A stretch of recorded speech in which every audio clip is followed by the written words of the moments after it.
And to convince me not to drag this out, because I'll admit, it's a sight to see you so needy for me. She went still for the briefest of moments, before her legs wrapped around his waist, pulling him closer, pressing his dick against a hot and ready cunt. "Fuck," he hissed, but she wasn't done. Even with her wrists suspended above her head, she managed to lift up, pressing her bare breasts against his chest as she licked a path up his neck. He was chasing her now, leaning in, following her lips. Her teeth grazed below his ear, before her tongue flicked his earlobe. Then her throaty voice rasped, "Please fuck me, Theon. I'm yours, every piece of me, so claim me."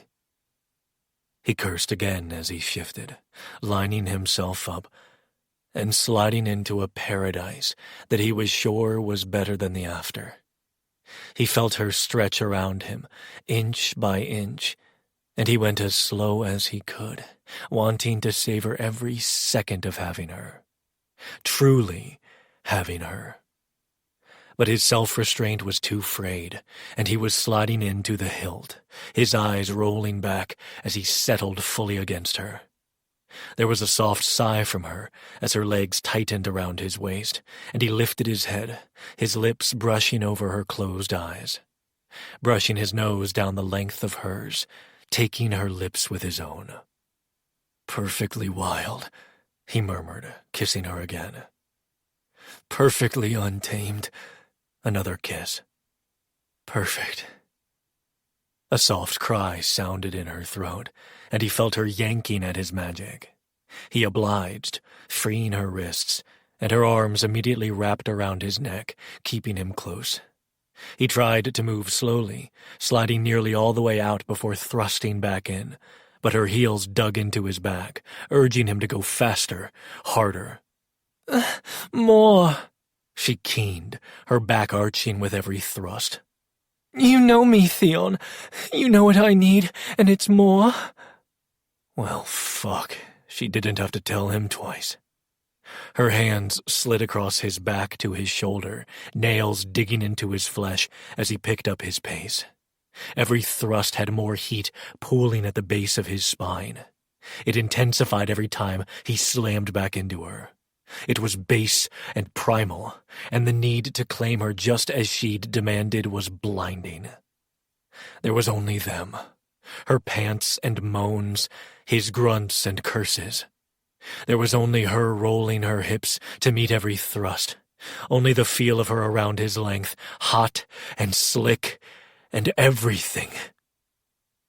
"This is it. You realize that, right?"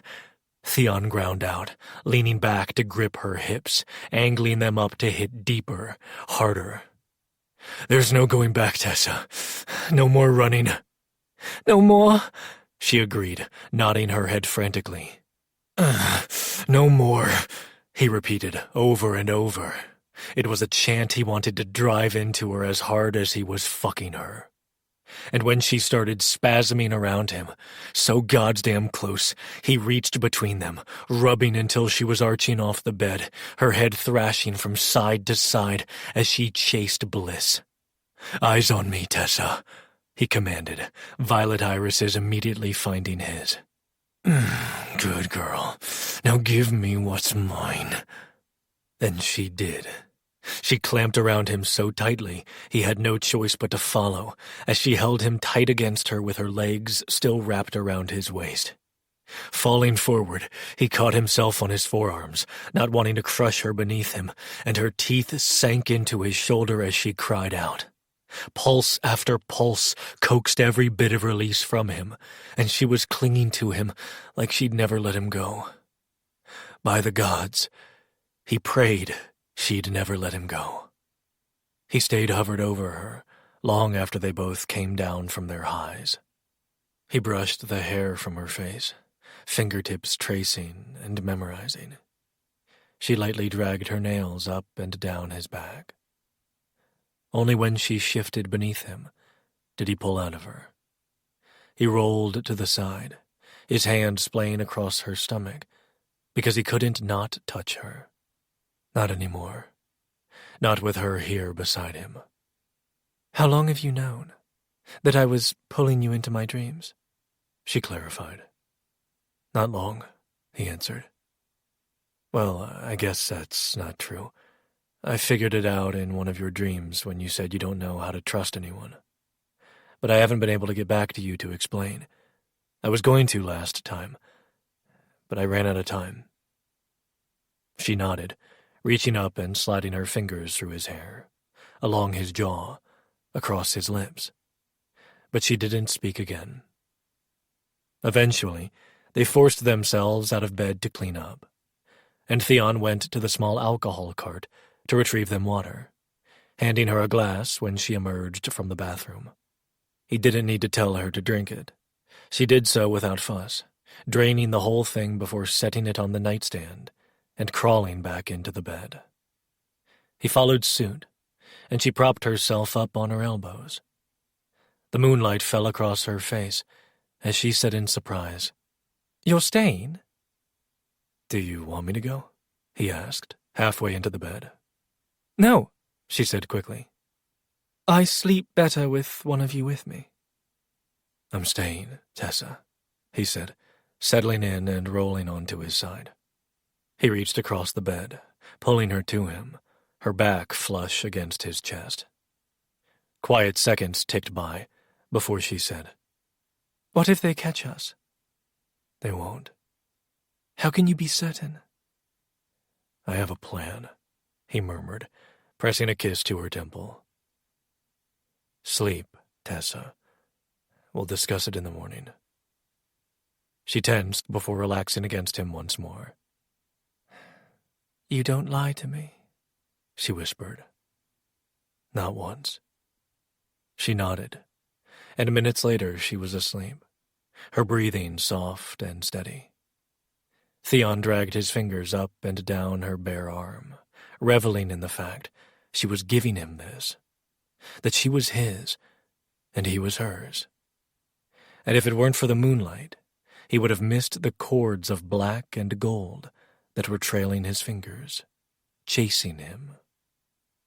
He stilled, his fingertips still pressed to her flesh. But those cords caught him, winding around his fingers, his hand, his arm, while doing the same to Tessa's arm, winding together until they couldn't be separated. A beginning and an ending. Light and dark flared brightly before dimming and settling once more. Repairing something broken, or maybe creating something new altogether.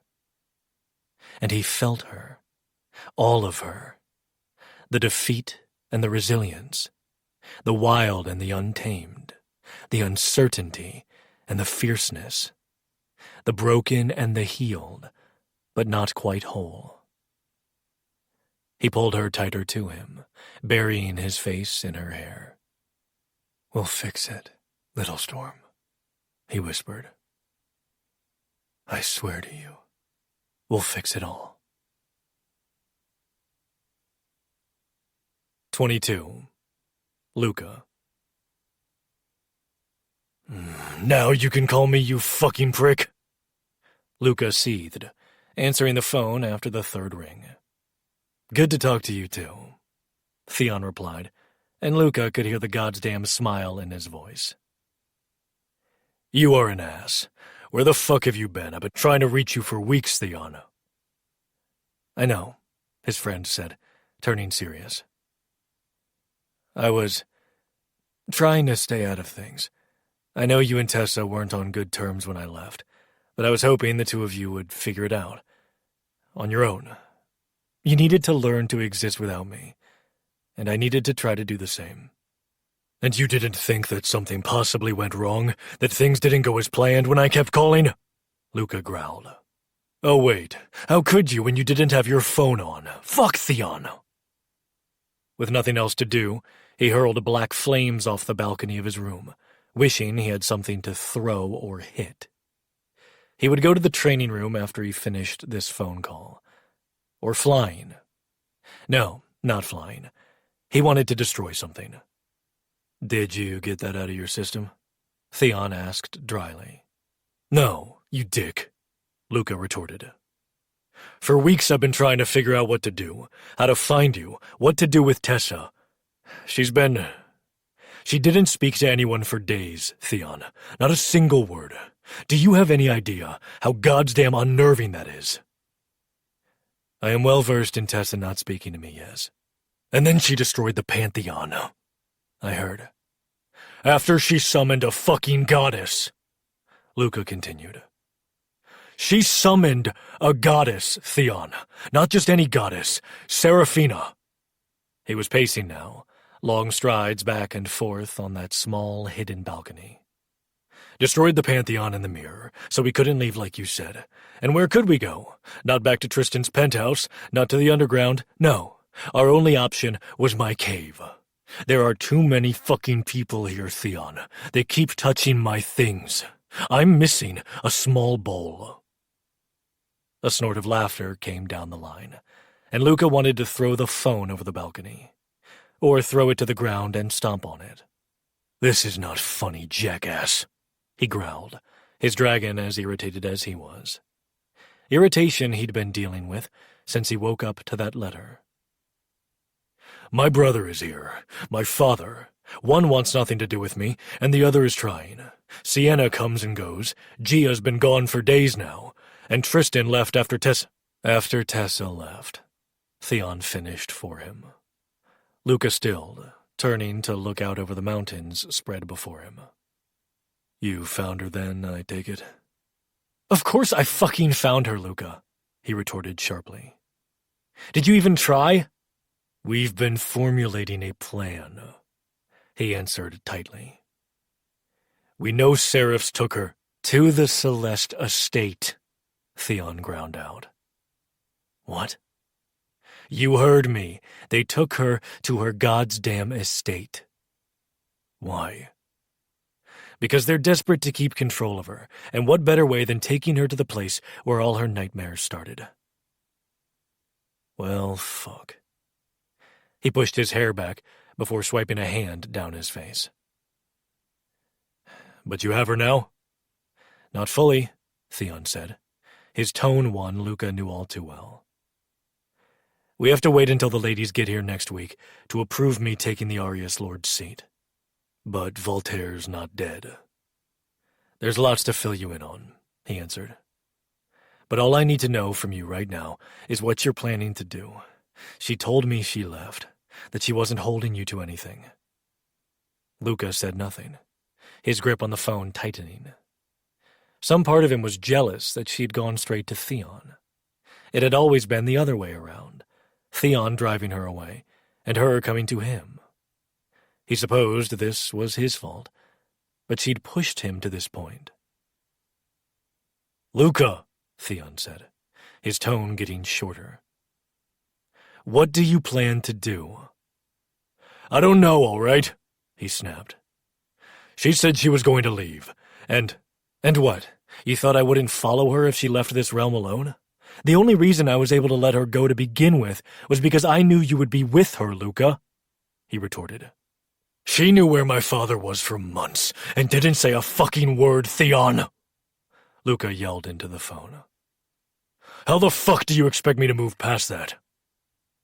Silence greeted him, stretching on for a full minute before Theon finally spoke again.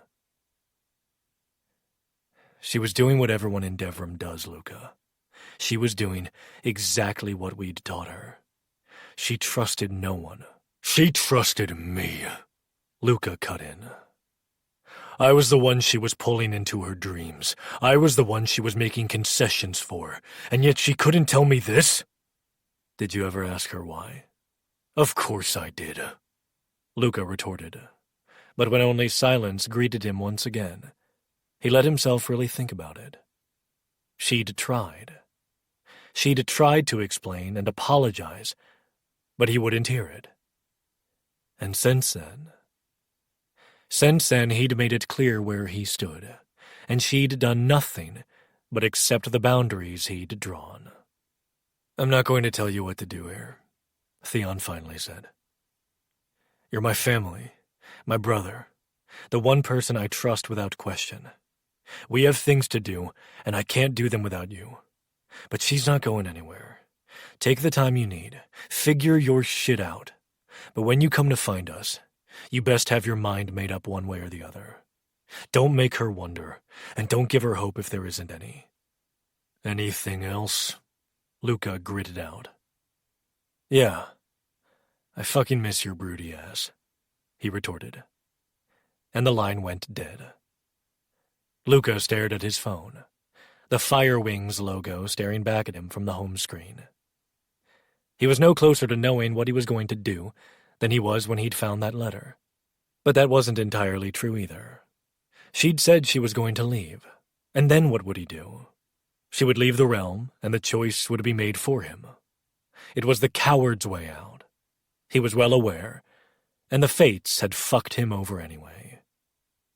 If he wanted to stay with Theon, as his guardian and family, she would be there. Theon had made that perfectly clear, and he was right. He needed to decide and have that conversation with Tessa, so there wasn't any misunderstandings or confusion about where they stood. Then they could both move forward. Sighing, he slid his phone into his pocket and made his way out to the main living area. He paused when he found Roehrich and Eliza at the counter eating sandwiches. Roehrich glanced at him before resuming his meal without a word. Luca didn't speak either, continuing to the kitchen and grabbing the supplies still laid out to make a sandwich of his own. Eliza cleared her throat, setting down her food. Do we have a plan yet? Well, I know where she is, so I guess that's a start, Luca muttered, spreading mayo and mustard on some bread. Okay, well... Can I ask you something? Luca interrupted. Eliza blinked in surprise, wiping her fingers on a napkin. What is it? Roehrich said you didn't want the bond right away, he started. She told the shifter beta in our world to come to my room when we stayed there, tried to offer me up on a silver platter, Roehrich said, taking another bite of his food. I did not, Eliza cried in outrage. That is not what happened that day, and you know it. Did you not tell Ariana my room could be in her wing? He challenged. That is not the same as telling her to come calling for a fuck, Eliza argued. Who said anything about fucking? Although, since that's where your mind went, it proves what I said was correct. It proves shit, Roehrich Greybane, she retorted, smoke drifting from her palms, where they were now flat on the countertop. And Luca saw it then, the smallest twitch of his brother's lips. Eliza saw it too, her eyes narrowing. She is very possessive, Roehrich continued in a mock whisper, reaching for an apple, but Eliza's hand shot out, snatching it up before he could. Then she whipped the fruit at him, hitting him in the temple. The male was unfazed, picking up his water glass instead.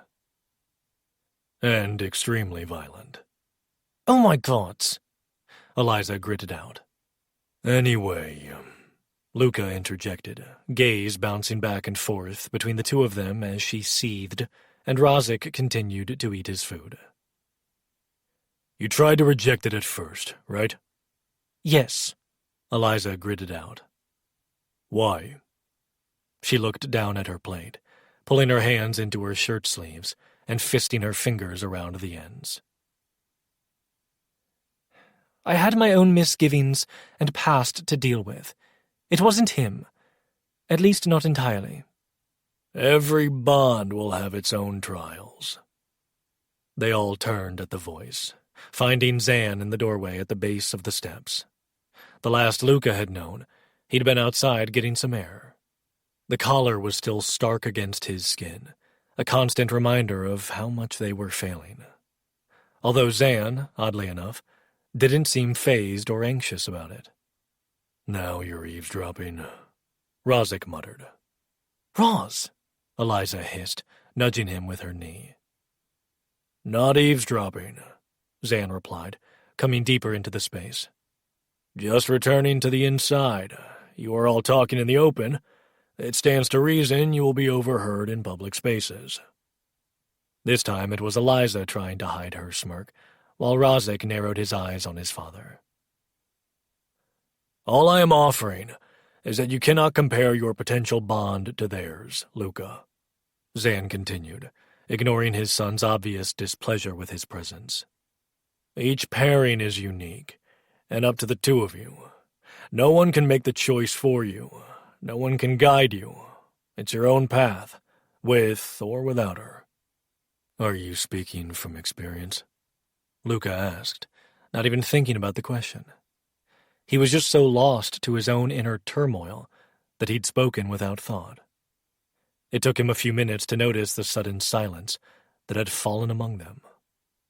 Eliza had her food halfway to her mouth. Roehrich had sat back in his chair, fully invested in the conversation now.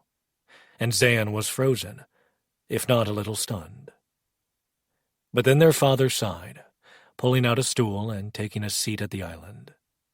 He left one stool between him and Eliza, folding his arms atop the counter. I shouldn't be surprised. I assumed this conversation would happen eventually, Zan said, angling himself so he could look between Luca and Roehrich. Yes, Ayana and I share an inevitable bond. We faced trials of our own, had choices laid before us. His sapphire eyes flicked to Roehrich. Forced to make sacrifices that nearly broke us. Roehrich said nothing, but he stiffened. Eliza immediately reached over, resting a hand on his arm. All of their earlier bickering was gone as she leaned closer, giving her strength to her bonded. Luca was sure she was speaking down their bond, and something in him stirred. Something he acutely recognized. Something he'd often feel watching Theon with Tessa in the beginning. We didn't accept the inevitable bond until after Roehrich was born. Until after we'd had to leave him with my brother, Zan continued. Is that what we're calling it?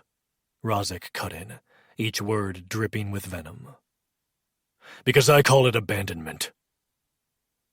I can understand why, Zan said, sorrow and regret filling the air around him. It was never supposed to be that long. Nothing went the way it was supposed to. Ayana, she hated me for that. For a long time, she resented me. I can understand why you would do the same. And yet she forgave you? Luca asked, desperate to know how and why. Wishing she was still alive so he could ask her. Zan's smile was small and sad. She did. As I said, we faced trials of our own. You left me there for centuries, Roehrich interjected again. Your world was locked. No one could get in, Zan replied. Others found their way in. At great cost. I wasn't worth the cost. Glad you could confirm what I've wrestled with for decades. Roehrich sneered, pushing to his feet. You know what? It doesn't fucking matter. Tybalt is my father, not you, even if it is your blood in my veins. I survived centuries without you. I sure as fuck don't need you now. Roehrich! Eliza called, scrambling off her stool to go after him, but he was gone before she'd even taken 3 steps. She turned back to Zan. I'm sorry, You do not need to apologize, Eliza, Zan said. This is my penance to pay, and I have faith that someday we will break through this. Someday you will be ready to hear me out. And if not, it is deserved. But I will never stop trying. Please don't, she whispered, and then she left, going to find Roehrich so she could be whatever he needed in this moment. The quiet settled over the room once more, and Luca cleared his throat. Did you eat? No, but I can. Zan trailed off, as Luca passed over his untouched sandwich before beginning to make another. I know the inevitable bond is sacred, and you think I'm a fool for considering not accepting it," Luca said, eyes fixed on what he was doing. "I have never said that," Zan replied. "I wouldn't have blamed your mother if she had never given in to it. However, I can also tell you she doesn't regret it. Perhaps someday she will be able to tell you the same herself." The knife he was using slipped from his hand, bouncing off the counter's edge and clattering to the floor. Luca slowly lifted his eyes to his father. Sure he couldn't have heard him right. Sure this wasn't fucking happening again. "She's alive." A snarl laced his words, but Zan didn't appear alarmed in the least. Stoic and calm as always. "She is," he answered. "Where the fuck is she? Is she chained up someplace like you were for over 2 decades? Why are we just sitting here? Why haven't you said anything until now?" Luca demanded. And what the fuck was wrong with him? First Theon, now his father. He was never the one to lose his cool. He'd always been as calm and collected as his father. Until she came along. "She is safe, Luca," his father said, getting up and retrieving the knife. He placed it in the sink before getting a new one, continuing to make the sandwich. "We arrived here when you were scarcely 5 years. You and me, Ayana and Tessa. You've learned what happened, how we lost her, but you have yet to learn the rest. There's been so much happening, I don't blame you. One can only process so many things at any given time." "It's no excuse," Luca cut in, watching his father finish making him a sandwich. "I should have asked, but you should have said something." "You are a Sargon descendant through and through," Zan said. "You value duty and loyalty. You are a guardian, but you are first and foremost a dragon. You fiercely protect what you consider yours. We all do. It's what we've always done. I was protecting Roehrich when I left him with my brother. I was protecting my ward's daughter when we came here, and I've been protecting you and your mother each day I sat in that cell. It wasn't a burden to be tortured and locked up to keep you safe. It is our honor to do such things. I know you feel the same about Theon, and I know you feel the same about Tessa. This is why this choice wars within your soul. It goes against your nature to deny it, but it also goes against your nature to accept it." And somehow, in a few simple sentences, his father had put into words everything he'd been feeling. All the thoughts he'd lain awake at night trying to sort out. All the rage and uncertainty he'd spent hours and hours in the sky attempting to shake off. "Then where is she? My mother?"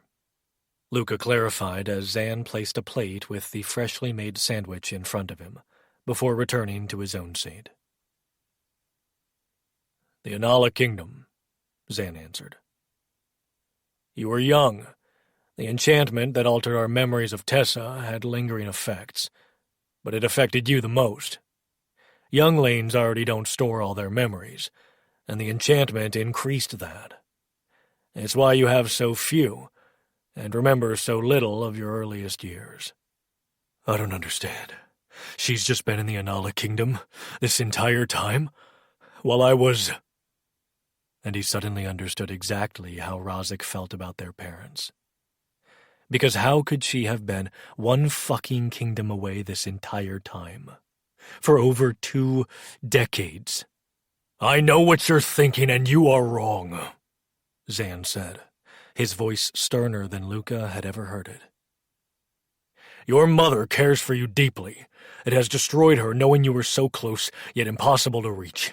Returning to you would have resulted in her immediate death." "Was this before or after you were detained?" Luca asked, trying to remember something, anything from that time, but he came up blank. The first real, concrete memory he had was Voltaire telling him of his parents' deaths. "Before, but not by much. A day, to be exact," Zan said, both of them having long since forgotten their food. His father shifted, almost appearing nervous about what he was going to say. When we arrived, and after we lost Tessa, we went to the Arius kingdom. It was only natural. As the son of Sargon, it is in my blood to protect Arius's bloodline. We can sense them, although you have likely never realized it growing up around them your entire life. Anyway, Voltaire was thrilled to discover what we were since the Sargon legacy of Devrim had experienced a genocide centuries earlier. He immediately made me part of his council, giving me the singular task of finding Tessa. Of course, that proved to be far more difficult than any of us imagined it would be, but during that brief period, I spent a lot of time with Voltaire and his other advisors. Julius and Mansell, Lucas said, his lip curling back. Among others, Zan said, shifting in his seat. Your mother and I kept our distance, and we kept you away as much as possible, despite Voltaire pushing you and Theon together constantly. But one day, we discovered you with another, a female, same age, dark red hair, emerald eyes. She was said to be Mansell's daughter, but your mother insisted she wasn't. I knew she was right. I could scent it. Not just the Arius lineage, but the St. Orcus lineage. What are you talking about? Luca asked, not understanding. Because how could the child be a St. Orcus, but also the same age as him and Theon? It took some time to figure it out. I kept working with Voltaire while Iana searched for answers. Zan continued, but then he hesitated. What? I swear to the gods if you keep any more goddamn secrets from me. Lucas said on a growl, smoke appearing on his exhale. No, you're right, Zan said. I won't keep it from you. It's just going to come as a shock. The female was Cressida's daughter, with Voltaire. Cressida is not Theon's mother. The truth hung in the air between them, as Luca stared back at his father, unable to say anything. Her name is Casdea, Zan said, his tone a touch softer. I don't know the specifics. I don't know why she was being raised in Mansell's house rather than his own.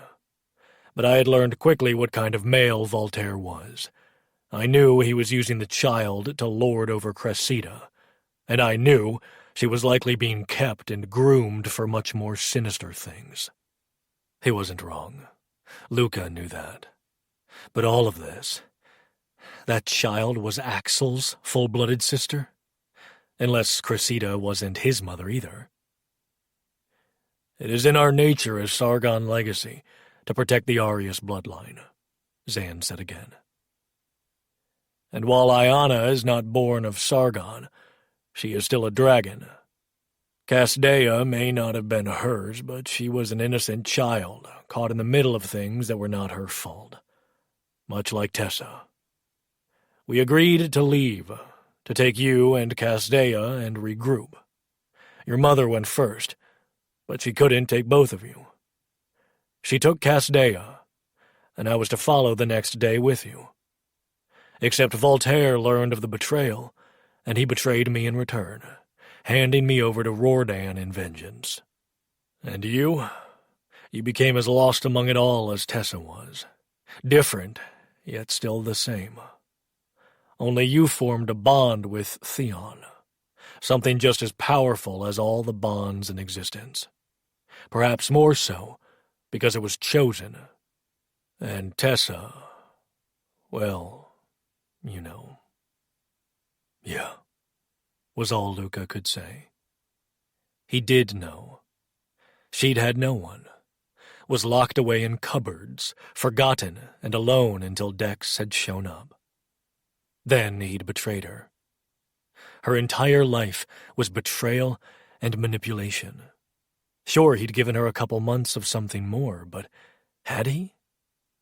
She didn't know how to be loved, but nobody had let her learn either. Did it matter in the end? She could have still chosen something other than what her life had been, but he hadn't been enough to sway her. Whatever was between them hadn't been enough. And maybe in the end, that was what was keeping him from letting go of this, from being unable to move forward. His entire life, he'd strived to make sure he was worthy of his lineage, the last remaining Sargon legacy. He'd strived to be good enough, and he hadn't been enough to keep her from going over that edge. "She's still in the Anala Kingdom?" Luca asked, finally picking up his sandwich, mostly so he had something to do with his hands. "She is, as far as I know. I do not have reason to believe otherwise," Zan answered. "Although this collar blocks magic, including my bond with her, but I know they made it safe. I know she lives because even this collar wouldn't have saved me the agony of my soul losing her. Beyond that, I do not know." "Why there? Does the Anala lady know?" Luca asked. "Lady Kyra knows a great number of things," his father answered, picking up his own sandwich. "Like everyone else in this realm, she has simply been preparing and waiting." "For what?" "A beginning or an ending. No one really knows." 23. Tessa. She could feel him. It was strange. She could feel him, but they couldn't hear each other's thoughts. It was as if only two of the source marks were working. Maybe they wouldn't all work because they were missing a piece of their whole. Maybe it would forever be fractured, a constant ache that they'd become numb to, but that would never really go away. Tessa stretched an arm out, feeling the bed still warm from where he'd vacated it moments ago. He'd called Luca 3 days ago, but he hadn't had much to say, apparently. That was okay. The ladies were supposed to arrive tomorrow. They would all approve of Theon's new role as the Arius Lord, and they could leave this place full of haunting memories, this place with Dex or Rorden around every goddamn corner. All the seraphs and 2 small spaces, even if she'd been given this suite. Every day she was ushered to a room with either Dex or Rorden, where she was forced to sit in their presence, because what else was she going to do? They had to know Theon was finding his way to her. Couldn't they scent it? She inhaled deeply, the smell of him enveloping her.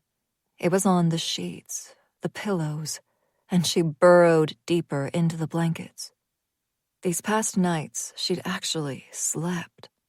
Not as deeply as she once had, but enough to not feel utterly exhausted each and every day. "Glad to see some things haven't changed." His voice carried to her, and the smallest of smiles tilted on her lips.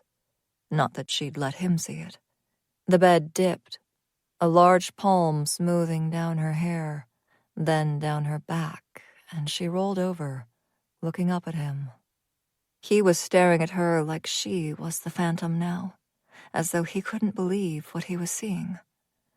She shoved her hair off her face, the cuff tangling in her golden strands. "I want this off," she said, her voice still raspy from sleep. "I know, Tessa," he said. "One more day. After tomorrow, it's off. Never again." "We've said that before," she muttered. He leaned in, his face inches from hers. "In one day, everything will be different, and you will be untouchable.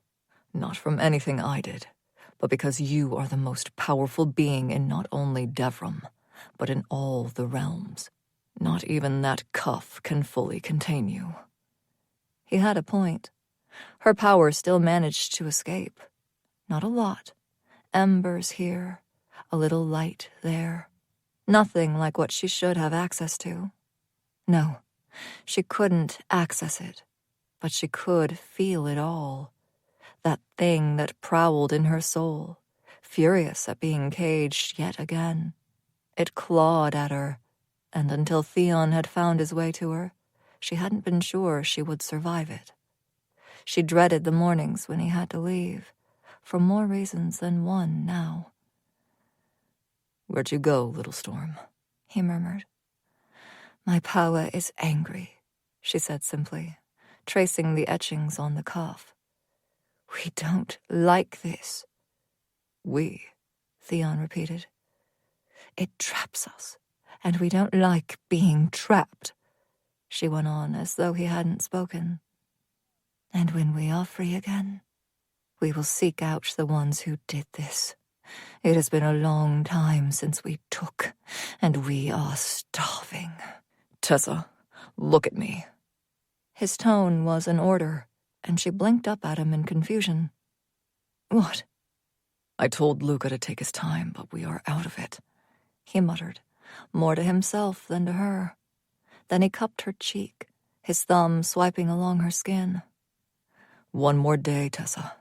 I need you to hang in there one more day." "Rawdon is cunning," she said suddenly. "Remember that." His eyes bounced between hers, searching as he asked, "Do you know something I don't?" She shook her head. "No, but I lived with him for a time. He never fully confided in me, but he told me enough to make me feel important." "You are important." "You know what I mean," she said, waving him off. "I know I have this power." She started when he took her chin between his thumbs and forefinger. "You are important, Tessa. Not your power, not your bloodline. You." Her throat clogged, and she swallowed against the sudden onslaught of emotions. "I'm sorry for ever making you feel otherwise," he added, releasing her chin and letting his fingers skim her jaw. She gasped, and his eyes widened in alarm. "What is it?" "I can't decide if this is a dream," she answered, and his brow furrowed. "It is not a dream, Tessa." "Then you truly just apologized to me?" she asked with a wry smirk. "You are a brat," he muttered, leaning in once more to brush his lips along hers. But she kept him there, fisting his shirt to hold him in place, deepening the kiss, tasting him and taking what she could, knowing it would never be enough to get her through this day. He pulled back, a low groan coming from his chest. "I have to go, Tessa. We need to pretend for one more day." "One more day," she repeated.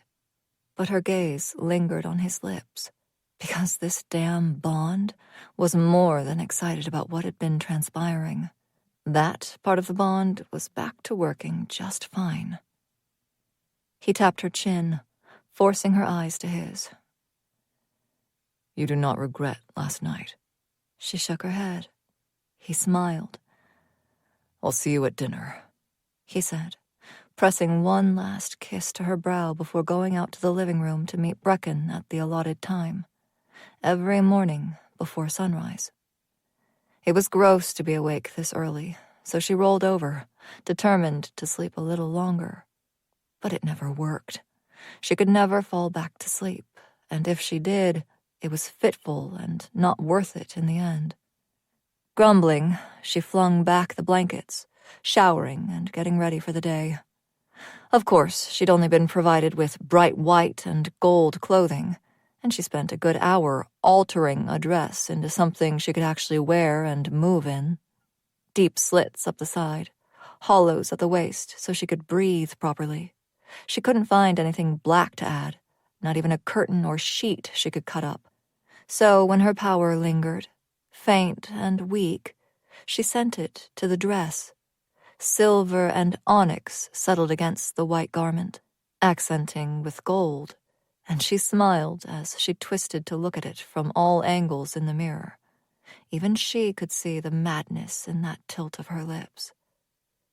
Her gaze fell to the cuff, and despite having tried it every single day since speaking with Brecken, she sliced her finger with the scissors, careful not to let a drop of blood hit the floor.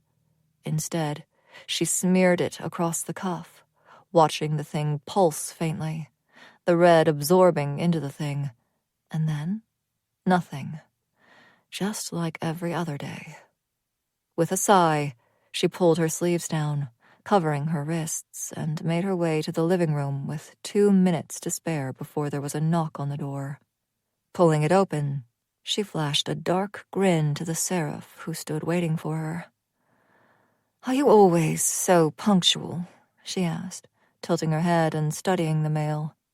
Eyes that were a few shades darker than his soft gray wings stared back at her. His raven hair was neatly trimmed around his ears. He was handsome in that warrior way, with muscles that showcased how intensely he trained. Stepping to the side, he gestured for her to go in front of him, and she sighed. "So, where are we going today?" she asked, her bare feet silent on the marble floors as he brushed past her to lead the way. Of course, he didn't answer her. She'd never heard him speak. She watched his wings rustle slightly as he walked, back straight and head up. Not for the first time, she wondered what being the male had killed and what magic he now possessed. She hadn't seen him use any power, not that such a thing mattered. Dex had been using his power around her for years, and she hadn't realized it. They crossed the courtyard to the main estate building, and it wasn't until they turned down an all-too-familiar hall that she stopped. Digging her heels in and stepping back a few paces, she said, "I'm not going in there." The seraph stopped, turning to look her up and down before arching a brow. Tessa only crossed her arms, glaring at him. He'd have to throw her over his goddamn shoulder and haul her to that office himself. "Go tell Rawdon or Dex, whichever one is waiting for me, that I will not be joining them there," she said, the magic on her dress swirling in her agitation. The male noticed it, though, cocking his head and peering closer. "Go tell them," she repeated. The seraph shrugged, turning away and continuing down the hall to the end. She watched him push the door open and gesture in her direction, and for the first time, she wondered if he actually couldn't speak. Then Rawdon appeared, casually strolling down the hall in his dark navy suit, blue eyes pinned on her in disapproval. "Come, Tessa Lynn," he said, stopping a few feet from her. "Breakfast is waiting, and we have sensitive matters to discuss." "I am not sitting in that room for hours today," she replied, unease prickling in her gut at his words. "Pick somewhere else." "Everything is already set up and prepared. It will be a waste of everyone's time to move things now." "That is not my problem," she retorted, turning on a heel and going in the opposite direction. She ignored his barked command, making her way down another hall to one of the formal meeting spaces, where she plopped her ass in a chair at the head of the table. When Rawdon finally appeared, her elbow was on the table, chin in her hand. "I knew you'd see it my way," she said, her tone dripping with faux sweetness as the seraph appeared behind Rawdon, laden down with a tray of breakfast items. "Thank you," she added when he placed it on the table before her. She immediately reached for the coffee carafe, pouring herself a cup and adding cream and sugar, while Rawdon stiffly set up his own things to her right, a few chairs down. Studying the tray, she found it contained a platter of 3 donuts, all of them with chocolate frosting, a bowl of strawberries, hard-boiled eggs, and a small bottle of orange juice. Ignoring the donuts, she pulled the strawberries closer before picking up a hard-boiled egg and taking a bite. She knew Rawdon was watching her, but she ignored him, instead twisting to look out the window. The youngest Fae were outside, running and playing, too young to recognize and grasp what their lives were truly to be. She envied them and their innocence. Born into a world that valued their power more than who they were. She couldn't fathom choosing to bring a child into this world on purpose. Certainly not a Fae child. Although now she understood that so many of the Fae were forced into existence. Then again, even if things were different in the world, she didn't think she could be a mother. We need to discuss your plans, Tessa Lynn, Rawdon said, pulling her from her thoughts. She dragged her eyes back to him, picking up her coffee mug. I don't think I'll be discussing anything with you.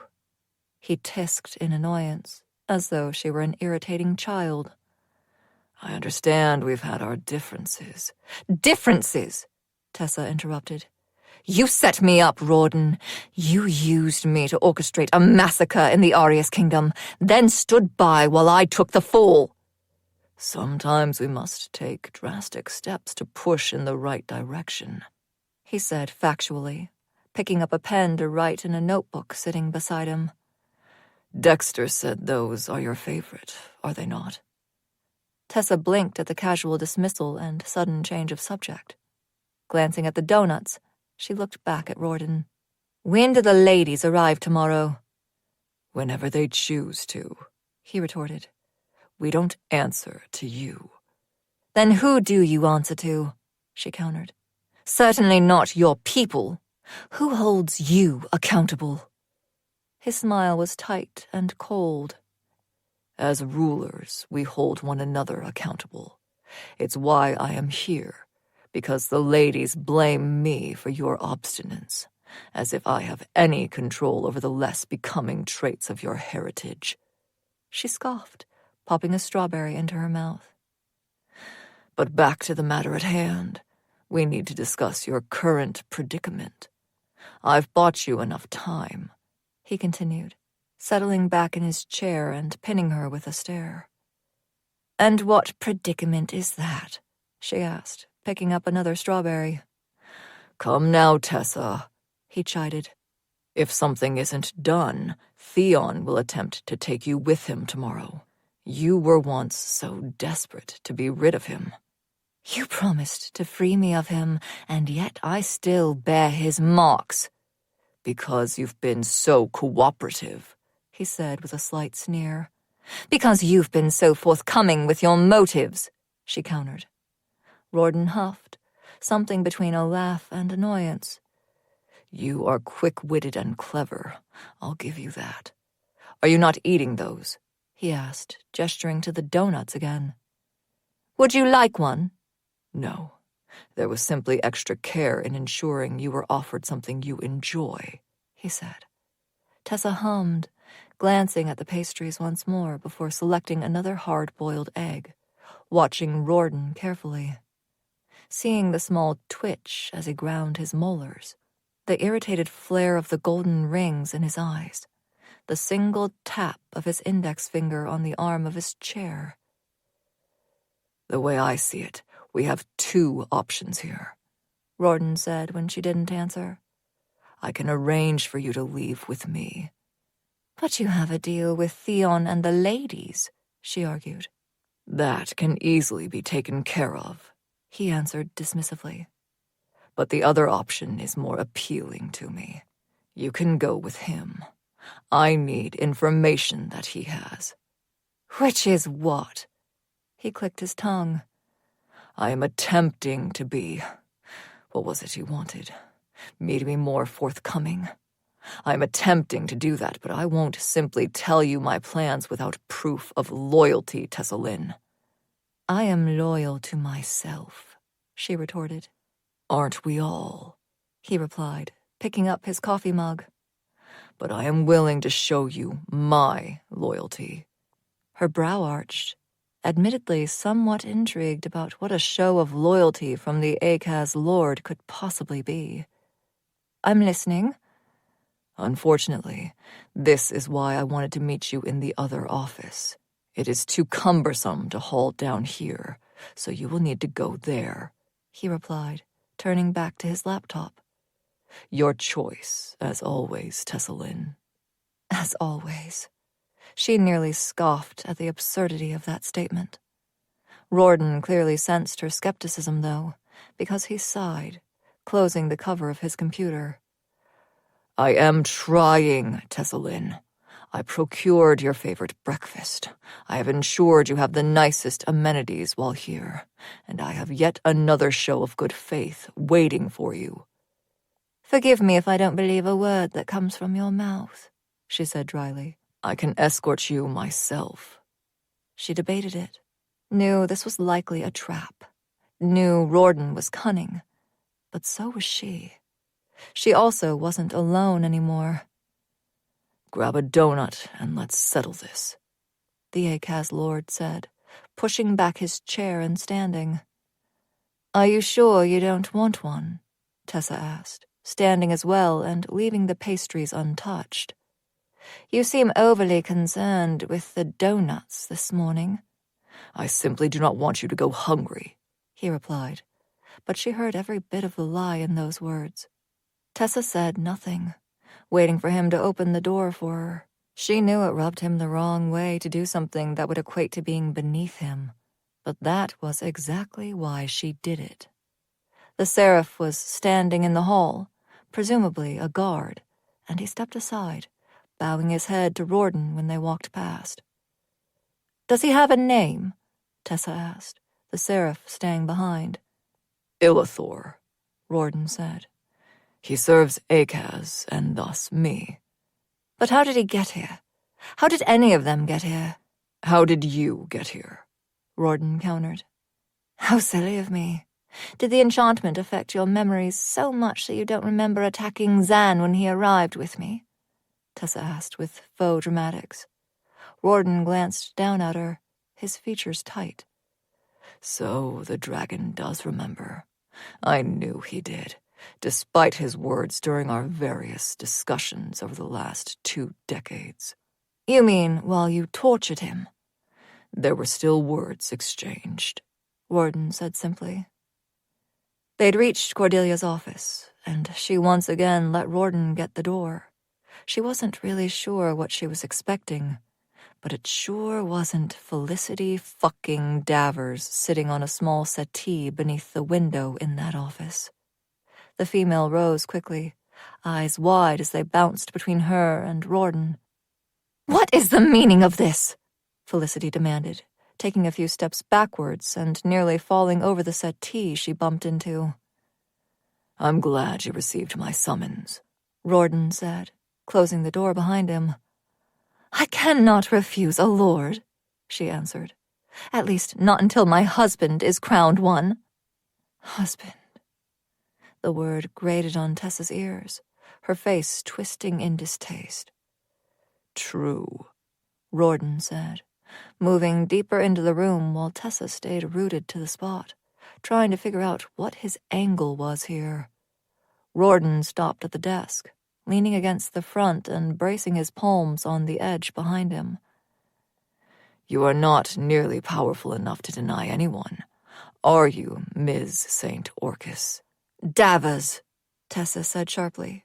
Felicity's smile was sinister as she lifted her hand, showcasing the mark on the back. It doesn't matter how many times you say it. He is still mine. And despite the cuff, her power flared. Not like it should, and it was almost immediately snuffed out, but her point was made. Felicity's smile faltered, and she turned away, facing the Akaz Lord. What can I do for you, my lord? I truly cannot stay away from him for long. My husband has needs that must be met, she said, the last words ringing in Tessa's ears. Oh, did I not mention? You are not here for me, my dear, Rawdon said, his eyes sliding to Tessa. You are here for her. What? Felicity said with a gasp, spinning to Tessa once more. What did you do? She hissed. Tessa ignored her, her entire focus on Rawdon. How is this any show of loyalty? It is a peace offering, he replied, pushing off the desk and returning to her side. He moved behind her, leaning in to speak low in her ear. You hurt her. She knowingly took something you covet, and he allowed it. I have brought you what you crave most, Tessalin. I have brought you vengeance. And gods, she liked the sound of that. She wanted her power to sink into Felicity's manipulative soul to feast. Wanted her to feel every moment of her wrath at thinking she could touch what was hers. wanted her to recognize her mistakes when it was too late to do anything about it. But she couldn't. Not only because of this goddamn cuff, but because Theon had a plan. He'd told her everything, and they'd spent these last nights changing details and making it perfect. Doing this now would ruin all of it. The words stuck in her throat, but she forced them out. She is not mine to deal with. You are saying she is his? Rawdon asked, circling to her side. No, she said quickly. Then But gods, her power was thrashing, wanting to take from her, from him, and it was trapped, and she was trapped, and she felt hollow and empty. We don't want her, she choked out, her power clogging her throat, trying to stop the words from escaping because they absolutely did want her. It was famished, and the ache was so much worse than when she was starving for food as a child. Pity, Rawdon said, reaching out and twirling some of her hair between his fingers.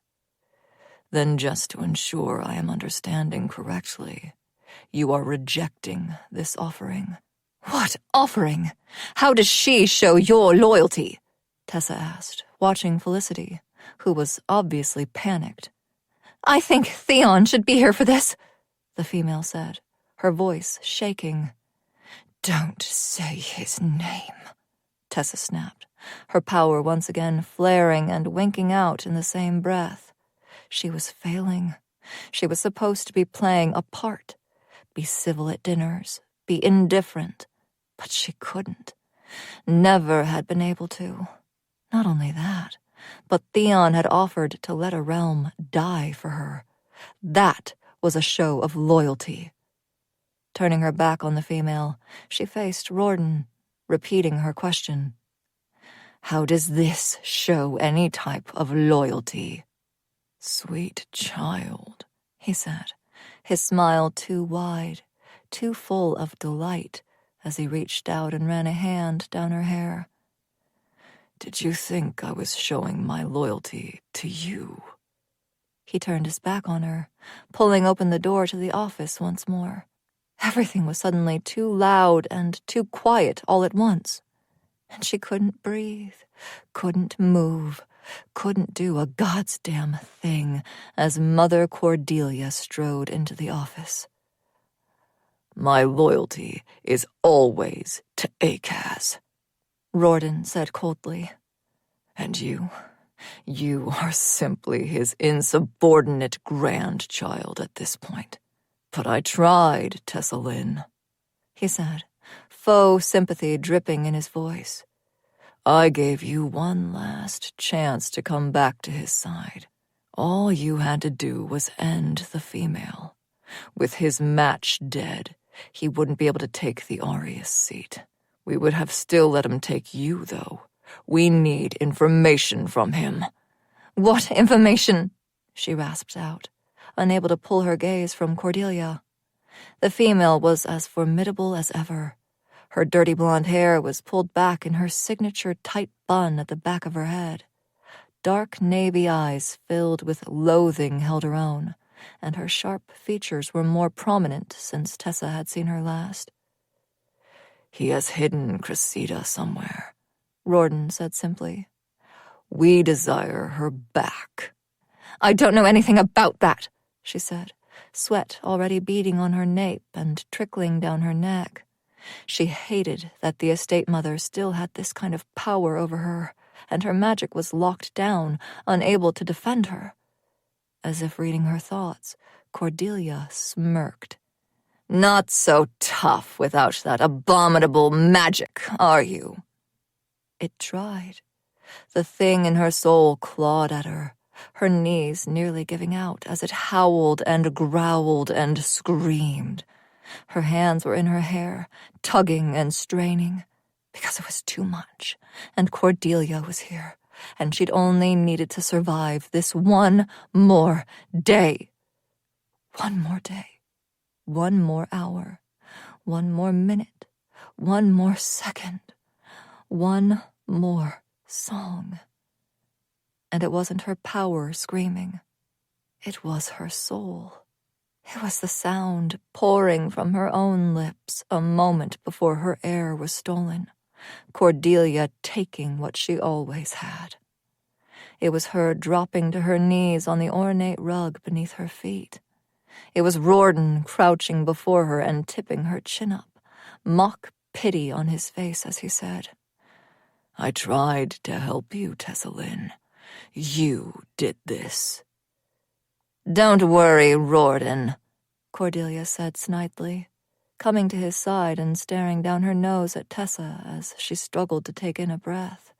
"I know somewhere we can keep her until we can figure out how to get her under control.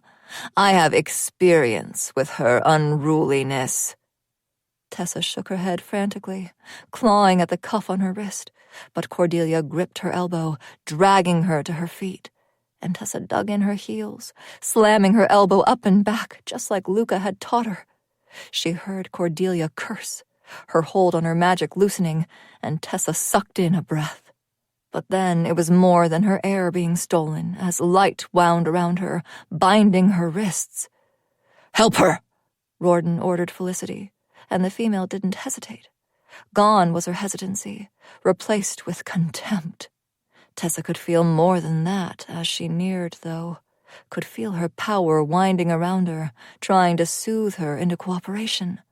But Rawdon had been right. She wasn't nearly strong enough. She managed another gasping breath before Cordelia's magic struck again. She was tugged towards that small, dark space she'd avoided looking at when she'd been in here with Dex. Felicity rushed forward, pulling open the cupboard door. But a different door was banging off the wall as it was thrown open. It had them all spinning, Cordelia dropping Tessa back to the floor. And that was Theon standing in the doorway, with darkness swirling all around him. His wings were out, a dark backdrop behind him, and his emerald eyes blazed with a fury she recognized. A fury she felt in her own soul because she was feeling her wrath mixed with his. She had bound herself to death, and he had come for her. 24. Theon. Darkness clouded his vision, and all he could see was Tessa on her knees. Her face was flushed as she sucked in breath after breath. That fucking cupboard door was open, but he hadn't needed to see that to know what was happening here. He'd felt every bit of her panic, every bit of her helplessness, every bit of her fury. "Cordelia," he said coldly, stepping into the room and shutting the door firmly behind him. What an unexpected, yet opportunistic surprise. "Theon," Felicity started, but she snapped her mouth shut when he held up a single finger. "Now, correct me if I'm wrong, but did we or did we not have a discussion about your involvement with Tessa?" The estate mother clicked her tongue. "That was well before everything was revealed, young heir. You no longer have the power here." Theon only smiled. It was all he needed to do to make her falter. He didn't need to have his darkness thicken around him. Didn't need to have it drift along the floor like a dense fog that devoured. Didn't need to, but he did. "Rawdon," Cordelia said tightly. "Ask him. Make a trade for the information." "What an excellent idea," the Akaz Lord said calmly from where he'd drifted to the desk, leaning against it. "Give me the location of your mother, and I will leave you to handle matters here." "What?" Cordelia said in outrage, spinning to face the Lord.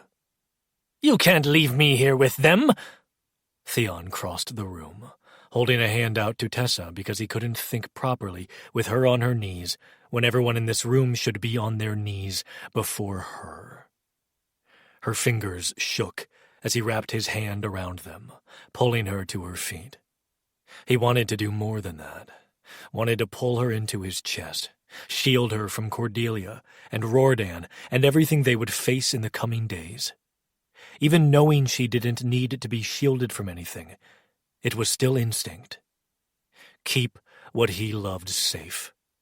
It was what he'd done his entire life. "I don't know where my mother is," Theon said, facing Roerdan once more while his power wound around Tessa.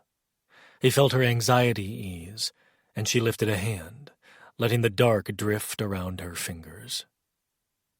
"Lies!" Roerdan hissed. Without missing a beat, Theon drew a dagger from his magic and sliced his palm. Tossing the blade aside, he let his blood drip to the floor. "I swear on my blood and the god I descend from, I do not know where my mother is. Feel free to challenge my integrity." Roerdan studied him for a long moment, everyone in the room seeming to hold their breath before he pushed off the desk. He drew a dagger of his own, slicing it across his palm before clasping Theon's hand. "Speak it again and let your blood reveal a lie," Roerdan said, low and vicious. "I swear on my blood and the god I descend from, I do not know where my mother is," Theon repeated.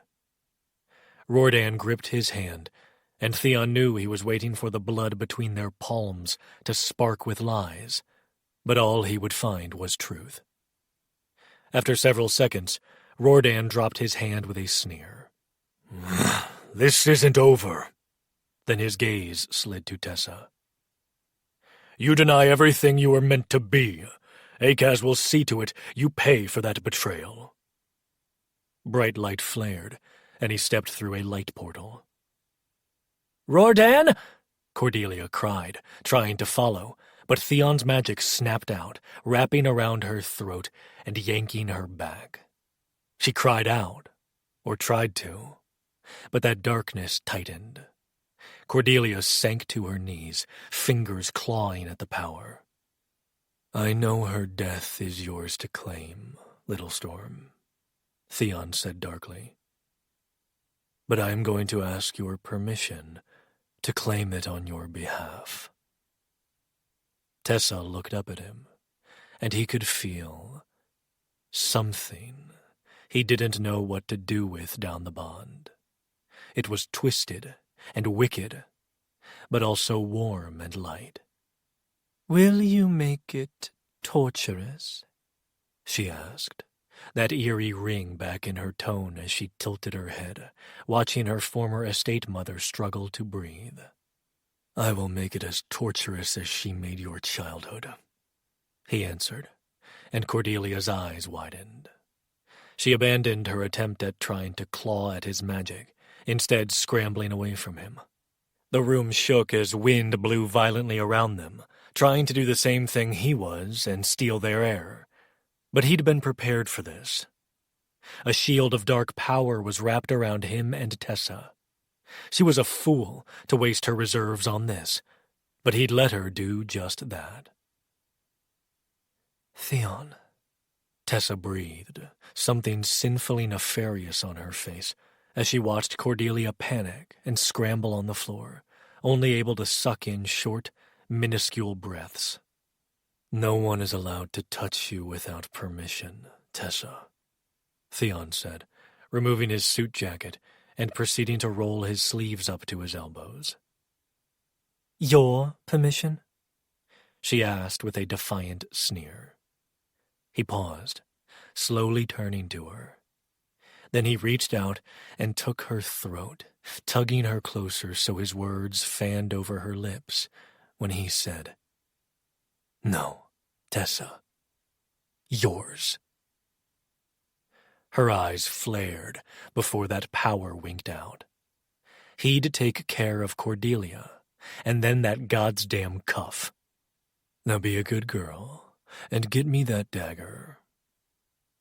She gave him a sardonic smile before pulling out of his grasp, his power keeping her protected from Cordelia's desperate and sloppy attacks.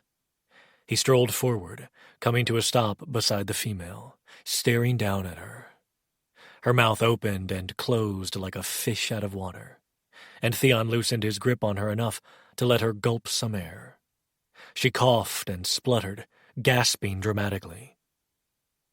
"You can't do this," the estate mother panted, her waning power feebly attempting to do something and failing. "Of course I can," Theon said, Tessa returning to his side, dagger in hand. "You are beneath me. That's how this works, right? You tortured Tessa when you thought she was beneath you." "She is uncontrollable," Cordelia said, malice-filled eyes swinging to Tessa. "She needed to learn control." "I would say the same for you," Theon said coldly. "Because every time she is in your presence, you can't seem to control yourself. So by your logic, that requires some discipline, no?" "This is my estate!" she cried, her voice becoming too high-pitched as dark, thin tendrils began creeping up her torso, her chest. "You can't! I'm an estate mother! I was promised protection!" "And I am giving you that," Theon said calmly, his power crawling up her neck. "I am currently protecting you from her. Aren't you grateful for my mercy?" Those inky strands rose up, hovering over her mouth, and Cordelia's eyes were wide and frantic. Her terror was palpable, and Theon glanced down at Tessa. She was impassive as she watched her estate mother on the ground, but he could feel her, could feel the wicked delight at the retribution, could feel the feral need for vengeance, could feel the tentative awe at someone caring enough to give her this, let her watch this, because it was all for her. "I asked you a question," Theon demanded, and Cordelia jumped at the harsh tone.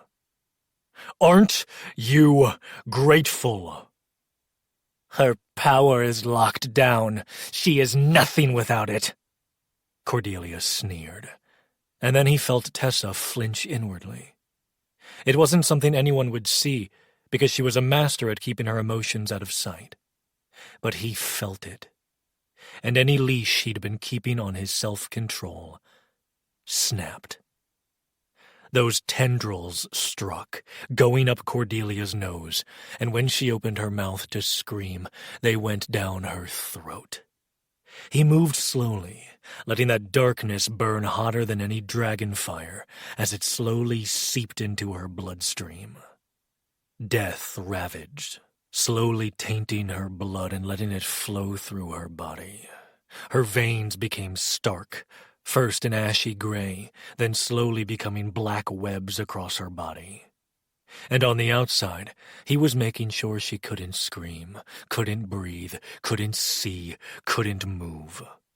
His power moved as an extension of him, forcing her limbs to twist and contract, not caring as bones snapped to force them into the positions he wanted. Small, confined, able to fit in a fucking cupboard. But he wasn't nearly done. He crouched beside her, the female's tears trailing down her face as she arched in agony. Theon grabbed her jaw, wrenching her face to the side. "Look at her," he demanded, nodding at Tessa. "Look her in the eyes now." The words were feral and wild and untamed, because this female had taken and taken from Tessa long before she was his. Theon shifted so he could peer up at Tessa as well. Everything about her was cold and uncaring as she stared down at Cordelia. "Anything you want to say to her, Tempest?" Theon asked, because this would be her last chance. "She's too much of a hassle," Tessa said flatly, his darkness drifting around her and winding through her hair, around her arms, doing what her light couldn't do right now. Those words were all he needed, and he turned back to Cordelia, pale and writhing. "Keep your eyes on her," he said. I want to make sure she's the last thing you ever see." Cordelia's eyes somehow went even wider, but his hand covered them. That onyx mist sharpened, becoming palpable and pointed, stabbing deep into her eye sockets to ensure she was trapped in the dark, just as she'd trapped Tessa in dark spaces for years. He loosened the grip on her throat just to let Tessa hear her screams, and when he quickly glanced at her to make sure she was all right, he found her smiling. Wrapped in his dark power, she looked every bit like the chaos she was. "Is this sufficient, Tempest?" he asked, death pumping more fiercely through Cordelia's body with her racing heart. "Nothing will ever be enough, but I don't want to waste another second on her," she said, holding out the dagger. His smile was as dark as hers, and he took the blade. Gripping the hilt tight, he leaned closer so he could speak directly into Cordelia's ear. "Arius is her grandfather. We'll make sure he knows of you to ensure you receive a special place in the pits of torment," he said. Something gurgled came from her throat, but it was cut off when he sank that dagger into her chest, directly into her heart. His power followed, delivering death to an already black heart. Then it was still and quiet. Theon slowly pushed to his feet, leaving the blade lodged in Cordelia's chest. The adrenaline of everything was coursing through him as he turned to face Tessa fully. She stared up at him, violet gray eyes full of things he'd never seen directed at him before. He opened his mouth to speak, lifting a hand to reach for her, but then he was blinking in confusion as another was blocking her from view. "By Arius, Theon, are you all right?" Felicity cried, pushing Tessa aside to throw her arms around his neck. He stiffened at her touch, too high off the vengeance he'd just wrought to fully comprehend what was happening. He'd forgotten the other female was even in this room. She pulled back, sliding her palms down his chest and looking him over as if searching for injuries. And then she froze when Tessa's voice filled the space. Cold, maniacal, deadly. "You really need to learn to stop touching things that aren't yours." Felicity looked over her shoulder, and Theon could hear the sneer in her voice when she said, "This doesn't involve you. I will touch my husband whenever I want." "Is that so?" Tessa asked, her head tilting to the side, and Theon had to use all his self-control not to hide his smirk. Violet eyes flicked to him, and he only gave her one small nod before sliding his hands into his pockets and taking a step back. "Yes," Felicity retorted, missing all the things he could see.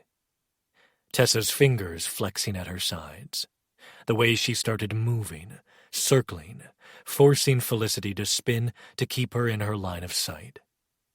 Gone was the victim of the estate mother, and in her place was a predator.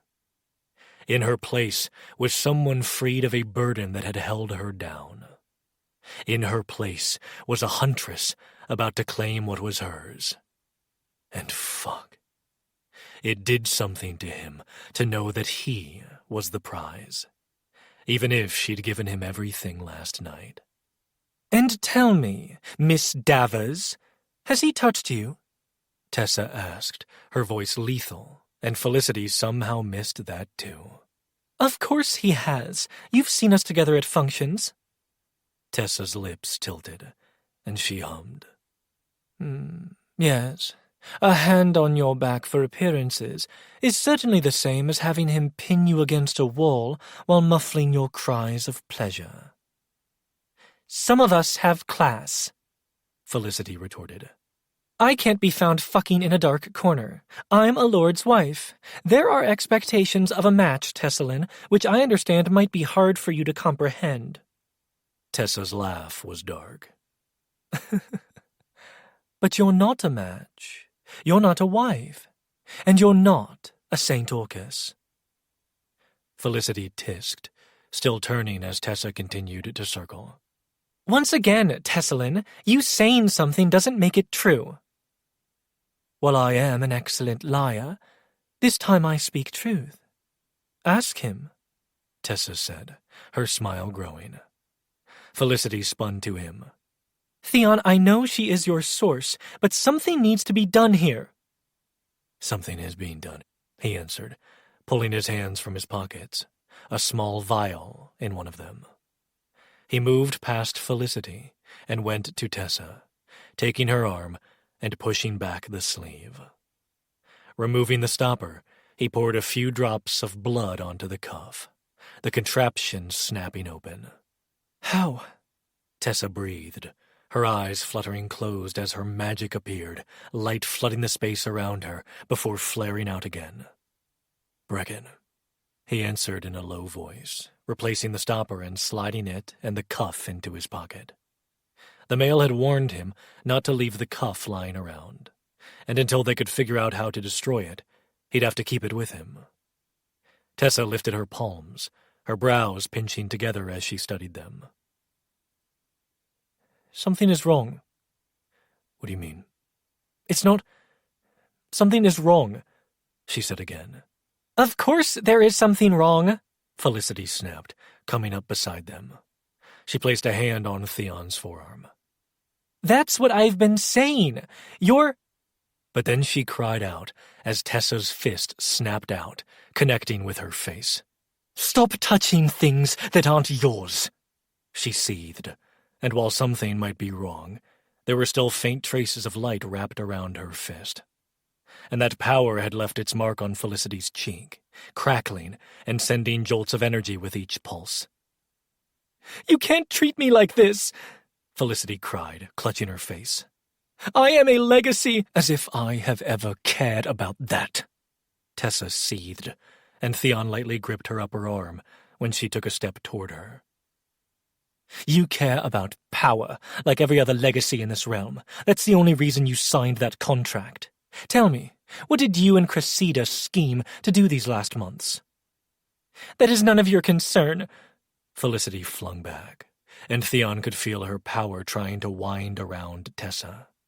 And he could tell when Tessa let her chaos bite back because Felicity flinched, a small cry sounding as her power retreated. Theon, Felicity cried. I know what you said before, but you still need me. You need a wife to become the Arius Lord. And I have one, Theon answered. But I am curious. What did you and Cressida discuss? Her eyes widened, and she took a small step back. She was guiding me. She's been a lord's wife for decades. I've only ever wanted to be what you need, Theon. How did she guide you? She gave me advice on my role, Devrim politics, how best to serve you and fulfill my duties, she said, and now she was shuffling forward. She lifted her arms as if to reach for him, but she glanced at Tessa, and her features hardened again. Her hands dropped back to her sides, clenching into fists. Fine. You want to know what your mother and I discussed? You are difficult, Theon. I was trying and offering myself to you, and all you wanted was her. But she can't produce your heir. We've talked about this. So yes, she gave me ideas on how to procure that. A harsh bark of laughter came from Tessa. Are you saying you went to Cressida for advice on how to seduce her son? He's my husband, she shrieked, her irritation peaking. If I do not conceive an heir, I become nothing.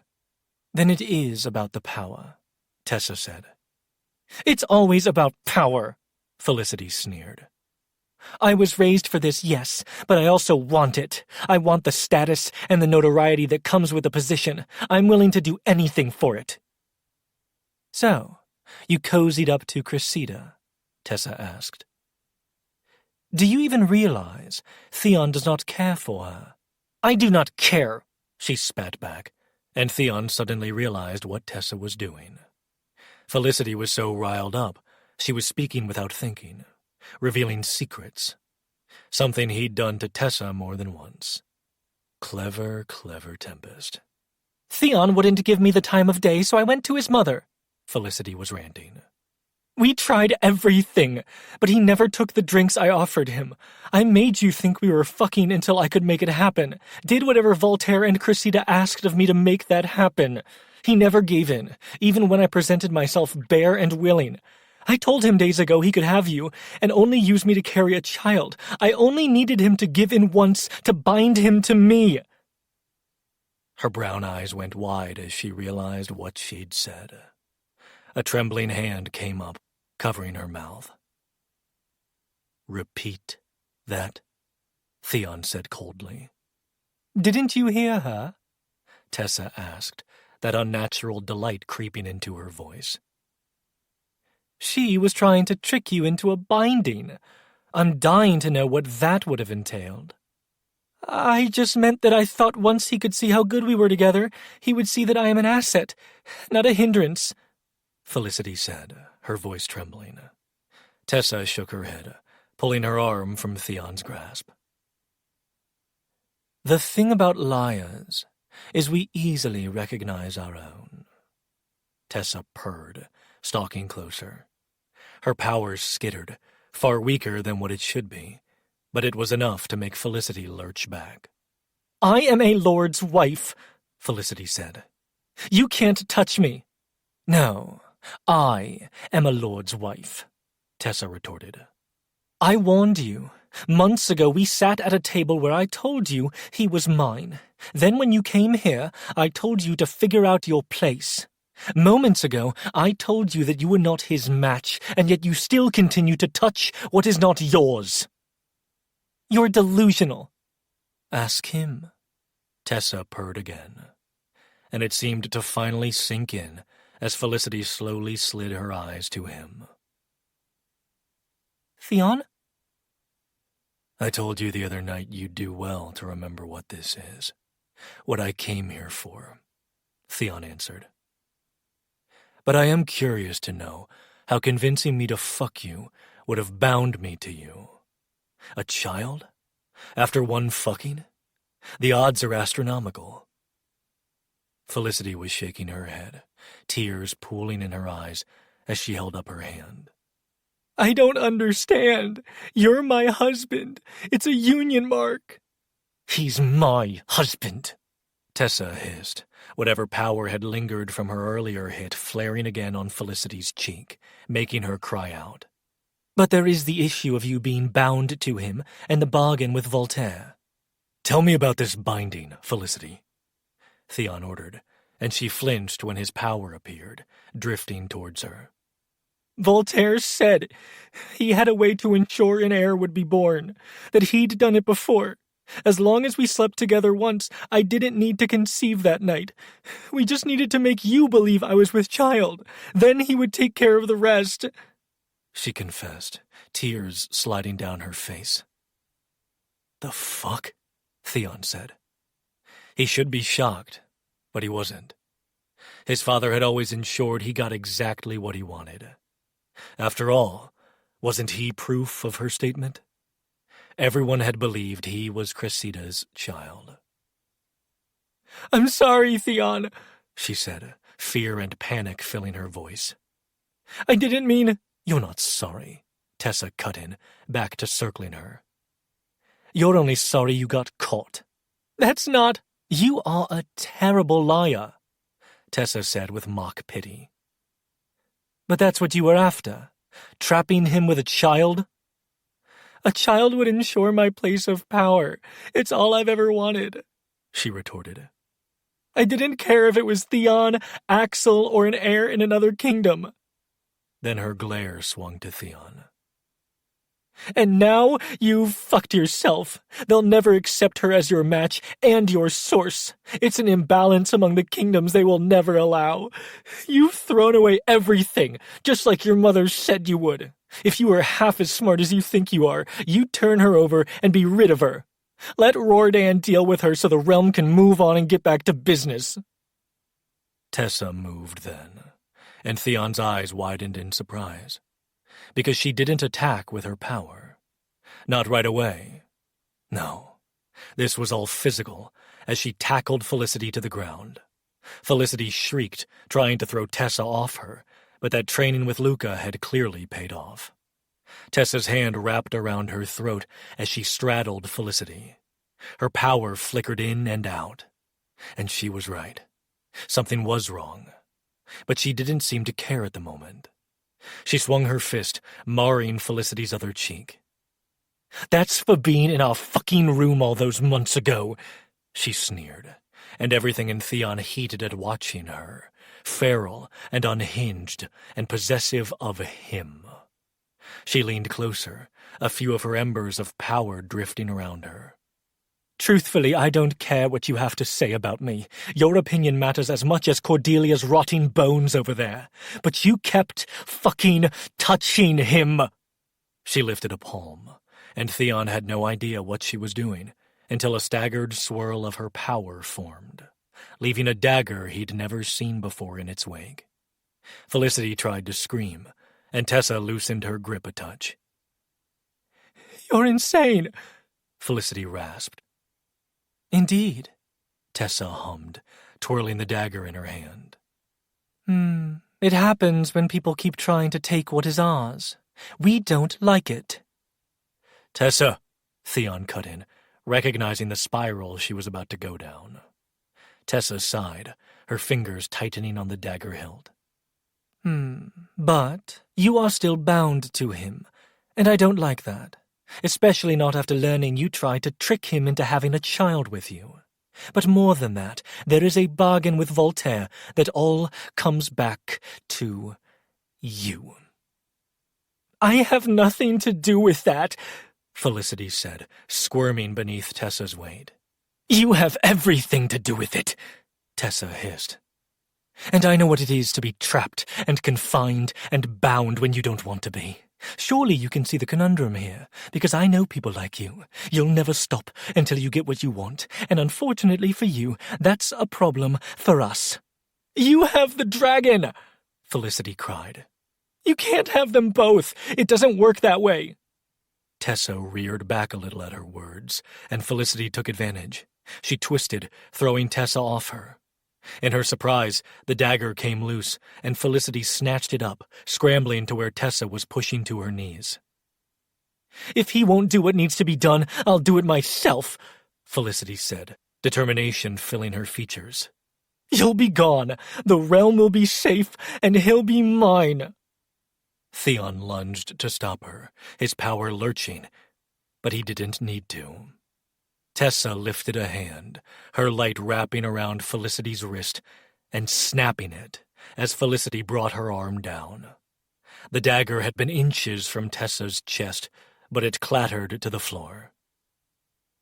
"Stop touching my goddamn things!" Tessa snarled, swiping up the dagger and slashing it across Felicity's throat. Blood sprayed as she plunged it into Felicity's chest. The female gasped, a hand reaching for the hilt as she fell onto her side. And Theon watched in fascination as she faded to embers that matched Tessa's power before fading away altogether. "You've been keeping secrets, Tessa," he chided with a dark purr, striding to her and extending a hand. Her fingers slid into his, smears of blood gracing his palm as he pulled her to her feet. He gripped her chin in his other hand, forcing her eyes to his. "You are stunning," he growled. "Say it," she rasped, the words harsh and rough as the high he'd experienced moments ago flashed in her violet irises. He knew what she wanted to hear. "Yours, Little Storm. Only yours.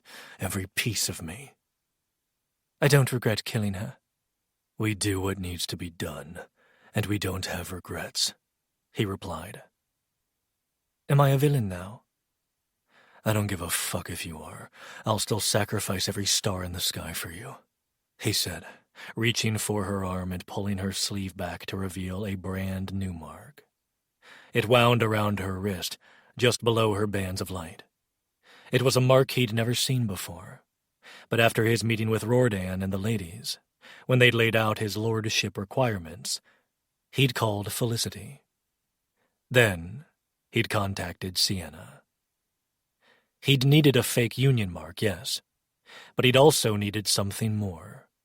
He'd needed a union mark to bind him and Tessa, and last night Brecken had brought the witch with when he'd taken Theon to Tessa's rooms. Tessa had agreed to his plan. He would never have forced her, would have come up with something else, but she'd agreed. A binding of her own choosing, with conditions of her own. Conditions Theon had never imagined being even remotely agreeable to, but ones he hoped would eventually come to pass. But that wasn't up to him. He swiped his thumbs along the black and white loops and swirls that wound around her wrist, matching the one on his. "Are you all right?" he murmured. "Something is wrong with us," she said, lifting her palms and studying them. "With your power?" She nodded. "It's like it's empty. There are only dregs of it in my soul, as if it can only appear in short bursts. It's never been like this." "But you just killed Felicity," he said. "Isn't that how your power refills?" "Yes, but my power didn't take. That was something else." "I'm going to need you to fill me in on that, or I can't help Tessa." Before she could reply, light flared, and it wasn't hers. Theon shoved her behind him, but she didn't stay there, because of course she didn't. Not as Roehrich stepped from a portal, with Dex at his side. "What are you doing back here?" Theon demanded, his power immediately winding around Tessa. "I see you figured out how to remove that cuff," Roehrich answered, gaze sweeping over the mess of Cordelia's corpse on the floor. "Dexter thought you might have, so we have come to make a bargain. Give us the cuff, and the two of you can leave." "Just like that?" Theon asked doubtfully. "I'm sure we will meet again soon enough." "And if we refuse?" "Ah, then we will have to detain you for murder," he answered. "And kidnapping? Where is your wife?" Neither he nor Tessa answered that question, but Theon said, "And what makes you think you'll be able to detain us?" Roehrich smiled something truly sinister. "I know her power is not what it should be. Not with that cuff absorbing her magic for the last 2 weeks. Even if I couldn't convince her to eat a pastry this morning to make it slumber even more. Beyond that, you are not yet a lord. Even if you were, your source is weakened. You are not strong enough to take me on. But aside from all that, I also have them." As he said the words, seraphs appeared in the room, some traveling in, and some bursting through the office door. More than a dozen of them. Some had power swirling at their fingertips, others had weapons. "You disappoint me, Tessie," Dex said, cold and harsh as he glared at her. "I tried to give you everything. I would have taken you home when this was all over." "Akaz would never let me live," she answered. "He would use me to do his dirty work, then kill me for the Arius blood in my veins." "And now he will simply kill you," Dex replied. "Stupid, reckless child." With a jerk of his chin, he commanded, "Get me the cuff, and bring her to me." The seraphs converged, coming for them, and Theon didn't know what he was doing as he tugged Tessa into his chest. Darkness wrapped around them, swallowing them whole. He didn't know how or why, but it was instinct to take a step, shadow-walking through the dark. But he'd never done this before, and he didn't know where they were when they appeared beside a body of water. Trees surrounded them, and clouds obscured the sun. "Lake Moonmist," Tessa said, taking in their surroundings. She looked at him in concern. "We didn't go far enough, Theon. This is right next to the estate." "I don't even know what I did or how I did it. I don't know." He trailed off, feeling helpless and out of his element. He always knew, always had control of his power. And then the seraphs appeared. Tessa was nearly powerless, and they were alone. fuck? 25. Luca. This is where Fae are raised. Eliza asked in a tone that told Luca exactly what she thought of that. Most of them, Luca answered as they approached the Celeste Estate main gates. There are 4 estates. Some Fae have homes in the cities after they are assigned to kingdoms, but all Fae children are sent to an estate for academics by the age of 6. And the Fae just allow that? It's how things are done, he answered. It's cruel. I don't disagree, he answered. But when it's how it's always been done, eventually everyone stops questioning. It's just normal. Stopping at the gates, he added, Devrim is on the edge of a reformation. The lords and ladies are trying to incite panic to control the masses, but I don't think things will stay the same. Change is coming either way. That's the hope, Eliza grumbled. How are we getting in there? Luca had used the tracking mark that still connected him to Tessa to make sure she was still here. Assuming Theon wouldn't leave her again, 2 days ago they'd traveled to Arobel, the Celeste Kingdom capital city, with Roehrich and Eliza. They'd all agreed they should leave the cave for a while, not because anyone could access it with his wards, but because Tessa had clearly been taken from there. There were likely Seraphs lingering as spies. Sienna had taken Zan to the underground, while Roehrich and Eliza had come with him. At this point, any extra power wouldn't hurt. They had no idea what they were going to come up against, so they'd rested up in Arobel, letting their reserves fill fully, before they ventured to the estate, being dropped off at the end of the long drive they'd just walked up. We could fly over the gates, Roehrich offered, a slyness to his voice that Luca didn't understand. Why are you saying it like that? Luca asked. At the same time, Eliza said, Absolutely not. Luca glanced between the two of them. Did something happen when you were flying? No, Eliza retorted. How could it when her feet have never left the ground? Roehrich added. Luca looked back at Eliza in surprise. Never? You've never gone flying with him? Has Tessa? She asked in irritation. Yes, Luca answered. Granted, those were life-or-death situations, but she's not averse to it. If I were meant to fly, I would have been given wings, she said. Figure out something else. Why aren't there guards out here anyway? Roehrich asked, stepping closer to study the tall metal gates. It was a good point, and a question Luca didn't have an answer to. He'd come to get Theon and Tessa out of here. Then they could all regroup. He'd clear the air with Tessa. He'd be back with his ward, and things could move forward. Pushing on the gate, it swung open easily, and everything in him went on high alert. Something was very wrong here. Not even the wards around the property were active. Be prepared for anything, Luca said in a low voice, shifting his eyes to see everything more vividly. Don't expect me to protect you if we have to fight, Madragoson, Roehrich said, walking at Eliza's side. The only one who's going to need protecting is you. From me, she grumbled.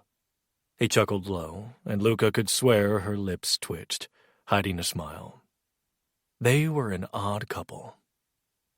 Pulling his attention back to the estate, he wasn't entirely sure where to go. He'd only been to this estate once. The only thing he had to go on was the tracking mark that was guiding him deeper into the estate grounds. They stuck to the shadows, trying to stay out of sight. Rounding the main building, they all went still. In the center of the courtyard stood the Anala Air and her source. A fire portal was open, and they were ushering Fae children through as quickly as possible.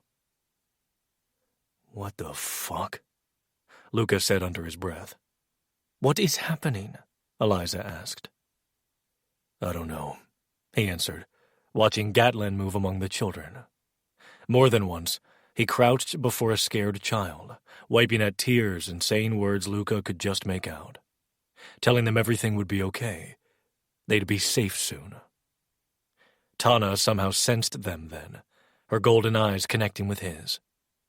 She said something to Gatlin, who nodded, calling to a few others Luca had missed. One was Bridget, Tana's younger sister, who was closer to Axel's age. The others were clearly related as well, with their various shades of red hair. Tana moved in their direction, and when she was halfway to them, a seraph Luca recognized fell into step beside her. Luca immediately went on high alert. It was Brecken, one of Tessa's so-called friends, the same one that had helped her at the Sirana villas. Luca didn't know whose side the male was on, and seeing him here with Tana was a little bit of a mindfuck. Based on conversations and debts currently owed by Theon, I'm going to trust you will not speak a word of what you have seen here today, Tana said tightly, flames winding up her arms and into her hair. I don't know what I'm seeing, Luca said. Where are you taking them? Where we always take those who are no longer safe, Tana answered. But our resources are growing sparse, particularly space. We need to know where Theon stands. We've been watching him. Tessa has changed him in many ways. That's one way to put it, Luca muttered. Who are they? Tana asked. Roehrich and Eliza. Tana eyed them, amber eyes narrowing, but before she could say anything further, Brecken cut in. We have limited time, Tana. We could be discovered any moment. I thought you took care of the guards, Tana answered, glancing to where Gatlin, Bridget, and the others were continuing to guide the children. I did, but I'm not as worried about them as much as I am about... Brecken replied, dark eyes boring into Luca's. Isn't Theon with her? Luca demanded. He is, but it won't be enough. Dex and Rodan went after them with a small company of seraphs.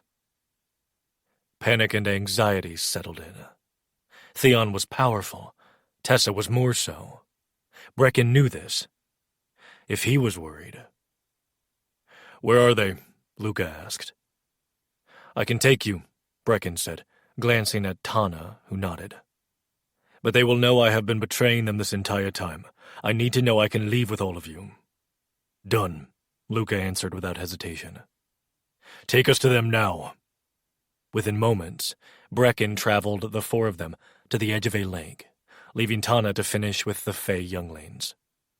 Well, this looks familiar. Roehrich grumbled under his breath. He was already pulling his shirt over his head and summoning his wings. Glancing at Eliza, he added, If I kill more than you, I win that sword. Fuck off, she scoffed, her elegant sword already in her hand, with flames twisting around the blade. She was bouncing on her toes, and if he didn't know for a fact she didn't, he'd swear she had Sargon blood in her, for as much as she liked to fight. Roehrich reached over, tightening some of the straps on the leather armor she favored. Because you know you're going to lose? She shoved his hand away, gray eyes scanning the scene before them. Theon and Tessa are by the edge of the lake, she said, pointing in their direction, but Luca had spotted them the moment they'd appeared here.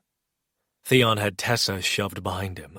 His darkness was a writhing swarm around him, shadow wings wide and flared. There were at least 24 seraphs in the sky, which explained why Theon hadn't hauled her up there. Where else was there to go? Why isn't Tessa using her power? Luca asked, that familiar adrenaline coursing through his body, preparing to fight and protect what was his. She's drained. I don't have time to explain, Brecken said. She needs to take, but her power is too drained to do anything. So it's just Theon? It was. The male drawled. Everything around them seemed to still, as if even the world was holding its breath. And then it was chaos. Seraphs attacked from all sides, diving for Theon and Tessa as power and magic flared. Fuck, Luca muttered, already running. Eliza was at his side, while Roehrich launched into the sky with Brecken, the male's cream wings a stark contrast to Rozick's black ones. "Keep them out of the sky as much as possible," Eliza was yelling as they ran. "Only fire truly kills them. Mine, yours, doesn't much matter.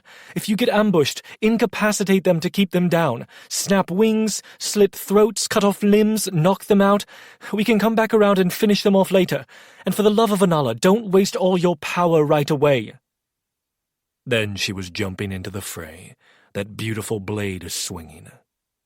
By the gods, she was every bit the war general they said she was. Not only that, her power was vast. Wings went up in flames while her blade swiped through torsos. She ducked and flipped, trails of fire and blood left in her wake. Daggers of pure flame went before her, distracting her victims so she could come in from behind. And above them, her bonded was doing the same. Rozick had shifted to his full dragon form, and Seraphs became encased with dragon fire before becoming nothing at all. He should be up there, doing the same, but not until he got to Theon and Tessa. "Nyla! Round! Now!" Tessa's cry carried to him above the din of battle, and something twisted in his gut at her crying out for her wolves for help instead of him. It only spurred him on faster, shoving Seraphs aside, dodging attacks, and when all else failed, using a short sword he summoned to incapacitate them just as Eliza had said. It was stupid, and went against all his training to be singularly focused on the two of them. But Theon was his ward. Of course he was the priority, and Tessa was. Howls rent through the air, and seconds later the wolves appeared. One light and one dark. Growls sounded, and jaws snapped, teeth sinking into wings and flesh as they moved towards Tessa.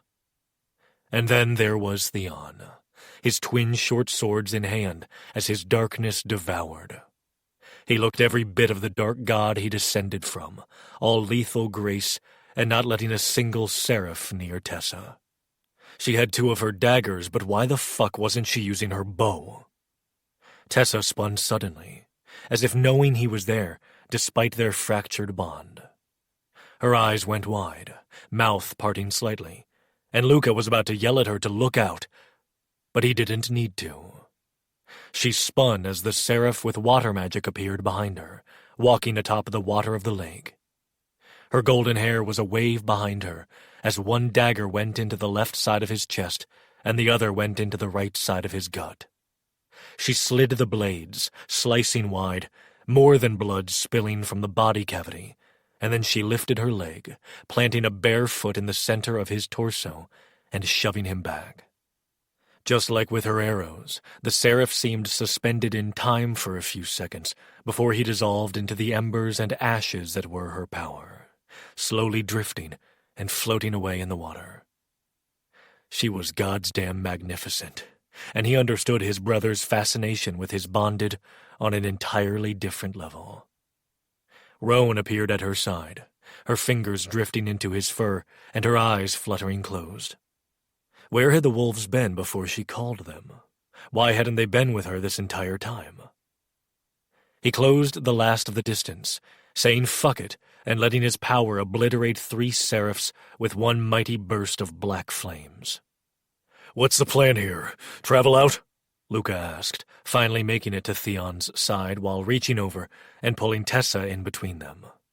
He heard her suck in a sharp breath, but he ignored it. "And go where?" Theon asked, dark mist springing up to block an onslaught of attacks from above. He had a good point. Luca would bet there were seraphs waiting around the cave now.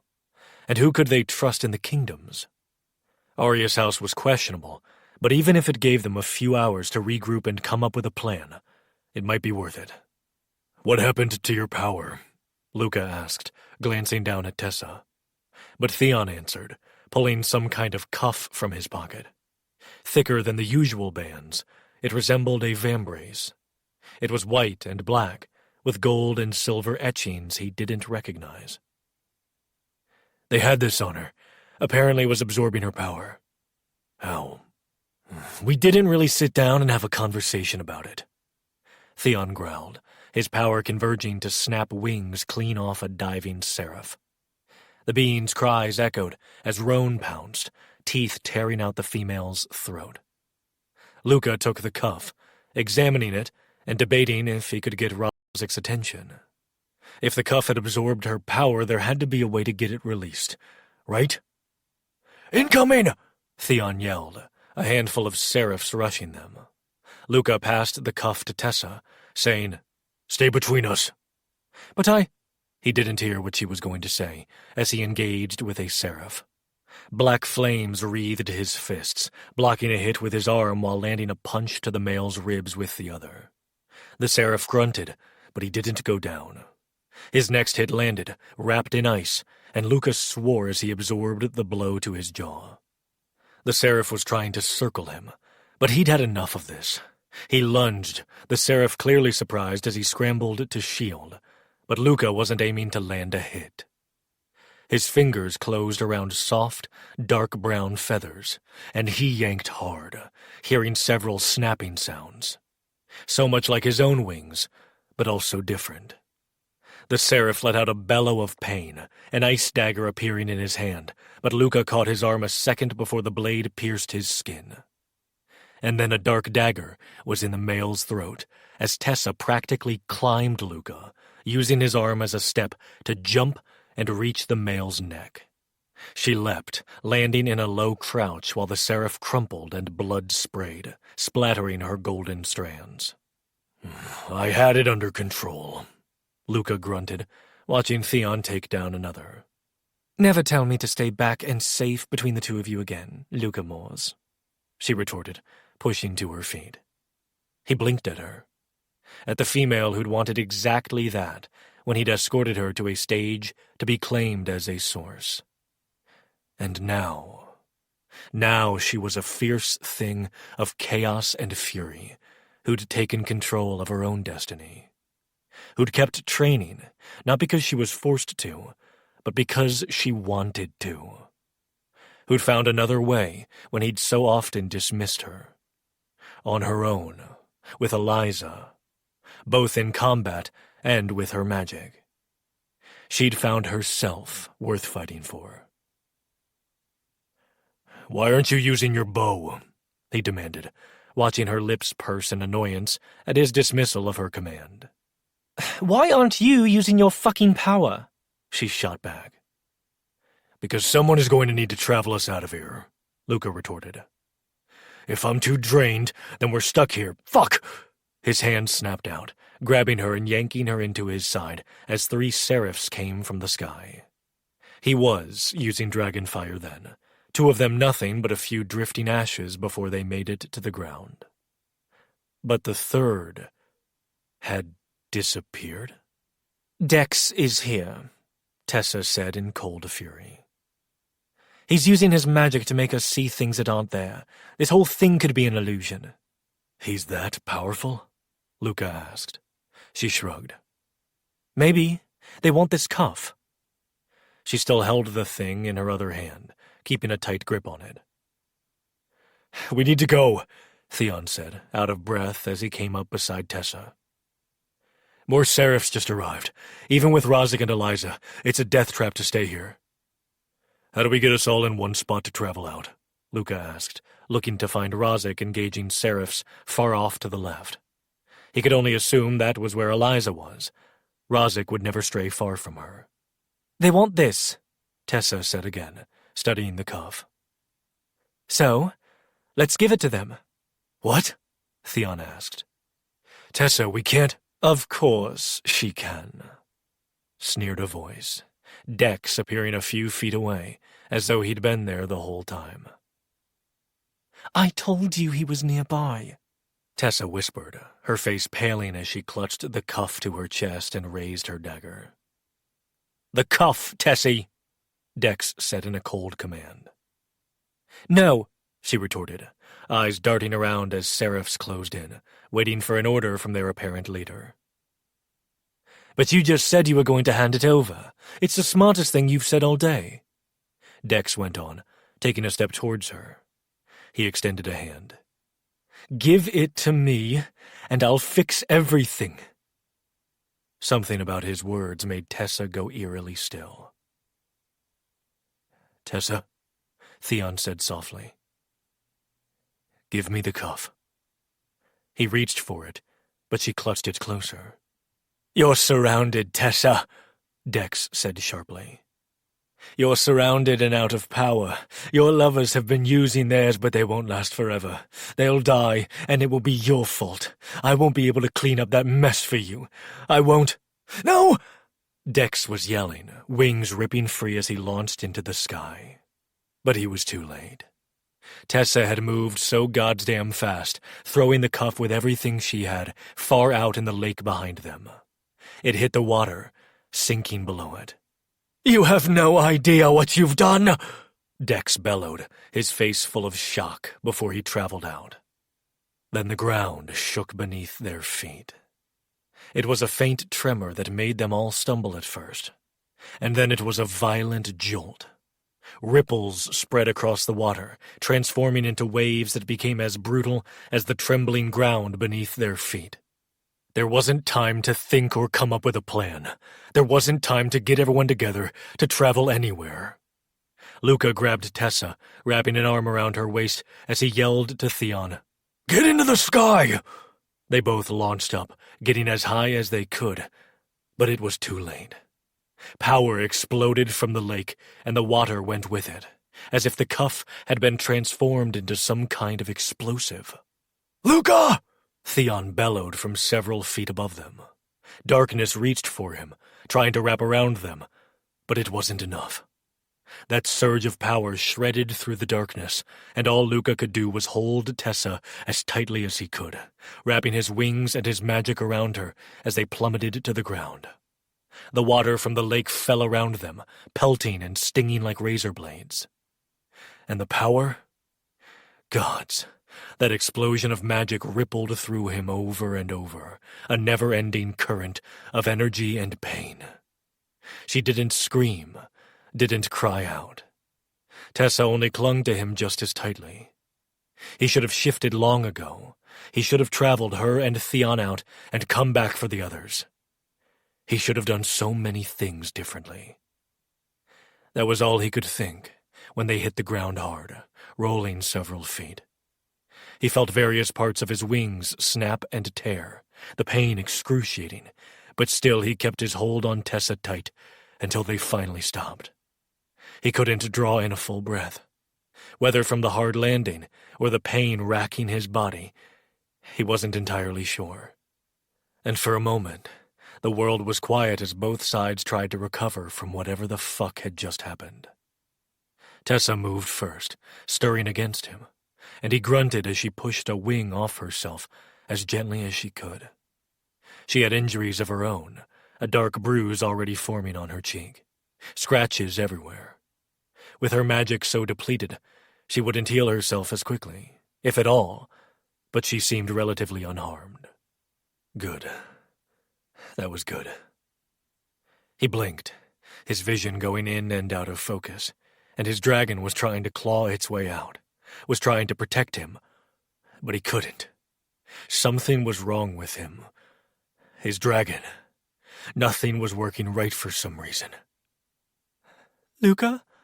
Tessa whispered, eyes wide as she took him in. She lifted a hand as if to touch a wing, but she pulled it back. So tentative and worried. Scared. Of him? Why was she scared of him? "Are you... What do I do? I don't know what I..." Then she was crawling to him and shoving at his chest. "Why did you do that?" she demanded, ignoring the low growl of discomfort. Tears filled her eyes, and he didn't know if they were sad or angry. Pushing hair out of her face, red was left in the path of her hand. Blood dripped down her forearm from another injury, flowing over a new mark around her wrist. "Why did you do that? You didn't have to come, and now you are... because of me, and I don't know what to do." Looking around frantically, she cried, "Theon! Nyla! Roan!" He could hear movement, the rustling of wings that told him the surviving seraphs were starting to recover. Pushing past the pain, he thought he might have enough reserves to travel her out. He tried to push into a sitting position, to reach for her, but he couldn't move his body right. Then she was wrenched away from him, a cry of surprise sounding. "You wild and reckless child!" Dexter snarled, hauling her to her feet by her hair. "You truly ruin everything, don't you? And once again, I have to clean up your mess." Luca didn't understand what was happening when he grabbed her arm, but Tessa clearly did. "No!" she cried, yanking and pushing and trying to break his hold. It didn't matter. Dex tipped her arm, her wound dripping to the ground, and Tessa screamed. Not in horror, but in utter fury as a hunter appeared. "You called, Your Grace," the hunter said, his eerie voice wrapping around Luca's bones like ice. So much like the voice Tessa could have, yet different. "No," she said, shaking her head wildly. "I didn't. Leave. You are not needed." But more and more hunters materialized, even as she spoke the words. "Hold her," Dex sneered, passing her off to the hunter. "Dex, no! Please, no!" she cried, but he didn't stop. The male moved to stand over Luca, a sneer of disgust on his face. "Another one of Sargon's heirs fails his duties." His booted foot came down hard on a battered wing, the male grinding all his weight atop it. Tessa cried out again, and Luca was fighting the urge to vomit at the excruciating pain. "The thing is," Dex continued, "a hunter's blade doesn't do much to your kind since your fire burns away the poison. This blade, however—" The seraph smiled, pulling a long, thin dagger from his belt. The hilt was gold, and the blade itself was pure white, with gold etchings. "It was created especially for your kind," Dex said, dropping to a knee beside him. "Akaz created it just for Sargon and Arius and their little pets. We use it in weapons." He flashed a dark smirk. "Or collars, which I did debate for you. We could use a replacement for your father, but I think this will break her more." He leaned closer, his voice merciless. "And I need her fucking shattered." And Luca could do nothing but watch, as he raised his arm above his head and sank the blade deep into his chest. If he'd been in pain before, it was nothing compared to this, because he was dying. No, his dragon was dying, thrashing and keening in his soul. He'd never survive losing that piece of him. Tessa was screaming, and his dragon was dying. He tried to speak, holding her horrified stare, willing her to understand the words he was mouthing. "Keep fighting, baby girl." And the last thing he saw was lightning flickering in endless violet depths before his dragon let out a defiant roar, and the world went dark and silent. 26. Tessa. The world was too quiet. Or maybe sound was just muted. There was a faint buzzing, a low din in the background that wouldn't stop as she stared and stared at that dagger lodged in Luca's chest. Because he wasn't moving. And why wasn't he moving? He was a dragon. A dragon. He couldn't just stop moving. And there was something in her that was breaking, a fracture that was deepening, splitting her apart. And it was all she could feel. She couldn't breathe. There was no one to tell her to put one foot in front of the other.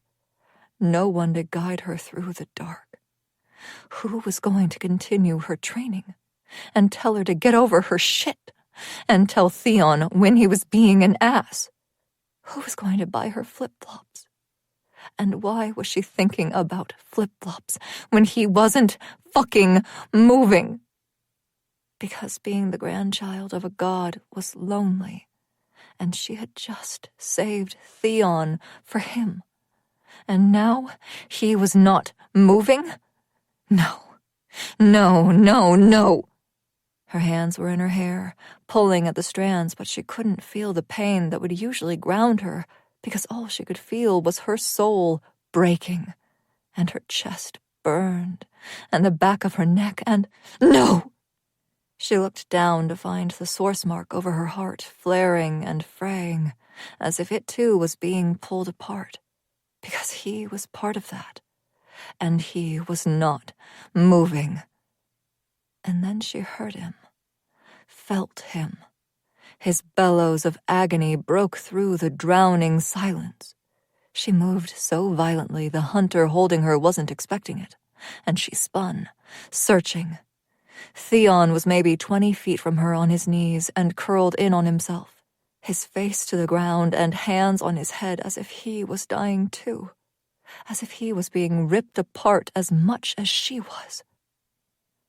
"The death of a guardian is excruciating for their wards," came Dex's whispered words in her ear, one of his hands pulling her hair over her shoulder. "But you know all about that, don't you, Tessie?" A finger ran down her nape, directly atop her third source mark. "Still, it will be worse for the Arius heir because you never accepted your bond with the dragon. A regret for both of you, I'm sure, now that it will never come to be." Another cry of pure torture came from Theon, and he was crawling. Theon was dragging himself across the ground, trying to get to Luca. But hunters were converging and closing in around him, drawn by his Arius blood, and they no longer answered to her. But they didn't attack. They just continued to circle, eyes keen on their prey as he stopped and cried out again. And she could feel his agony mixing with her own, and it brought her to her knees. God, she wouldn't survive this. None of them would survive this. "They won't kill him yet," Dex said, crouching beside her. "I won't let them. I want him to feel every ounce of that fucking bond dying. Only then will I let the hunters have him." Her source marks were like a hot brand now, as torturous as when she'd received them. The source marks. Slowly, she lifted her hands, turning them over. The Arius mark on one hand, but the other?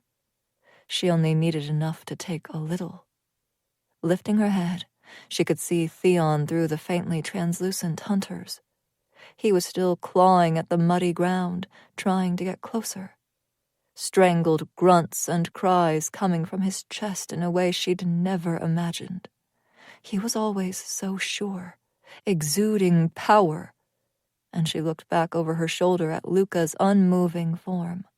He was always strong and broody, never taking anyone's shit.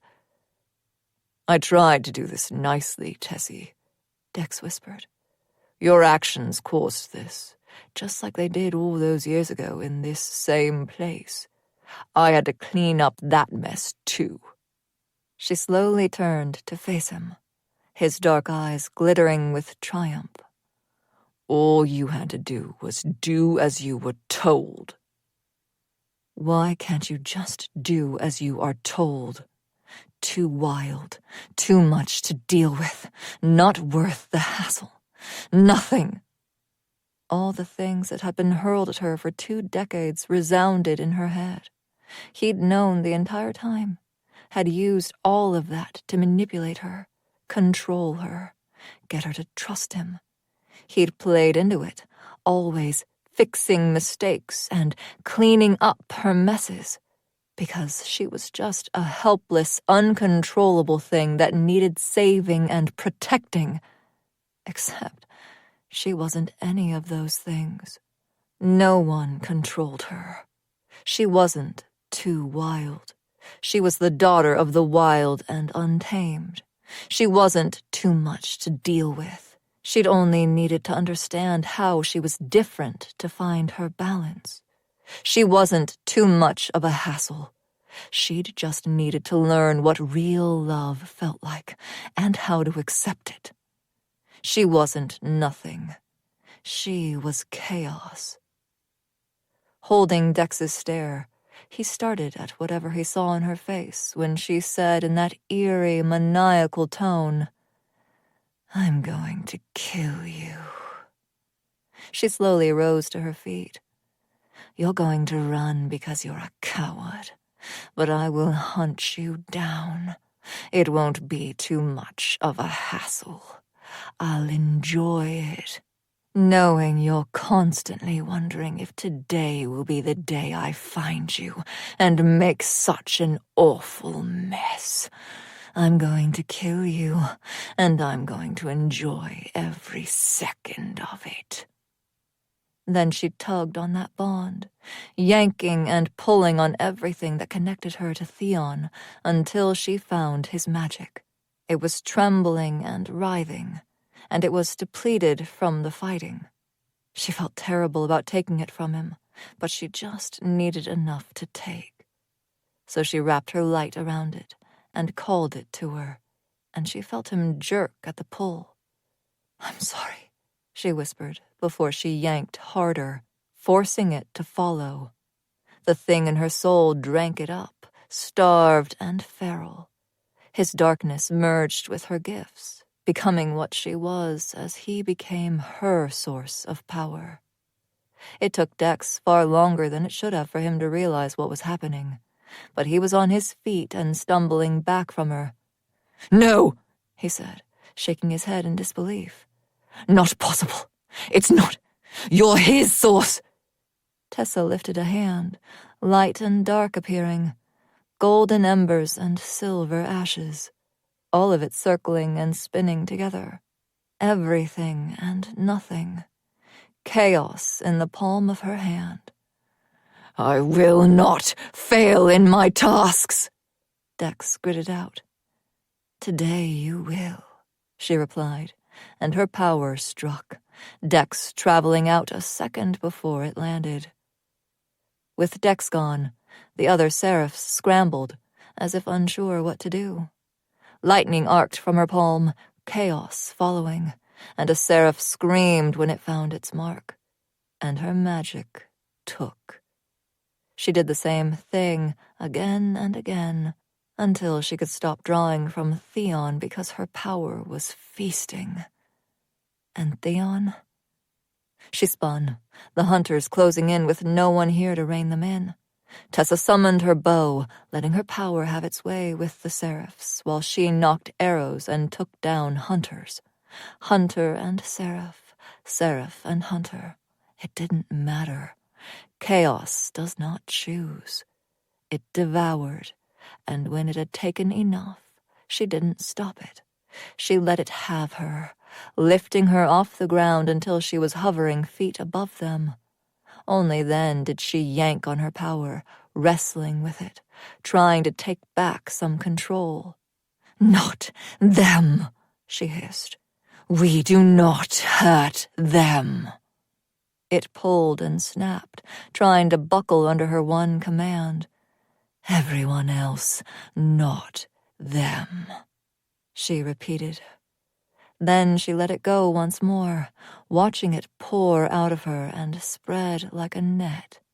It wrapped around the seraphs fleeing in the sky and those running for cover in the surrounding trees. It wound among the hunters, down their throats and squeezing whatever life force from their beings. It took life from the trees and the water and the wind, but it did not touch Theon or Luca. It did not linger near Nyla or Roan. But she felt it all, could feel the power from her toes to the tips of her fingers, could feel it swirling in her eyes and flowing in her veins. This thing she'd always known was there but could never control, because chaos wasn't meant to be controlled. chaos was meant to reign. And when they were all gone, when only those she loved remained, she drifted back down, already running as her bare feet hit the ground, soaked with water and blood, because her reserves were full after taking so much life, and Luca still wasn't moving. She dropped to her knees beside him, all the pain and grief mixing with her fury and chaos. He wasn't gone yet, because she could still feel the bond in her soul splintering, on the precipice of snapping altogether. "Tessa, there's nothing—" But she twisted with a snarl when someone touched her shoulder, finding Brecken standing over her, and he yanked his hand back. Holding his hands up in supplication, he said, "Okay, Tessa, okay, I won't touch you." Movement caught her eye, and she found Roehrich and Eliza with Theon, helping him over to where they were. He couldn't even stand, let alone walk. She didn't have time to wait, though.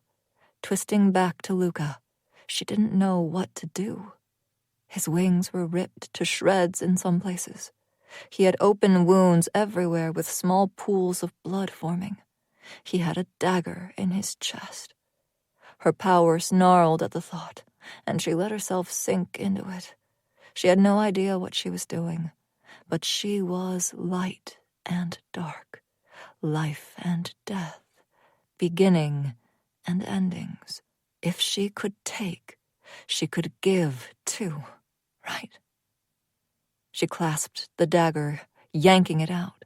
Blood immediately poured from his chest, running along his flesh.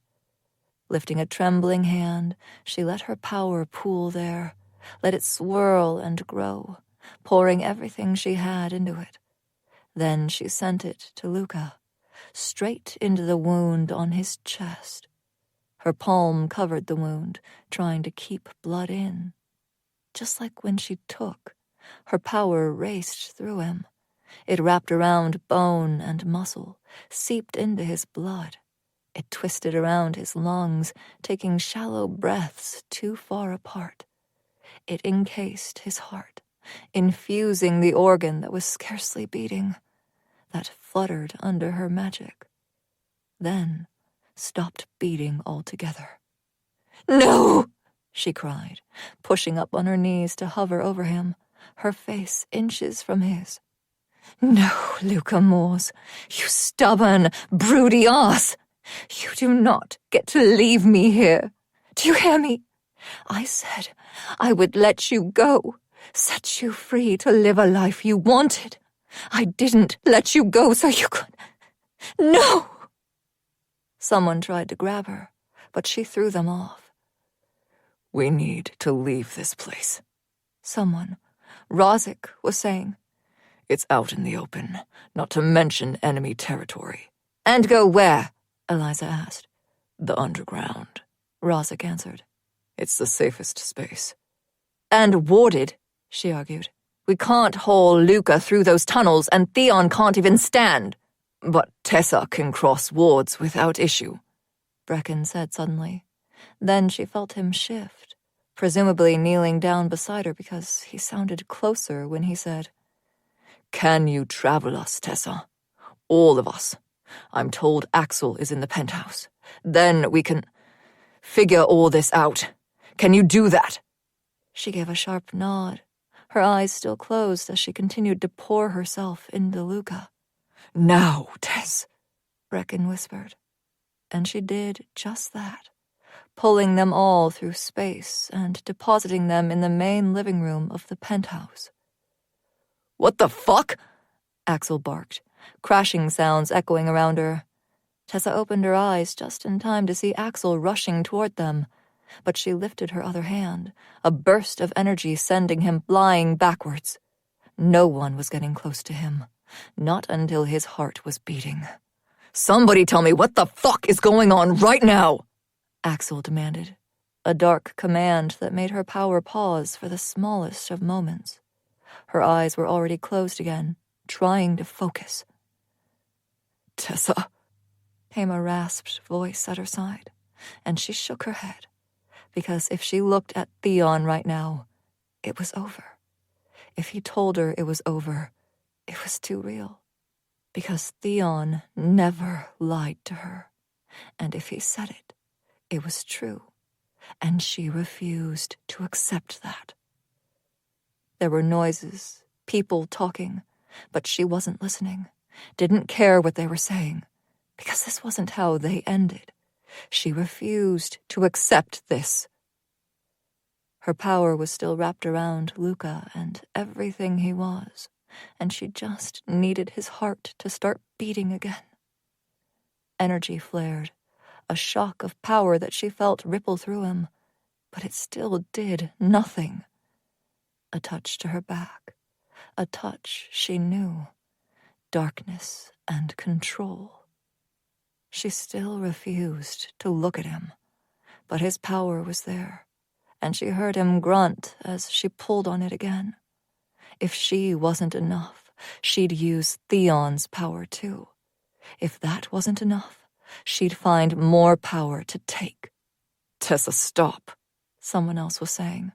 "Not like this." But it would be like this, because something had to work. Something had to fix this. "Tessa!" She didn't know who was trying to talk to her, but her answer was a feral scream of utter fury and anguish. This was not how this was going to end. Chaos erupted around her. It wasn't destructive like it had been beside Lake Moonmist. No, this chaos settled onto Luca like an armor before sinking into his being. She felt it in the power she already had laced through his body, in his veins and around his bones. It fused and merged, and she could feel it all racing throughout his being. And then his heart beat. Once. Twice. Nothing. Once more.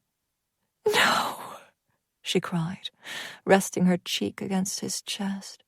She could feel the sticky blood on her skin, but she couldn't feel him. She couldn't.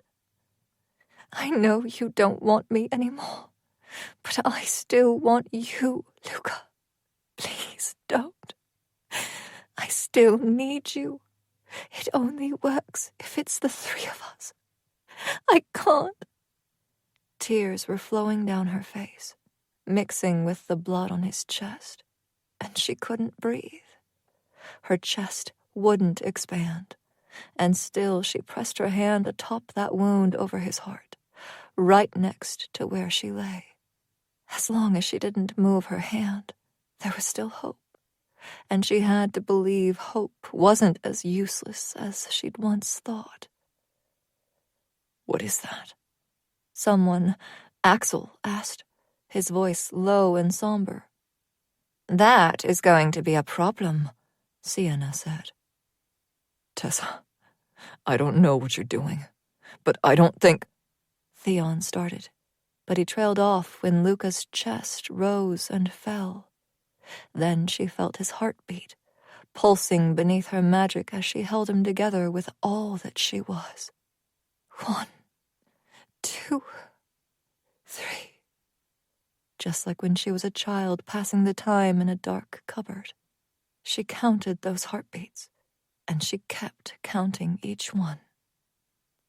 163, 164, 165. Not until she hit 300 did she dare to open her eyes, lift her head, see his chest rising and falling, slowly and too far apart, but it was moving. "Sienna," Theon said, "what is happening?" "She is bartering with the gods and the fates," Sienna muttered. "Move her so I can work, Theon. Triss, I need you. Gia, too." "Come, Tessa," Theon said, gently taking her shoulders and pulling, but she still refused, clinging to Luca. What if everything changed when that connection was broken? "Tessa, look at me. Now." The last word held a bite, and she slid her eyes to his while still holding her hand in place. "Good girl," he said, cupping her cheek, his thumb sweeping across her skin. "Now, really look. If he was still dying, I would not be standing or forming words. I felt all of that, just like you did. I don't feel that anymore.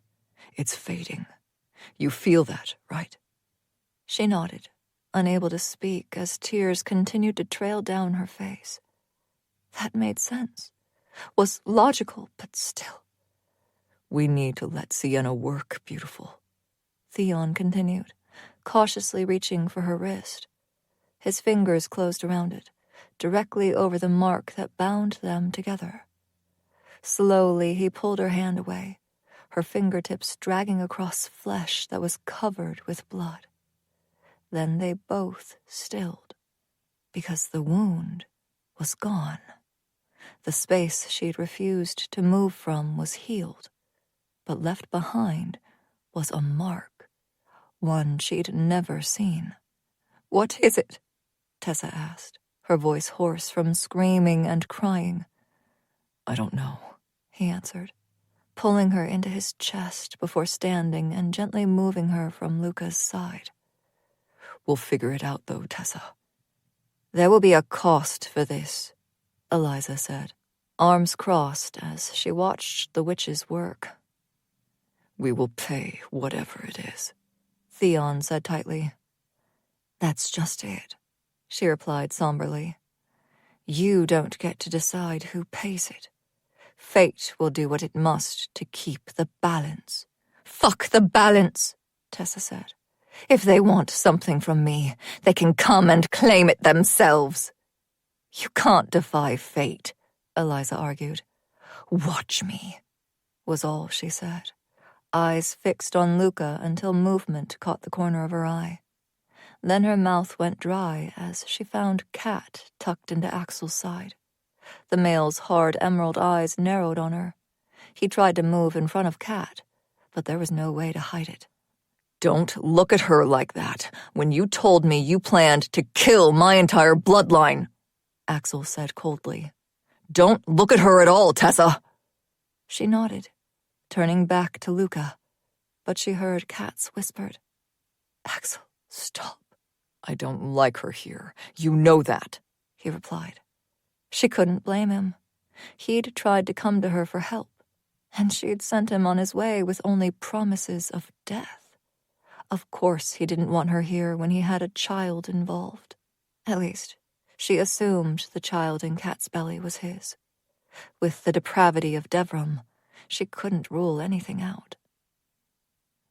"One thing at a time, Tessa," Theon said softly, leaning down to speak in her ear. "Luca first, then we'll worry about Axel." She nodded again, but she would leave if that was what Axel wanted. As soon as Luca was well enough, she would go. Lifting a hand, her fingers wound into her hair. Her power was free, pacing in her soul, yet somehow content. It was only then she realized Theon's darkness was drifting around her, brushing along her skin and soothing her restless magic, calming her anxious soul. "You are truly all right?" she asked him, still watching as Sienna examined a wing and Tristan's hands hovered over a wound on Luca's side. "Feeling him," he started, and she felt him shudder against her. "It was an agony I didn't think I would survive, but that faded and continues to do so with each passing minute." "You weren't hit by anything?" "I was higher up," Theon said. "The others said they traveled out, but I couldn't. I watched the two of you fall, and I knew I wouldn't be fast enough to do anything." "Do we know what happened?" "You destroyed a mirror gate." They both turned at the sound of Brecken's voice. He had a few battle wounds himself, but he was already healing. His wings were gone, and he stood off to the side, away from everyone else, as though he wasn't sure where he belonged. something she thoroughly understood. "What do you mean I destroyed a mirror gate?" Tessa asked. "Each kingdom has a gateway into the realm. The Celeste Kingdom's was in Lake Moonmist. There is a tunnel that leads to a chamber beneath the lake. Or there was," he explained. "When you threw that cuff into it, the power it had absorbed from you sought out the power from the mirror gate." No one spoke, all of them falling silent as Sienna continued to instruct Tristan and Gia. Her plan had always been to destroy a mirror gate. It was why she'd sent a note to Dex and let him take her. Granted, she'd expected to be taken to the Akaz Kingdom. She'd had an idea of where to look for the mirror gate there, but when she'd found herself at the Celeste estate, she'd thought her plans had been thwarted. She'd just assumed the mirror gate was in Arabelle, where Lady Kandra resided. She'd assumed the ruling lords and ladies would keep their mirror gates close, but that was apparently not the case. Tessa broke the silence, trying to keep her mind busy because why was this taking so long? There were 3 witches working on him. They had gifts of healing, all 3 of them. It shouldn't take this long. "Do you know where the other gates are?" she asked, Theon's fingers toying with the ends of her hair, simple touches to keep her grounded. "I've been searching. When I would go to find Faye for Dex, I would search while I was gone," Brecken answered. Tessa nodded, her breath stalling as Sienna stood and came toward them, features tight and emotionless as always. "He'll live," she said. "But you already know that." "I didn't," Tessa retorted, a breath whooshing out at the words. "He'll live." "You must have," Sienna replied, the words short and harsh. "He lives because of you." "I didn't. I don't know what I did," she managed to stammer. "But if it saved him, then I don't regret it." "There's always a cost, and you are playing with life and death." "I am life and death," she said, an eeriness settling over the room as her power flared. Sienna took a small step back, but that was the only sign of unease she let show. "You say you are prepared for the cost, but there are things far worse than death, daughter of wild and fury.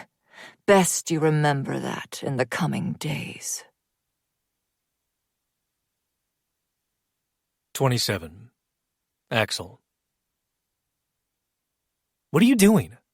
Axel asked, stopping short when he entered the kitchen to find Theon rustling around in a cupboard.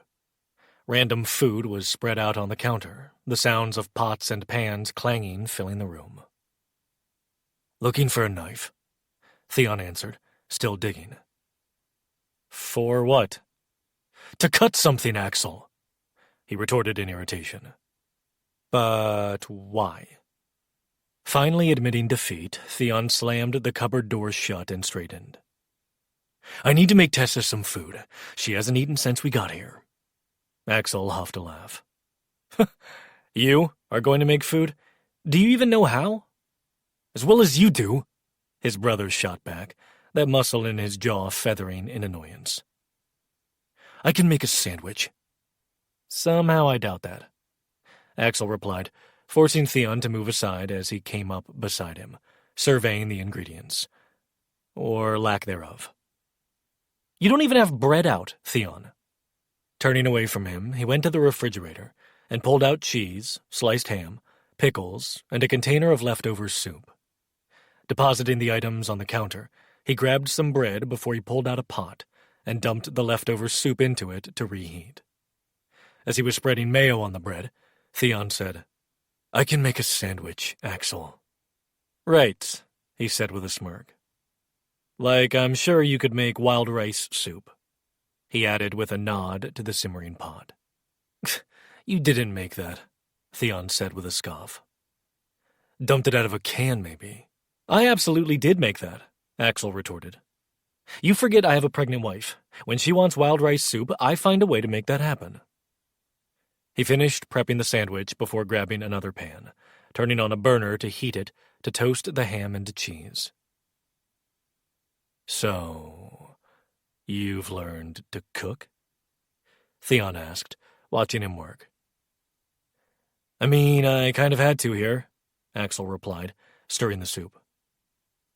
"I know I could pay for anything, but I also wanted to get to know the people even more. What better way to do that than asking them to help you make the best wild rice soup when at the market? Asking for advice on other things?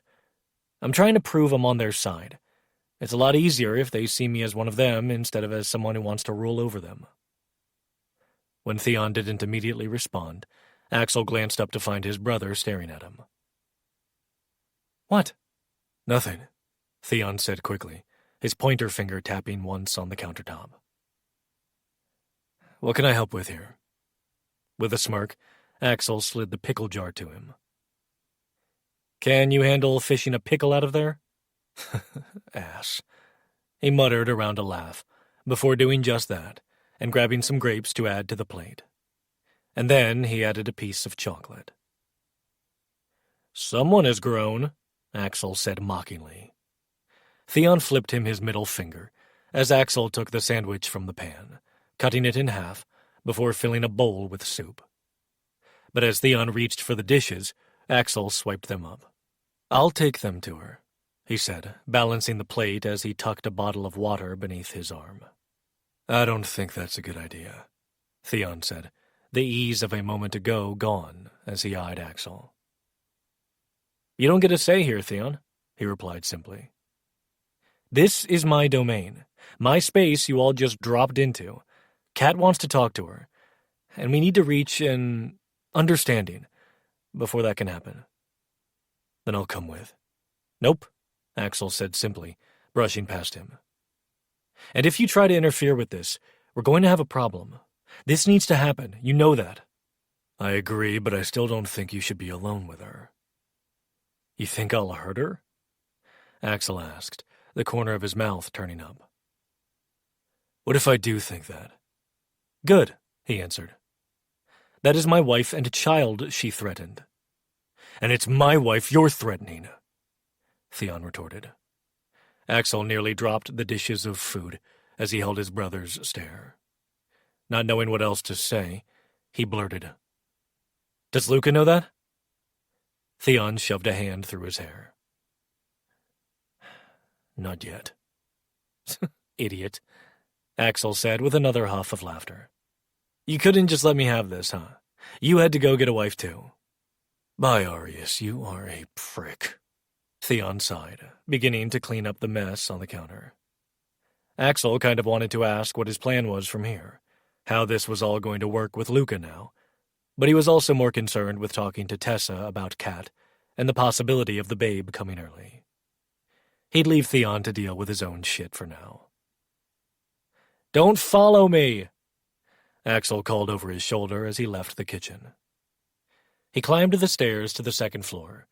He and Kat had taken over the third-floor primary bedroom, so someone had traveled Luca to Theon's suite. And thank the gods for that. There was no way they would have been able to haul the mail up the stairs. He would have had to stay on the living room floor. Pushing open the door, he didn't bother keeping quiet. Luca was going to wake up when he was well enough to do so, and he didn't care if he woke or startled Tessa. As it happened, she was curled up in an armchair next to the bed, a blanket draped over her as she slept. Rounding the bed, he kicked the leg of the chair, making it shake, and Tessa jolted awake. Her attention immediately went to Luca, and when she found him still sleeping, her gaze slid to Axel, eyes widening in surprise. He unceremoniously dropped the plate with the sandwich, fruit, and whatnot into her lap, a few grapes rolling to the floor. Then he let the water bottle drop beside her. Not wanting to clean up spilled soup, he opted to set the bowl on the bedside table. "Thanks, I guess," Tessa said, eyeing him as she reached for the water bottle. His laugh was humorless and dark. "Oh, baby doll, don't thank me quite yet," he purred.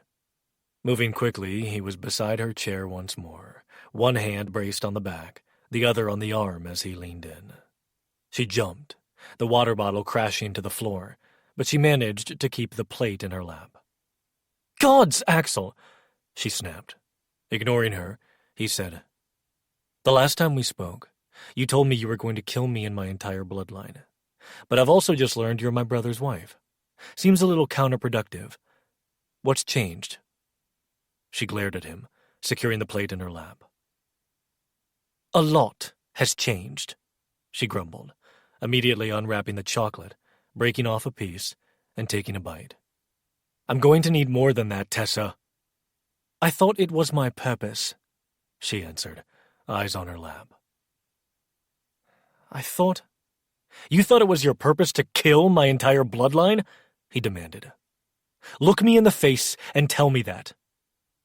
Her head snapped up, eyes hard and glowing. "You know what? Yes, Axel, I thought that was my purpose.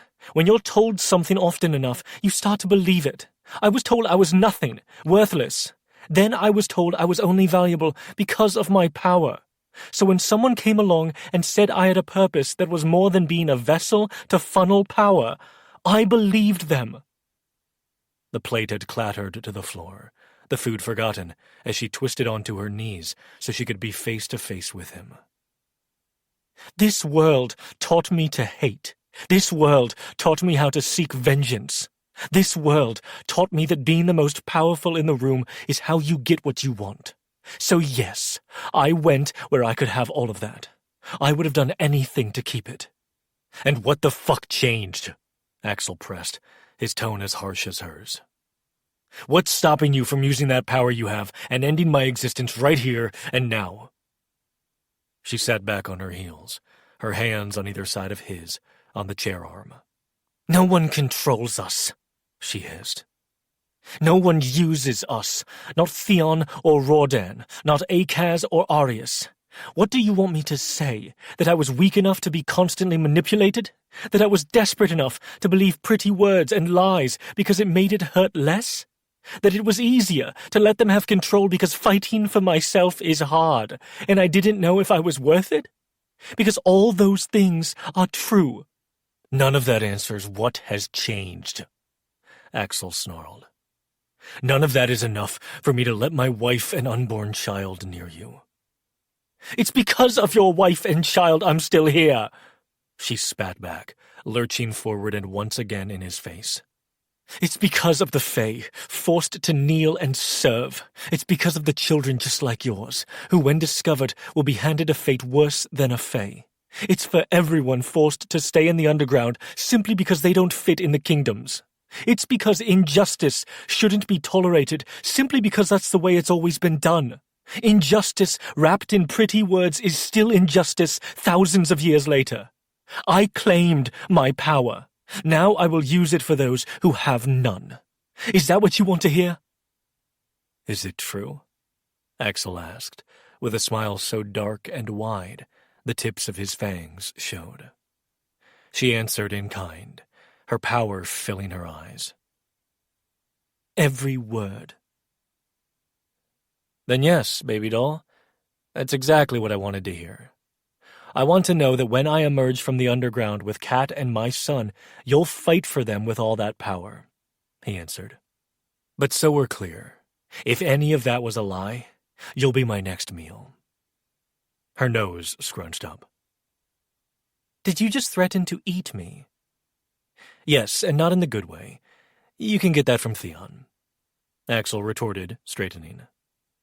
"I do," Tessa tossed back, uncoiling like a cat from the chair and stretching. Axel huffed a laugh as she bent to pick up the food that had spilled everywhere, breaking off another piece of chocolate as she did. She piled it all back on the plate, setting it on the end of the bed before retrieving the water bottle and taking a drink. As she recapped it, the small bit of mirth between them dissolved, and she focused on Luca once again, worrying her bottom lip. "I am sorry, Axel," she said quietly. "I did learn how to hurt and hate from this realm, but I learned what true friendship could look like from you." She turned her head to look at him. "I truly am sorry, but I know pretty words don't mean shit." "In this case, they do, Tessa," he said, far more gently than their previous words had been. She nodded, looking back at Luca. "Did you really marry her?" He huffed a laugh, moving closer. Shoving his hands in his pockets, he said, "Yeah, I did. Did you really marry Theon?" It was her turn to huff a laugh. "Yeah, I did. You're going to be a father." "Glad to see we're continuing to state obvious things." She glanced at him, giving him a weak smile. "I can't imagine that was planned. Was it?" Axel sighed. "No, it wasn't. But it is something we need to talk to you about." Her brows arched. "Me? I don't know anything about children. Even when I was one, I was never really around them." "It's not about raising them or anything," he said with a wink. "But rest a bit. Eat some food. Kat is sleeping, but I know when she wakes, she will want to speak to you right away." "I don't know what kind of help I'll be, but I can try. That's all I ask." Axel replied, taking a step toward the door. Then he paused, turning to walk backwards as he spoke. "I have an extra phone and earbuds. I'll bring them to you." Her smile was small, but there when she answered. "I'd like that very much." "I've never seen a mark like that," Roehrich was saying when Axel and Kat came into the room a few hours later. "But you've been alive for a long time," Tessa argued. "You could have seen it in passing at some time, right?" "These two are older than I am," Roehrich said dryly, gesturing to Sienna and Tristan. "I don't see you questioning their lack of knowledge." "Have any of you seen anything similar?" Theon cut in, standing next to the chair Tessa was curled back up in. "Or do any of you have any idea what it could be or do?" "I'm well versed in marks, Wild Fury," Tristan said. "That is one I've never seen before." "So it just appeared? That's not possible," Theon said in frustration. "Of course it's possible," Eliza said from where she perched on the end of the bed. "Scarlet can create new marks because of what she is. Why wouldn't Tessa be able to?" "But I didn't," Tessa insisted. "That you know of. Maybe you didn't know what you were doing," she countered. "Sienna?" Theon asked, looking at the witch. "It is a new mark we've never seen before," Sienna replied. "Tessa is unlike any other. It would make sense that she can create marks unlike any other." "I've only ever drawn one mark," she argued, all eyes on her now. Her fingers dug into the fabric of the armchair, and Theon sat on the arm, taking one of her hands in his. Some of her tension eased, but even Axel could see it was still present. "Be that as it may," Tristan said, "the fact remains you're one of a kind, Tessa. I suspect you will continue to discover new facets of your gifts throughout your immortal life." "But as for that mark," Sienna said, gesturing to Luca's still form, "we won't know what it does until he wakes, and even then, we may not know right away. Magic is volatile, and a debt is owed." "And when will he wake up?" Tessa gritted out. "When he's ready. My answer to that has not changed," Sienna answered. "Let's table this for a bit," Theon said, locking eyes with Axel and Kat, where they still stood just inside the room. "Is this a good time?" Kat asked tentatively, because of course she did.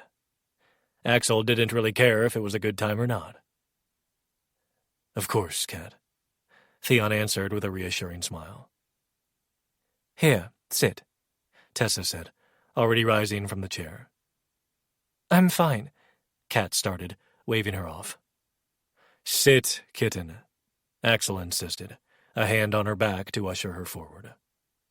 She sighed in resignation, letting him guide her around the bed, trading places with Theon and Tessa. "You can sit on the bed, Tessa," Theon was saying. "I'll stand," she replied, sliding her hands into the front pocket of the oversized sweatshirt she was wearing. One of Theon's, Axel assumed. When they were situated, Axel cleared his throat. While there have been some developments here since I saw you last, Theon, we have something more pressing to discuss. Your visions, Kat interrupted. Theon's brow arched, and Tessa blinked in surprise. My visions? You mean my dreams? But that's what they are, right? Kat asked. You see potential futures? Sometimes, Tessa replied cautiously. But I can't control them. I can't ask to be shown a possible future. I just am. And they change. Tessa nodded slowly. Yes, often. What is this about, Kat? We have been going to see Miara every week to monitor Kat and the babe, Axel explained. The last time we saw her, she was rather ominous about when the babe would come.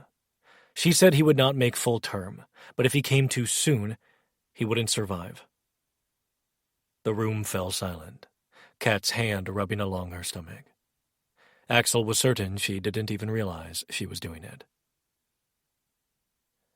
I just wanted to know if you've seen anything, Tessa, Kat said quietly. Tessa shook her head, and Axel believed her when she said, I'm sorry, Kat. I haven't had any dreams with the two of you in quite some time. And when I have, you've never been with child. But visions can change, right? Kat persisted, a quiver to her voice that had Axel wrapping an arm around her shoulders where he sat on the arm of the chair.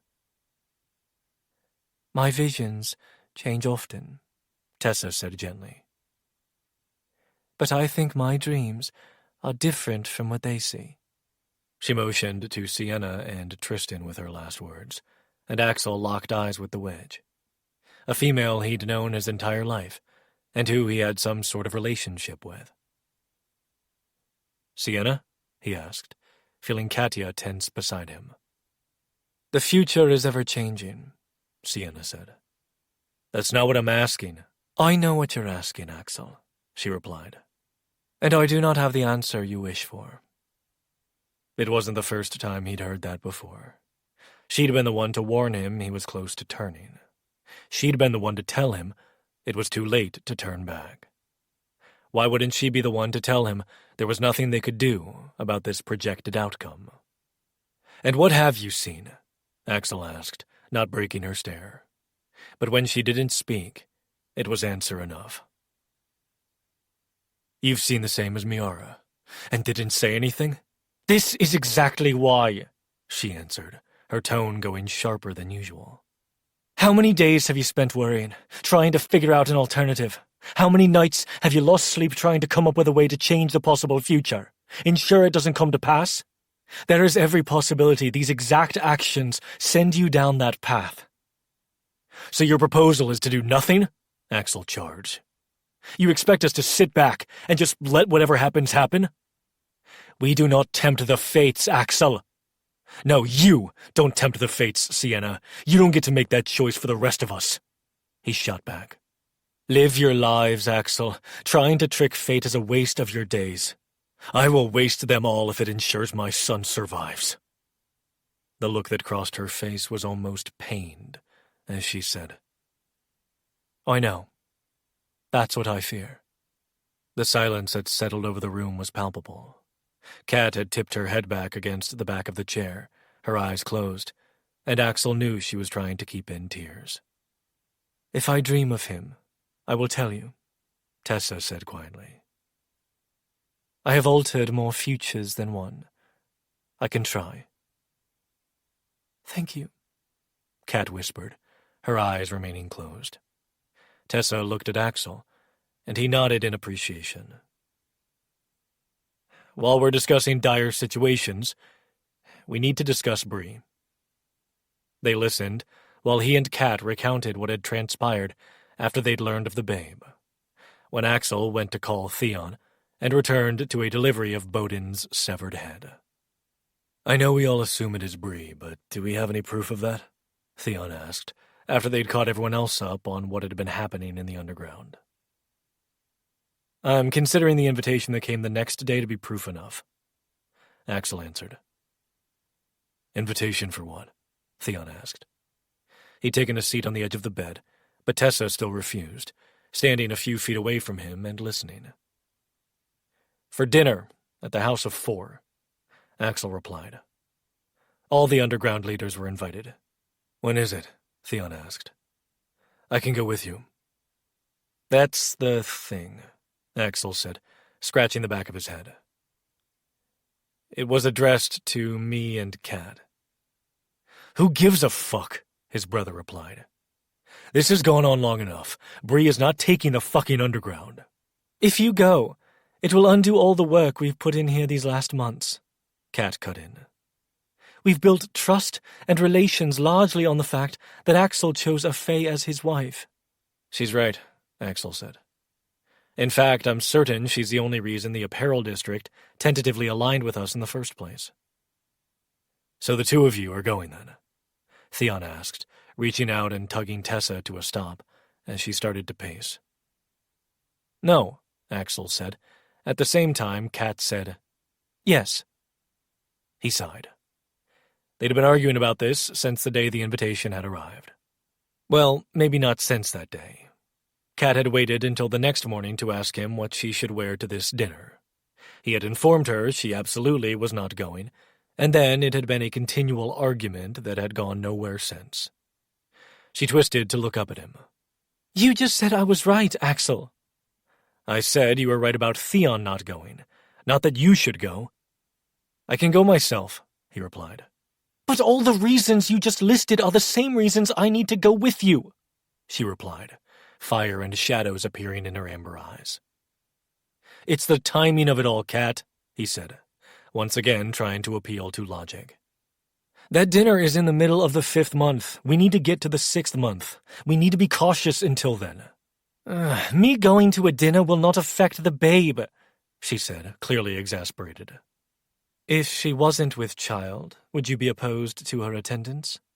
Eliza asked, eyes narrowed. Axel hesitated, because yes, he would be. He didn't want her anywhere near Bree. The night child had already tried to have her killed once. He was certain she wasn't done, and he couldn't shake the feeling this dinner was more than that. It's a trap, he finally said, avoiding Eliza's question.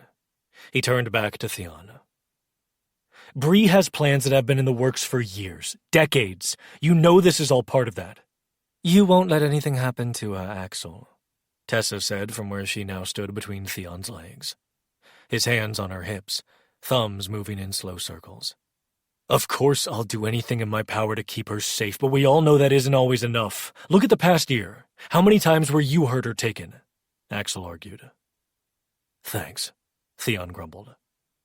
You know what I'm saying. If Tessa was pregnant, you'd feel the same way, Theon. You can't deny that. His brother fell silent, but Axel didn't miss the way his fingers flexed on Tessa's hips. This is ridiculous, Eliza snapped. Why must I keep reminding you that just because she's pregnant, it doesn't mean she's suddenly fragile and incapable? She can attend a goddamn dinner and sit in a chair and debate politics. She is clever and observant, and I'd argue you need her there to help not be caught in a trap by the night child. This is not your world, Axel shot back. Things are not the same here. But we're trying to change things, Tessa said. Continuing to do things as they were will not push change. And isn't the underground different anyway? He could not believe they were all arguing for Katya to attend this with him. None of them understood. None of them had children or babes on the way. And he couldn't do this anymore. He couldn't sit here and let them argue with him about willingly taking his wife and child straight into a web with a spider waiting to strike. It seems I'm not needed for this discussion, since everyone else appears to be in favor of letting her walk right into danger. I'll leave you all to discuss the logistics, Axel said, his tone icy as he rose and crossed the room. Axel, that's not what we're saying, Theon tried. He didn't stop, didn't even slow. He was halfway down the stairs when her voice carried to him. Don't you dare walk away from me, Axel St. Orcus. He did pause then, mid-step with a hand on the railing. Then he turned, watching Kat descend the stairs, her features full of anger.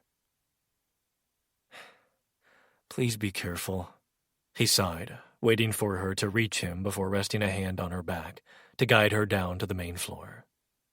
They moved to the kitchen, neither of them speaking, and he poured himself a glass of liquor.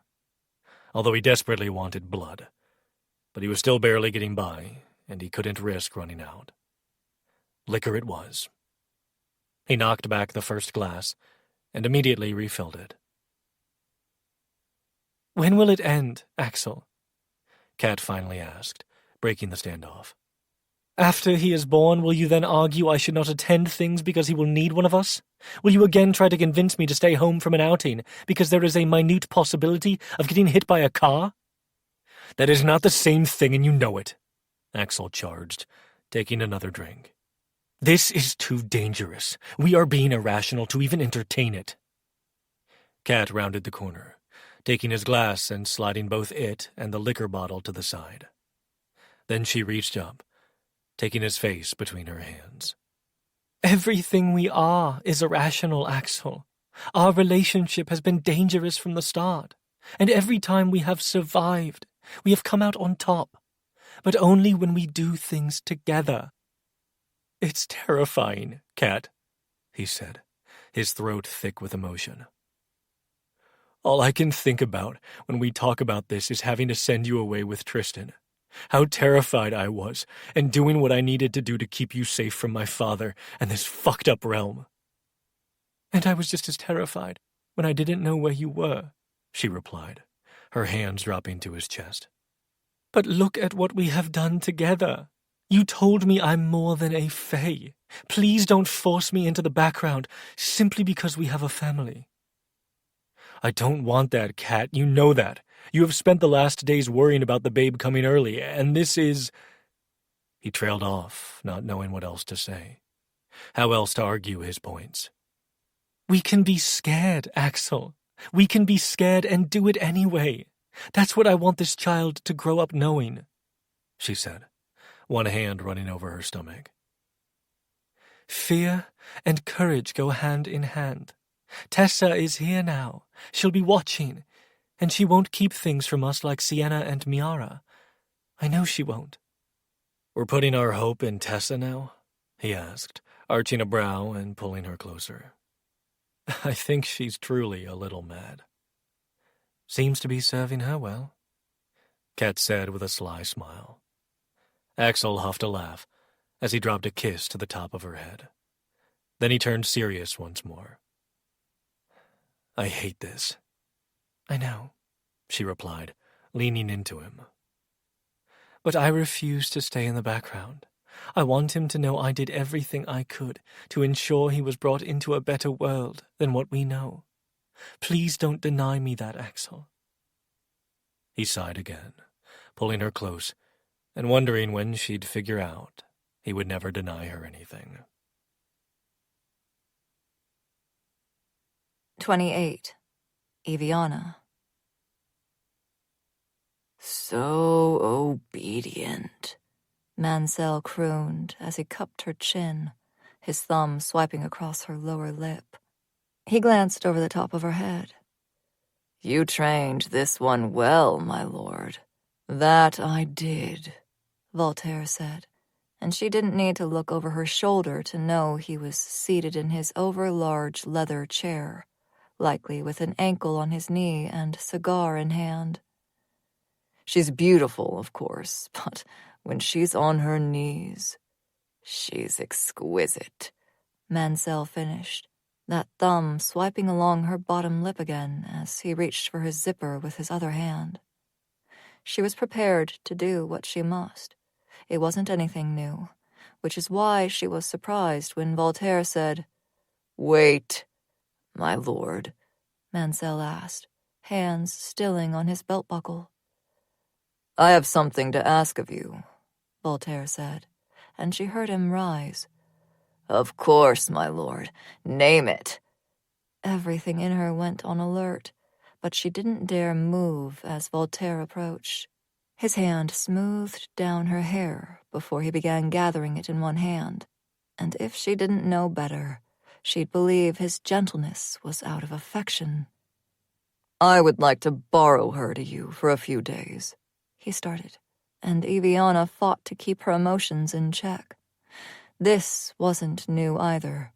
She'd been given for a night here and there to seal deals, but Mansell wasn't someone Voltaire needed to negotiate with. If Voltaire told the male to turn around and bend over, he'd do it without question. Which also meant whatever Voltaire was about to ask him to do was going to be something terrible. "I struck a deal with Desiree," Voltaire went on, still holding her hair in one hand. The fingers of his other hand were skating up and down the column of her neck. "I agreed to one of her experiments, provided I get to keep the outcome if favorable." Bile rose in her throat, and she fought to keep it down. She knew well enough what Desiree did at the Serrana villas. She'd visited them several times with Voltaire, but she was still unsure of what this had to do with her. "I want you to sire the product," Voltaire said to Mansell. "You want my child?" Mansell asked, a groove forming between his brows. "You won't know if things are successful or not," Voltaire replied. "You will spend a week in the villas, and after that, you will know nothing else of the matter." "When do I need to decide by?" the male asked, Eviana momentarily forgotten on her knees before him. "The next hour," Voltaire answered. "That's when I will leave to deliver Eve there." She wasn't thinking when she whipped her head around. Or she tried to. Voltaire still held her hair, gathered in a fist at the back of her head. He held it tight, keeping her facing forward, and she swallowed down the cry of pain. "My lord," she asked down the bond, "I do not understand." "It is not your place to understand," he snapped, a sharp yank of her hair accompanying the words. "You want me to get your source with child?" Mansell asked in surprise, but she didn't miss the thread of excitement in his tone. "That is exactly what I want," Voltaire said. "Do you accept?" That other hand was still on her neck, and now those fingers slipped along her jaw, forcing her head up. Mansell's tongue darted out, running along his bottom lip, a hunger in his eyes. "Give me an hour to make arrangements at the manor," Mansell said, his eyes raking over her. "Done," Voltaire said, dismissing him. The male was already lifting his phone to an ear as the study door closed behind him. Only then did Voltaire release her hair, but she didn't rise from her knees. No, she wouldn't do that until bidden, but she did risk speaking. "My lord, have I displeased you?" she asked, trying to think of anything she might have done to set him off, to deserve this type of discipline. "Of course not, my flower," he said, coming around to stand in front of her. "Then why?" she asked, willing the tears not to pool in her eyes. He hated when she cried. It showed too much emotion. "What is the one and only thing I ask of you?" he asked, his tone hardening at her continued questioning. Her eyes dropped to the floor, bowing her head. "Obedience, my lord." "Exactly.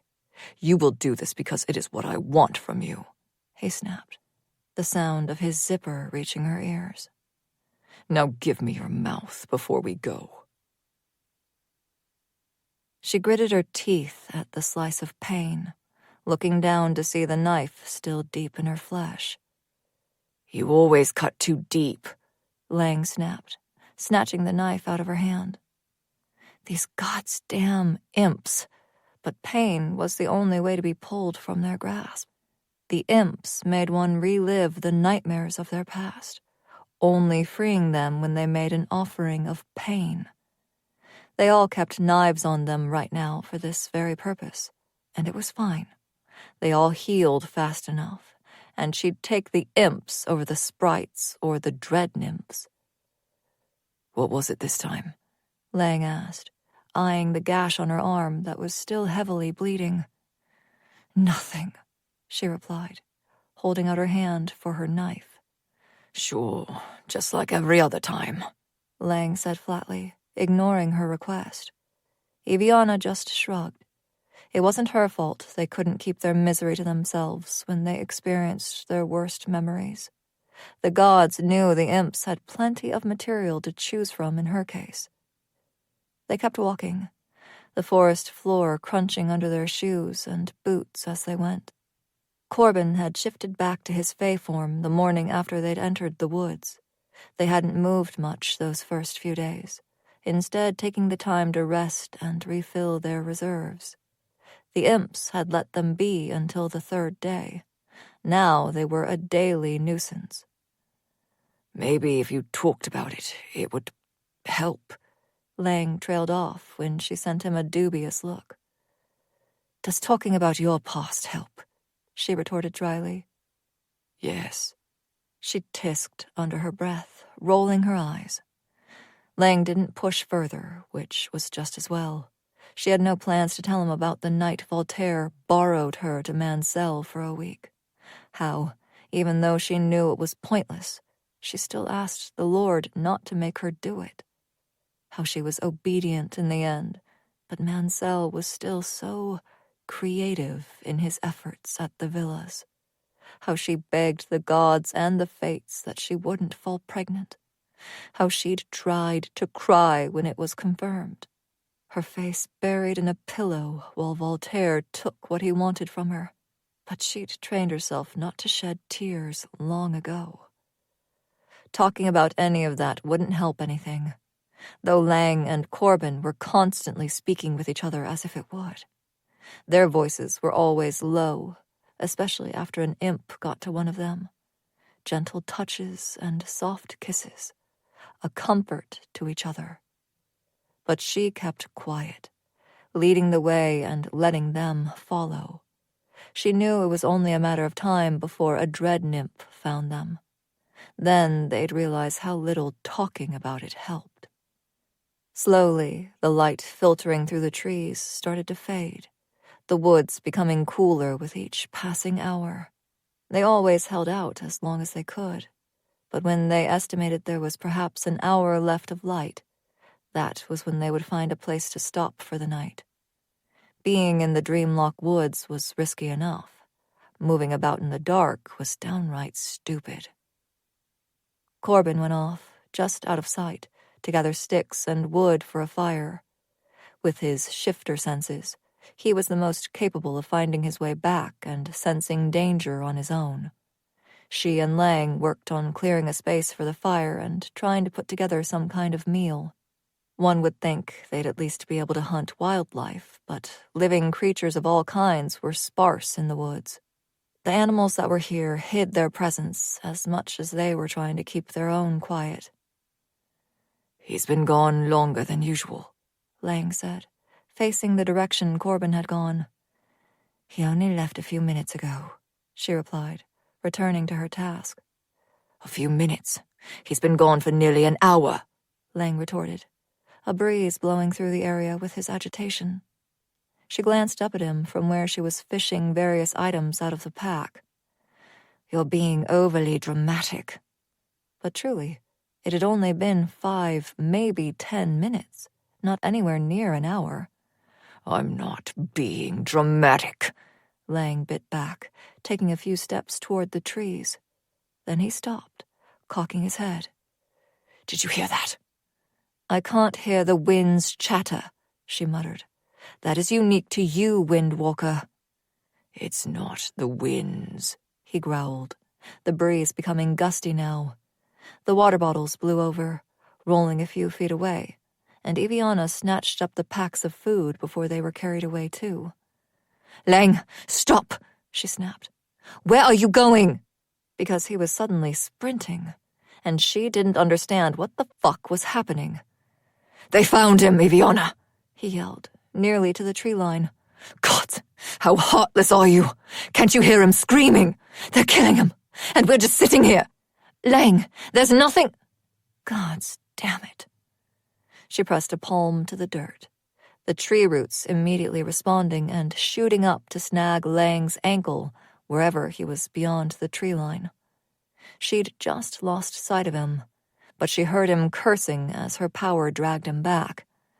"You planned this too, didn't you?" he bellowed, clawing at the dirt. "I didn't." But she didn't get to finish because a violent burst of wind hit her square in the chest, sending her flying through the air. Her power tried to help her, branches and leaves reaching for her, but she still slammed into the trunk of a tree too hard. Her head snapped back as her spine collided with rough bark, and then she dropped to the forest floor. On her hands and knees, she tried to suck in a breath after getting the air knocked out of her. The spots in her vision didn't help, and she blinked rapidly, trying to dispel them. "Corbin!" Lang bellowed, and he really needed to shut the fuck up. One dread nymph was already here. He was calling more to a goddamn feast. "Lang!" she hissed, crawling forward and pushing to her feet. She swayed some but kept going, watching him wrap his power around the tree roots, keeping him tethered. Then he released his grip on the wind, and it snapped the roots before twisting around Lang like a funnel and lifting him into the air. Good gods! No wonder Voltaire had been in a good mood after receiving his files the night Theon had claimed the mail. She knew he was powerful, but this was a goddamn nightmare. She couldn't spend her time trying to reason with him. She needed to find the dread nymph before he disappeared into the woods. They would never find him, but Corbin would never stop trying. Then she'd be alone. Not that she cared, but survival was easier in the woods with others.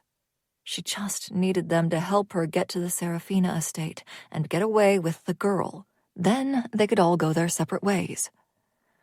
"Corbin!" Lang yelled. "I'm coming!" He looked down at Eviana, his expression cold and murderous. "I'm going to kill you for doing this again. Every time I think maybe you're not a cold-hearted bitch, you prove just how wrong I am."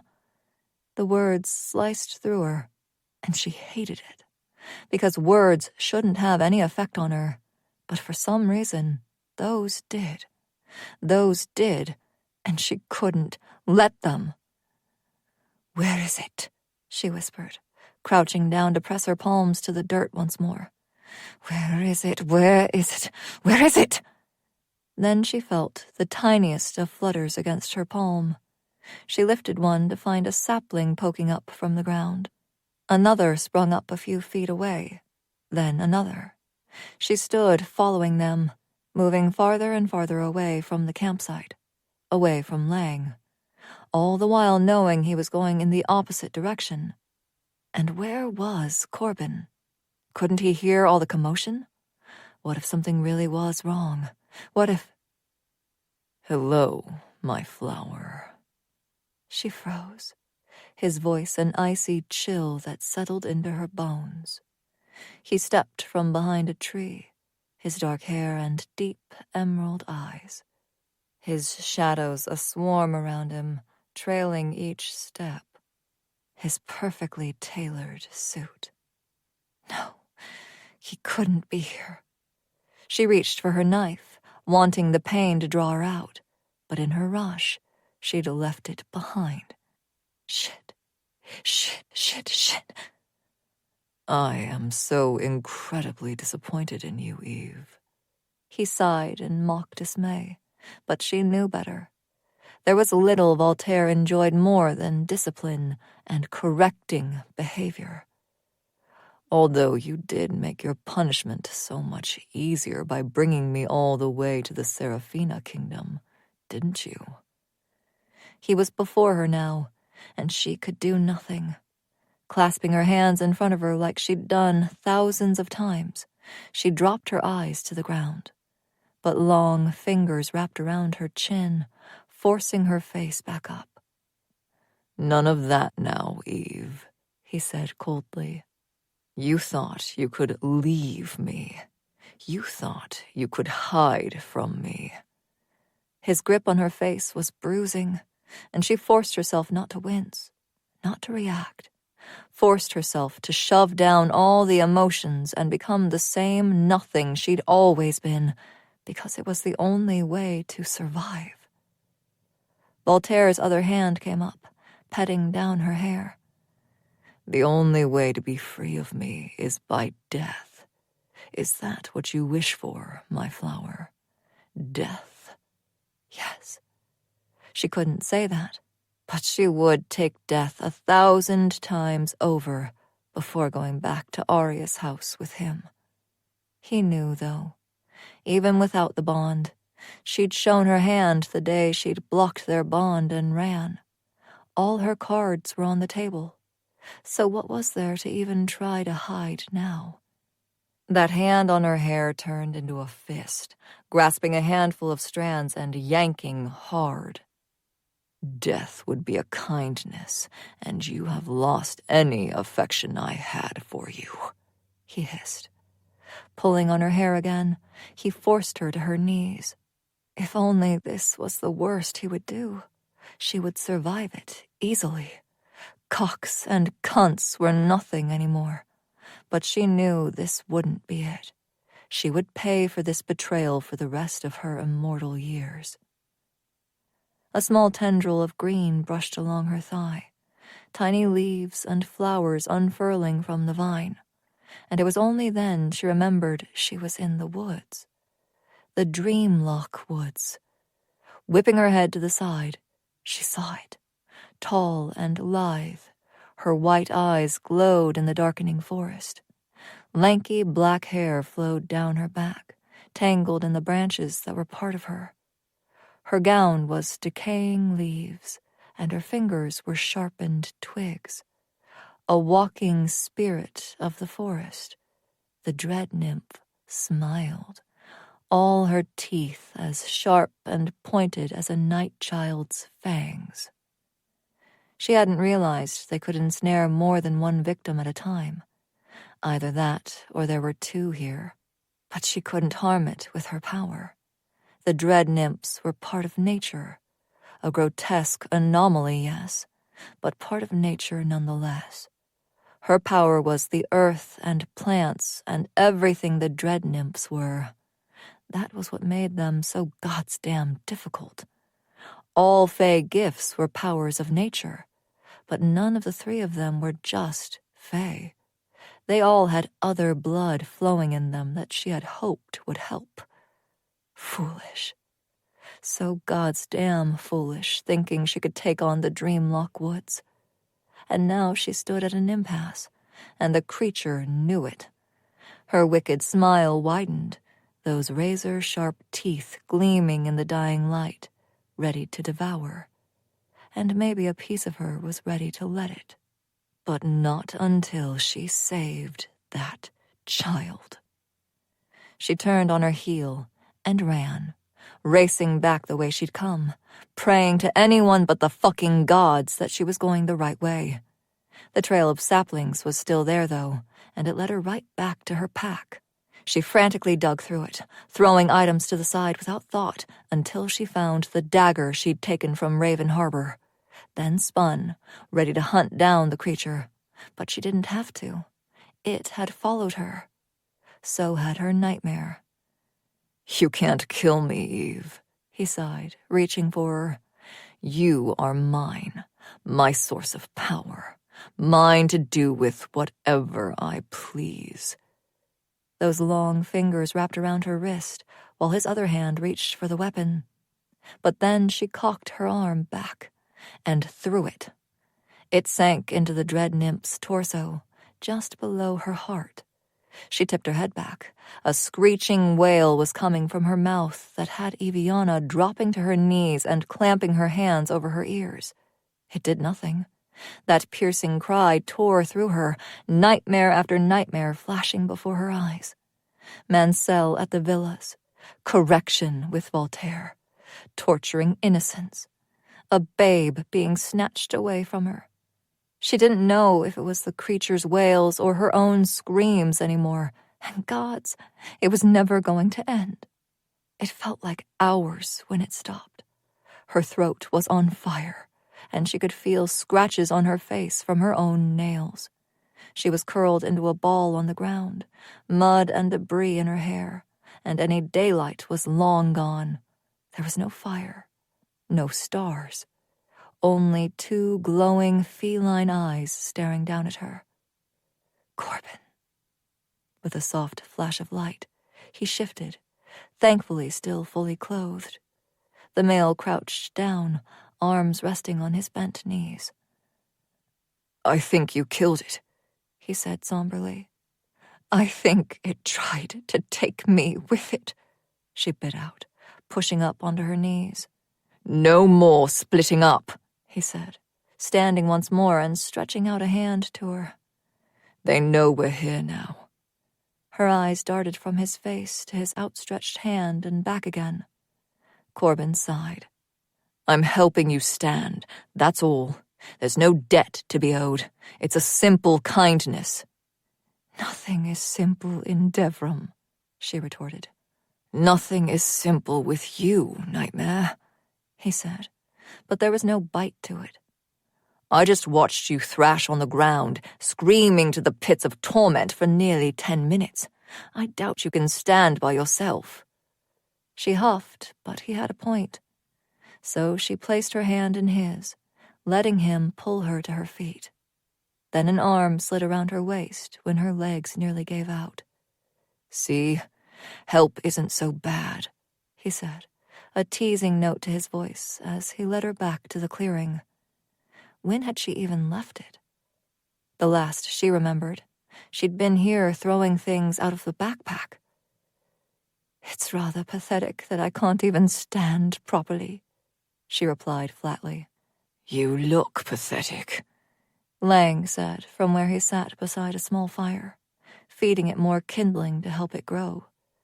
"Thanks," she rasped, slowly lowering beside him with Corbin's help. Her entire body ached. They were silent as Corbin continued to sit up for the night, and she and Lang just sat, lost in their nightmares, because that was what the dread nymphs did. Forced you to live out your greatest fears, paralyzed you so they could devour you. It was only after Corbin had passed her a cup of hot water heated over the fire that she said to Lang, "So one of your greatest fears is that I will betray you?" It wasn't a question. She'd witnessed it with her own eyes, heard the words he'd hurled at her. Neither of the males said anything, but she saw the look they exchanged.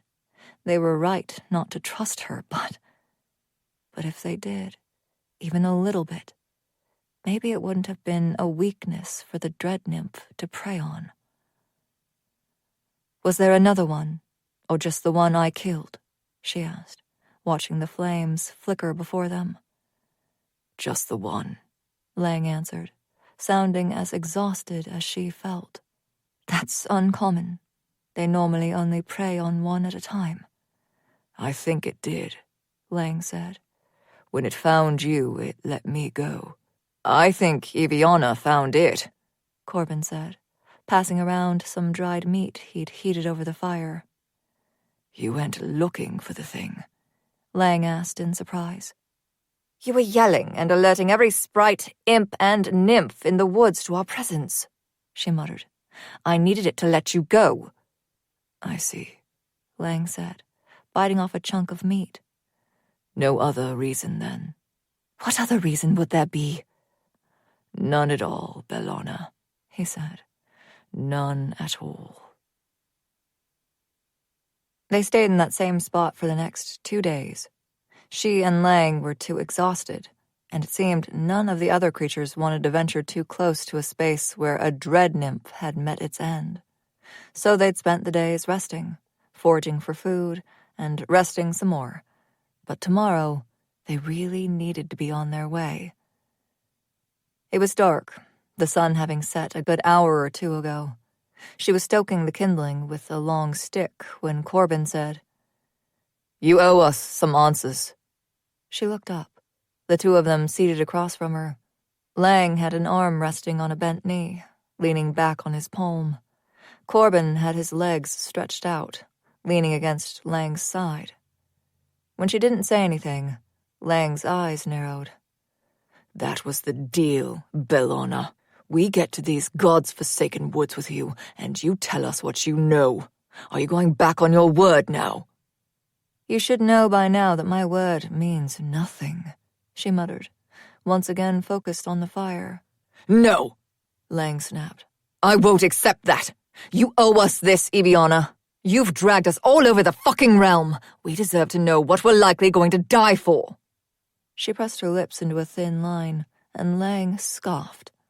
But when he started to say something else, Corbin cut him off. Let her be, Lang, his lover said. She's made it clear we're only along to be used. It's what we're here for, right? Eviana looked up, meeting his hazel eyes narrowed in challenge, and she hated it. She hated his words had such an effect on her. Hated that either of them affected her.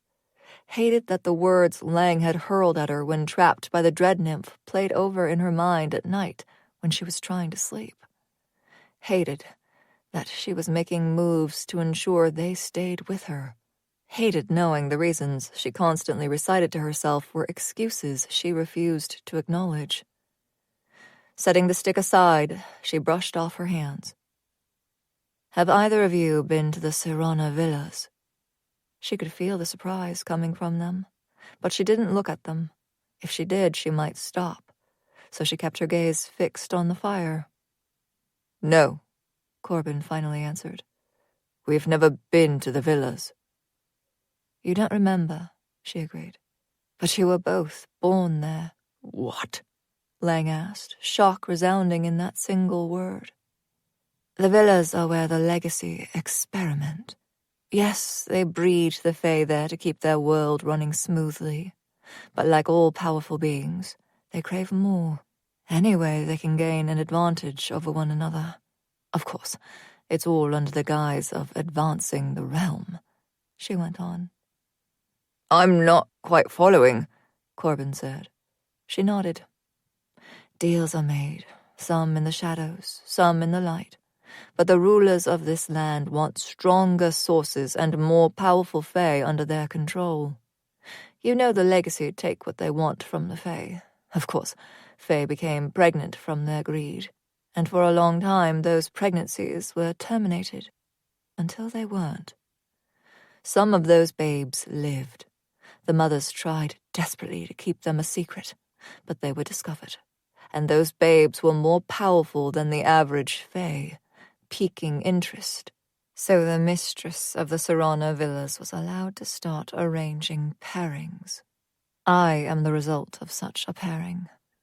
She finally lifted her head, locking eyes with the males. So is Lang. Corbin looked horrified. The poor, innocent thing. But Lang was shaking his head.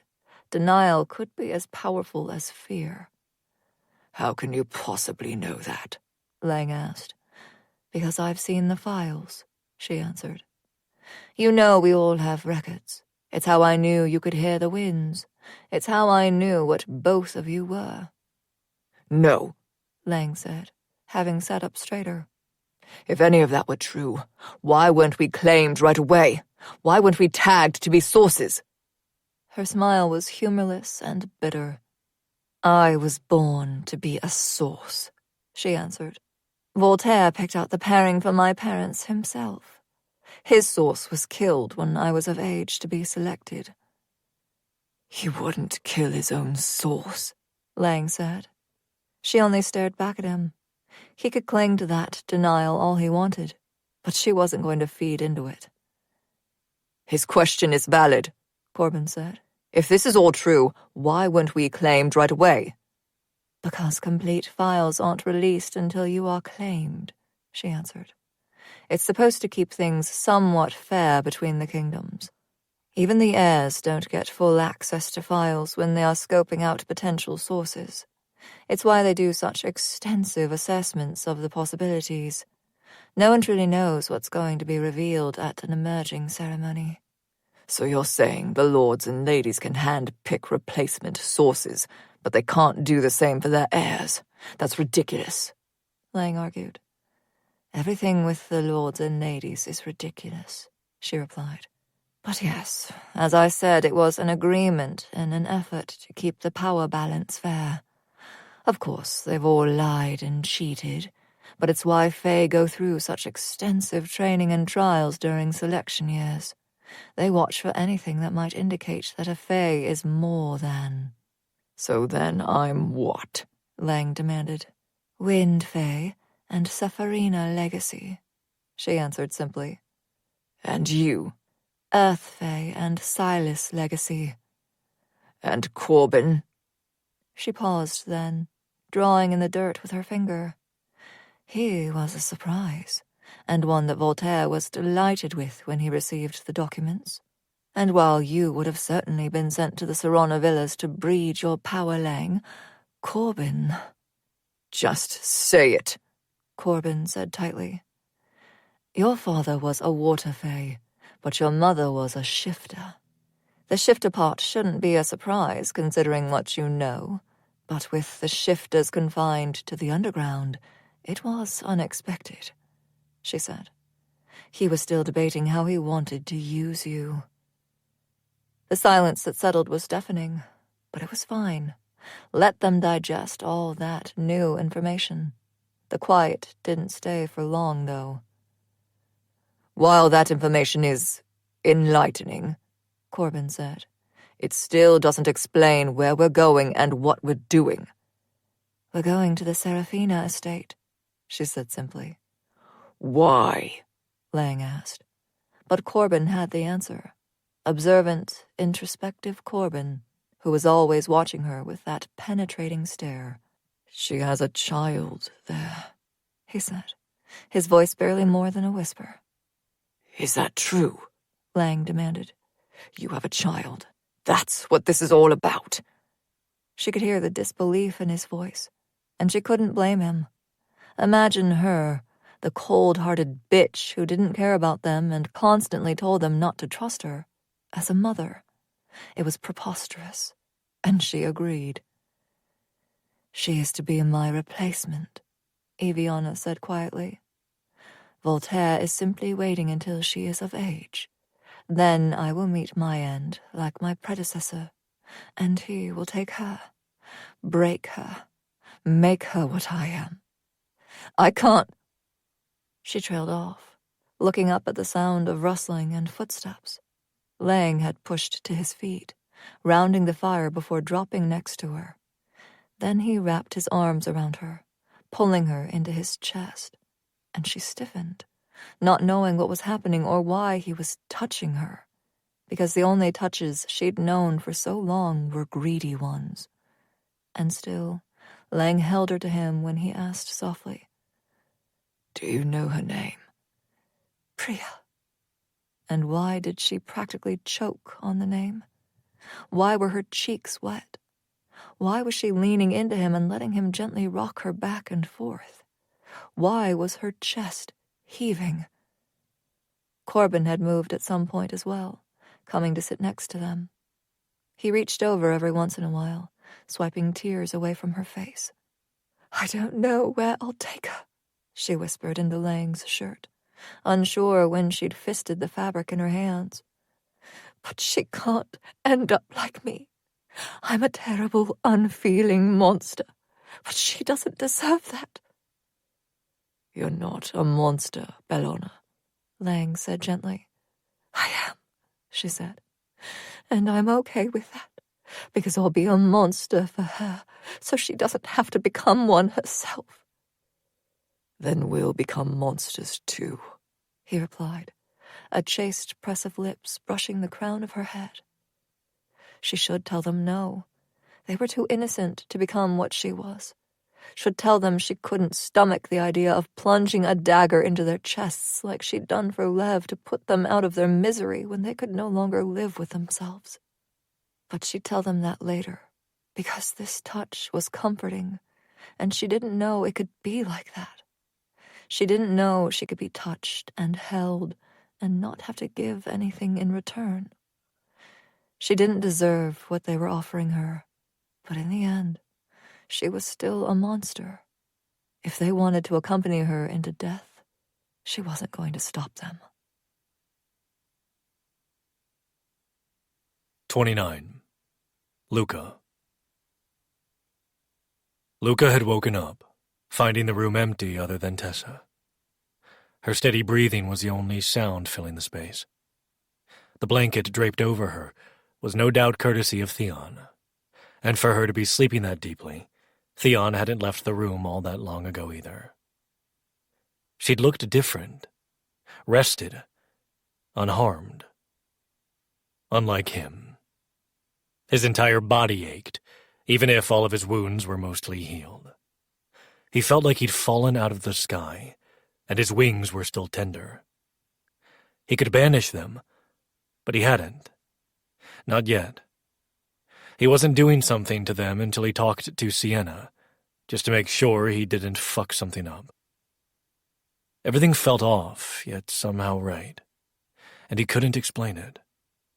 Someone else would need to explain it to him, because he didn't know how long he'd been sleeping, or how they'd ended up at the underground penthouse, or what was going on in the realm. The last thing he remembered was Tessa's tear-stained face before his world had gone dark. He'd expected to wake up in the after, not the underground. So he'd let Tessa sleep, and made his way to the bathroom, taking a long shower. He let the warm water soothe aching muscles, and when he was done washing, he just stood in the spray.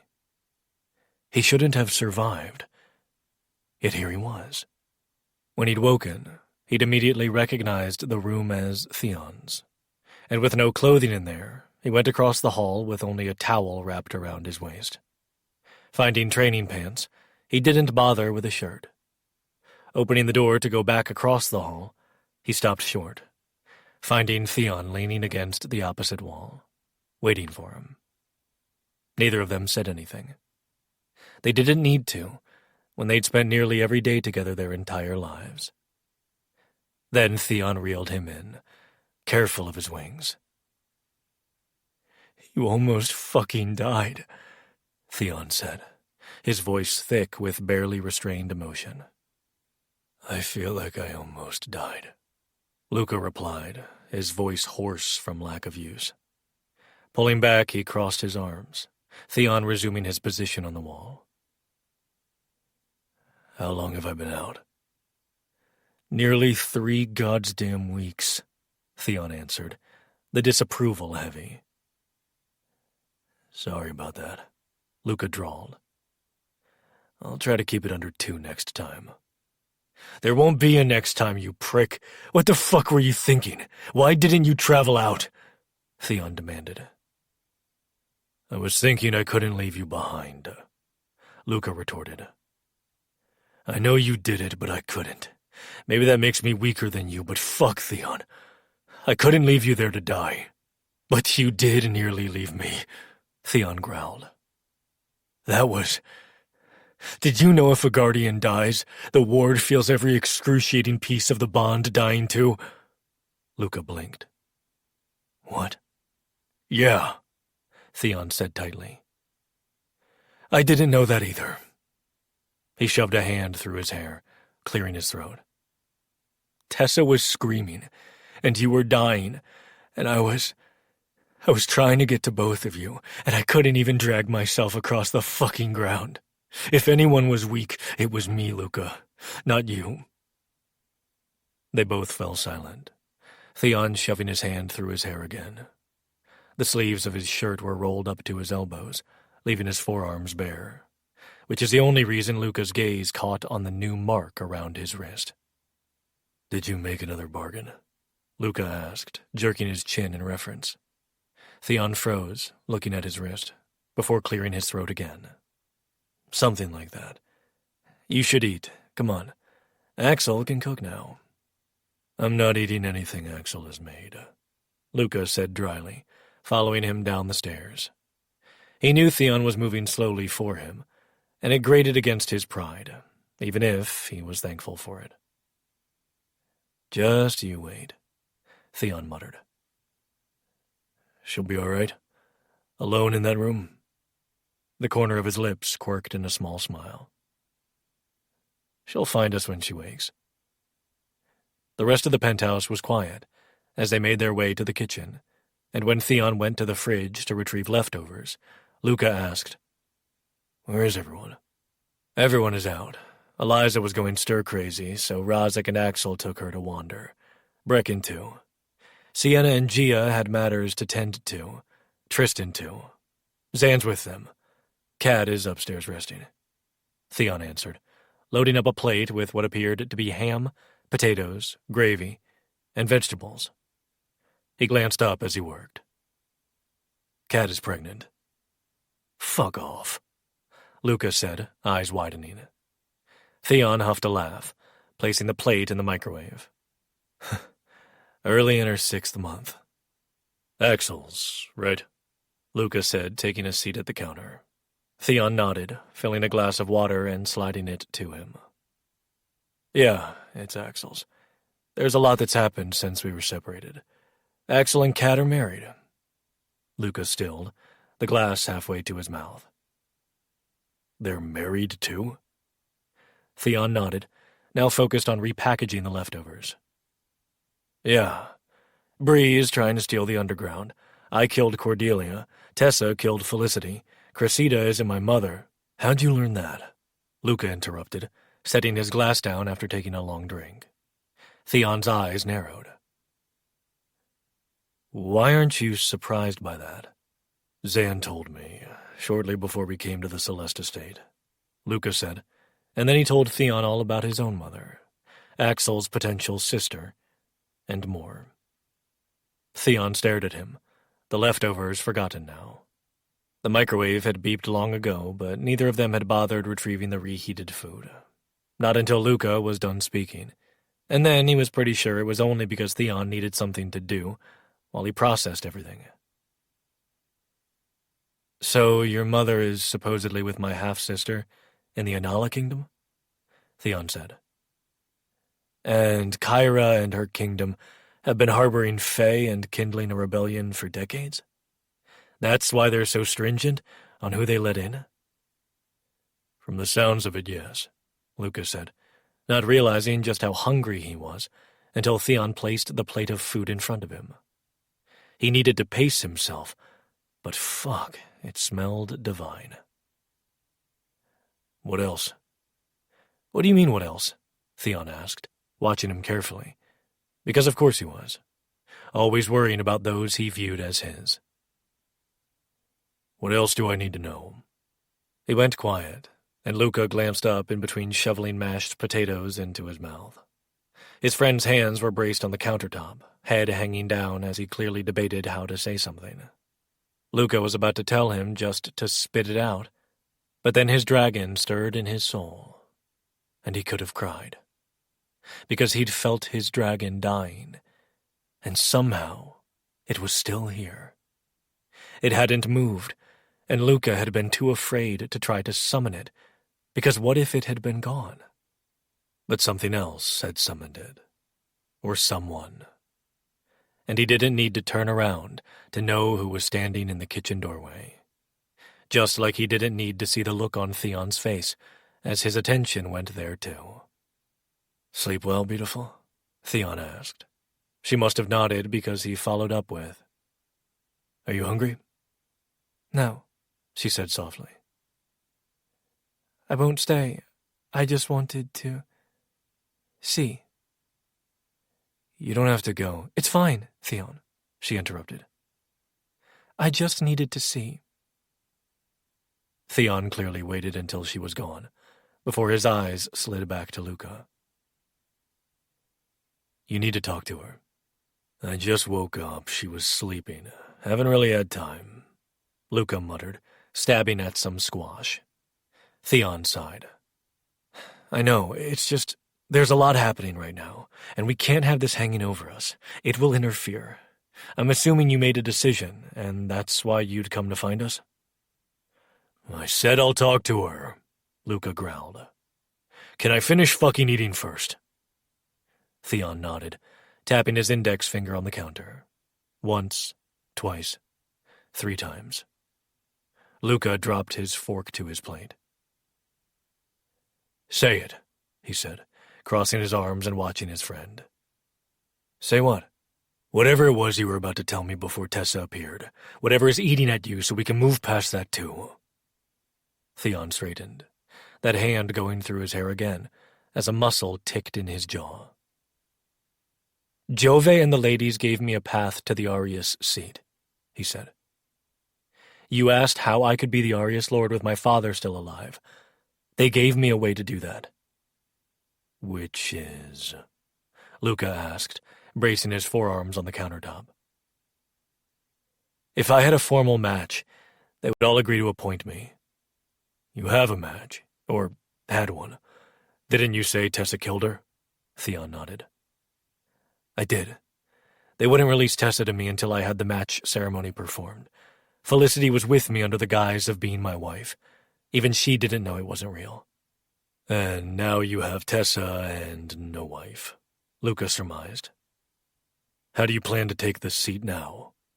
That's the thing, he said, holding Luca's stare as he lifted his arm. The new mark wound around his wrist. I do have a wife. Luca didn't blink, didn't look away. All he could think to say was, Did she agree to this? Theon's brow furrowed. Are you asking if I forced her into it?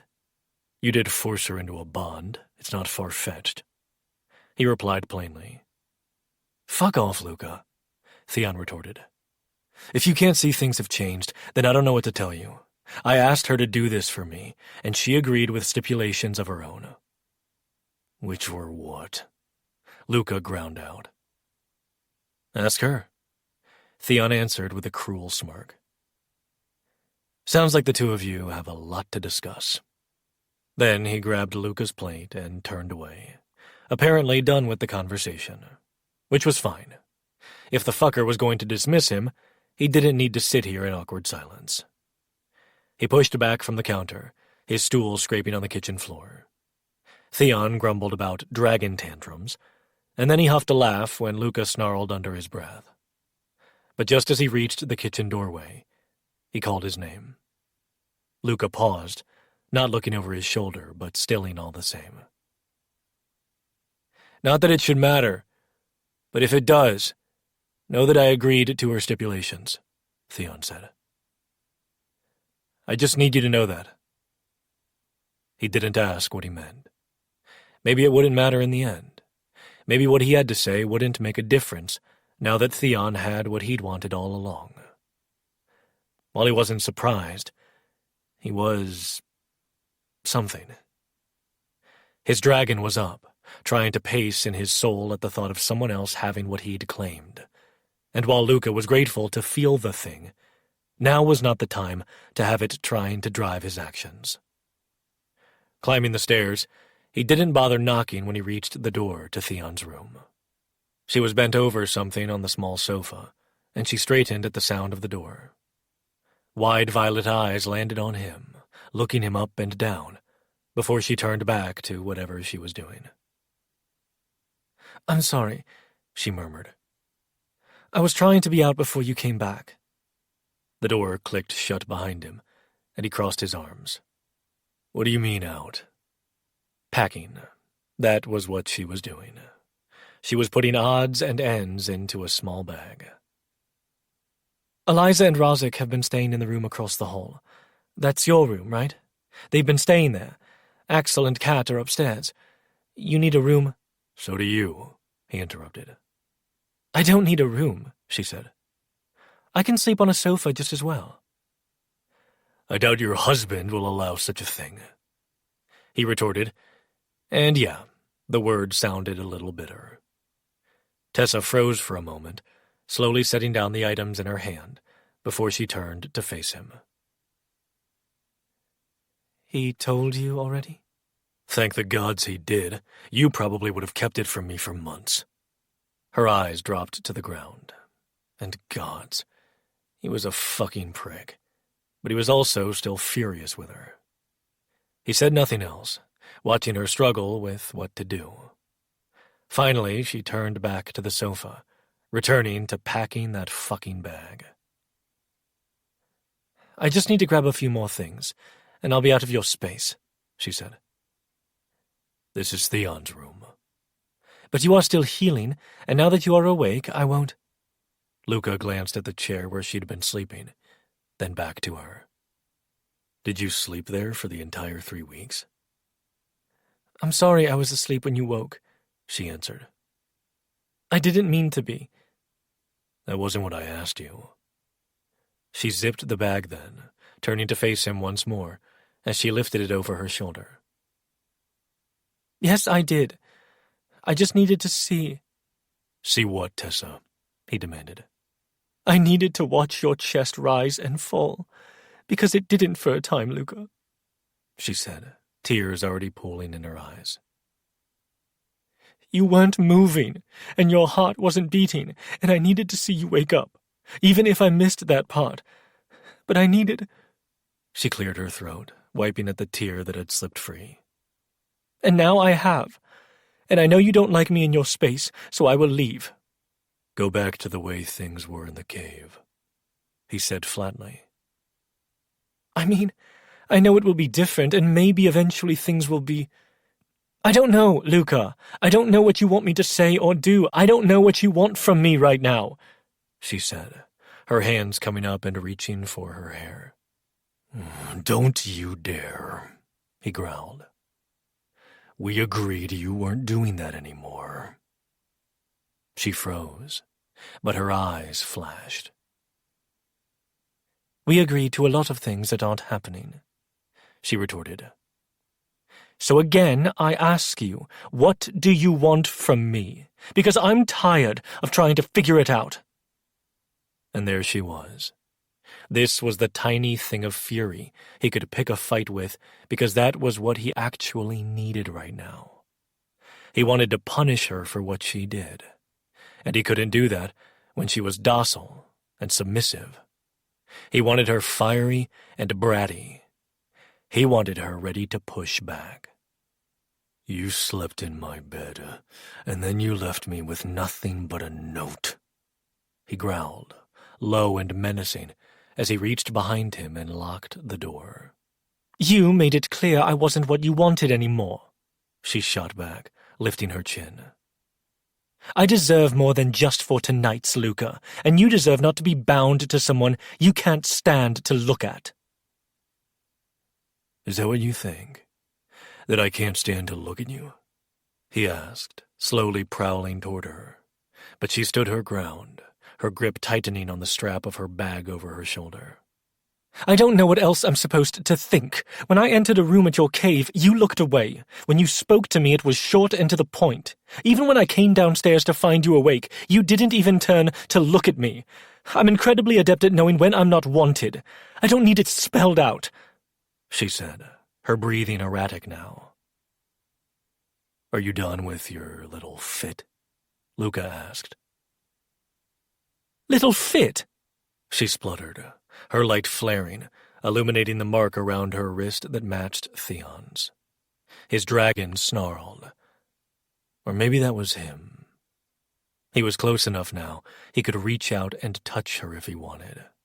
And he was still debating what he was going to do next, when she threw her hands in the air.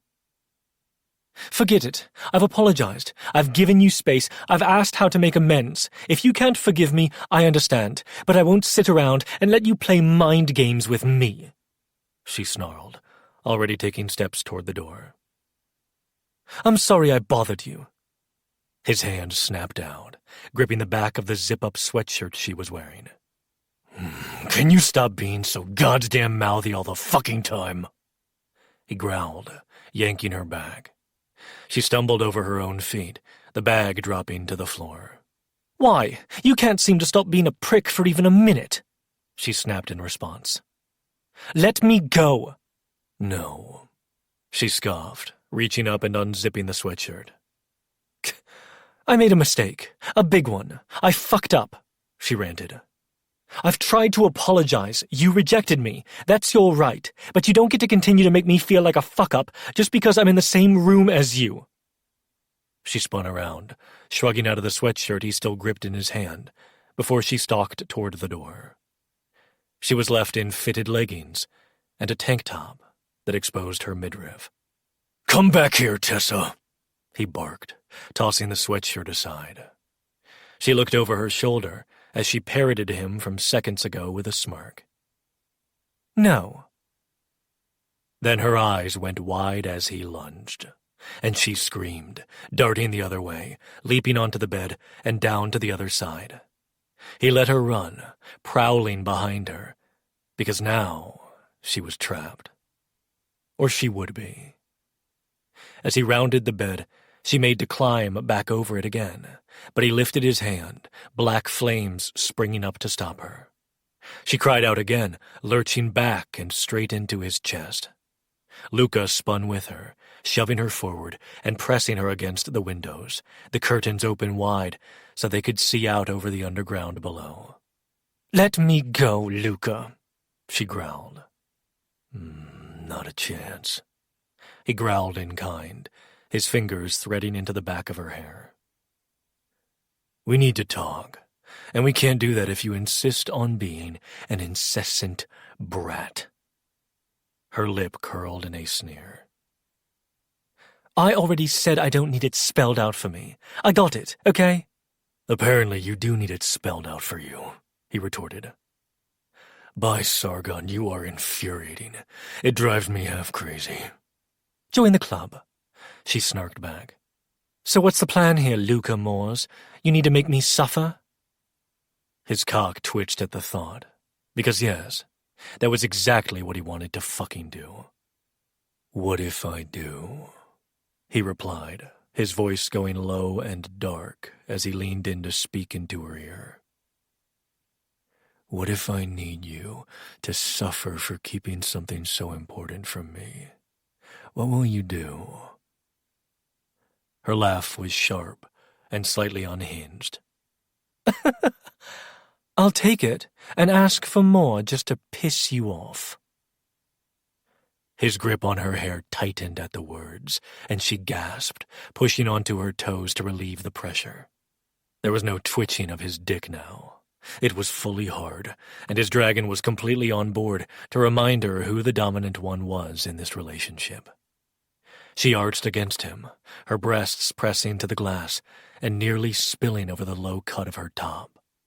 His hand in her hair shoved her forward a little more, forcing her to turn her head so her cheek was against the pane. Her ass pressed into him, and his other palm landed on the window next to her head. Stop that! He snarled into her ear. Tell me why you kept my father from me. Her breathing stuttered, her fight stalling for a few seconds. I didn't trust you, she admitted. You were only there because Theon told you to be. Not in the end. You knew that, he retorted. And what was I supposed to do? She cried. Bring it up after we fucked the first time or the second? Thanks for the incredible sex. By the way, your father is being held in the cells in Farvin.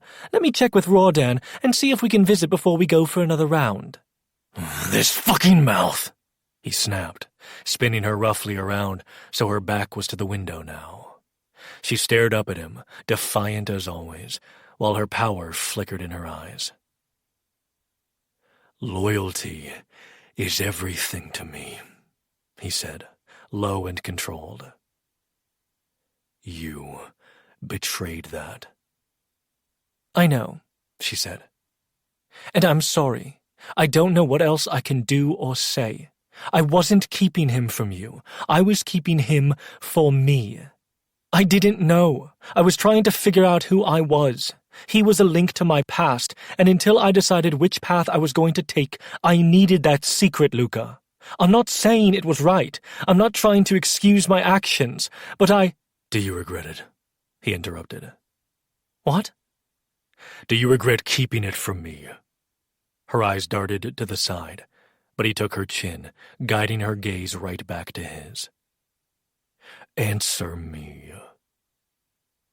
I regret it hurt you, but...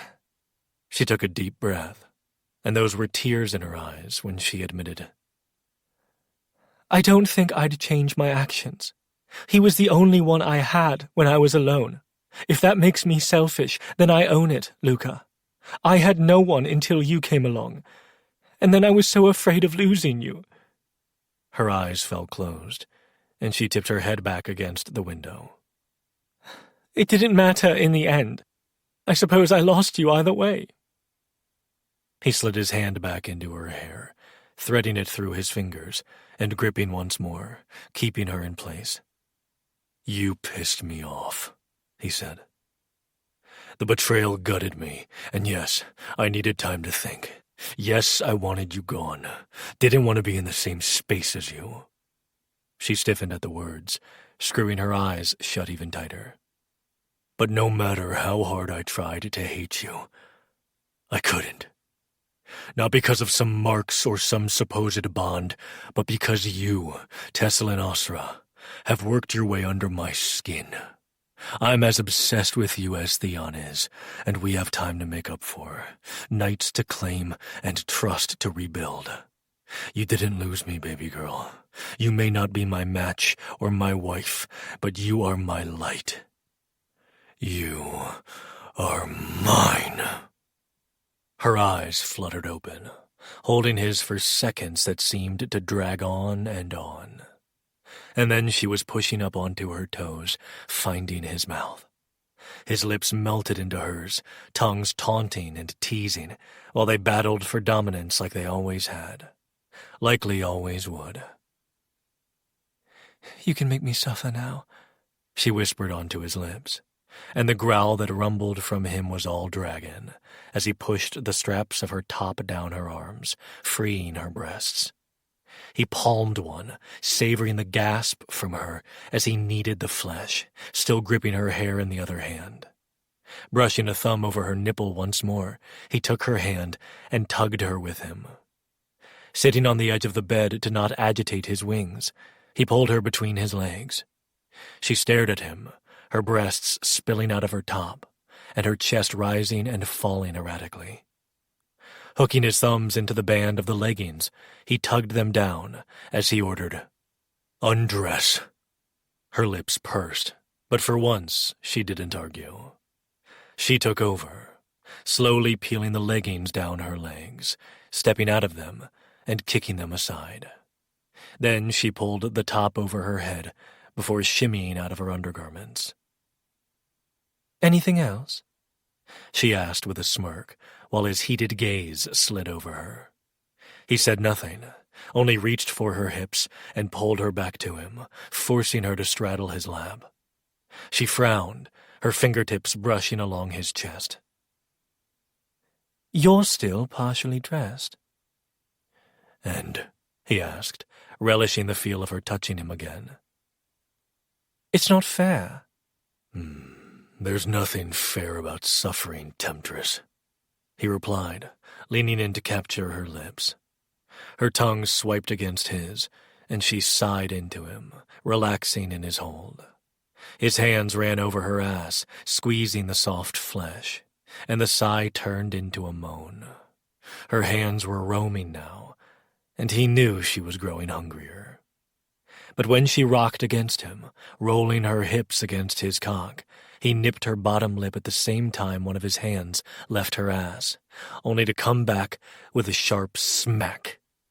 She gasped, lurching back and giving him an accusing look. "We're not even close to doing that, baby girl," he said with a low chuckle as he smoothed his hand over the same spot. Her lips pursed, but that was intrigue in her eyes as she held his stare. "Theon said you killed Felicity." Her brows crashed together. "What does that have to do with anything?" "Why did you kill her?" "Because she kept touching Theon," she answered. Luca hummed, his hand still smoothing over her flesh. Maybe you need to learn to share." "Absolutely not," she snarled vehemently. He smacked her ass again, leaning in to swallow her gasp while he soothed the spot with his hand, feeling her relax into him once more. "How did you kill her?" he asked when he broke the kiss. "I punched her in the face," she said, that now familiar madness creeping into her features. She kept touching my things. Theon, my dagger, so I sliced it across her throat and then shoved it into her chest. Another smack, and that had a low moan slipping past her lips. Luca, she said breathlessly. You know I like seeing you covered in the blood of victory, he chided. It's not my fault you weren't there, she shot back, only to have his hand connect with her ass again. There's that bratty mouth again, he chastised. What are we going to do with that, Luca, she whined, squirming atop his lap as she clutched at his shoulders. Another smack. Stop grinding against me, Tessa, he warned. She was panting now, her hands turning frantic as she ran them over his arms, his chest, and she wasn't fucking listening anymore, seeking and wanting. He hadn't been lying. He was going to reclaim her, but she was going to suffer first. His hand smacked her ass twice more before he pushed her off his lap. The whine that came from her was downright pitiful, and he chuckled darkly, shoving her toward the chair. Is that where you've been sleeping, baby girl? He asked. Yes, she said petulantly as she eyed him. I didn't think you'd want me in your bed. Take a seat. I don't want to sit there, she replied, lifting her chin as if she would defy him. Too bad, he retorted, his power pushing against her and forcing her ass into the armchair. Luca, she cried again, already trying to stand. Stay there, Tessa, he warned. I'm not above calling on your husband to keep your ass planted. She stilled. And yeah, he knew exactly what those words did to her. Saw the subtle clench of her thighs, the intrigued tilt of her head. Another time, maybe, but this time, this reclaiming was all his. Don't move, he ordered. If you can't sit still, then you'll have to watch. Watch what? But her words cut off when he stood and shoved his pants down, taking his cock in his hand and stroking it up and back down. He'd just needed some goddamn relief because he was hard as fuck. Theon said you had stipulations about your newfound marriage, he said, continuing to stroke himself. What? She asked, distracted and breathless. Focus, baby girl, he chided. Tell me your stipulations for agreeing to become Theon's wife.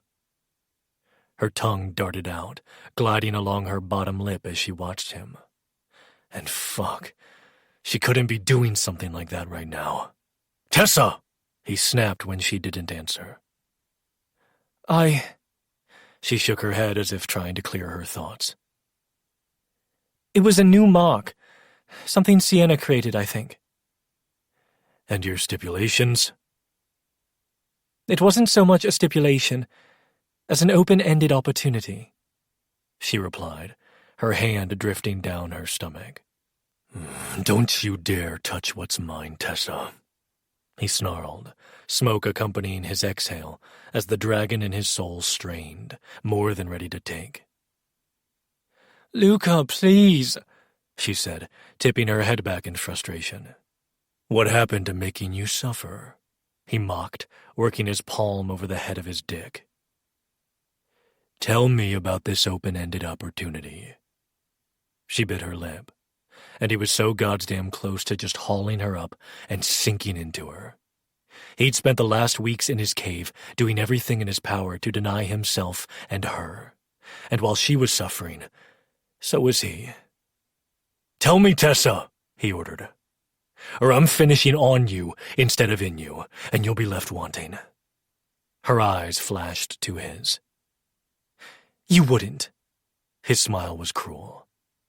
I liked seeing myself on your tongue. You think I wouldn't like it just as much, seeing myself on your skin?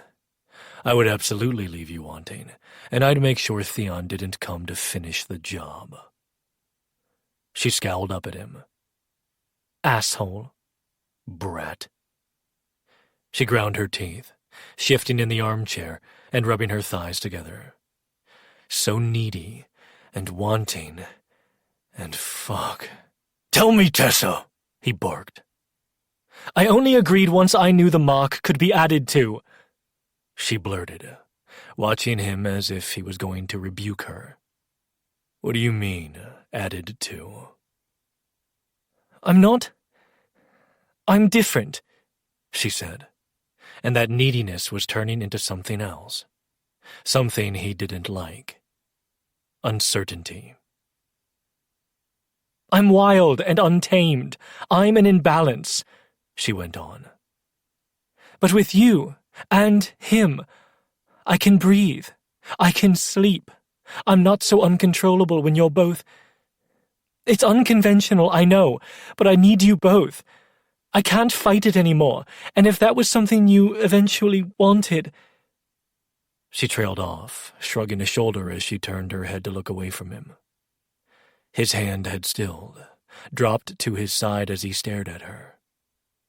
Her stipulation to becoming Theon's wife was that she could be his too? If that was something he wanted?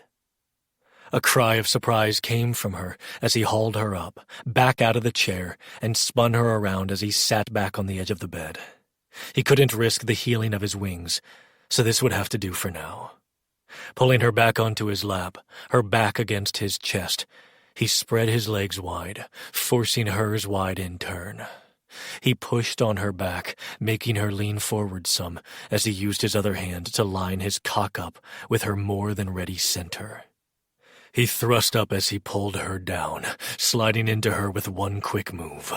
Hot and tight and goddamn everything. Fuck, he growled, and she made a sound as she reached behind her, grappling for something to hold on to.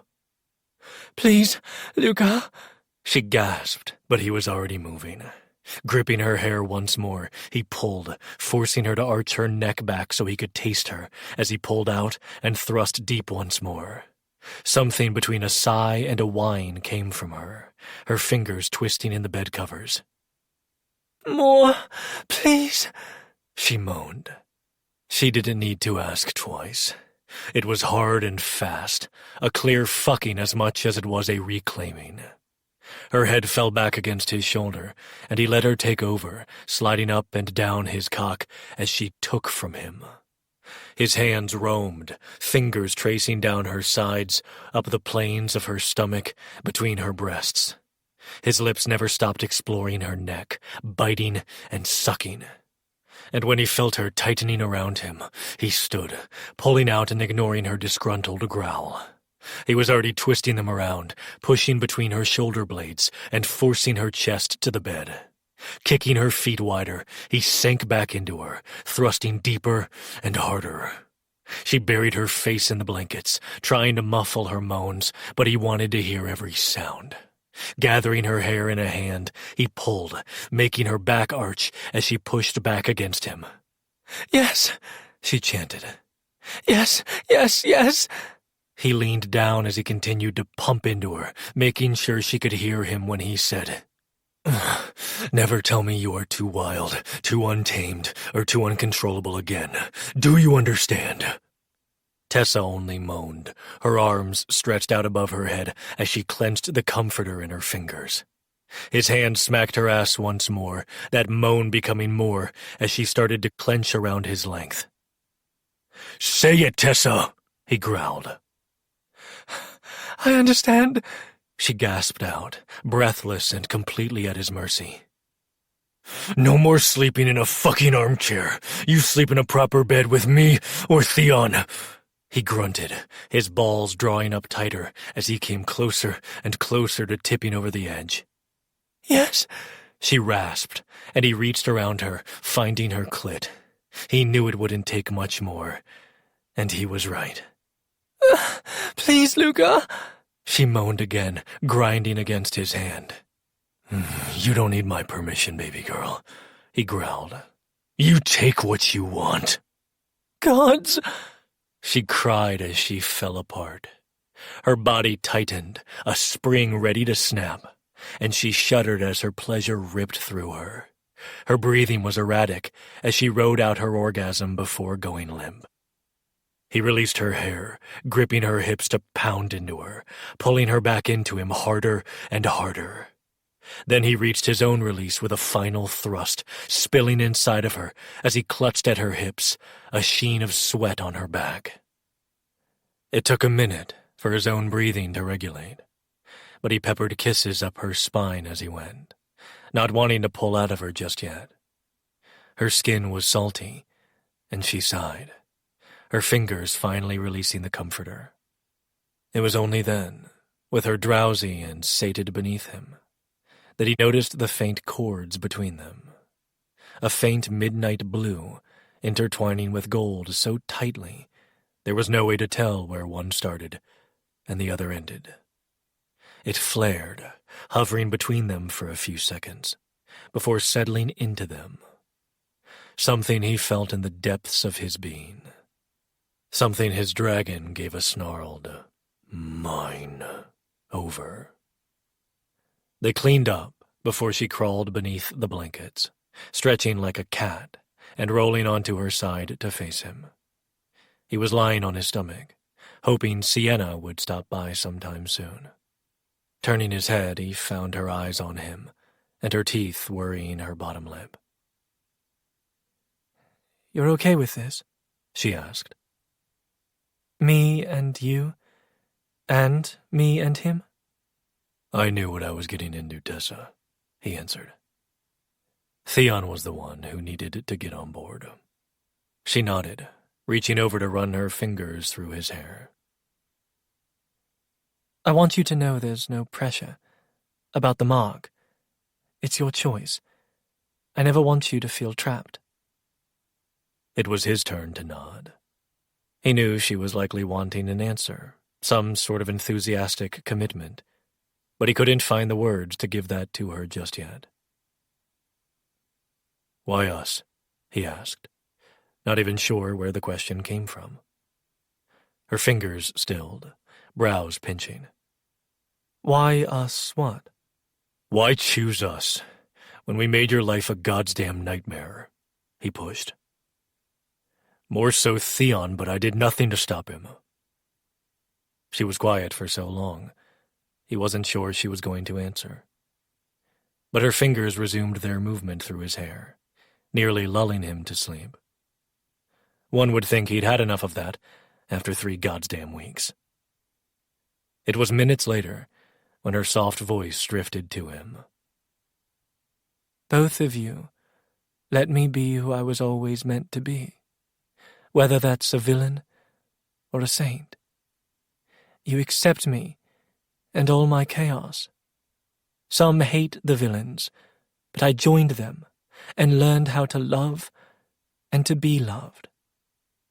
And maybe it's not how the rest of the stars love, but it's ours." She drifted off to sleep, but he didn't follow her. When her breathing was soft and steady, Luca reached over and ran a finger along the mark on her wrist. Villain or saint, she was theirs. 30. Theon. Tessa sighed where she was nestled into him. One of her hands rested on his chest, and he lightly toyed with her hair, waiting for Luca to come back. It was early, but he hadn't been surprised when Luca had slipped from the bed. He'd always been an early riser, and after sleeping for 3 weeks, he was restless. Adding on that his wings needed to remain out for a bit yet, and he'd be shocked if he got more than a few hours of sleep. He could only sleep on his stomach, and Theon knew the only reason he'd even come to bed last night was because that was where Tessa was. The bedroom door pushed open, and Luca walked in, balancing a tray with 3 mugs, a coffee carafe, a plate of pastries, oranges, and juice. He set it down on the coffee table before picking up 2 mugs, carrying one to him. Theon was already carefully adjusting to sit up against the headboard while Tessa still slept. Taking the mug, he asked, "How are you feeling?" Fine, Luca answered, but Theon narrowed his eyes. I'm fine, Theon, he said again. Sore, annoyed my wings will take so long to heal, but it could have been worse. You mean you could have actually died? Theon deadpanned. Luca glared at him, but it quickly morphed into something else. His eyes drifted back to Tessa's sleeping form. I'm pretty sure that dagger Dex used wasn't meant to kill me. Or maybe it was after. He sighed a deep, shuddering thing. I felt my dragon dying, Theon. That piece of me. That. Theon stared at him, not knowing what to say. Was that possible? To only kill the dragon piece of him? He couldn't imagine Luca not being able to shift, to fly. And would that take his power too? If his dragon was gone, would he have lost his dragon fire? But it didn't, right? Theon finally said. You still have your wings. Sienna said they will heal, and you can still feel your dragon. Yeah, he murmured. I can still feel everything. His friend didn't need to elaborate. Theon could still feel the guardian bond being shredded apart. The excruciating agony. It was a phantom memory that he could feel as if it had happened yesterday. He wondered if it would ever fade. We monitor it, Theon said when the silence grew too heavy. If anything feels off, we talk to Sienna right away. Or maybe Zan. Luca only nodded, taking another drink of his coffee. Speaking of feeling off, that mark on your chest, Theon said, trailing off when Luca glanced down. He hadn't asked about it yesterday, which was surprising since he'd immediately asked about the new mark on Theon's wrist. Any ideas what it does? Why would I know that? I didn't give it to myself, Luca said. There was a lot to catch up on yesterday. I assumed it was something Sienna did to save my life, and someone would mention it if that wasn't the case. Not Sienna, Theon said, with a pointed glance at the sleeping Tempest. She'd hardly moved, nestling into his thigh when he'd shifted to sit up. Now her hand rested there, fingers grazing way too close to his dick, especially with her in only one of his shirts beneath the blankets. Luca's brows arched in surprise. She did this? How? We don't know, Theon answered. I didn't see it all, and no one knows what that mark does.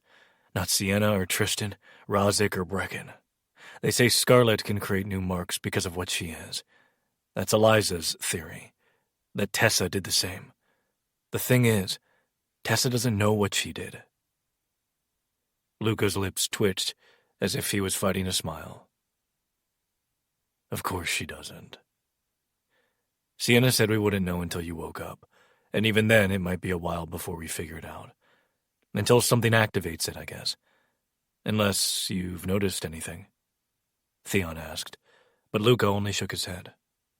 Theon had figured as much, but he'd hoped it would be one thing that could be solved right away. As if he couldn't help himself, Luca drifted closer to the bed, rounding to the other side before taking a seat. Theon could see his fingers flex on the coffee mug, and knew exactly what he was fighting. The urge to reach over and touch her. Did she talk to you about it? Theon asked, because this whole dynamic was something they'd never actually discussed. It had just sort of happened. Luca glanced at him. You don't know? He knew they'd argued. He knew there'd been frustrations. He knew they'd fucked. Tessa's emotions down the bond had been a myriad of feelings he couldn't sort through fast enough. He'd forced himself to stay downstairs, not to come up here and mediate, because they needed to figure their shit out first, before they figured it all out together. And he needed to know what Luca had decided. Sure, they'd fucked, but he knew as well as anyone that didn't mean anything. It could have been a one-last-time thing, Or it could have simply happened with the height of emotions.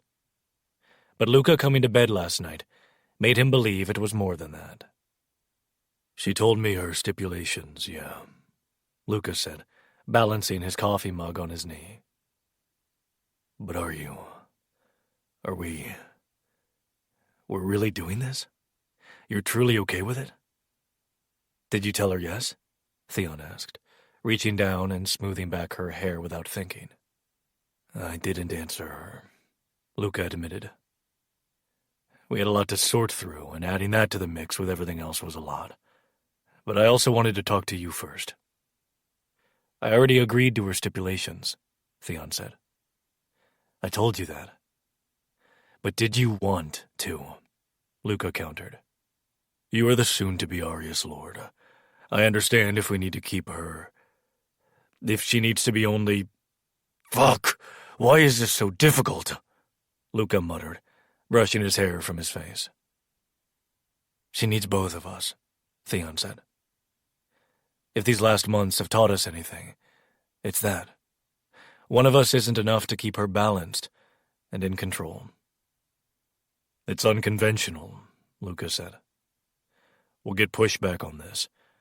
That's why I'm saying, if we need to keep the wife title solely between her and you, I understand. The whole world is changing, Theon argued. This can change too. Is it something I ever thought I'd be arguing for? Not in 1,000 decades. I never imagined sharing. Never thought it would be something I'd agreed to. Exactly, Luca said. It's not in your nature. And it's not in yours, Theon countered. I'm more likely to share than you. Says the male who was ranting to me about too many people touching his things. That's different, Luca growled. Theon huffed a laugh. How is that different? Because it wasn't... I don't know how to say this without it sounding ridiculous. He finally managed to get out. We're discussing sharing a wife. Not sure it gets much more ridiculous than that. It's because it's you, murmured a sleepy feminine voice. Then she stirred, languid and slow. She didn't even open her eyes when she added, He doesn't care when you touch his things. Is that so, little storm? He asked in amusement, lifting his gaze back to Luca. He wouldn't look at him, instead already getting up to retrieve coffee for Tessa. She rolled over, her ass and bare legs pushing against him now, and this was the part he wasn't sure what to do with. If Luca wasn't here, he'd already be between her thighs, his tongue first, and then his cock. Damn it. Tessa turned and glanced up at him from beneath her lashes, a small quirk of her mouth telling him she knew exactly what he was struggling with. But if she thought he wasn't going to touch her, she was sorely mistaken. He might not fuck her right now, but... As she pushed into a sitting position, he reached over and grabbed her throat, tugging her to him. His mouth landed on hers, and he swallowed her surprised gasp. That surprise quickly became something else, and her lips melted against his. Soft, pliable. His tongue invading her mouth, claiming and owning and taking something she was willingly giving him. He pulled back first, more than satisfied by the dazed look in her violet eyes and the flush on her cheeks. Good morning, beautiful, he purred, tucking hair behind her ear. Luca has your coffee. Right. Coffee, she murmured, turning to Luca. She took it, glancing up at him and then back to her cup. She cleared her throat. This is awkward, right? You've woken up in a bed with both of us before, Luca said flatly. Well, yeah, but not. This is different and you know it, she finally said, irritation creeping into her tone. How was it different? Did you not sleep well? Was coffee not delivered to you? That's not... She saw the lip twitch at the same time Theon did, and Theon turned his head to hide his own smirk. "Gods, you're such an ass," she grumbled, wrapping her fingers around her mug and bringing it to her lips. Luca sat back down on the edge of the bed, taking a drink of his own coffee. It's new territory for all of us, Tessa. Theon tried. But it's something we need to figure out how to navigate before we let the rest of the realm know. Which is why I'm saying if it needs to be just the two of you. "No!" Tessa interjected, almost panicked. The bands of light on her wrists flared, illuminating their union mark, and those dark embers crackled at her fingertips. Easy, baby girl, Luca said, reaching over to brush his hand along her arm. At the same time, Theon ran his fingertips down her spine. I'm not going anywhere. All I'm saying is it might be easier for both of you if my role in the relationship isn't advertised. "You're not some secret fuck buddy, Luca," she said flatly. We're not hiding anything, Theon agreed. Again, we just need to figure out things between the three of us. Then we can present it to the kingdoms, and they can fuck off if they don't like it. But maybe we should wait to share everything until after you've secured the Aria's seat, Luca said. We're already going to be up against opposition when it's learned you took Tessa as your wife. She's still technically your source, and she's the most powerful being in the realm. Add this to it, he continued, gesturing between the three of them. They're not going to like any of it, Theon. He pulled on the back of his neck as he mulled that over. He had a point. A lot of really good points. If he suddenly showed up wanting to throw off every tradition and norm, they could easily fight him about it all and deny him everything. You might be right, he started, but he didn't get to finish. "No," Tessa interrupted, shaking her head. "No. You knew my stipulations for this, Theon. I'm not hiding who I am. I'm not becoming less than because it's not what they want. I'm not... No, it's one thing if Luca doesn't want this, but if it's only because it will make things more difficult. No, I'll be as fucking difficult as I want to be." Then she was passing her coffee mug back to Luca, before she fucking crawled, to the end of the bed to climb off it. She stalked across the room, slamming the bathroom door behind her, and still all Theon could think about was the way her ass had looked peeking out from the bottom of her shirt when she'd crawled across the bed. Luca's gaze was also on the closed bathroom door. You're fine with this, truly, Theon? Is it what I envisioned? No, Theon answered honestly. But none of this is. I thought I'd have a submissive source that I could draw from to take down my father and be able to focus on our kingdom. Instead, we have this mouthy thing of chaos who pushes back every chance she gets and is bringing the goddamn realm to ruin. Luca huffed a dark laugh. I thought you'd get your source and take over the Aria's kingdom. We'd take care of our own. Eventually, you'd take a match, and so would I, because it's tradition and required of us. Decades from now, we'd have children. Instead, Axel will be a father in a few months, and we're sharing. Instead, we're sharing, Theon echoed. When Luca didn't say anything, he ventured. Does that mean you're accepting our stipulations? Luca sighed, setting his mug beside Tessa's, where he'd placed it on the bedside table.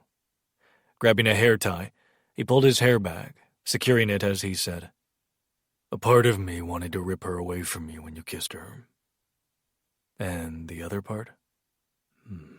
Wanted to join you, he replied, his voice low and thick with want. I know we've shared in the past. I just never thought we'd end up keeping the same female. They had shared in the past. Not often. A night here and there, usually after a brutal bout with his father, when they were just trying to escape the reality of their fucked-up lives. He supposed that was no different from the way Tessa would often try to drown herself in sex or alcohol for the same reason. But maybe, in a way, it was all leading up to this in the end. He couldn't believe he was admitting it, but maybe the fates had orchestrated something new and chaotic. Maybe all the little things had been leading up to and preparing them for this. Maybe it had become a way out for all of them if they could figure out how to claim it, how to balance Tessa, how to redeem Devrim, how two fiercely possessive beings could suddenly share something they both coveted and would shed blood for. "Are you going to tell her?" Theon finally asked, glancing at Luca as he stood, picking up the coffee cups. "Eventually," Luca said. "First I need to shower." "Tessa's showering," Theon said, extracting himself from the blankets. He'd heard the shower water turn on a moment ago. "I know," Luca said, and Theon paused before he smirked. He was about to say something in return when there was a knock on the door, and Axel poked his head in. He scanned the room before he said, "Thank the gods. I didn't know what I was going to walk in on with the three of you. It could have been nudity or bloodshed. Or both." "Fuck off, Axel," Theon said, moving toward the dresser where he'd returned all the clothing Tessa had packed into a bag, thinking she would sleep on the sofa. As if he wouldn't throw her over his shoulder and haul her right back up here. "Need something?" he asked his brother. "I don't, but Dagian does," Axel replied nonchalantly. Theon whirled, Luca straightening. "Dagian? Dagian Jove?" Theon asked. "The one and only sent a note asking to meet with you," Axel said, pulling a piece of paper from his pocket. "Just Dagian?" Theon asked, grabbing the paper and skimming the words. "Sounds like it. What do you want me to do?" Theon glanced at Luca, then to the bathroom door. They were here. The underground was their domain. If it was just the Akaz air... "Set it up," Theon said. "Are we sure sending Roehrich and Eliza to collect him was a good idea?" Axel asked, where he was standing near Kat, who was seated on the sofa. "Yes," Theon answered. "No one knows who they are. If we'd sent Tristan or Zan, they're easily recognizable, and known well by the Akaz kingdom. Until the Pantheon, Roehrich and Eliza being here was kept quiet." "Yeah, but that's the point. They were seen when the Pantheon was demolished." "It was our best bet," Theon said, watching Tessa, who was pacing back and forth a few feet away. "How did he get here so fast? He just sent that request yesterday," she murmured, hands constantly drifting to her hair, but she'd stop herself before she touched the strands. "He was insistent when I spoke to him," Axel offered. "It's a trap," he shrugged. "Probably." "This is our territory he's walking into, Tessa," Theon tried. "The only person he was allowed to bring with him is his source." "Sasha," she murmured, then she shook her head as if clearing her thoughts. "I don't trust him." "Neither do we," he replied. "No one said anything about trusting him. He'll be outnumbered. Look at everyone here. Even with his source, he won't accomplish anything here." Her eyes skimmed the room. Sienna and Gia, Tristan and Zan. Even Brecken was here. She swallowed thickly, and he knew she was being haunted by memories of an assessment Dagian had infiltrated with the help of the Seraphina heir. No one knew what the Akaz heir wanted, but Theon was more than intrigued. Tessa started pacing again, light and ashes trailing in her wake. Violet eyes snapped to his. "We can't see the sun here." He knew this was coming. The underground, while open and not confining, still separated her from the outside world. Even Nyla and Roan didn't follow her here, choosing to stay in nature and the fresh air. They needed to leave soon. If anything, just to let her wild nature lose a little control for a bit. He chalked it up to her father's side, Temeral, god of the wild and untamed. Go sit with Luca, Tessa, he said. And when she waved him off, muttering to herself, he sent a look to Luca. He sighed, but then he crossed the room from where he'd been standing near the lift doors. She hadn't even noticed, and when she turned in her pacing, she nearly ran into his chest. He was already gripping her chin between his thumb and forefinger, forcing her to meet his gaze. "Not that you need us, but he's not going to touch you, Tessa," Luca said, his voice low and brokering no argument. "You are the most powerful person in this room. Are you going to let him harm us?" Lightning flashed in violet depths, the light on her arms immediately flaring as golden mist and silver embers danced in the air around her. "That's what I thought," Luca said, and Theon could hear the smirk in his voice. "He is beneath you, Tessa, not the other way around. No one controls you, which means no one gets to make you feel anxious or less than. Do you understand?" Her throat bobbed with a swallow as she nodded. "Verbal acknowledgement, little storm," Theon said, having drifted closer. Her glare was cold, but not as icy as her words when she bit out, "I understand," which was fine. He was following Luca's lead and riling her up. It was a delicate balance with her, and yes, he found that ironic, but when she thought about things too much, it led to this. When she let the fury drive her, she was a force to be reckoned with. She was a tempest capable of endings and beginnings. "That's our girl," Luca said, his thumb swiping along her bottom lip. If anyone in the room had questions about what was happening, they didn't voice them. Until the three of them navigated this thing of theirs, they'd leave everyone to wonder. The sound of the lift ascending had them all turning to the entrance. Axel and Luca moved to the front, standing between the doors and everyone else. When they opened, Eliza gestured for Dagian and his source to go first. He entered the room with his head held high, ever an air showing no weakness. He looked somewhat like Rodan, with his golden blonde hair, but his golden eyes lacked the blue that Rodan's held, and those sharp cheekbones were all his mother. His source was at his side, stunning with her bronze skin and brown hair. Neither spoke, but he saw the subtle tilt of her head, telling him they were speaking down their bond. That was an aspect of his own bond that hadn't been repaired. He could feel Tessa's emotions, but the mind speak had never returned. "Dagian," Theon greeted it tightly, slipping his hands into his pockets.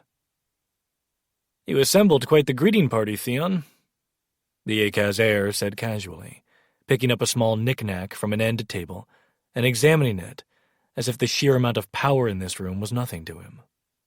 "We have an heir in our presence," Theon replied. "We wouldn't want him to be offended by the lack of welcome." Dagian huffed a dark chuckle. "You always were an arrogant ass. Something my father says is an Arius trait." He set the item back down, finally deigning to lock eyes with him. Theon said nothing, holding his stare, until that golden gaze slid to Tessa. "Back where you belong, I see," he said, clasping his hands behind his back. "Don't talk to her," Theon snapped, stepping between them. "Your business is with me, Dagian," he scoffed. "And yet you have a small company here with you. Do you forget that without me, you would have been stopped before you fled with her to begin with? Now I am offended." "That proves nothing," Theon retorted. "What is he talking about?" Tessa asked, peeking around him before stepping to his side. "Dagian was there the night Blackheart and I broke you out of the cells. He let us pass without alerting others we were taking you," Theon explained, a fact that had slipped his mind. It had been utter chaos that day, and Tessa had been lost to the same. "Why?" she asked, her head tilting as she studied the Akaz heir. "Because while you are the catalyst, you are not what will eventually call the fates to this world for destruction."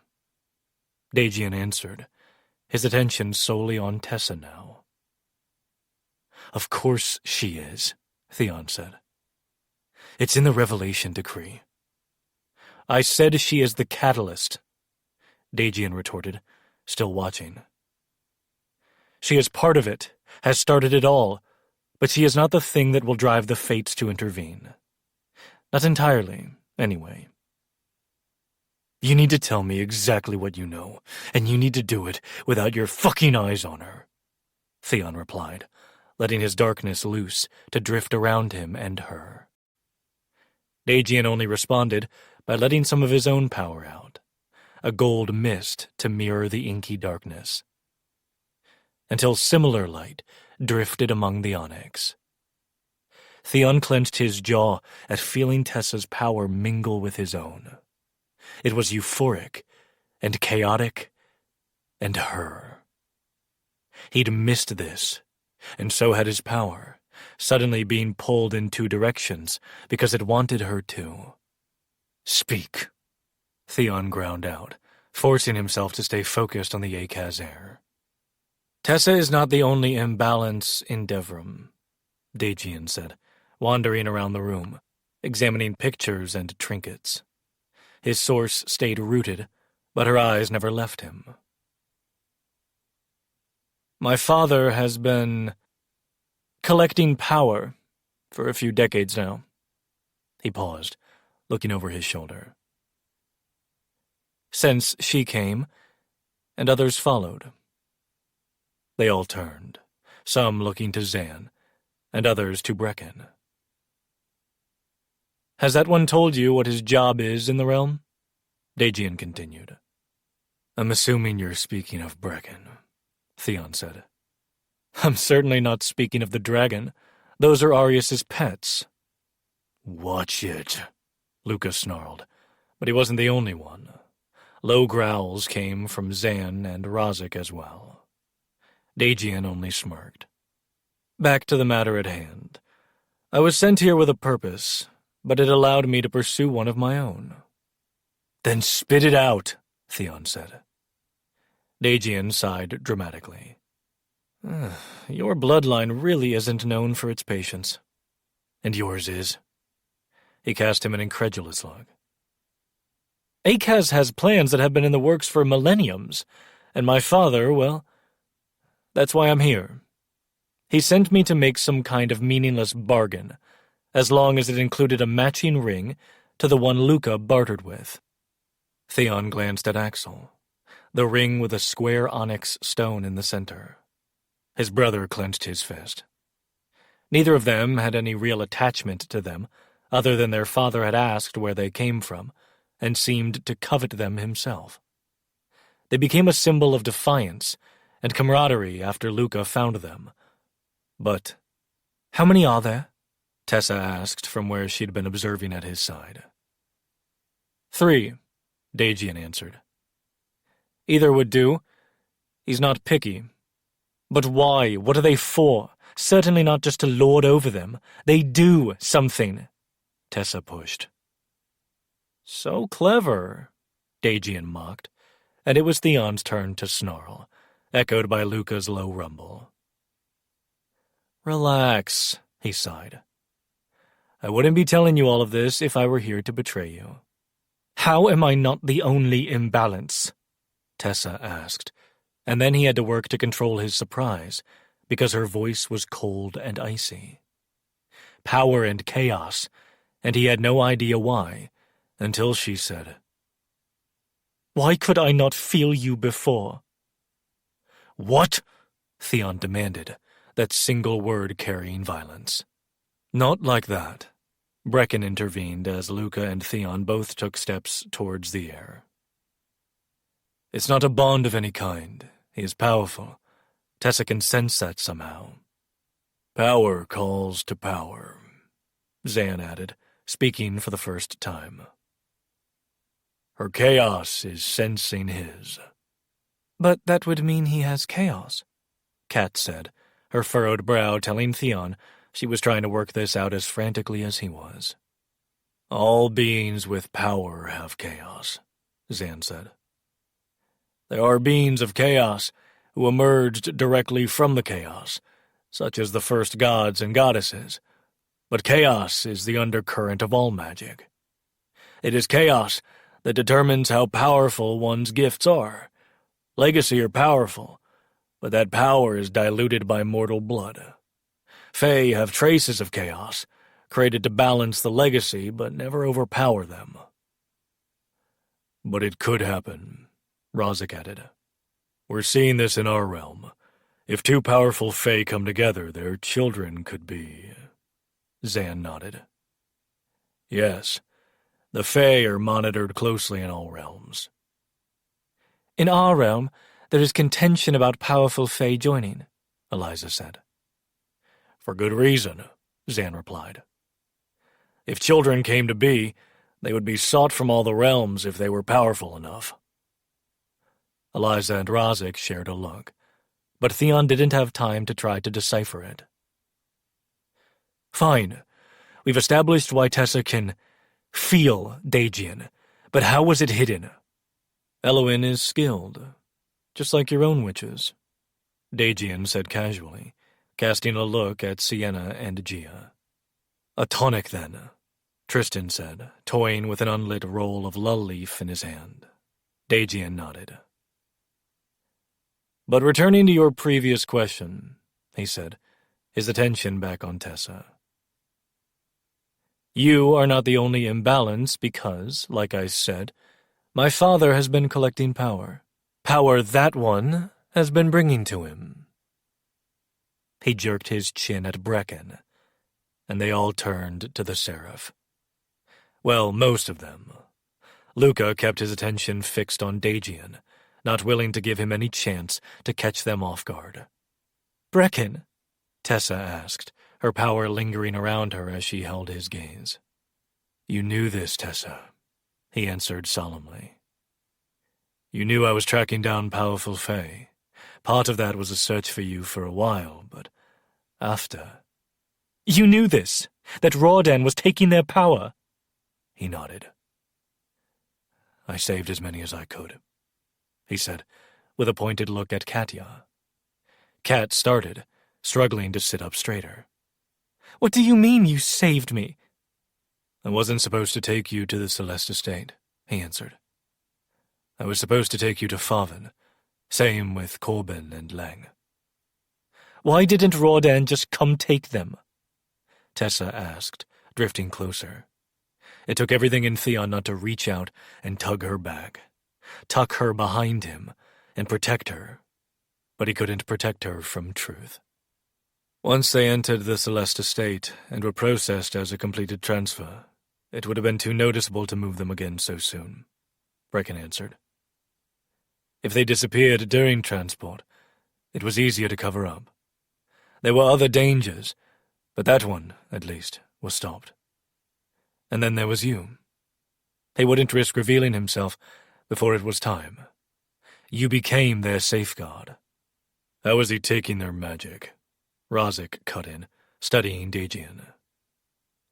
The only way that can be done in our realm is if a goddess does it.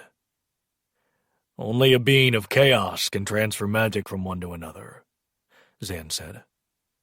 The process is agonizing for the one losing their power, but if not willingly given, they do not survive. But the gods cannot come here, Axel interjected. There are other beings of chaos, Theon answered, his attention back on Daegian. Aren't you a being of chaos, Zan? The son of a god? Zan shook his head. My mother was mortal. As we discussed, that dilutes the power. To transfer magic, especially from someone unwilling, that would take a great deal of chaos. A god or goddess, a fate, a world walker, or a... Seraph, Tessa said. A seraph is a being of chaos. Not all of them, Zan said. Just like not all dragons are beings of chaos. They didn't all emerge from the chaos behind the gods, nor were they created from it, like the lessers. Does it really matter how he is doing it? Daegian interrupted. What matters is that he is. He is powerful. He's taken so much power he cannot be taken down by the other ladies, or a lord. Even Tessa will find it a challenge. She might be more powerful, but defeating my father will drain her to the brink of death. She might not survive it. Then we find another way, Theon said immediately.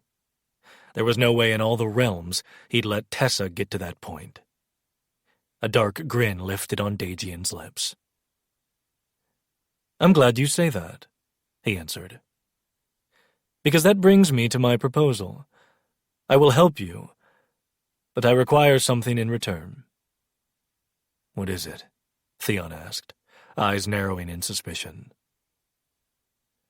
When this is over, my life is spared, along with Sasha's. I want my family's home in Koviel. You can have whatever home you like, Theon said. If Roehrich is out of the picture, you will be the Akaz Lord. I don't want it. I never have. More than that, for this to work, I won't be able to be the Akaz Lord anymore. And why, pray tell, is that? Theon drawled, waiting for the catch. Because I'm offering you my power willingly, Dagian answered. It won't be enough, but it will be a start. The entire room fell silent, as shock rippled through Theon. Surely he couldn't have heard the male correctly. You can't just give him your power, Tessa blurted. But I can, Dagian said. I will, to stop my father. If he continues, he will not only call the fates here, but the gods. They will not like him being as powerful as they are, and if the gods come here, Devrim will fall. All accords will be broken, and the fates will destroy it all to wipe the sins from the stars. None will be left standing. So I want to live peacefully in Koviel, on the shores of the Asnine Sea, he continued, naming the city on an island in the southern Akaz kingdom. I will give you my magic willingly in exchange. I will help and give any information I can. Anything else? Theon asked tightly. Yes, Dagian said, his chin lifting a little more. My mother will be left out of this. Theon didn't care about Layla, Roerdan's mage. She rarely attended any events, only accompanying Roerdan when tradition demanded it. Fine, Theon said, pulling a dagger from a swirl of darkness. He sliced his palm. It's an accord. Dagian did the same, their palms meeting, and the familiar tingle of a bargain mark marring his skin just below his shoulder blade. Now tell us how to transfer this power, Theon said. He would do this, anything to protect his kingdom, his people, those he loved. Anything to protect what was his. You need to find a being of chaos to do the power transfer, Dagian said again, wandering over to the alcohol bar and pouring a drink. Brecken? Tessa asked, glancing at her friend. He shook his head. I'm not that, Tessa. Like Zan said, we weren't born of chaos. Bring us whoever is helping your father, Theon said tightly to Dagian. Dagian clicked his tongue. We just agreed not to involve her, he replied, taking a drink. You said you would help in whatever way you could, Theon argued. We just agreed to it. And we agreed not to involve her, Dagian said calmly, passing his glass to Sasha. She took her own sip, still watching them all. Sasha, who was Fae. Or perhaps had some legacy blood, but she wasn't a being of chaos. And the only other person involved in the bargain was... Your mother? Theon asked in disbelief. That's not possible. Yet here I stand, Dagian said. Bullshit, Axel interjected. Your mother isn't a goddess or a fate. No, but she is Seraph, Dagian said, something fierce and violent filling his features. He took the glass back from Sasha, taking another drink as soft, feathered wings of golden mist appeared at his back. One of the original angels from the chaos. Akaz sent her here to help my father, and she is to be left out of this as agreed to. Then how the fuck am I supposed to take your power? Theon demanded. That's your problem. But I would start with Chaos herself, he answered, tipping his glass towards Tessa. I don't know how to do that, she said simply. And there is no one here to teach me unless Zan knows. I do not, the male answered, but when Theon turned to look at him, even he could tell there was something he wasn't saying. But, Theon pressed. Zan sighed, swiping a hand down his face. The gods can't come here, and the fates act first, examine facts later. Akaz keeps the original Seraphs under strict security, and the dragons are in hiding.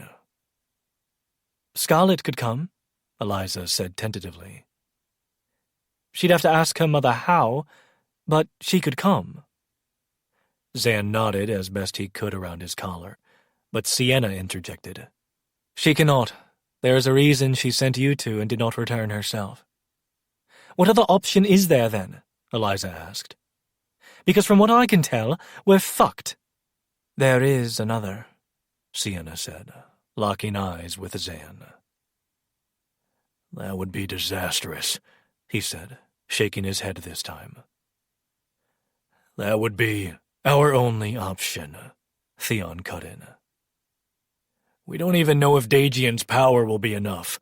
He said himself it likely wouldn't be, the dragon argued. Doing this without certainty of the outcome is foolish. Let me worry about that. Let me figure out how to make this foolproof. But if I can, what are we bringing here and how? The how we can figure out. But the what? He trailed off, swiping his hand down his face again. The what is fury. Slowly, he slid his sapphire eyes to Tessa. The what is your mother? 31. Eviana. Are there wards? Lang asked in a low voice from her right. These woods are the wards, Eviana replied, scanning the younglings running around the courtyard. We are taught of the horrors of these woods before we learn to walk. And yet you willingly dragged us into them, Lang muttered, and she felt his shudder. He'd had a particularly brutal run-in with another dread nymph last night. If it hadn't been for Corbin shifting and tracking it, she wasn't sure they'd have ever found it to kill it. You grew up on the Serafina estate, Corbin asked from Lang's other side. Eviana nodded, her eyes still on the children. Would she even recognize her if she saw her? Or would she look like all the other young females? What is the plan now, Bellona? Lang asked, sitting back on his heels. A small breeze rustled the trees, and he paused, tilting his head. What do they tell you? Eviana asked, watching a young boy kick a ball to another. There was a group of females playing some kind of clapping game. A few stragglers and loners, none that she felt drawn to, but it was stupid to think she would be. Nothing noteworthy, Lang said. Everything the winds say could be noteworthy, she argued. Or it could be nothing, he sighed. They are confusing and unrelenting. Maybe it doesn't seem important to you, but they could be telling you something vital, she retorted. What did they just whisper to you? He sighed. It was nothing, Eviana. Something about flowers growing in a flood and whispered nothings when shadows die and new beginnings arise. It doesn't even make sense. Right, she murmured. No one spoke for another few minutes before she said, I'm going to check another angle. Stay here. I don't think we should be splitting up, Corbin argued, feline eyes flashing to her. You two aren't. I need you to stay here and alert me if someone is coming, or if you spot her. We have no idea what she looks like, Lang said dryly. Just tell me if someone ventures too close. After reluctant agreement, She crept back the way they'd come, and then she headed to the east. If she circled around a cluster of trees, she would be able to see the Chaos Sphere field. Maybe she was over there. Or maybe she was inside at a desk by herself, never allowed to be around others, being kept solely for another. Eviana gritted her teeth. That was why she was here. She wouldn't let that happen to her. She'd die before that came to fruition. "Fucking Silas," she muttered, when her braid got caught on some low-hanging branches as she tried to quietly maneuver between the trees. The children wouldn't venture near, that was true, but disturbances in the trees still sometimes warranted an investigation by the estate guards. Finally freeing herself, she turned to continue on, then went still. A young female stood several feet away. She couldn't be any older than 7 or 8 years. Her hair was more red than brown, and her turquoise eyes were hard as she narrowed them. She wore the same simple clothing as the other children. The gray color was stark against her skin tone, a shade lighter than Eviana's, and gods, she was beautiful. "Who are you?" the child sneered, her lip curling as she surveyed Eviana. The obvious disdain was a little jarring, but she didn't react. She was too well trained to show surprise. Instead, Eviana asked, "What are you doing in these woods? It's dangerous." The girl's lips curled into something far too sinister for someone who should be innocent. "Is it?" "Yes," Eviana answered. "So I'll ask again, what are you doing here?" The child shrugged casually. "I'm not allowed near the other children, so I come here." "Why?" She shrugged again. "It's safer." That was an absurd statement. "What are they protecting you from?" Eviana asked tightly. "Oh, they're not protecting me from them," the child said with an eerie giggle. "They're protecting them from me."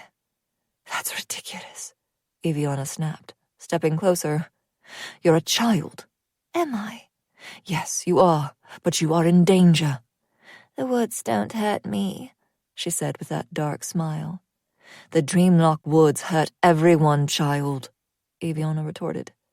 The child glided forward as though she were floating, her well-worn sneakers not even leaving prints behind.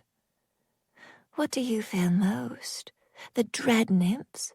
"No," Eviana answered. "The sprites are worse. You do not wish to ever cross paths with one." "Clever," the child mocked, stretching out an arm to glide her fingertips along the leaves of a fern. "You should go back," Eviana said, the words making something in her chest ache. But she couldn't take her quite yet. She didn't have an escape plan in place. Lang had wanted to know what their plan was, and she didn't have that either. Then again, she hadn't expected the girl to simply walk up to her in the Dreamlock Woods. The girl was drifting closer when Eviana asked, "How often do you come here?" Because none of this felt right. Something was off. "Sometimes I am sent here. Other times I come here myself. I've been coming to these woods as long as I can remember," she answered. "And you've never seen a dread nymph or a sprite?" "Oh, I see them all the time," she answered, gesturing to her right. Eviana stilled, her eyes falling closed. Of course, this was all a goddamn trap. She turned slowly to see the towering woman. Her flowing dress was made entirely of greenery and florals. Antlers jutted out from her flowing hair the color of tree bark. Ivy wound around her head like a crown, and her eyes were red as blood. A sprite. They were so much worse than the dread nymphs. While the imps preyed on your worst memories, and the nymphs survived on your fears and nightmares, the sprites were different. They stalked your dreams, your heart's deepest desires. Your fears didn't paralyze you with a sprite. No, they made you believe you were achieving your goals and desires. She'd been standing here, a willing target for minutes, conversing with an apparition the sprite wanted her to see. She could have been attacked at any time, too enamored with seeing the one thing that had kept her surviving and fighting. Eviana reached for the dagger she had secured to her thigh, her fingers wrapping around the cool hilt. It was only then she realized she was trembling, not out of fear, but because for these last minutes she'd thought she'd been conversing with her daughter, and it had been nothing but bait. That tremble was from anger. "Bold of you to reveal yourself before you had me bleeding," she sneered at the sprite. The sprite only smiled, something just as sinister as the child's features had twisted into. "And stupid of you to reveal your strategy.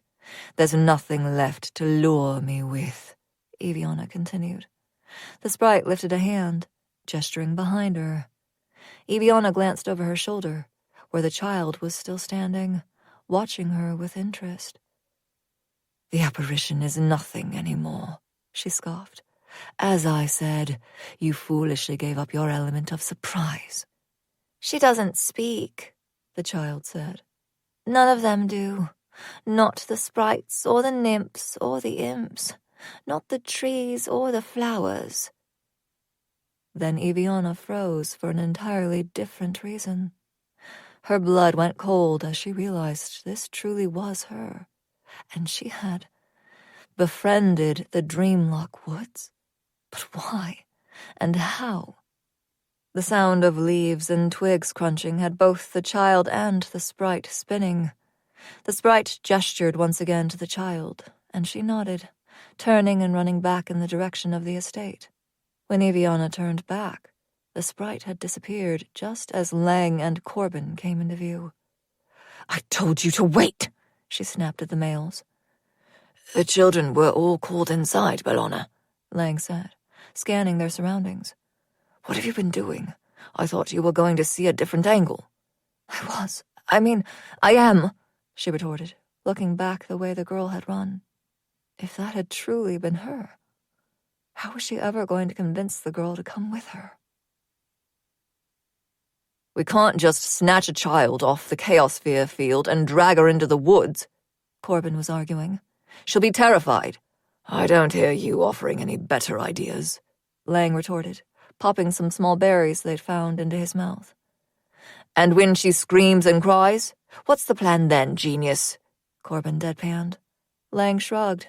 "Maybe you should just shift into a giant kitty cat and let her cuddle you." "Shut up," Corbin muttered, kicking at him with his foot. They were all seated around a small fire, trying to come up with something, anything to move forward.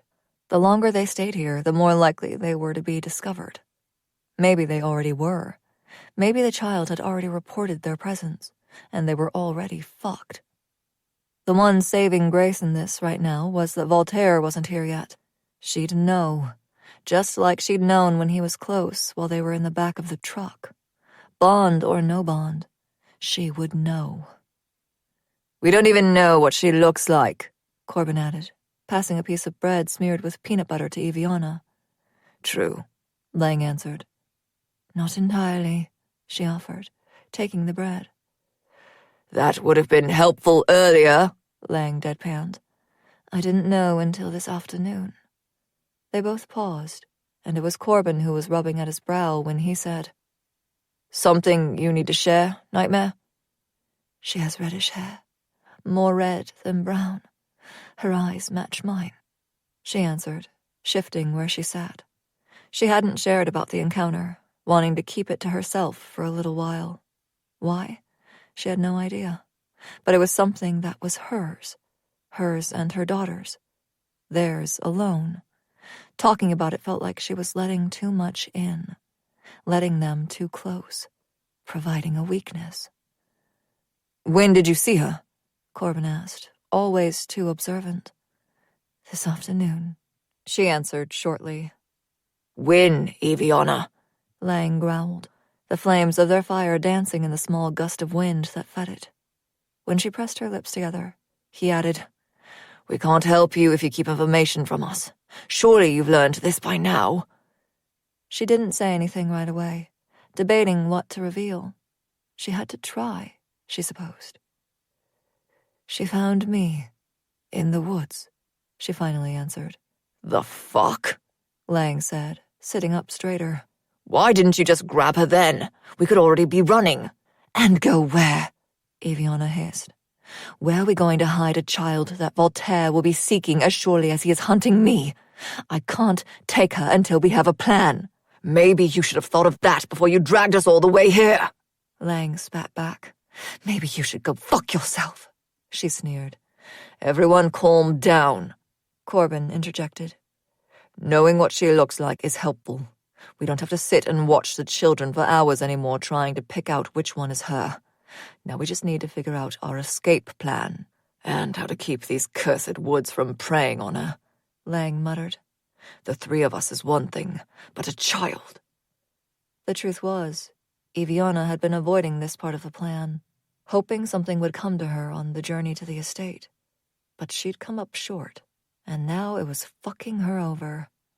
Until they had a solid plan, they couldn't take her. Let's say the woods weren't an issue, Eviana ventured, interrupting Corbin and Lang's bickering. Where would you suggest we go? To Tessa, Lang said immediately. We have no idea where she is, Corbin countered. Where do we even start? Aria's kingdom, I suppose, Lang mused. Absolutely not, Eviana interjected. I cannot set foot in Aria's kingdom. It's too... No. We could try Akaz's kingdom, Corbin said, pulling on the back of his neck. With the rumors we've heard, I don't think she's there, but it is closer. Except we have to go deeper into the woods, Lang said flatly. Not to mention cross the Windfell River. Which wouldn't be an issue for Corbin, Eviana said, things starting to fall into place in her mind. And I already told you the woods wouldn't be an issue. That was hypothetical, Bellona. The woods will absolutely be an issue, and I still cannot go along with making a child endure them. She wouldn't be enduring them, she replied. She has befriended them.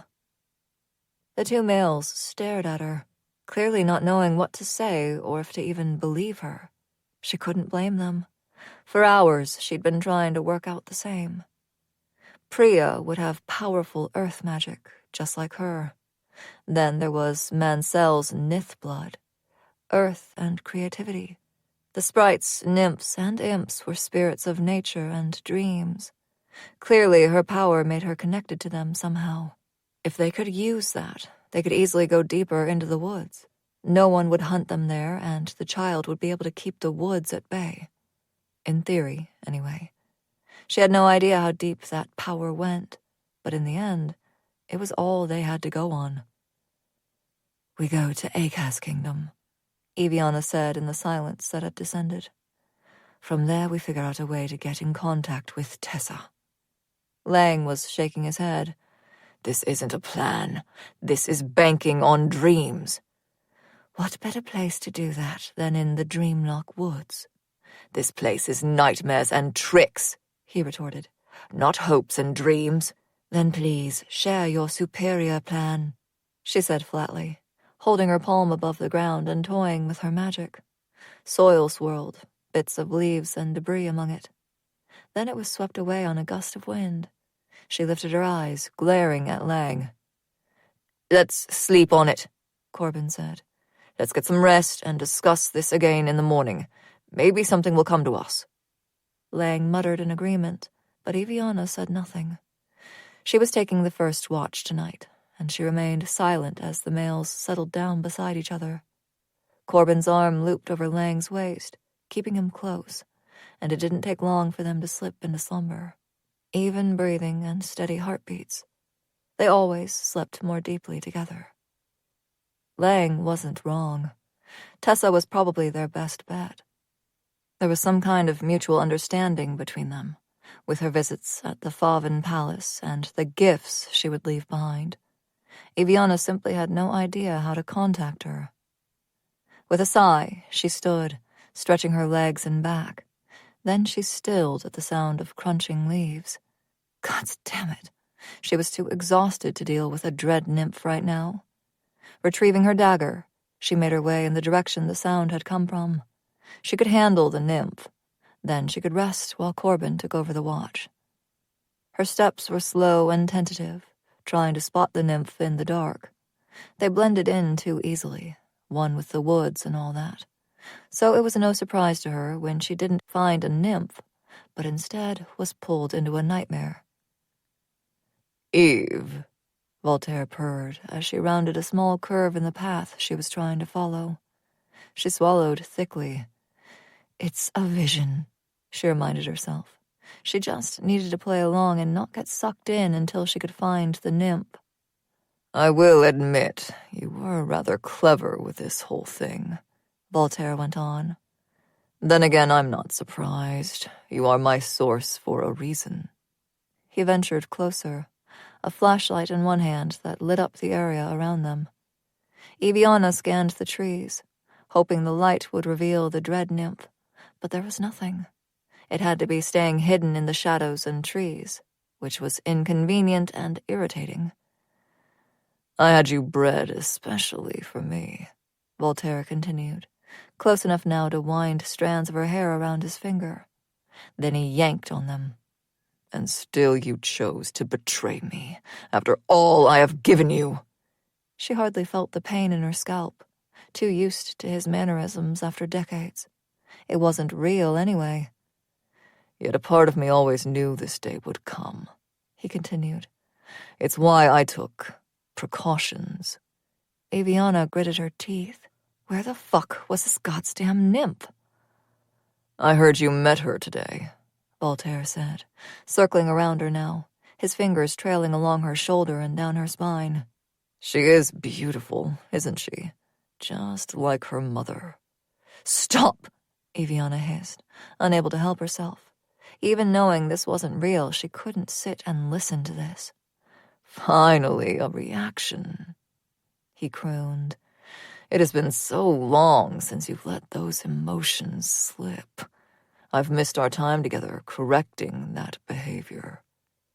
Eviana pressed her lips together, taking a few steps forward.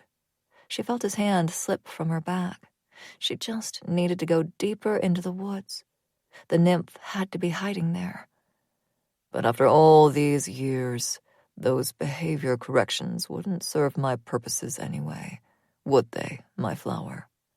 I knew they would eventually become useless, so I took precautions for that, too, he said from behind her. She ignored him, making her way to the trees. Her hold tightened around the hilt of the dagger, and her eyes strained to see in the shadows. You can come out, my sweet Priya, he called, and Eviana paused as the child emerged from the trees down the path. She wore the same clothing as earlier today, her hair now braided in a plait over her shoulder. Her smile was wide and terrifying as those turquoise eyes landed on Eviana. Voltaire stalked past her, and when he reached the child's side, he held out his hand. Priya slipped her little fingers into his palm without question, still holding her stare. You did well, my sweet Priya, Voltaire praised, squeezing her fingers in his own. Thank you for helping me find her. What? Eviana asked, breathing suddenly far too difficult. Not real, she told herself. It's not real. Find the fucking nymph. She spun in a circle, frantically scanning the trees and bushes, all the dark and shadowed places. This was going too far. She should call for Lang and Corbin. She spun back, both of them watching her with matching amusement. Priya, she gasped, the name a breathy cry she nearly choked on. Priya, you don't understand. He will hurt you. Hurt me, Priya repeated, those innocent eyes going hard. The Arius Lord would never hurt me. He's the only one who comes to see me. He brings me pretty dresses and food. He gave me these woods and the friends I have in them. He can't give you the woods, she snapped, dread and fear sinking into her bones. But he did, she insisted. He lets me come here whenever I like, and now, because I helped him, I get to go with him too. No, she rasped, shaking her head. Then louder, she cried, "No!" Spinning in a circle again, she searched for the nymph. This death would not be quick like the last. She would drag this one out for making her live this nightmare. Its screams would wake the others and be a warning of what would happen if they came near her again. "Why don't you go back to the estate and finish packing your things, sweet Priya?" Voltaire was saying, and Eviana glanced over her shoulder. He was crouched before the child, holding her slim shoulders. "We are leaving at sunrise, remember?" She nodded, bouncing on her toes in excitement. Voltaire pushed back to his full height, patting her head as he added, "Don't forget the extra sweets I brought for you." The child giggled before she turned and ran, racing in the direction of the estate. Eviana could swear the trees and flowers reached for her as she went. Then she was left alone with Voltaire in the Dreamlock woods. "This isn't real," she gritted out. "But when I see you again, I will end you." He sighed. "You cannot kill me, Eviana. The bond does not allow it, even if you have managed to block other facets of it." He slinked forward like the snake he was, and when he stood in front of her once more, he gripped her jaw. "And while I want nothing more than to wring your neck and watch the light fade from your eyes for your betrayal, I find that will be far too merciful, and I am not a merciful lord." Gods, did she know the truth of that statement? "Where are your companions?" He demanded in a low command. But he was right. That bond was blocked, even in this nightmare. "I don't know what you're talking about," she replied. "It amazes me that such a short time apart can undo all the training I have instilled in you over the decades," he spat, his fingers squeezing her jaw tighter. "I know there were 2 with you. Where are they?" "I left them long ago," she retorted, unsure why she would lie in a vision. "They were slowing me down and becoming a hindrance to my plans. Hopefully they died in the woods." Those words made his lips turn up in a small, sordid smile. "Glad to see the viciousness is still there, my flower," he said, leaning in to run his nose along her cheek. "You'll need it to survive the rest of your immortal years."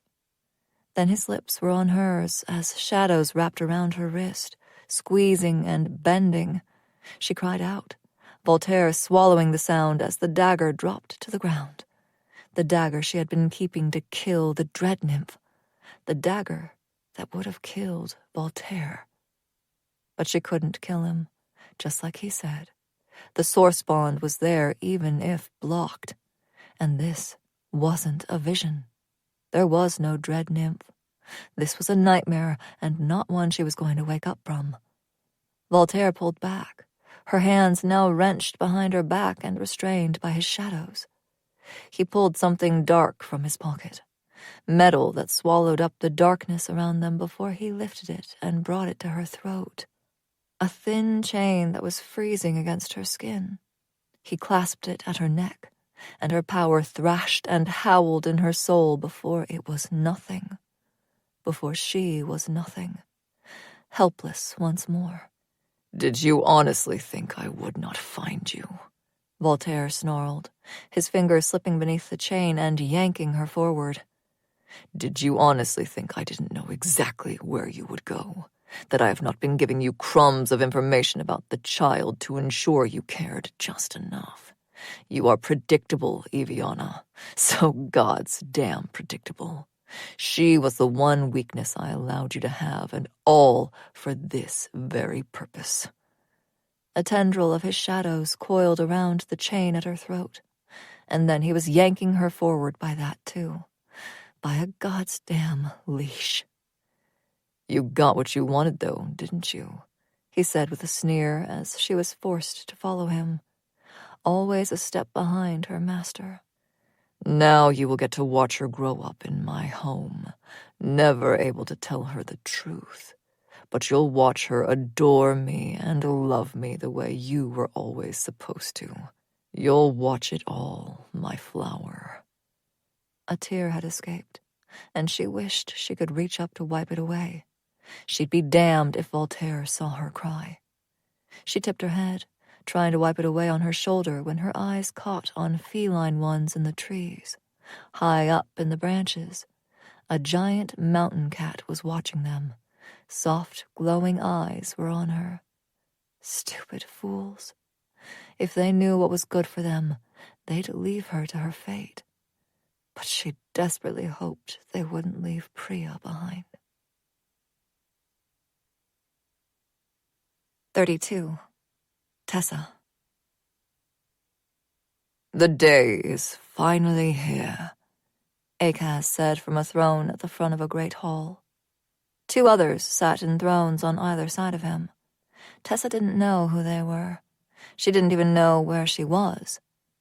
Turning in her seat in the front row, she found floor-to-ceiling windows overlooking a sprawling city. It reminded her of the skyscrapers and the hustle and bustle of Rockmore, but this wasn't Aria's kingdom. This wasn't even Devram. There were seraphs here, flying among the clouds. She shifted, turning back to face the front. Others stood on either side of the dais. She scanned them, finding Dexter, his hands clasped behind his back and standing at attention. Down the line was another seraph she recognized. What had his name been? Illithor? And next to him stood another who looked similar. She was certain she'd seen him before, too, along with the female that stood beside him. Her honey-colored eyes were locked on Tessa, a madness to them she resonated with. While the seraphs were all in armor of some sort, she was all in black, from her boots to the hood over her head, an ashy blonde braid snaking out of it. The hood darkened her features, and she even wore gloves, as though she was a shadow of herself. We have almost eradicated the last of the threats, Achaz went on. We have nearly restored balance to the realms, save for one final task. Golden eyes flashed to another. Bring them. Then Arius and Seraphina were being herded to the front of the room, gasps of surprise mixed with sharp mutters of disapproval. Arius took a step in front of Seraphina, as though to shield her, but she stepped to his side once more, stronger together than separate. This is a waste of everyone's time, Achaz, Arius drawled, clearly not fazed by whatever was happening. You cannot kill us. Killing a being that emerged from the chaos requires more than magic and pretty words. Do not mock me, Arius, Achaz hissed, lightning flaring from his palms and skittering across the floor. Instinctively, Tessa lifted her feet to avoid the shock, but she still felt it faintly through her chair. You think I do not know what is required to kill you both. You think I have not spent centuries planning precisely how to deal with your betrayal, Achaz spat, gripping the arms of his throne. One remains, and I have found it. Taken there millenniums ago by betrayal just as deep, thanks to our granddaughter. His eyes flashed to Tessa, and she shrank back in her chair. What did she have to do with any of this? Mirror gates still remain in Devram, and now that the last of a bloodline has fallen there, we can finally venture into that realm. I will find the last of the Requiem swords. Then I will return and finally end this. You will not succeed, Achaz, Seraphina said, lifting her chin. Power hummed off her.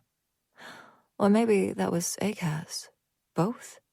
Either way, Tessa's power was growing restless with all the power in this room.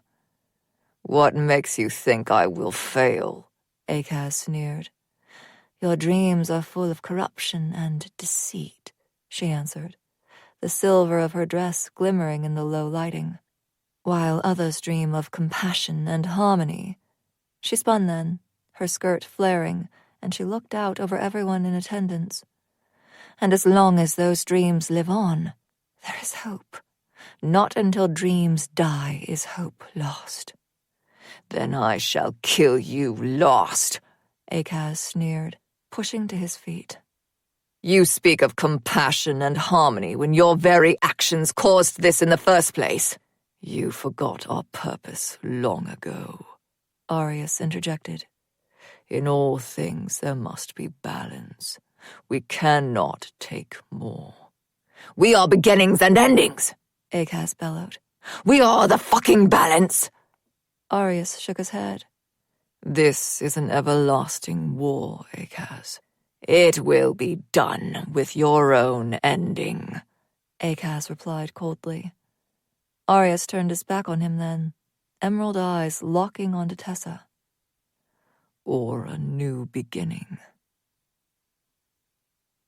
She gasped as she sat up, light and dark swirling around her as she choked down gulps of air. Sweat covered her, and her heart was beating far too fast. Easy, baby girl, Luca said from her right, rough fingertips brushing down her back. We've been trying to wake you for the last 5 minutes. Another hand cupped her chin, gently turning her head to meet emerald eyes. Emerald eyes just like Arius's. You're okay, Tessa, Theon said quietly, his thumb brushing along her skin. It was a vision. His darkness was out too, hovering around him, and she glanced over her shoulder to find Luca's black flames doing the same. We were trying to reach you any way we could, Theon explained, drawing her focus back to him. Do you want to talk about it? She shook her head, pushing hair out of her face with a trembling hand. I just want to shower. Rinse off, she said, pushing away from both of them to climb off the bed. Tessa, Theon called after her, but she waved them off, shutting the bathroom door behind her. Leaning against it, she let her head fall back, her eyes closing.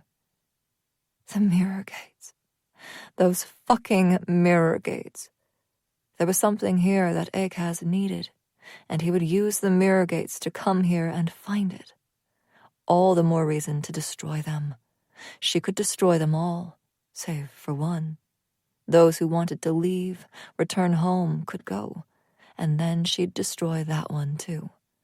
The Fates wouldn't be able to come here, and neither would the gods. It would solve all their problems. She could do this. This was her destiny, her purpose.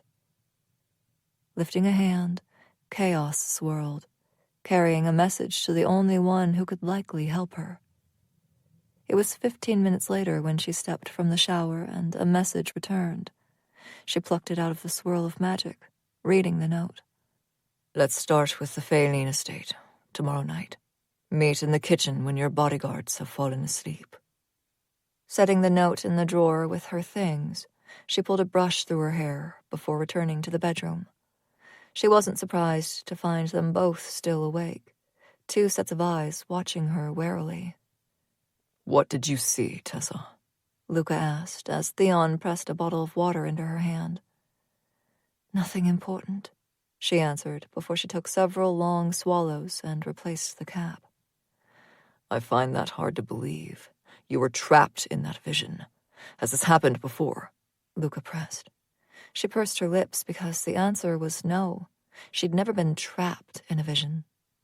Except she had, during assessments. But this wasn't that. This was just her power being uncontrollable. Let's go back to bed. We can discuss this more in the morning, Theon said, his hand landing on the small of her back. He urged her forward, and she crawled back beneath the blankets. Luca was immediately there, pulling her into him, his palm hot even through the thin material of the shirt she wore. Theon settled in behind her, his arm draping over her waist and resting on her hip. Normally this would settle her soul, but not tonight. Tonight her power was hungry and wanting. Tonight she craved chaos, and tomorrow she would have it. She crept down the stairs, her bare feet light on each step. It had taken Theon and Luca forever to fall asleep tonight, mostly because they were becoming more insistent about her telling them of her vision the night before. But they didn't need to be involved. She'd destroyed 2 mirrors now, and both times had been catastrophic. Last time, Luca had nearly died. She'd go in, destroy the mirror, and travel back. She'd be back in bed before sunrise, and if they discovered she was gone, she'd deal with that later. She was under no obligation to report her actions to them. They didn't own her. No one did. The faint glow of the light they always left over the kitchen sink guided her to the room, and she found Brecken there, leaning against the counter. "What are you doing here?" she asked, pausing in the doorway. "I asked him to come with us, Wild Fury," Tristan said, coming up behind her. He brushed past her, dressed completely in black like she was.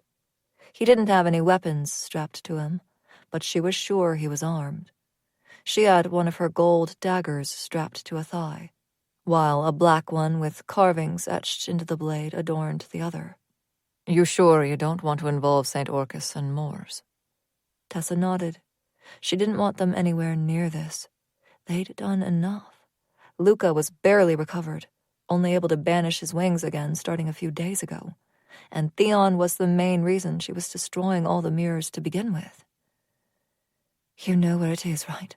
It should be a quick trip," she answered. "I don't know exactly where it is," Triss admitted. "That's where he comes in." He inclined his head to Brecken, and Tessa's brows rose in surprise. "You know where the mirror gates are?" "Not all of them, but some," Brecken answered. "Honestly, I'm a little offended you didn't think to ask me in the first place." Tessa rolled her eyes. "I forget you're actually on our side half the time, and the other half I spend wondering if you're going to double-cross us."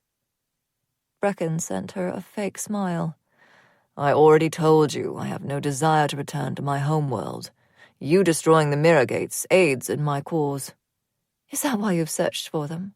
she asked, as the males crowded closer to her. "Were you trying to destroy them yourself?" Brecken shrugged, taking her hand in his. "That was the hope, someday, and it appears today is one of those days. Shall we?" His smile had morphed into something destructive now, and she knew her lips mirrored his.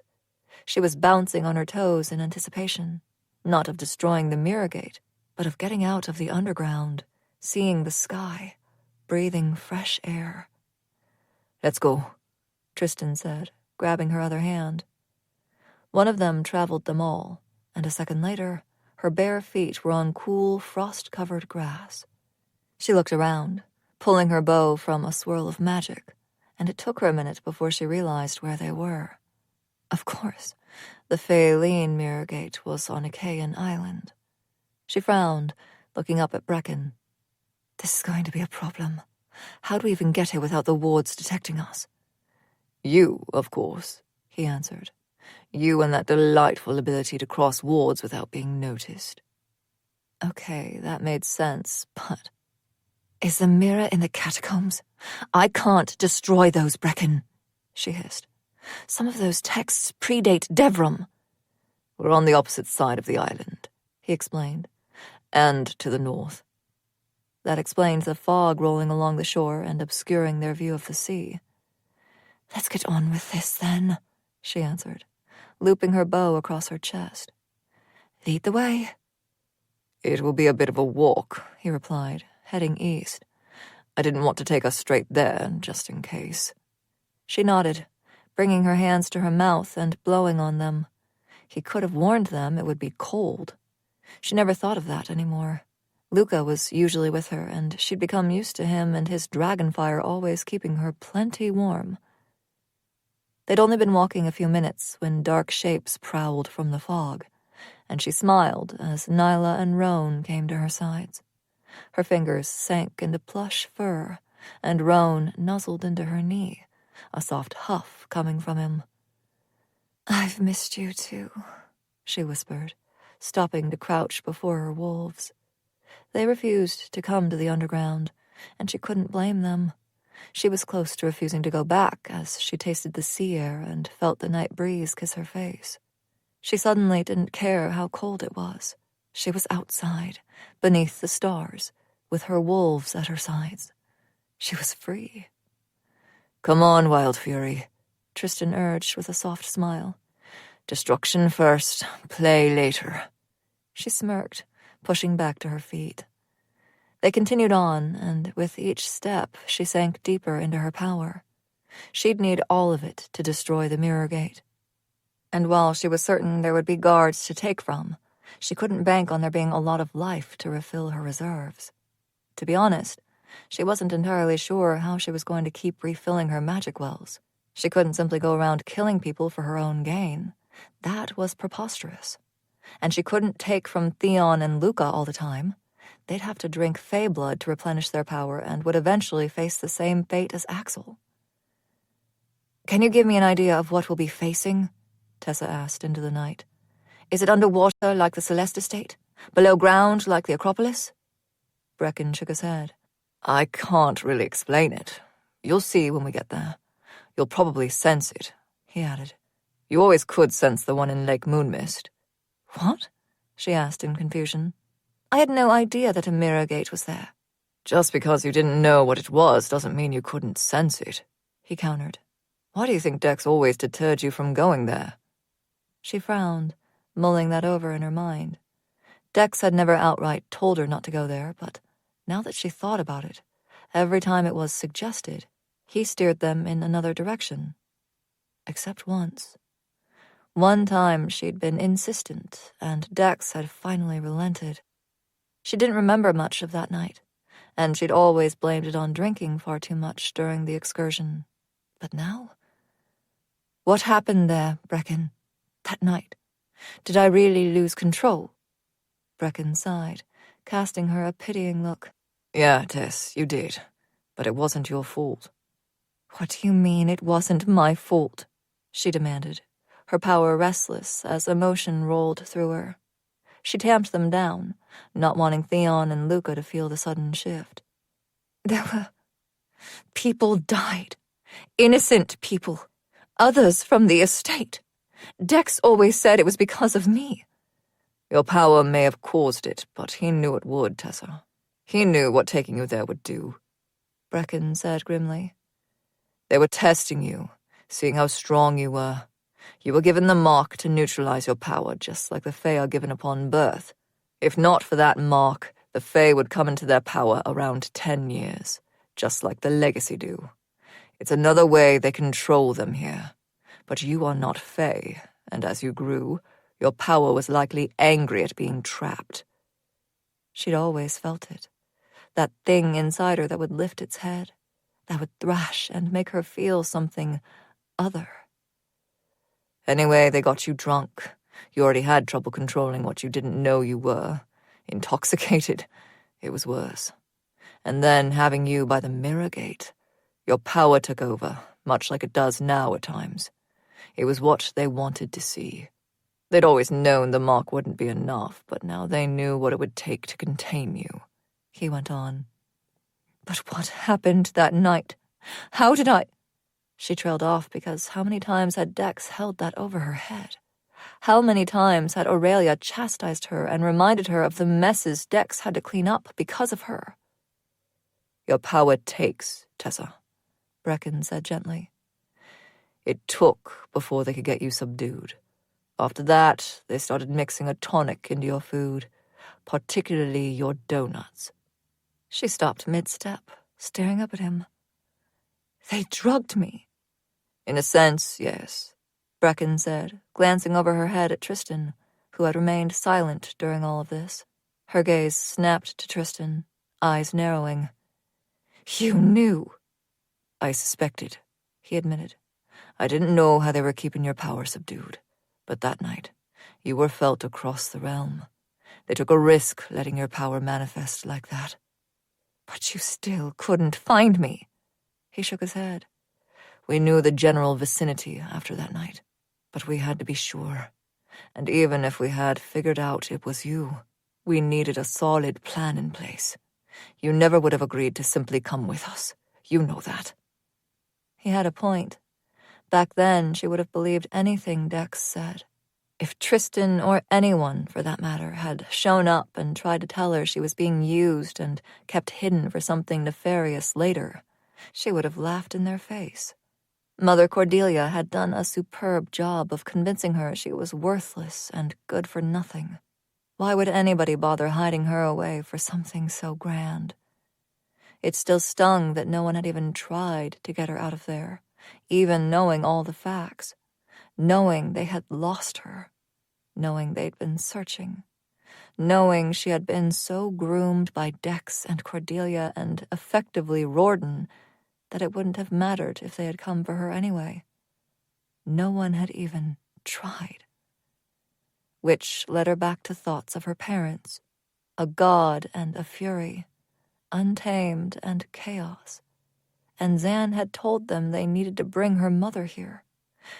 She didn't know how to feel. She didn't know what to think. Despite everything, even having Theon and Luca and the others now, she still felt so alone sometimes. "We're nearly there," Brecken said, cutting into her thoughts. Nearly where? Tessa asked with a slight frown, looking around. There was nothing different. No buildings or ruins, just the frost-covered ground, the rolling fog, and the sea beyond. Brecken sent her a mischievous wink, gesturing ahead. "Surely you feel it."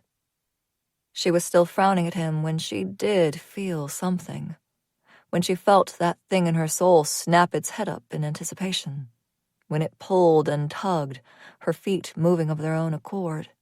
Her skin was buzzing. The gold bands on her wrists flared, while her power sparked at her fingertips. A hand landed on her shoulder, gently squeezing and pulling her back. She looked up into russet eyes, Tristan giving her a reassuring smile. "I can feel it too," he said. "Not like you, but as a deity. I can sense it." Brecken had moved ahead of them, taking the lead, and her gaze bounced from him to their surroundings, studying the fog. "But can you see it?" "Not yet," Tristan murmured. "Are you cold?" "A little," she admitted, and before the words had even finished leaving her lips, he was shrugging off his signature leather jacket and passing it to her. She gave him a small smile. "Thanks." He nodded, pausing beside her and helping her slip it on. There was another violent lurch in her soul as her power sparked with excitement, that same spark flowing throughout her body. Her fingers and toes tingled, and she couldn't figure out where this damn mirror gate was. But was the fog rippling like glass? "Breck, you said we were close," she called to him.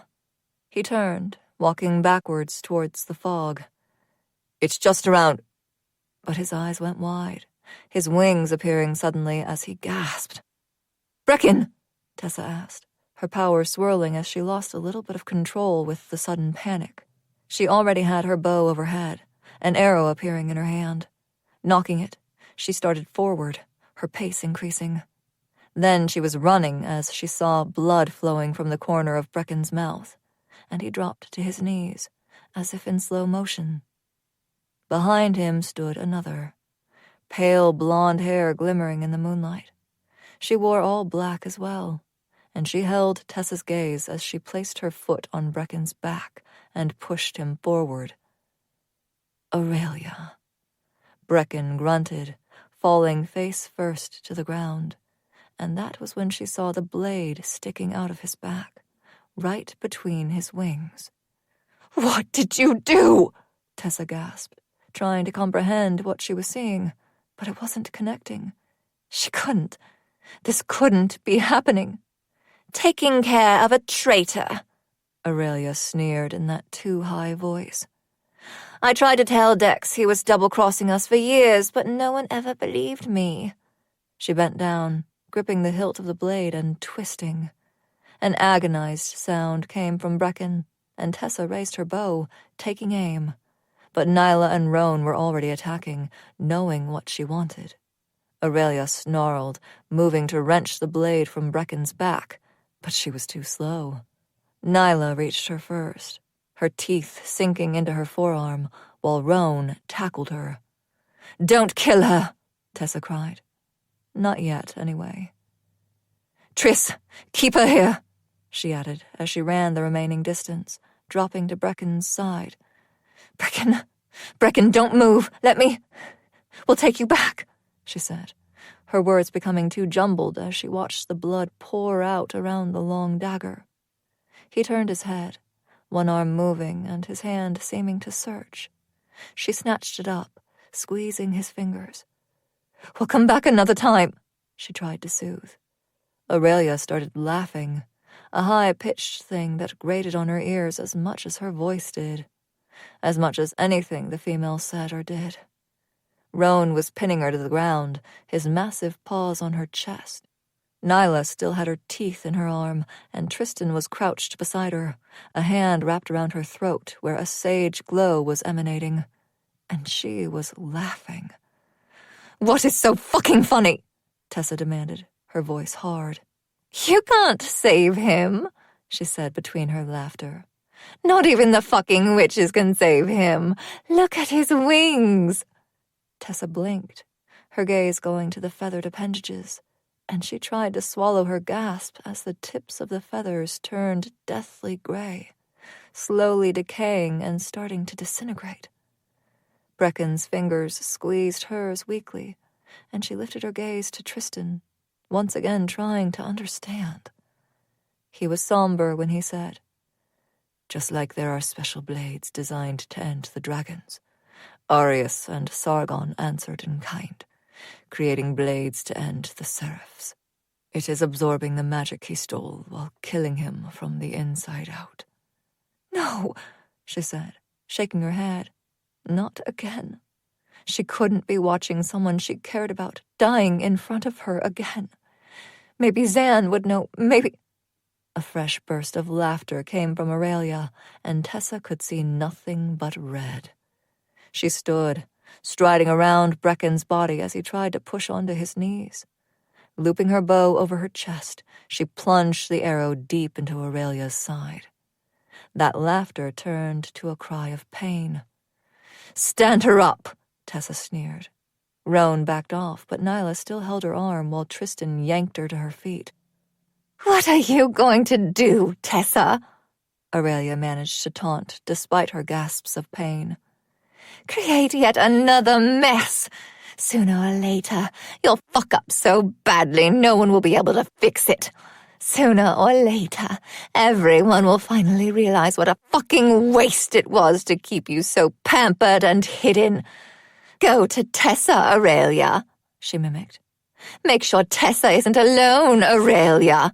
Make sure Tessa isn't doing something stupid, Aurelia." She paused then, her face twisted with hatred. "Why the fuck are you smiling?" And Tessa was.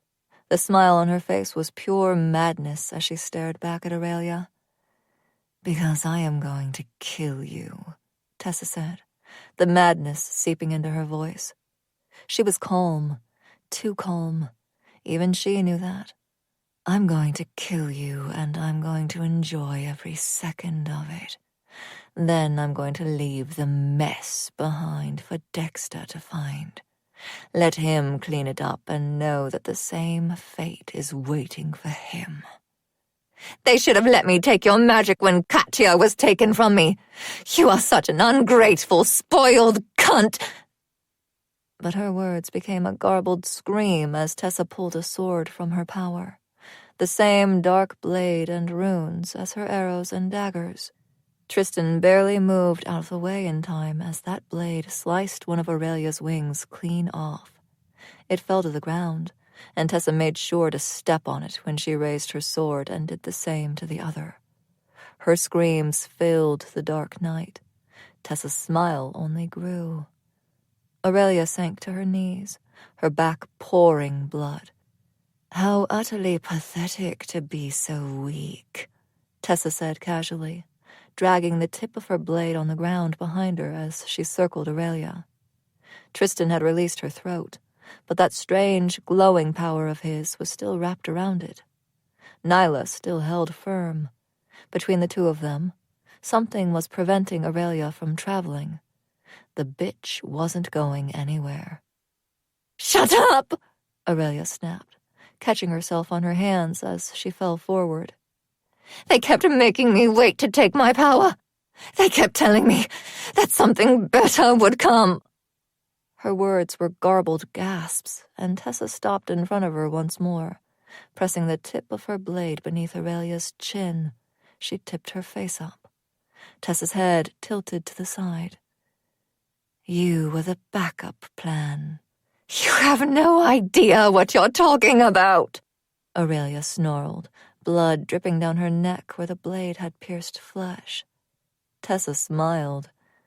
"Without any power, you were easily controlled. They needed you powerless so that if things went wrong, if Dexter or Brecken were killed, they still had an option. It was never about finding you the perfect power." "Fuck you!" she spat. "And now you will die as powerless as the day you were born. You got to watch everyone else get their gifts and learn to use them, while you were told to save yourself for something special." Tessa barked a humorless huff of laughter. "I know the feeling. I almost pity you. Too bad I don't." Before Aurelia could speak again, Tessa plunged her sword through her chest so thoroughly it protruded out of her back. Then she was dissolving into nothing but golden embers and darkest ashes that were scattering along the beach. Her wings remained, though, and true to her word, she'd leave them for Dexter to find. She turned then, rushing back to Brecken and dropping beside him once more.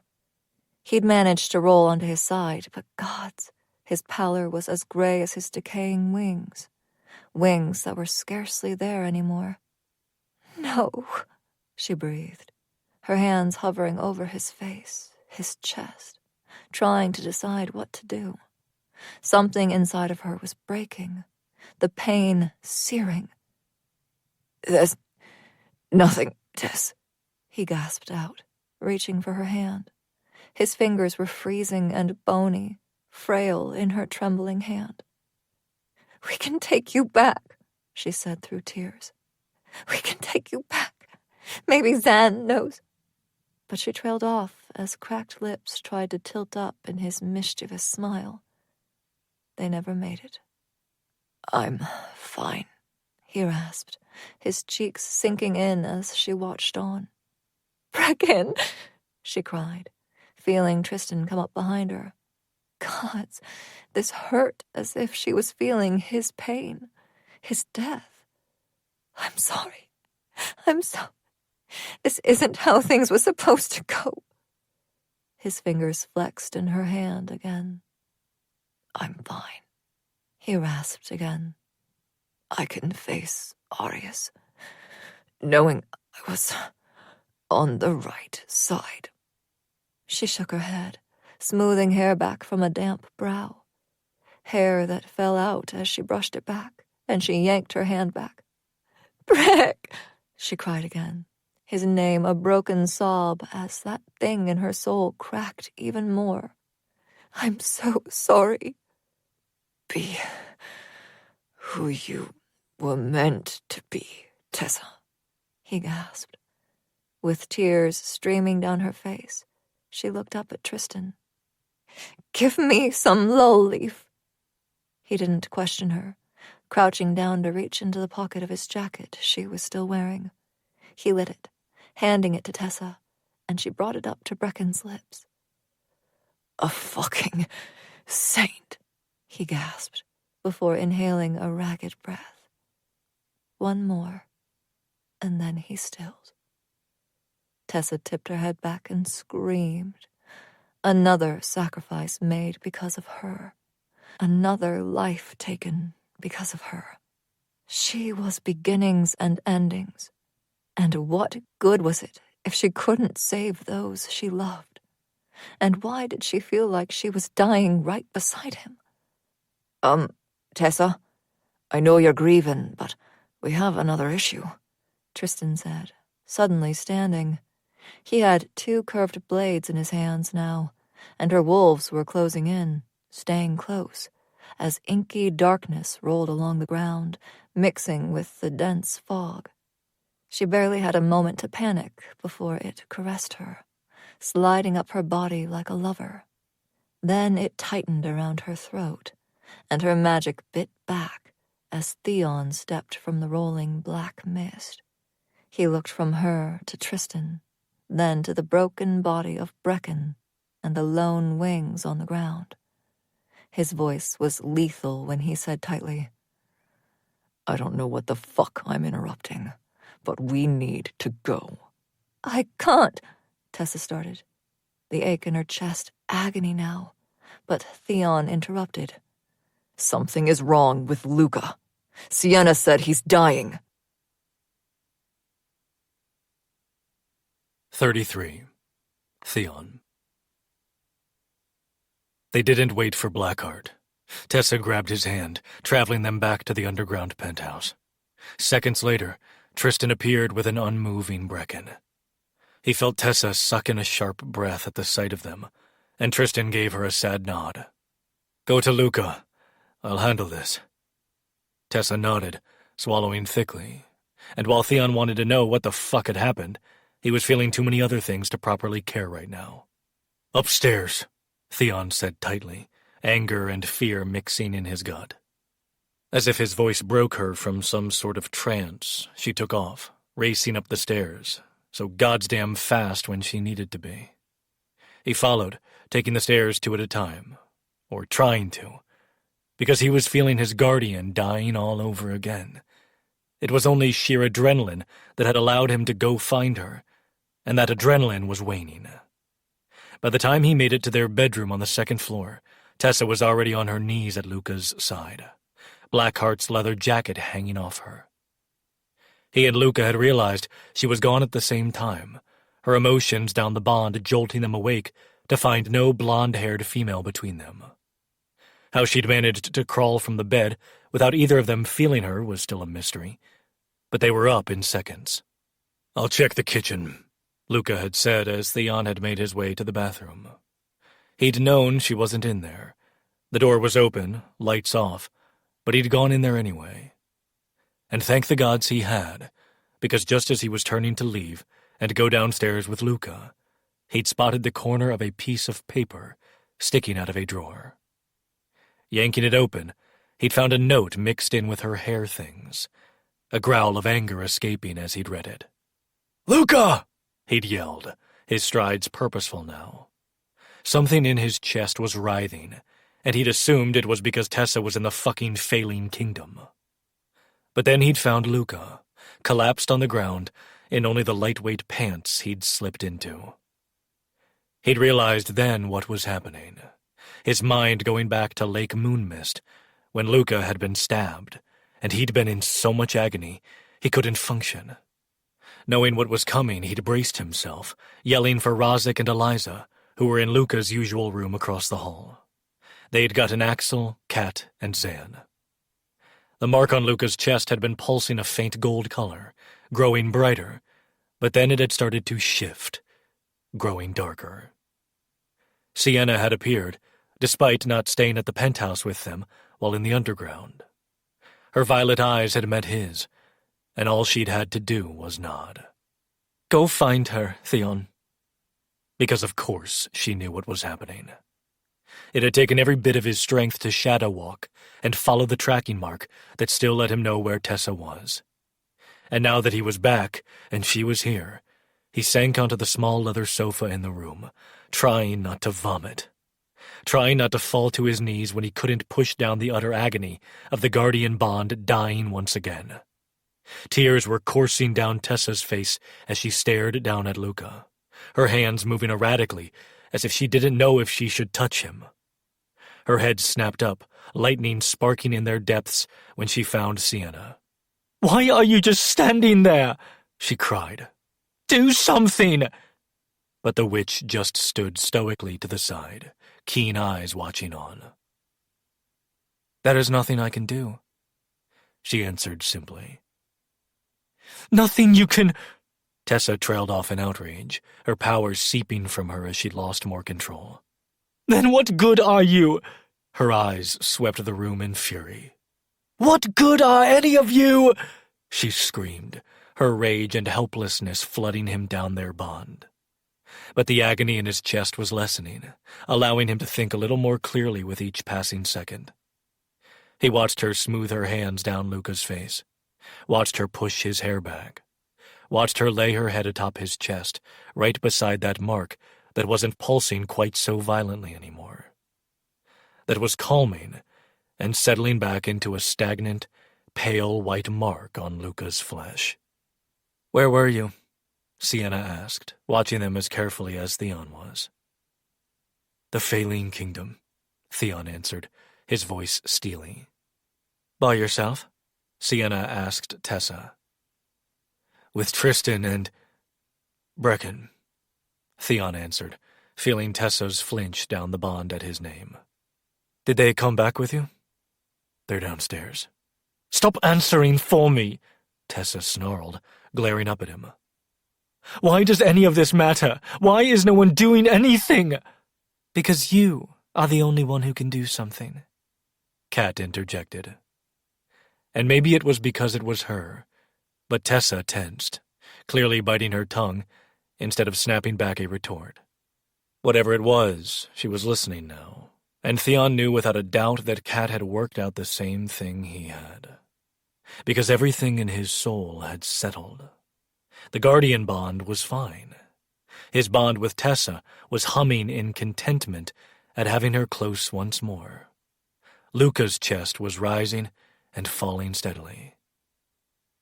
Katya moved forward, awkwardly lowering to her knees on the other side of Tessa, despite Axel's protest. He's fine, Tessa, she said softly. Look. Taking Tessa's hand, she shifted it so they could all see the mark clearly. That perfectly calm and sedate mark. I don't understand, Tessa rasped, wiping at her face. Theon moved then, unable to stand seeing her in that goddamn jacket a second longer. His panic and fear had subsided, and it was replaced by an anger that he was swallowing down with every breath. He strode around Luca's feet, coming to Tessa's side. Slipping his fingers beneath the collar, he slid it down her arms. In her own panic and confusion, she didn't fight, and he tossed it aside. Katya glanced up at him, and he nodded in confirmation before he replied. You gave him that mark, Tessa. I know, but I don't know what it does, she said, having picked up one of Luca's hands. She looked up at Theon, worry there, but also an underlying grief she was pushing down. Neither did we, until now, he answered. But it appears you've bound his life to your presence in some way. That's not... What? I can't do that, she said, shaking her head. But you did, he answered. You gave him life, and if he strays too far from that, death takes. No, she said, shaking her head in denial. I would never do that to him without... No! It's the only explanation, Tessa, Kat said gently. Since that day, you've never been apart. We have, she argued. Separate rooms out in the underground.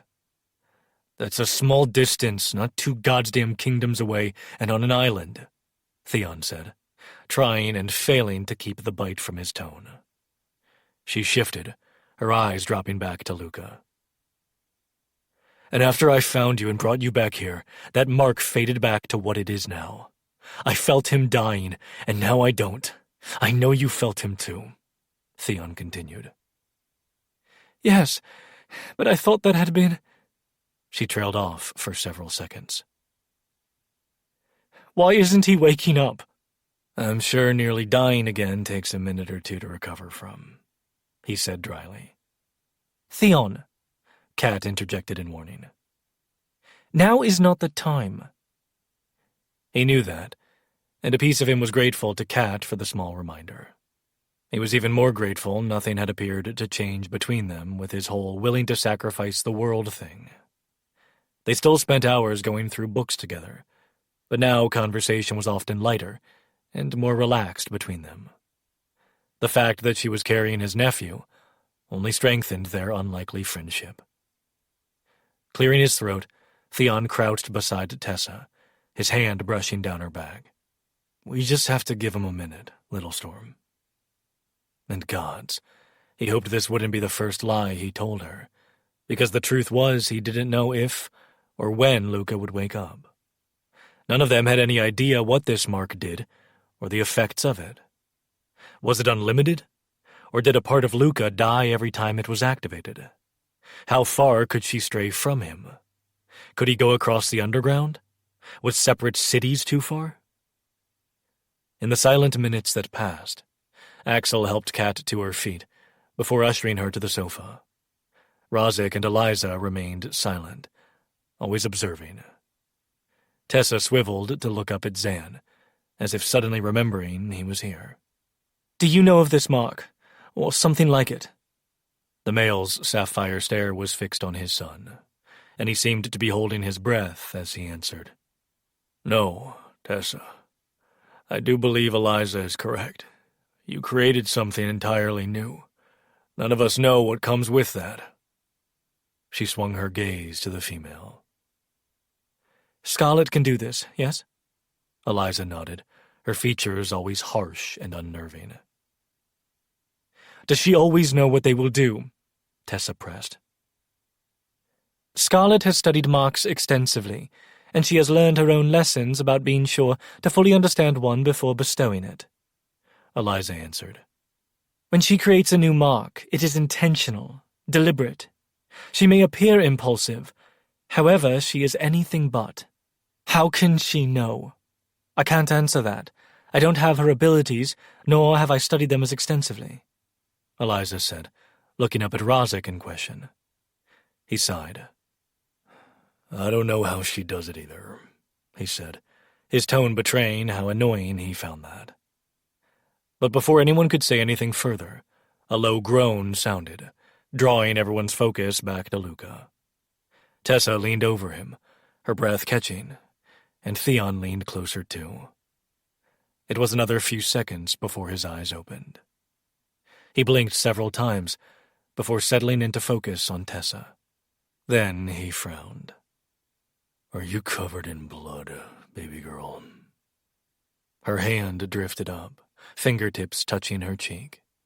The blood that had been there had smeared with her tears, leaving red streaks behind. Are you all right?" she asked, dropping her hand back to his bare chest. "Other than annoyed at missing out on how you became covered in blood, I'm fine," he grumbled, pushing into a sitting position.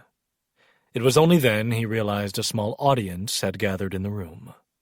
Tessa was still touching him, refusing to break that connection, and his eyes slid to Theon in question. "You don't remember?" Theon asked, watching him carefully. "I remember waking up to find you gone, but experiencing some kind of panic," he said, glaring at Tessa in disapproval. "Then nothing."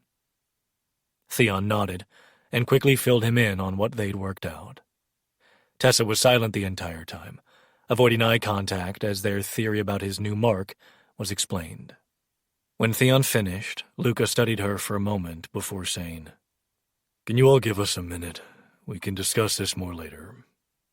Everyone nodded, trailing from the room, but when Theon made to follow, Luca stopped him. "Not you, you idiot." Theon gave him a flat look, closing the door behind Zan. "I figured you wanted to," but Luca cut him off. "If the three of us are doing this, we're doing it together." Theon nodded.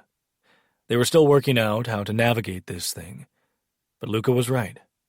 It needed to be done together. Something they needed Tessa to understand. He slipped his hands into the pockets of his pants and watched as Luca reached over and tipped Tessa's face up with his fingers. We have some things to discuss. But first, is this your blood or someone else's? It's not mine, she breathed, tears welling in her eyes as the fear was replaced with grief. Theon was moving then, reaching to pull her up before he grabbed Luca's hand to do the same. He swayed a little, a groove of annoyance appearing on his brow as he steadied himself. When I found her, she was with Blackheart and Brecken. Brecken was... Theon hesitated. Brecken is dead, Tessa said softly, one of those tears breaking free. And all those tears brought Theon back to months ago, when she was shedding tears for different reasons. Those reasons he could have fixed. Was trying to fix so many things, but this... He couldn't change this for her. How? Luca asked. Aurelia, she spat, and Theon went rigid. You saw Aurelia? He asked. She nodded. She stabbed Brecken in the back. Where is she now? The pits of torment. You killed her? Luca asked. She nodded again. How? It was a growled command, and Tessa's eyes flared at the order, her power appearing and snapping to attention. A blade, she answered, her tone dark and cold. I cut off her wings one at a time, and then I shoved it all the way through her chest. So vicious, Luca purred. You keep doing these things when I'm not around, Temptress. His head tilted in a completely predatory move. Which raises the question, what were you doing there, so far from us? I didn't know this would happen, she answered, lifting her chin as that defiance that Theon both loved and hated crept in. I don't give a fuck that I almost died. Again, Luca growled. I just want to know why you were there. To destroy a mirror gate, she answered coldly. I asked Tristan if he knew where one was, and he invited Brecken because he had found some of the exact locations. And this goes back to the vision you were trapped in a few nights ago? Theon cut in, putting the pieces together. Yes, she snapped. I don't owe you an explanation. Wrong, Luca said in that same seductive growl, and Theon was glad he'd let Luca take the lead on this one. If Theon had done that, her defenses would already be too high, and she would have shut him down. But that can wait. Right now, you need a shower. You don't... She started in outrage, but then she paused. What? As much as I enjoy the sight of you covered in blood, Luca replied, taking her hand and leading her to the ensuite. You need to wash it off. Then I'm assuming we need to deal with the aftermath of what happened. What aftermath? Brecken, Theon said softly, seeing where Luca was going with this. We need to deal with Brecken. Tristan said he would take care of it, she answered, trying to pull her hand from Luca's. And we're going to take care of you, Theon replied. You have to deal with this, Tessa. You can't ignore the grief and the pain. When you do, you lose control. Luca dropped her hand to go turn on the shower, while Theon stepped forward and reached for the hem of her shirt, lifting it over her head. It's okay to feel things, he said softly. You need to feel them. And you? You know I feel things, he said with a dark grin, reaching to tuck her hair behind her ear. From the very beginning, it's you we've never been able to read and figure out. Not even you know how to do that. Let's go, baby girl, Luca called, and they both turned to find him waiting, naked. Her cheeks flushed as she hooked her thumbs in her pants and pushed them down. Theon followed suit, and they both moved to the shower. She reached for Luca, pushing onto her toes, but he stopped her before she went any farther. "Just so we're managing expectations," Luca said. "There will be no fucking." Tessa lurched back, crashing into Theon's bare chest, and he almost let a huff of laughter slip. What do you mean? Tessa demanded. "I mean exactly what I said," Luca continued calmly, but Theon knew he was anything but calm. She was naked, all that bare flesh on full display. Of course, they wanted to fuck her, but he also knew what Luca was doing. Luca reached for her once more, and Theon nudged her forward. Guiding her under the water, Luca moved behind her, tipping her head back. "You need to deal with this, Tessa. Not by drinking, not by fucking, not by drowning in vices that push it down. Like Theon said, that's when your power takes control." Then he was passing her back to Theon, where he waited with shampoo. He began lathering her hair, and even still, he could feel the tension rolling off her. "We know he was a friend, Little Storm." "Stop," she gritted out. "We won't stop," Luca said simply. "You need to learn to process your emotions, baby girl." "Don't baby girl me," she snarled. She rounded on Theon, eyes hard. "And what about you?" she snapped. "You're pushing down emotions. I can feel you too, you know." He knew his smirk was dark, and she faltered for the briefest of moments before steeling herself once more. Passing her back to Luca, he said, "Don't worry, Tessa. Our feelings about this matter will be dealt with when it's time. But right now our focus is on you, not us." She swallowed thickly as Luca guided her head back again, rinsing the shampoo from her hair. No one said anything else as they conditioned her hair and washed the blood from her skin. But they felt her trying to shove down her sadness, felt her starting to spiral, felt her doing everything she could not to feel at all. Despite the heat from the shower, she was trembling when Theon held her to him while Luca quickly washed up. Then Luca did the same for him before stepping out and drying off. It wasn't until Theon guided her out to Luca, waiting for her with a towel, that Luca said, "I'm sorry you lost someone else important to you." "Don't," she snarled, sparks crackling at her fingertips. "I know we just learned of his true loyalty, but he did a lot for you, for Kat, likely for so many innocent people we will never know." "Luca, stop," she said again, her sharpness cracking. "I wish we'd gotten the chance to know him more. He seemed like a decent male, arrogant and questionable, but decent in the end." "Luca!" He moved to the side so Theon could step out, and he quickly dried himself off while Luca kept talking.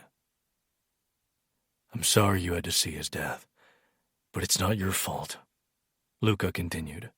"Of course it's my fault," she snapped. "His death is directly correlated to my actions, just like Orion and Penn. You and Ro nearly faced the same because of me." Theon froze at the words. Her hands were in her wet hair before either of them could stop her, and she pushed away from Luca as her power lashed out. Not at them, but just... Theon watched as it coiled and writhed, snapping out before back in. It wound around her, then released her. Then it sprang back, moving up her torso to her own throat, as if to... "Tessa!" Theon barked, his darkness lurching for her chaos, because it was lashing out at her. A reflection of her emotions she was trying so goddamn hard to avoid. Her own self-loathing and guilt over her past. Both things in and out of her control. His magic did what he wanted it to, distracting her chaos. Luca must have recognized it too, because his black flames were there, drawing her power away from her, They wouldn't allow her power to consume her rather than face this. Face herself. "Did you get to talk to him before he died?" Luca asked, his tone bordering on harsh. "Stop!" She snarled once more, taking a step back from them. And what a sight this must be. The two of them with towels around their waists, Tessa naked, having pushed away from Luca's warmth, staring them down in the steam-filled bathroom, with her fingers pulling on her hair. That madness lurked, trying to pull her under, while they did everything they could to keep her here with them. "Brecken's death is not on you, Tessa," Theon said. She opened her mouth to argue, but he went on before she could. "There are more contributing factors than just you. The same was true for Orion and Penn." "But you said—" "I know what I said," he interjected. "I was losing control, and you—" He swallowed, shoving a hand through his wet hair. "You were the easiest person for me to lash out against, but this— Tessa, you didn't even invite him. Blackheart did." "And his own actions contributed too," Luca said, his tone softening. "He was a traitor to the cause he was sent here for. He got caught. That is not your fault, Tessa."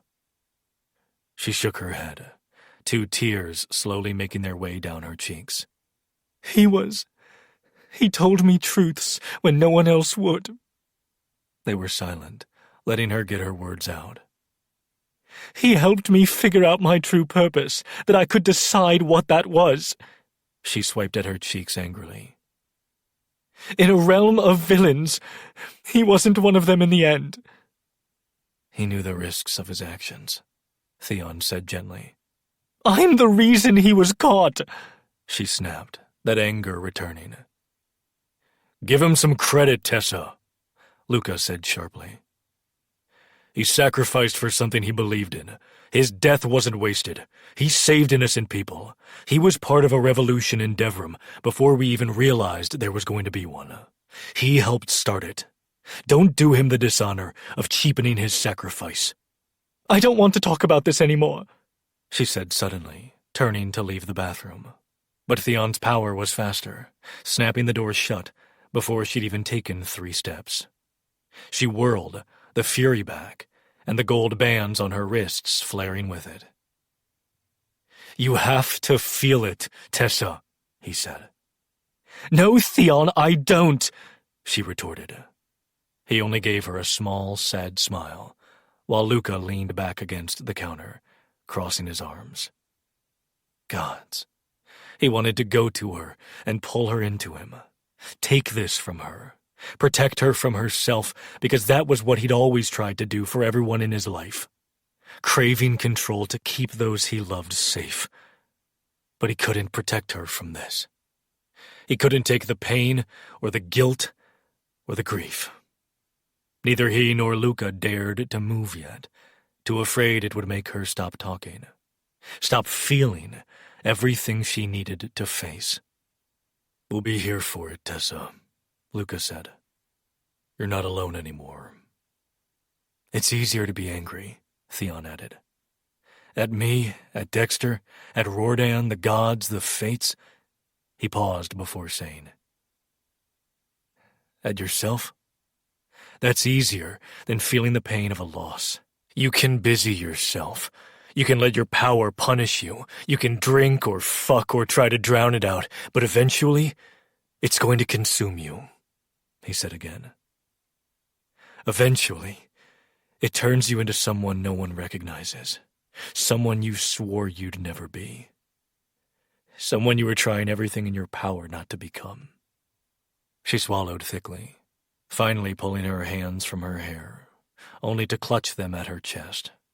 Her power was still drifting, entranced by theirs.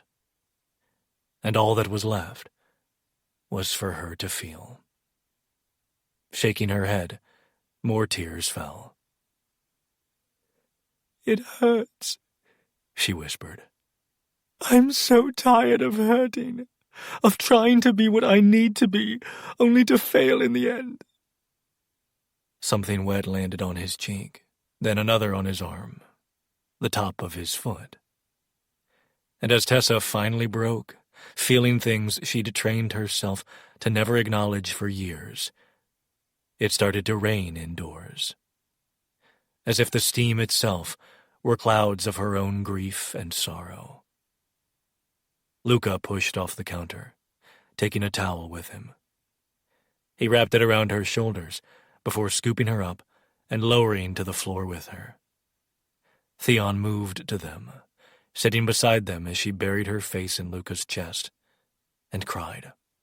Sobs that made the rain become a gentle, steady shower, seeping into everything. But he'd sit in the rain forever, if it meant he could be one of the two people she'd let herself learn to feel with. In the end, it was perhaps 10 minutes before the rain subsided. Theon went to get fresh towels, drying themselves and her, before they moved back out to the bedroom. Theon slipped one of his shirts over her head, and they all climbed under the covers. Tessa was asleep within minutes, tears still falling even while she dreamed. Theon met Luca's gaze over the top of her, a silent understanding passing between them. They'd give her time to process, time to grieve, but the matter of her going to Failing Kingdom without them would still be discussed. Luca was just as furious as he was. He could feel it down the bond. They'd convinced her she wasn't alone, proven it as best they could. Now she needed to understand that she was theirs as much as they were hers. And that meant she didn't fucking leave them behind. They were hers in every way.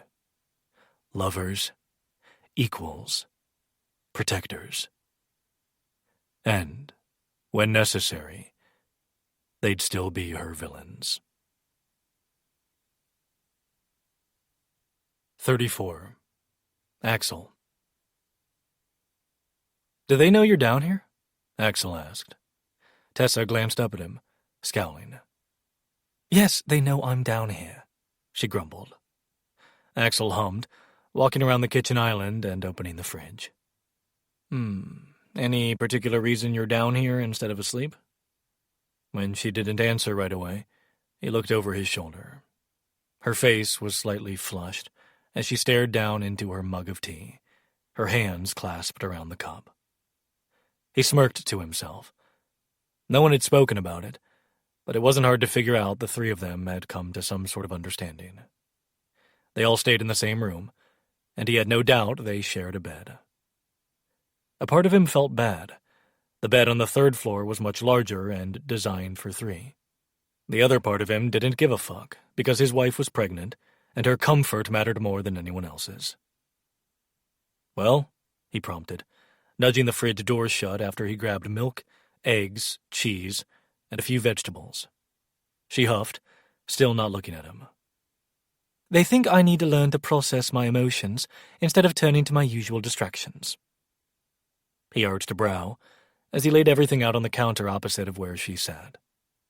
"You wanted to fuck and they kicked you out of bed?" "They didn't kick me out of bed," she muttered. "They just told me to go drink some tea."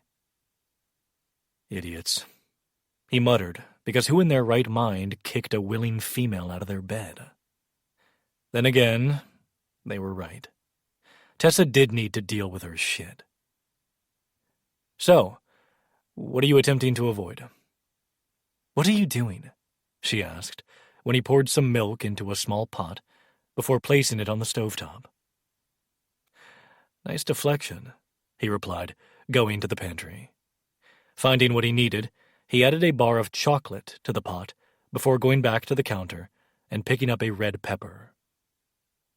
"You're not going to answer?" she asked. "You first," he said with a wink. She huffed in annoyance. "I've been trying to teach myself about the marks," she answered. "They are complicated. Part of me seems to innately recognize them, but I don't want to fuck things up more than I already have by using one and not understanding the consequences." "How not impulsive of you," he replied, moving on to an onion. "Shut up, Axel," she muttered, and he smiled to himself. He'd missed this. Missed her. "Have you asked Theon?" "No." Because you're stubborn and trying to prove a point? He glanced up to find her glaring at him. You could ask Zan, he said with a shrug, moving to stir the pot before cracking eggs into a bowl. I'm avoiding him too, she sighed. He wants to bring my mother here. He paused for the briefest of moments. Yeah, I could see how that would make you anxious. You do? There's a lot there to unpack, baby doll, he said, beating the eggs. Zan is clearly fond of her, and you maybe don't want to be fond of the female who abandoned you to this realm. Yeah, she whispered. But it might be nice to get answers directly from the source, he added. Maybe. Grabbing a pan, he set it next to the pot, turning on the burner. And what if she doesn't regret it? He continued. Tessa didn't answer, but he didn't expect her to. He was simply naming the feelings she was obviously trying to avoid. What are you doing? She asked again after a few minutes of silence. In about 10 minutes, Kat is going to wake up craving an omelet, he answered. Just getting it ready. A small bark of laughter escaped her. You're serious? Sure am, he muttered. Every night at the same goddamn time. I'm so used to it now, I naturally wake up. She huffed another laugh as he flipped the omelet. What's in the other pot? She asked.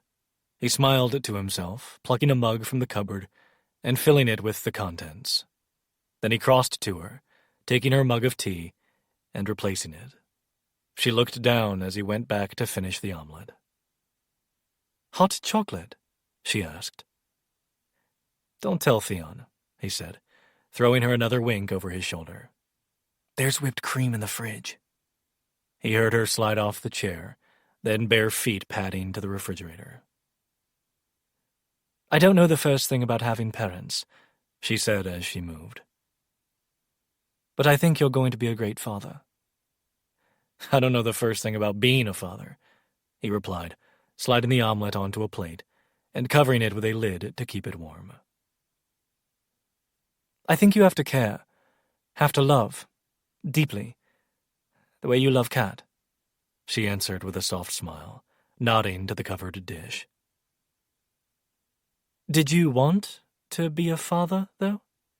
It was just always something I knew would be required of me one day, I guess, he answered, leaning against the counter and crossing his arms while he watched her spoon whipped cream into her mug. That's not what I asked.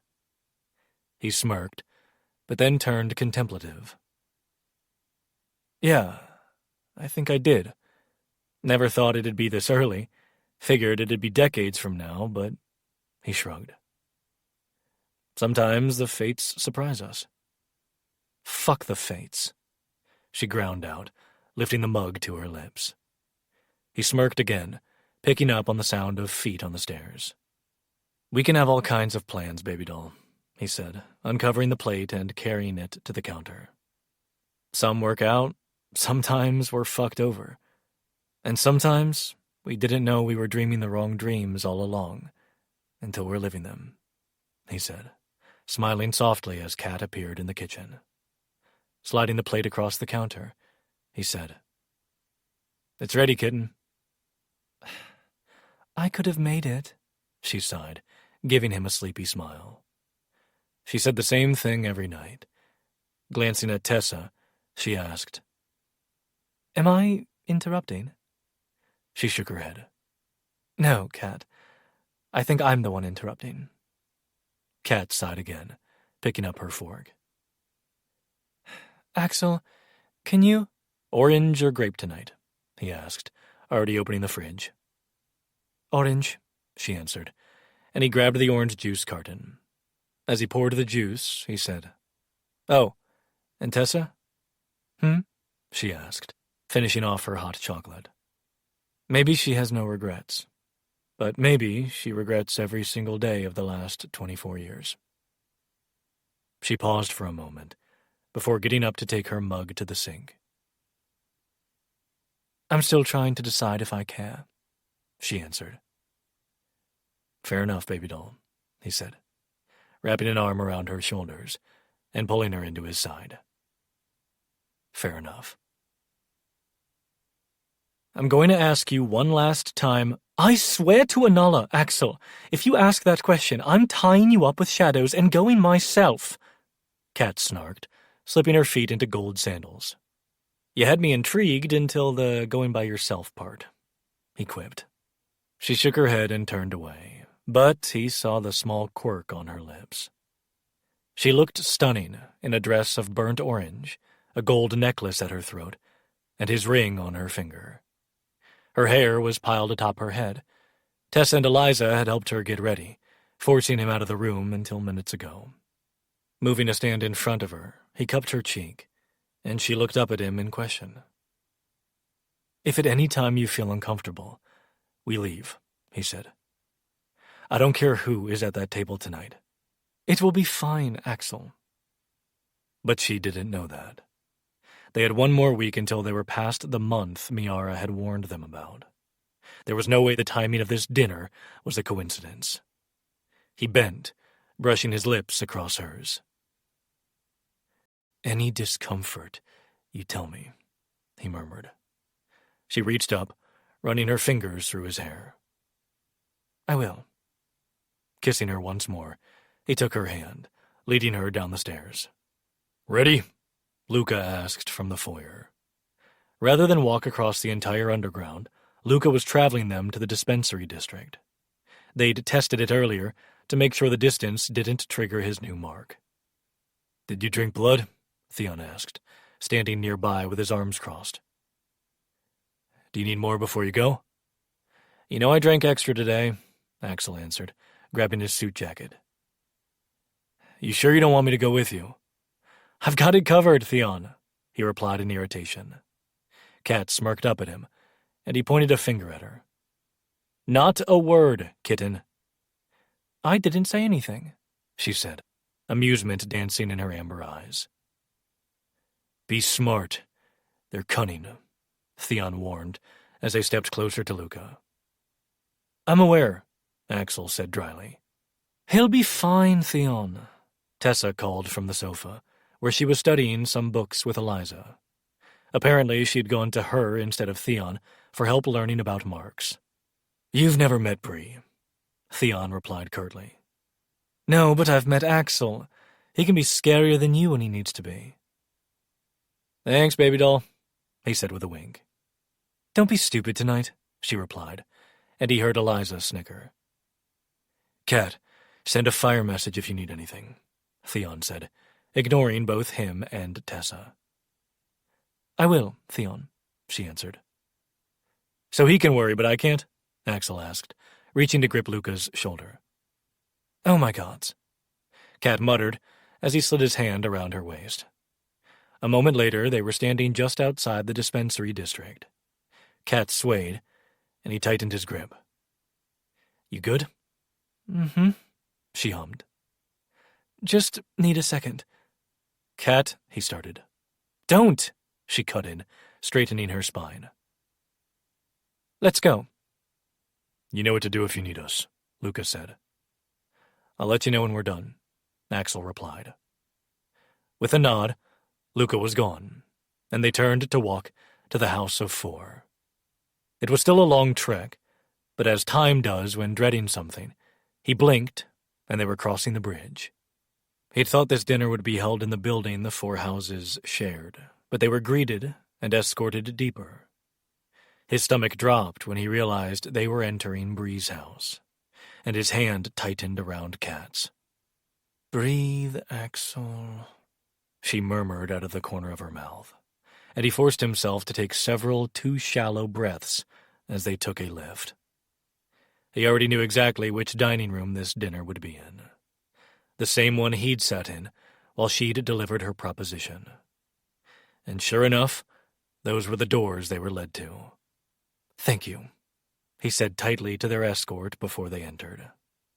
They were only a step through the door when Bree was suddenly before them. Kat lurched back on instinct, and Axel hissed, baring his fangs. Axel, darling, relax, she said with a lilt of laughter. Those honey-colored eyes slid to Kat. My apologies for startling you, Puppet. Bree, he said tightly. You remember my wife? Of course, darling. She purred, her gaze roaming over Cat, lingering on her belly. Tugging Cat with him, he stepped around Bree dismissively. Miara, he greeted, a part of him relieved to see the witch here. At least if something happened with Cat, she was here, despite the warning having come from her in the first place. A warning she still clearly felt as her violet eyes held his. You tempt the fates, young lord. Not a lord, he replied, guiding Cat to the table, but he stilled when Bree tisked at him. Your seats are here, she called, striding past him to the head of the table. Her smile was sharp as she gestured to the chair at her right. Axel held her gaze as he continued in the opposite direction, guiding Cat to the chair at his right before taking the seat at the other end of the table. He leaned back, spreading his legs wide beneath the table. Propping his elbow on the armrest, he steepled a finger along his temple. Bree's smile became forced. This is supposed to be a cordial dinner, Axel, darling. And it is more likely to remain so if I'm at the opposite end of the table, he replied, watching the vampire carefully, who placed a glass of water and a glass of wine before Cat. She'll have cranberry juice instead, he said, and the vampire glanced at Bree, who nodded once, before he took the wine and left the dining room. Cade stalked in next, glancing once at them before he took the seat on Bree's right. The tension was thick with no one speaking until Roehrich arrived, breezing into the room as if she didn't have a care in the world. The pink streaks in her hair were brighter, as though freshly dyed, and she dropped into the chair to Bree's left unceremoniously. Leif and Severin arrived, the Fey male partners who ran the apparel district, and Killian and Giselle arrived last, Giselle taking the chair beside Katya. Light chatter had started, mainly at their end of the table while drinks were distributed.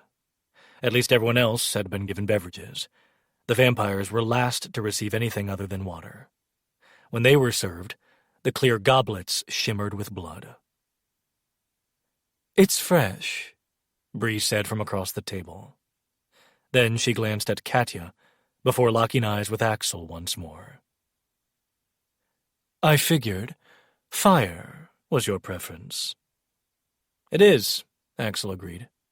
Pointedly picking up his glass of water, he added, but I prefer it direct from the source. That can be arranged, Bree said tightly. Not here, he said simply.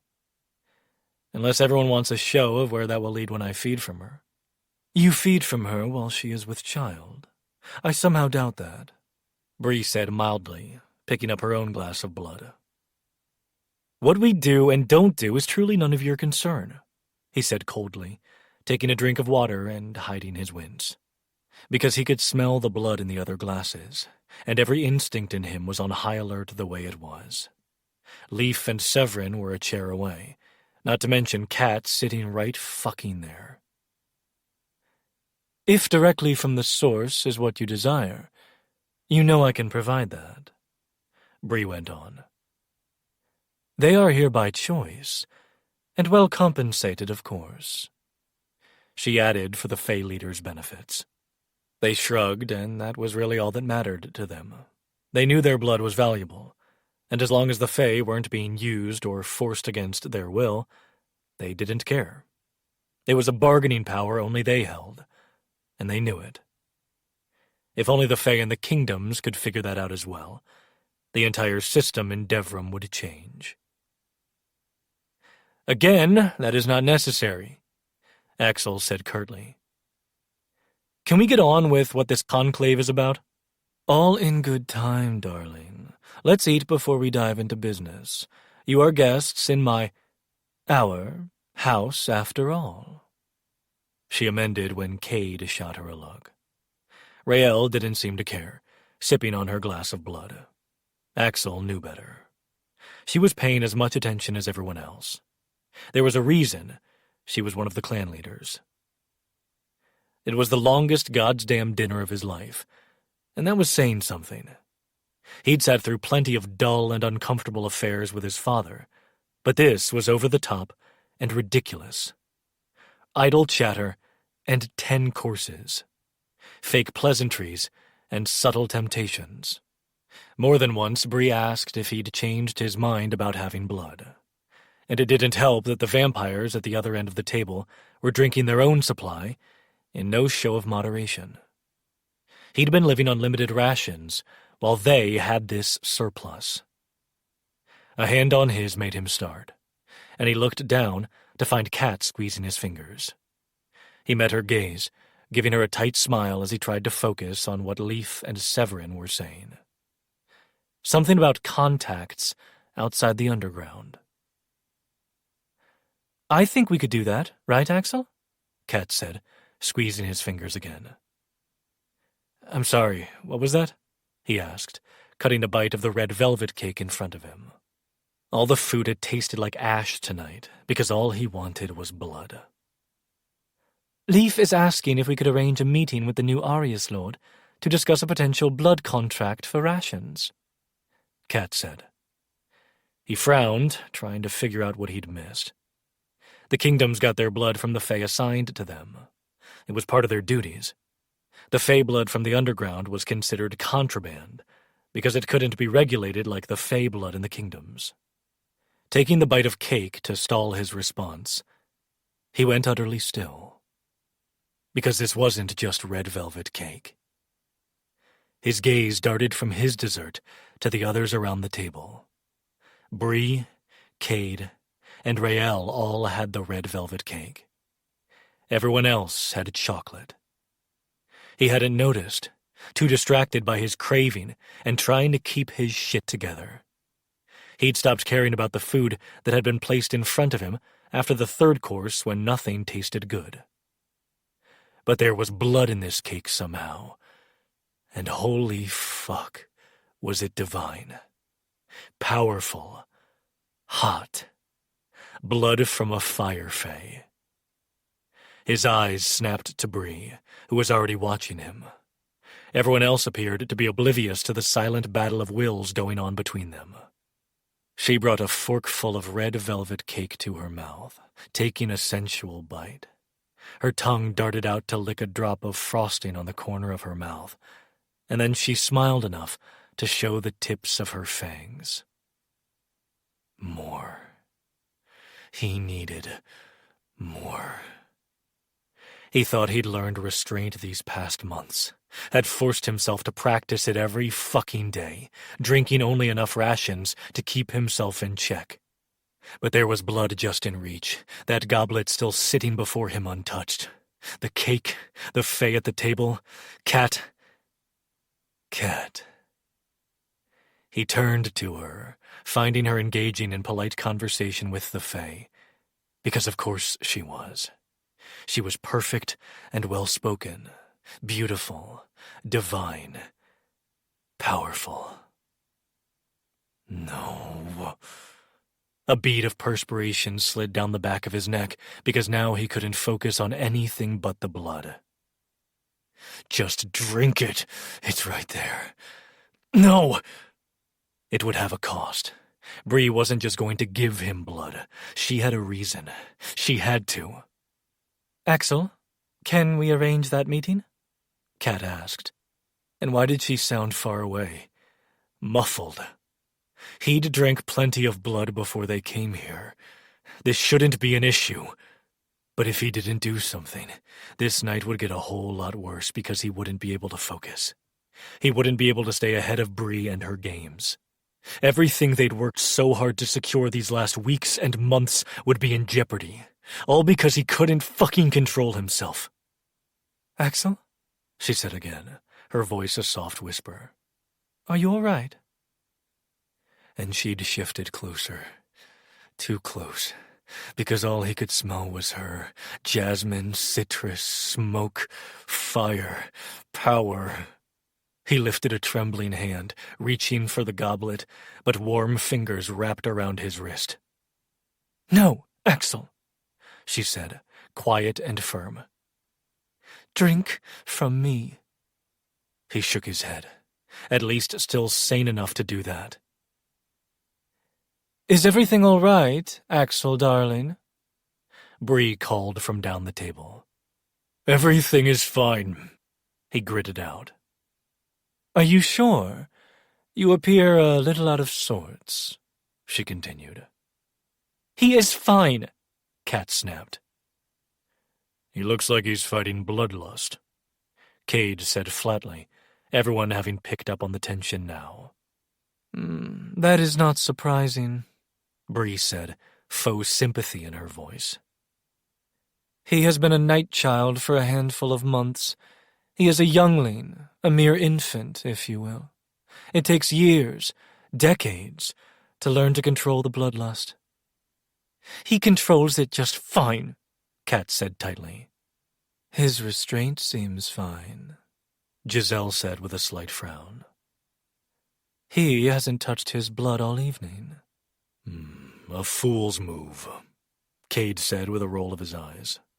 Especially that newly changed. He just prefers his own, Kat cut in. He thinks he needs to spare me in present company. Spare you? You are a fae and his blood source. Watch it! Axel snarled, his vision going blurry. Why was everything taking on a red haze? He is honorable and respectful, unlike some of our present company, Katya retorted, and if he weren't riding this dangerous edge, he'd notice that endearing irritation creeping in. Fingertips were at his chin, turning his face to hers.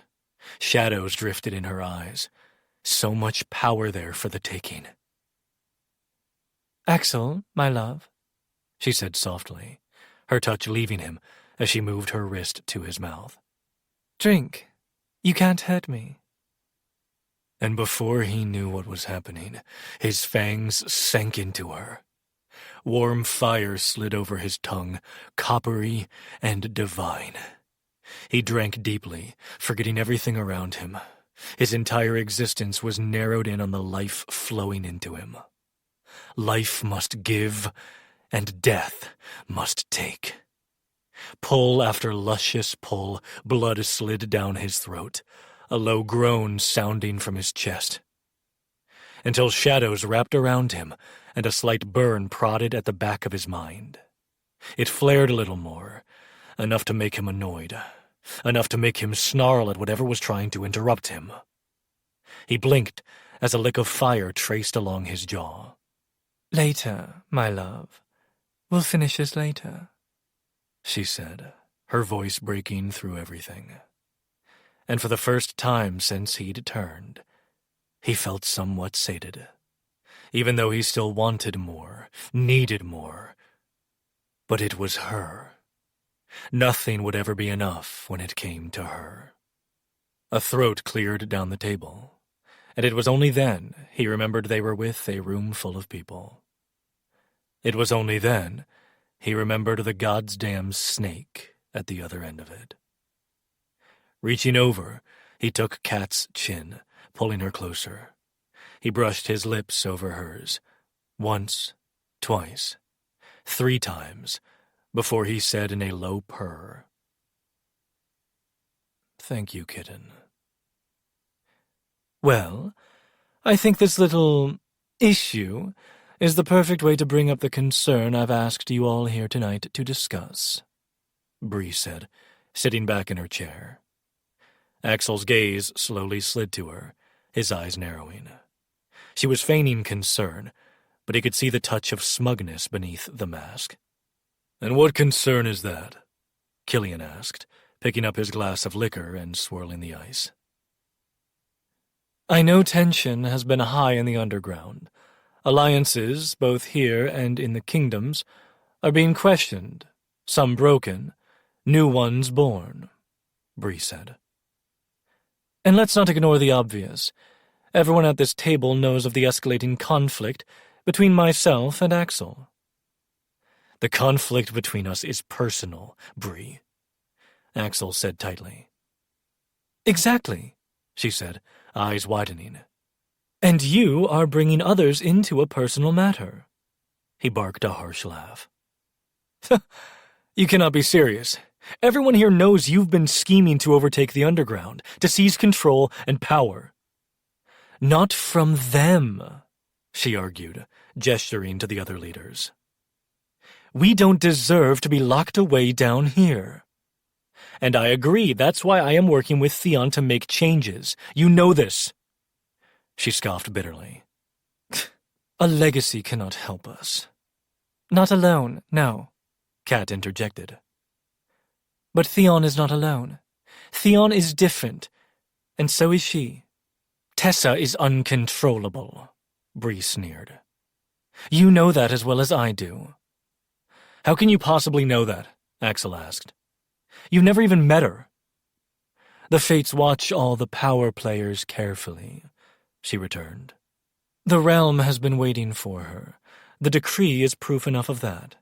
You're wrong, Kat cut in again. But let's pretend you aren't. Let's pretend she is a potential problem. Theon is the best chance at controlling her. Theon is the best chance at seeing the underground liberated. And Axel is the most logical path to Theon's ear. And what has he done as of late? Bree countered. For starters, he is staying Theon's hand at retribution for sending us the head of an Arius general, Kat said simply, picking up her glass of juice. If anyone is escalating tension in the underground, it is you, Miss Delacruz. The room was silent for several seconds, before Cade said, I find it interesting your wife is speaking for you, St. Orcus. She is more than just my wife, Axel replied coldly. If she wishes to speak, then she will. She is my equal as much as anyone at this table. As nearly everyone at this table can attest, I have no desire to rule over you. If we can work together and present a compromise of sorts to the kingdoms, we can start negotiations on different living arrangements. And if they decline, what then? Bree asked, clearly having collected herself. When negotiations die, and we are denied. We deal with that if we must, and not before, she scoffed. Going in without a plan is foolish. I do not want a war, Bree, but I never said I wouldn't fight if it came down to it. I think you know that better than anyone, wouldn't you say? He replied, arching a brow. And we are to put our trust and faith in you, a scarcely turned vampire who can't control his bloodlust. What happens if she isn't here next time? What happens when the other rulers overrule your brother? What exactly are you hoping to gain here, Bree? Miara cut in sharply. I am trying to understand how and why a turned legacy has managed to overturn centuries of alliances and peace in the underground in a matter of months. Bree snapped, her composure finally slipping completely. Perhaps it is because you came to me with a proposal to take control of the underground and rule at your side. Perhaps it is because you want to control Devrim altogether, Axel said coolly. Perhaps I don't play games. Everything is a game, Bree sneered. If you don't understand that, you are already dead. My point stands that you are unreliable and uncontrollable as evidenced moments ago when you couldn't control your bloodlust. Did he attack anyone? Katya asked angrily. Did he spill blood? Did he cause any kind of disturbance? If you had not been here, it would have escalated to that point, Bree said. The fact that he allows himself to depend on others speaks to his ability to lead, Kat replied. He does not pretend to know it all or be able to do everything. Everyone has weaknesses. He knows his and has taken measures to mitigate them. More than that, he knows his limits, which is why he understands the value of the alliances he has formed. If you cannot see that, Miss Delacruz, it is you who are the foolish one at this table. Turning to Axel, she added, I am tired and growing uncomfortable. Then we will take our leave, he said, immediately standing and extending a hand to help her to her feet. Bree, I'd say it's been a pleasure, but I'm not in the business of lying for the sake of flattery. The rest of you, I apologize you were brought here for what appears to be a personal vendetta. I will be in touch to set up meetings with each of you soon. Enjoy the rest of the evening. Kat's hand in his, they started for the doors, but they paused when Bree called out, Safe travels home. I would hate for something unfavorable to befall you or the life you carry. Axel slowly turned, but before he could say anything, everyone was gasping and shooting to their feet. Everyone but Bree. She was on her knees, shadows and flames at her throat, hissing in pain. If you ever threaten my husband or child again, you and I will start a game of our own, Miss Delacruz, Kat said coldly. You cannot kill me, Bree gasped out. You have no idea what you are dealing with. Kat's head cocked to the side, and by the gods, she was terrifying as embers sparked in her curls and flames flared along the skirt of her gown. But her smile was all controlled rage. The fates are fickle, aren't they, Miss Delacruz? And Axel could swear Bree paled. Good evening, everyone, Kat said. Again, our apologies, but sometimes dramatics are indeed necessary. Then she was grabbing his hand, and he followed her out of the dining room. Neither of them spoke until they were crossing out of the dispensary district. Only then did he drag her down a side street and have her pressed against a building, his mouth on hers. You are so incredibly exquisite, kitten, he breathed before sliding his tongue into her mouth once more. When they did finally break apart, he let his brow rest against hers. One of his hands was on her hip, the other at her nape, and he swiped his thumb along the pulse in her throat. You shouldn't have let me drink from you tonight, he said softly. Are you all right? Fine, she murmured, pushing her fingers into his hair. Just a little tired. The hand on her hip slid to her stomach. And the babe? He's fine too, Axel, she said with a soft smile. How could I be so weak that one taste of blood sent me into an uncontrollable bloodlust? He muttered, his eyes falling closed in shame. You are not weak, she said firmly. It makes you relatable to show that you don't have everything figured out. It shows you are like them and not above them. It makes us stronger. How are you so utterly perfect? He asked, opening his eyes to stare into hers. Tipping her head back against the wall, she gave him a small smile. Brushing his lips over hers once more, he took her hand and tugged her to him. Send Luca a message, kitten. Let's get you home. But her brows pinched, a hand going to her stomach. Axel immediately tensed. What's wrong? It seemed too easy tonight, right? Nothing about that was easy, he said. I think I just thought... She shook her head, giving him a too bright smile. I'm sure it's nothing. Let's go home. But he was still thinking about her words hours later, as she slept beside him. It seemed too easy. 35. Tessa. Tessa lurched as her earbuds were plucked from her ears, spilling coffee down the front of her shirt. Up, Theon said, taking the coffee mug from her. Gods, Theon, could you be any more annoying right now? She grumbled, getting to her feet. She'd known he was down here.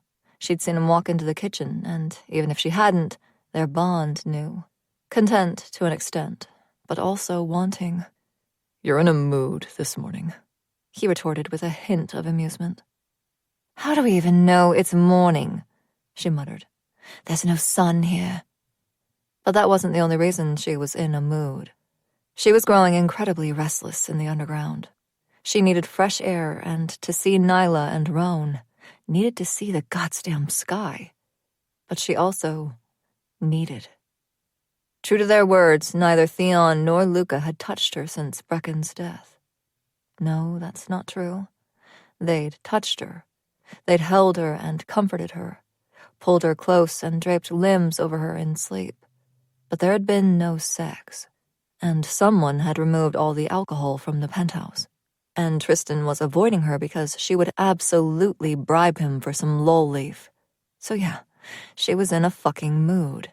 But while she would never admit it to them, she felt freer in a way. She'd taken a lot of freedoms for her own these past months. She'd left Theon and chosen her path back to him. She'd made choices and faced the consequences. She'd given Luca freedom, allowing him the choice to come back to her. She'd chosen her own destiny and purpose rather than what everyone else had told her she should be. Salvation over destruction. And in some cases, destruction over salvation. Her future was hers and hers alone. But she'd also chosen to let herself love and be loved, and that had opened a door to something she hadn't expected. Other emotions. Feelings she didn't know what to do with.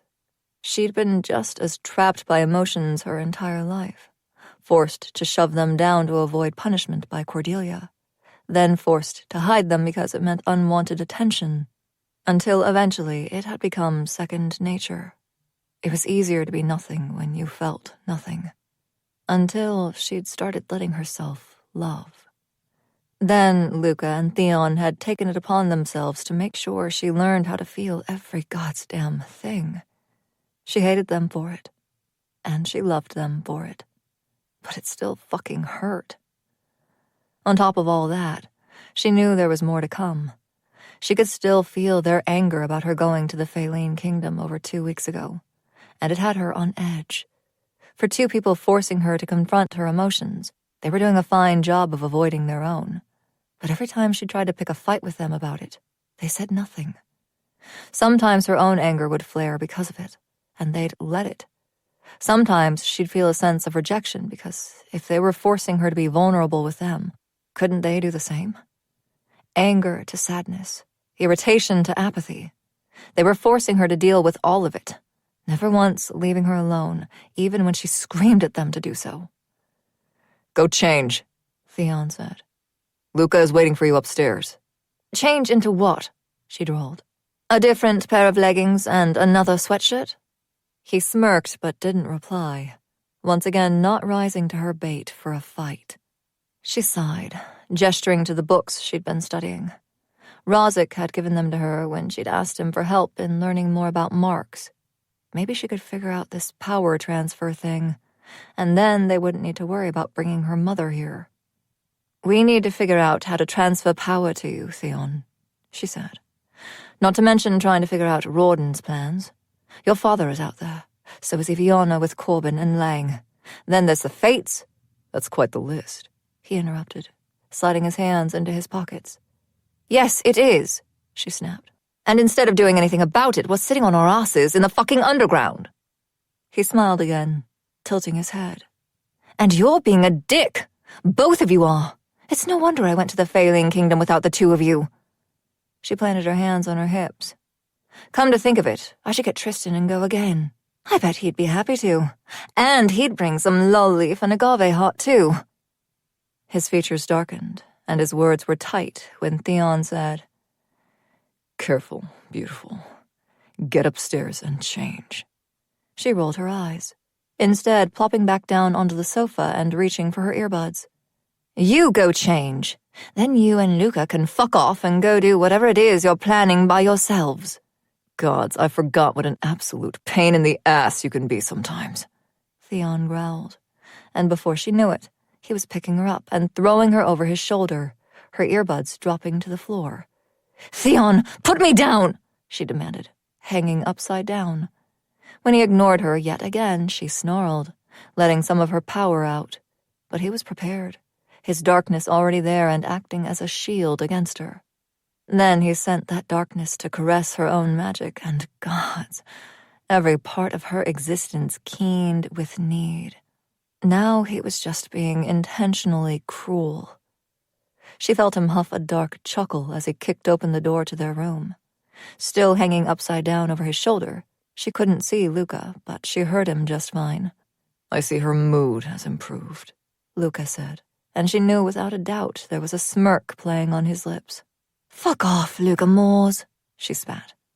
Then she was uttering more curses as Theon dumped her onto the bed. This goddamn mouth of yours, Theon muttered as he stared down at her, loosening his tie and tossing it aside. Will you please stop with your dramatics and get changed now? My dramatics, she repeated in outrage, scrambling up and standing on the bed so she was eye level with him. I am trapped inside fucking mountains, Theon. No sky. No wind. It's suffocating. My power is... I can't... We know, Tessa, he said firmly. You think we can't feel you, that we haven't been monitoring your emotions these last weeks. Would you look at Luca? Her head whipped to the side, where she found Luca standing with a pile of clothing. It appeared to be training clothes, and the look the dragon was giving her was clearly unimpressed. Her eyes narrowed. Where are we going? He shrugged. If you'd stop throwing a goddamn fit, we'd show you. Tell me, she countered, lifting her chin in defiance. Trust us, Luca threw back. She glared at him, but he didn't back down. Either change or wear that. I don't really care, he said, dropping the clothing onto the coffee table. But you look like a fucking mess. I hate you both, she snarled, leaping from the bed and crossing the room. With little fanfare, she stripped down, knowing damn well they weren't going to do anything about the hungry way they were watching her. When she was done, Luca was there, handing her a hair tie.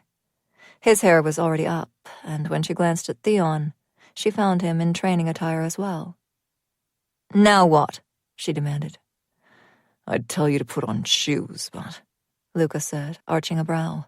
No, she said simply. I figured as much, he said with a shrug. Theon coming closer. Then Luca grabbed her hand, traveling them. A moment later, she was outside. Instead of being under the mountains, she was in them. Inhaling deeply, she closed her eyes as the wind blew across her face. A few stray hairs fluttered against her cheek, and despite her foul mood, she smiled. That smile only grew when howls sounded seconds later. Where are we? She asked, not bothering to open her eyes. In the Ozul Mountains, Luca answered. There is a small outdoor training arena hidden near my cave. She turned to look at him. Why haven't you brought me here before? Because I only bring people here I fully trust. What's so special about it? He held her stare for a few silent seconds before he said, This place is where one of a handful of memories I have with my father is. She nodded in understanding, a flicker of familiar guilt sparking in her soul.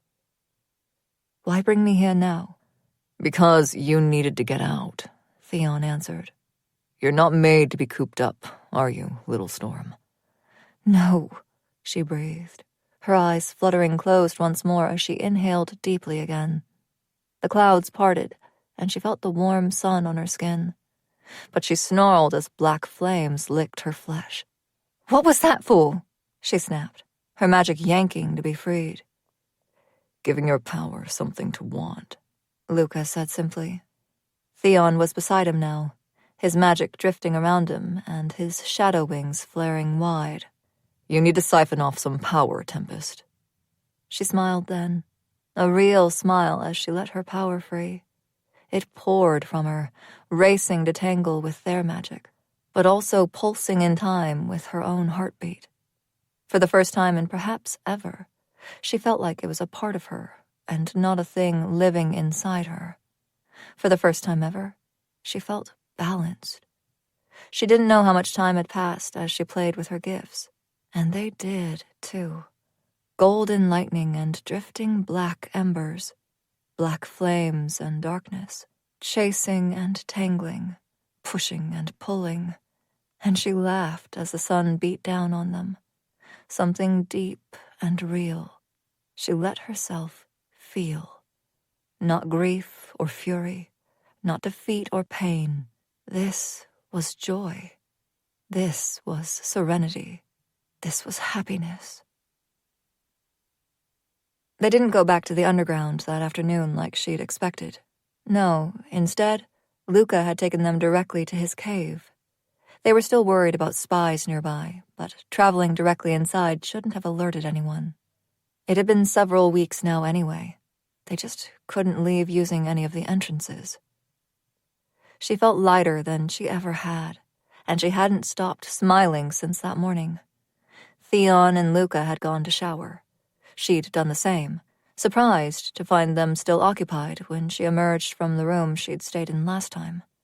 They'd all showered separately, and she was okay with that, wanting to savor and explore this newfound lightness. Wandering down a hall, she trailed her fingers along the wall, studying the large, empty frames. Some were gold, some silver. Some were wood, and others were inlaid with jewels. Such a bizarre thing to collect. Continuing to the kitchen, she poured herself a glass of water before rummaging through the cupboards for something to eat. The sound of Luca's bedroom door opening had her turning and stilling as the two of them emerged. They were both in lightweight pants, and they were both shirtless. And there was a tension rolling off them that instantly had her on alert. She straightened, setting her glass aside as her eyes roamed over bare skin and muscles that disappeared below waistbands riding low on their hips. "We need to discuss a few weeks ago," Theon said, his tone all cold fury. Her gaze snapped to his. "What?" "Faeline Kingdom," he continued. "What were you doing there, Tessa?" Even knowing they wouldn't hurt her, she took a step back from them as they prowled closer. "Looking for a mirror gate. You know this." "Why?" "To destroy it." "Because," he pressed. She gasped as black flames suddenly licked at her skin. They didn't burn, but they made her burn. "Tessa," Theon barked. "If I destroy the mirror gates, they can't come here," she said, distracted by the way Luca's fire was teasing her. "The Fates." "The Fates? Akaz? Any of them," she replied, lifting a hand to watch tendrils of black flames dance along her palm. "Akaz can't come here," Theon said. "What?" she murmured, that magic toying with the bands of light around her wrists. "Akaz can't come here," Theon said again. "Unless you know something we don't." That had her eyes dragging back to his at the realization of what they were doing. That fascination turned to anger. "Just ask me," she snapped. "You don't have to distract me." "Apparently we do," Luca said, and she gritted her teeth when his magic suddenly tightened its hold, pulling her hands behind her back. "We tried asking you, Temptress. Multiple times we asked you about that vision that trapped you." "It had nothing to do with that vision," she retorted, yanking on the bindings at her wrists. Theon clicked his tongue. "I know you're an excellent liar, beautiful." She tugged at the magical hold again, but Luca's power only tightened. Then Theon added his, too. And she was somewhat weakened. They'd spent hours this morning in that training arena, and she'd let her power free to do what it pleased. She hadn't had time to rest, let alone time to replenish her reserves. She was still powerful, but so were they. Together, more so, but still. "This was a setup," she accused. "It had nothing to do with letting me siphon power." "Of course it did, Tessa," Theon said, moving to stand in front of her and taking her chin between his thumb and forefinger. "We always know what you need. You needed to breathe, needed to experience joy, and God, were you a vision. Your laugh competes for one of my favorite sounds in all the realms." "What's the other? The sound of your own voice," she snapped in irritation. He smirked. "The sound of my name on your lips when you come." Her stomach dipped at those words, and she internally scolded herself. This was not the time for that. She was too angry. "You made me expend my magic so the two of you could overpower me to get information from me," she bit back. That's the thing, baby girl, Luca said, and she gasped again because when had he moved behind her? But there he was, a bare chest pressed against her back, her bound hands far too close to something she'd been wanting for weeks. His breath coasted over her ear as he said, We shouldn't have to coerce information out of you. Not anymore. Unless you aren't ours as much as we are yours, Theon said, drawing her attention back to him. You know that's not true, she argued, her knees starting to go weak at having them both so close and so utterly dominant. She hated it, and she loved it. The idea of submitting made her want to rage, but the idea of not having to think made her want to fall at their feet just for a little while. After weeks of being forced to face emotions that had too much control over her, that made her hurt and grieve and rage, she wanted to feel good, like earlier today. Then why did you go without us? Why not tell us? Why go to God's damn Blackheart? Theon demanded. Speak, Tessa, Theon snapped, and she glared up at him because it would still always be a battle. But before she could snap back, Luca was at her ear again. Don't pretend to be upset right now, he growled. Don't pretend you don't want to give him control in this moment. He's the one you need right now. Answer him, Temptress. She swallowed thickly, his low voice and Theon's penetrating gaze doing things to her. Things they'd refused her for weeks, not to punish her, but to force her to learn to feel. And now, she stared up at Theon. I was protecting you both, because you are mine and I am yours.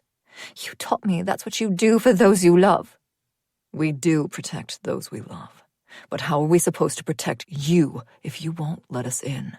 Secrets tear us apart. You taught me that, he countered darkly. I thought you'd try to stop me, she whispered, emotion clogging her throat. And Akaz can't come here. That was the vision I had. There's something he wants. Getting rid of the mirror gates would keep him out. The fates, too. Baby girl, Luca purred into her ear. There's a balance here.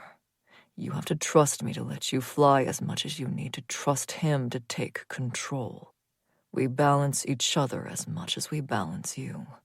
That's why it works. But not if you cut us out. Theon snapped, and she could feel all the fury he'd been repressing since he found her in Faeline Kingdom. She nodded, then she gasped again when Theon's fingers left her chin, instead wrapping around her throat and pulling her forward. His mouth hovered over hers, and she tasted the words when he said, Say it. I'm yours, both of yours, every piece of me, she rasped. His eyes fell closed at the words, some of the tension melting away. He still hovered over her mouth as if he was breathing her into his soul. It was with a start she realized she'd made them doubt her. She hadn't meant to, had only been trying to protect them, along with the realm, but she'd made them doubt her loyalty. Again. Shame and guilt slithered up her spine, and she tried to pull away. But Luca was still at her back, holding her in place. Do you trust us? Luca asked, pressing into her more as one of his hands snaked around her torso, cupping a breast. Yes, she breathed. Do you? Because if you did, you wouldn't have left us behind, Tessa. He retorted, the soft caressing of her breast morphing into a harsh pinch of her nipple. But the cry of surprise that fell from her lips instantly became a moan of pleasure as dark power skittered along her bare legs. Her power rose to meet it, greedy and wanting, a reflection of her own emotions, and she finally understood what they'd been trying to tell her all along. Why, even when she'd learned to wield her power, she still couldn't always control it. Some of that was because it was pure chaos, but a greater part was because she allowed herself to be the same. Luca's other hand trailed up to her shoulder, gathering her hair and pulling it over her shoulder. His cheek nestled against her temple, his stubble chafing her skin. She says she trusts us, Theon, Luca said, a slight mocking in his tone that made her tense in irritation. She says she's ours, Theon replied darkly, head tilting as the furious emerald depths held hers. For the first time in a long time, she felt like the prey. Can we believe her?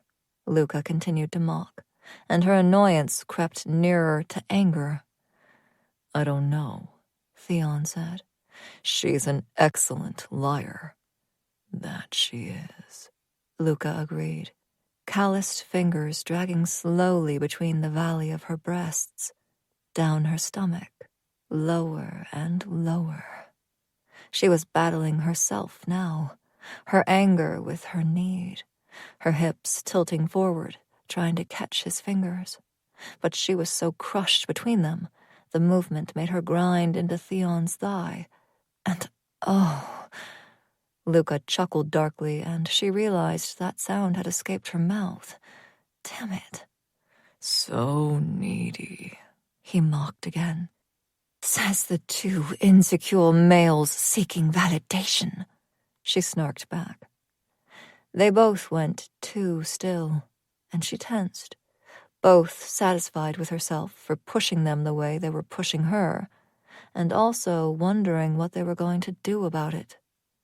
We're not the ones with something to prove here, little storm, Theon finally said, straightening and once more towering over her. His hand slipped from her throat, and she swallowed the whimper that tried to escape at the distance it put between them. The dark curl of his lips told her he knew, though. They both knew everything that was going on in her soul. You trust us? We're yours? Theon asked curtly. She nodded. Words, Tessa, he snapped. Yes, she bit out, Luca's hand now splayed flat on her belly. Prove it, Luca growled low in her ear. Those two words, so goddamn sensual, she couldn't help it when she clenched her thighs together. His hands slid to her hips, grabbing the hem of her shirt and pulling it over her head, leaving her standing in nothing but her undergarments. She was staring up at Theon, his eyes dark with his power, anger, and lust. Then Luca's hands were at her shoulders, and he leaned down to speak darkly into her ear once more. Show him that mouth can do more than tell lies, temptress. His hands slipped from her shoulders, their magic pulling away too, leaving her standing alone in the tension-filled air. This was it. She knew that. They were proving a point, and she needed to prove her own. They were hers, knew what she needed, and were willing to do whatever it took to make sure she got it, even if it went against their natural instincts. They were giving her love and freedom and balance. All she wanted was to give them what they needed too. Prove it. The words echoed in her soul. They weren't asking because they were insecure. She knew they'd stay by her side from now to the end of time. They were asking for her to give them something she'd never give to anyone else. Control. Loyalty. Give it to them and trust they wouldn't use it against her. Never again. Prove it. Holding Theon's stare, she slowly sank to her knees before him, saw his eyes widen the slightest amount, as though he hadn't thought she'd choose to do this, heard the sharp inhale despite his features staying hard and cold. Her hands slid up his thighs before her fingers dipped into the waistband of his pants, pulling them down. They slid to the floor, and he kicked them aside with a precise movement, steady, controlled. Taking him in her hand, she stroked him once. Then, still holding his stare, she slowly wrapped her mouth around him, taking him down her throat in one fluid movement. "Fuck!" he barked, his hips jerking forward and pressing in farther. Luca's dark chuckle danced along her exposed skin, goosebumps popping up. "I told you her mouth was made for this," Luca said, his voice all gravel.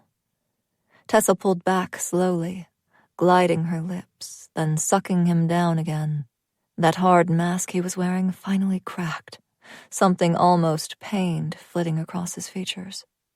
She may be on her knees before him, but she was the one in control. Yet another point they were trying to prove to her. Her head bobbed a few more times, her hands drifting up to brace herself against Theon's thighs.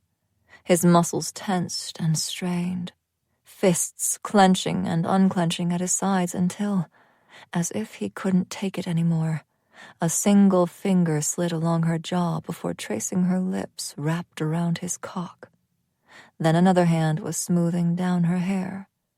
She felt Luca crouch beside her, his voice caressing every part of her when he praised, "That's our girl." God, his voice, his words, all of it made her dripping core clench with need, reminding her just how empty she was right now. "Look at him, Tessa," Luca went on, his fingers digging into her hair. "He'd let the world die for you. You know that, right? Would lay the ruin of the stars at your feet." A throaty hiss escaped Theon as she dragged her tongue along the underside of his dick, circling the crown once before sucking on the tip. Then his hand was on the other side of her head, fisting her hair. Both of them pushing and pulling, guiding her up and down his cock. "Your mouth is so hot, so wet, so fucking perfect when you're not throwing your bratty tantrums," Luca murmured, his other hand trailing up her thigh. She whimpered, another curse coming from Theon as the sound vibrated around him. Her own desire was a thing threatening to swallow her whole as she started rocking slightly when Luca's fingers trailed higher. "So fucking needy," he taunted, and she cried out when he smoothed his fingertips over her undergarments. "But you owe us, don't you, temptress, for sneaking out, leaving us behind, putting yourself in danger without us." His other fist tightened at her scalp, yanking sharply, and she cried out again. "For not trusting us to let you be your wild and untamed self. We would never shove you behind us, not anymore. But you did that to us, didn't you?" And her eyes widened at his anger, understanding just how deeply she'd cut him once again. "Fucking fuck!" Theon gasped, his hips thrusting harder, faster down her throat. She wasn't even doing much now, Luca holding her still so Theon could take his pleasure. Pleasure only she could give him. She felt him swell in her mouth, knew he was close. "He doesn't need to see it, baby girl," Luca whispered darkly into her ear. "He just needs to feel you swallow him down, to know he's inside of you, a part of you, to know you can never get away from him." Luca pushed her down, and Theon's hand was at her neck, feeling everything as he fucked her mouth. Then he stilled as hot spurts hit her tongue. Another hissed curse sounded as he thrust a few more times, making sure every last drop stayed with her, and holding himself deep down her throat. And she held his lust-crazed stare when she swallowed around him, constricting his cock one last time. "So fucking perfect," he growled, pulling her up by the throat. His lips were on hers, tasting himself as he licked into her mouth. He was still panting, each breath labored as he spoke against her lips, Never wear his fucking jacket again. She smirked at the reference to Tristan's coat he'd found her in months ago outside of the hotel, and then again a few weeks ago. His fingers squeezed her neck in warning. Never again, Tessa. Never again, she breathed. Good girl, he murmured, kissing her deeply once more. Theon pulled back, his hand sliding to her jaw, and he turned her head. Her eyes widened to find Luca standing so close, sapphire eyes glowing with a promise of more. He'd lost his pants at some point, and he was hard and wanting. His muscles were coiled tight with restraint, and he was glaring at her when he said, You belong to no one, but whose are you, Tessa? She knew what he was saying, what he was asking of her. The two of you, she whispered. Never alone again. Do you trust us? Yes, she breathed. But can we trust you? She started, some of her lust-addled mind clearing. What? You heard me, Luca snapped, one hand fisting his dick. Can we trust you?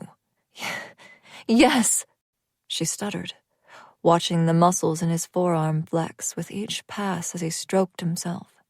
She was beyond needy at this point, and it wasn't until a dark tendril grabbed her wrist that she realized her hand was drifting to her cunt to relieve some of the pressure.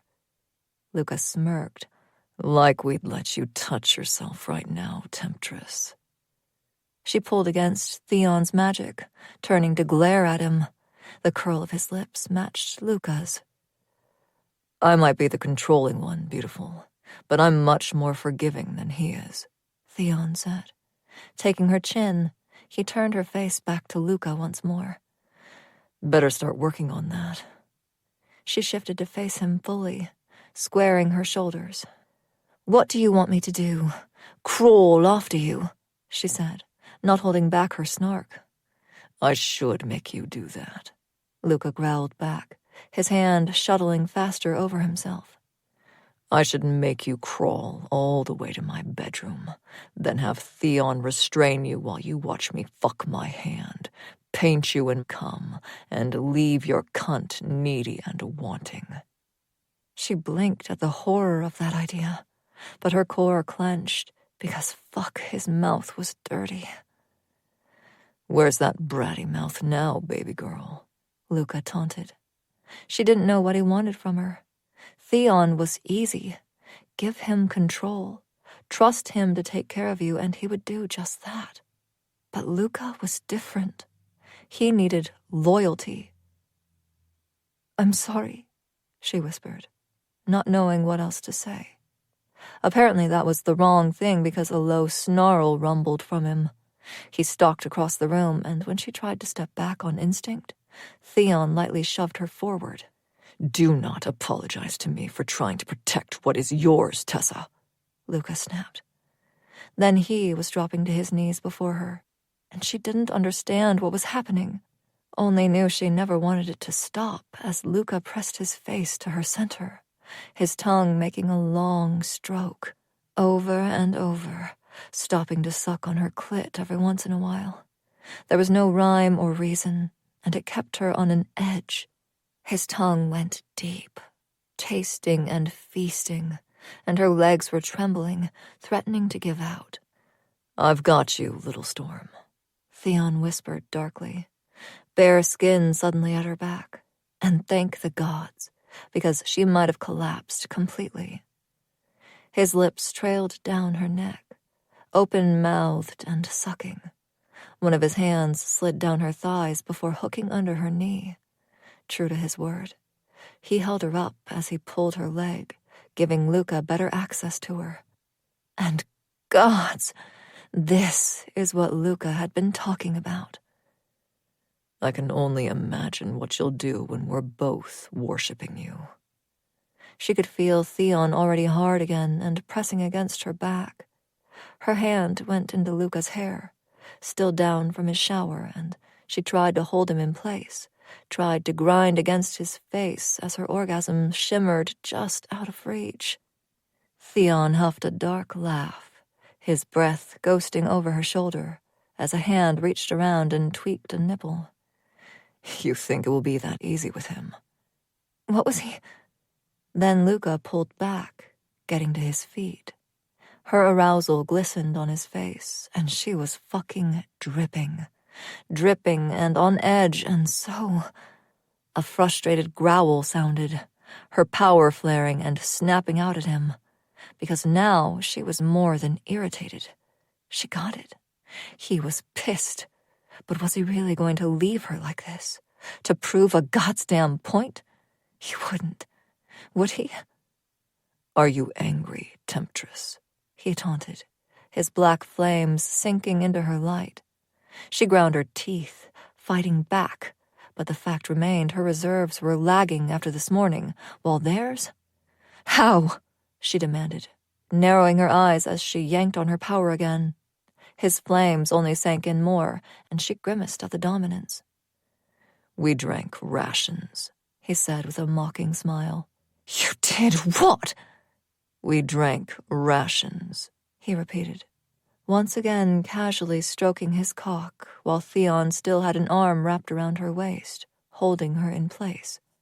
You brought me here, tricked me into expending a large amount of my magic, and then drank fey blood to restore your own so you could overpower me, she seethed. Luca sprang forward, gripping her face in one large hand at the same time Theon sank his teeth into the tender spot between her neck and shoulder. We did, and look at you right now, easily overpowered, Luca sneered. I could draw from Theon, she snarled in return. And what if we weren't here? What? What if you went to another kingdom on a mission you didn't tell us about? What if there had been more than a powerless seraph waiting for you? What if you had expended your magic, only to find it a goddamn trap, and you had no one to draw from, no power left to kill and restore your magic? What if Dex was waiting for you? Rorden? What if fucking Akaz had found his way here and you had nothing left, Tessa? What then? Luca demanded. And oh gods. That was all she could think as the true weight of understanding settled over her, as she felt not only their fury over her actions, but their fear. He'd given her the freedom to do what she wanted. He'd only asked that she trust him to be at her side. Trust them not to force her to make herself smaller. Trust them to let her be wild and untamed, light and dark. Trust them to let her run and be what she was always meant to be. Trust them to be at her side, to catch her in the hard times. They belonged to her, and she belonged to them. A balance that existed after all. She held his harsh gaze, the words crystal clear this time when she said, I understand. I'm sorry. Goddamn right you are, he growled. Then he was grabbing her, her legs wrapping around his waist as he hoisted her up, his mouth slammed to hers, all teeth and dominance. And it wasn't until she was being dropped to a bed that she realized he'd moved, carried her into his bedroom and climbed onto the bed, pushing her knees wide, and there was nothing gentle about it. Not this time. Luca slid into her with one sharp thrust, and she cried out. But Theon was there, swallowing the sound with his mouth as he kissed her deeply, thoroughly, possessively. Ours, he snarled under her lips, and she nodded frantically, Luca pounding into her. Words, Theon snapped. Yours, she gasped, already back at the edge. His mouth moved to her cheek, her jaw, down her throat, nipping and biting as Luca's hands slid under her ass, tilting her hips up and allowing him to go deeper, harder. Theon was at her breasts now, plucking at one nipple while sucking on the other, and she was everything and nothing. There were too many sensations and not enough, and she couldn't have sorted her emotions if she'd wanted to. And she didn't. She just wanted to feel them, all of them, in every piece of her, as if this was what she'd been waiting for her entire existence, for them to find her. If another lie passes those lips when speaking to us, Luca grunted, each word a labored pant as he drove into her again and again. It won't, she gasped, her hands grasping for something, anything. Theon shifted, nudging closer, and she found his cock, wrapping her fingers around it and stroking. A groan came from him, and he started thrusting into her hand, his lips still roving, tongue still licking. And no more fucking secrets, Luca snarled. She nodded frantically, Theon still sucking and biting at her nipple, focused on his task. I swear it, she gasped. Please, Luca. Theon, please. Theon's hand snaked down her torso, his fingers finding her clit and circling as Luca shifted, hitting the spot that made her seize up. She tumbled into bliss, shuddering and tensing and clenching as Theon kissed her and Luca continued to thrust, cursing. She went lax against the bed, trying to catch her breath as Luca pumped into her a few more times. But then he pulled out, and she started as Theon sat back on his heels. What are you? She trailed off when they both took themselves in hand, fists moving frantically. Help him out, baby girl, Luca ordered, the words a low rumble as he stroked and squeezed his cock, slick with her own orgasm. She glanced at Theon. He was already moving towards her, seeking her mouth again, and she didn't care.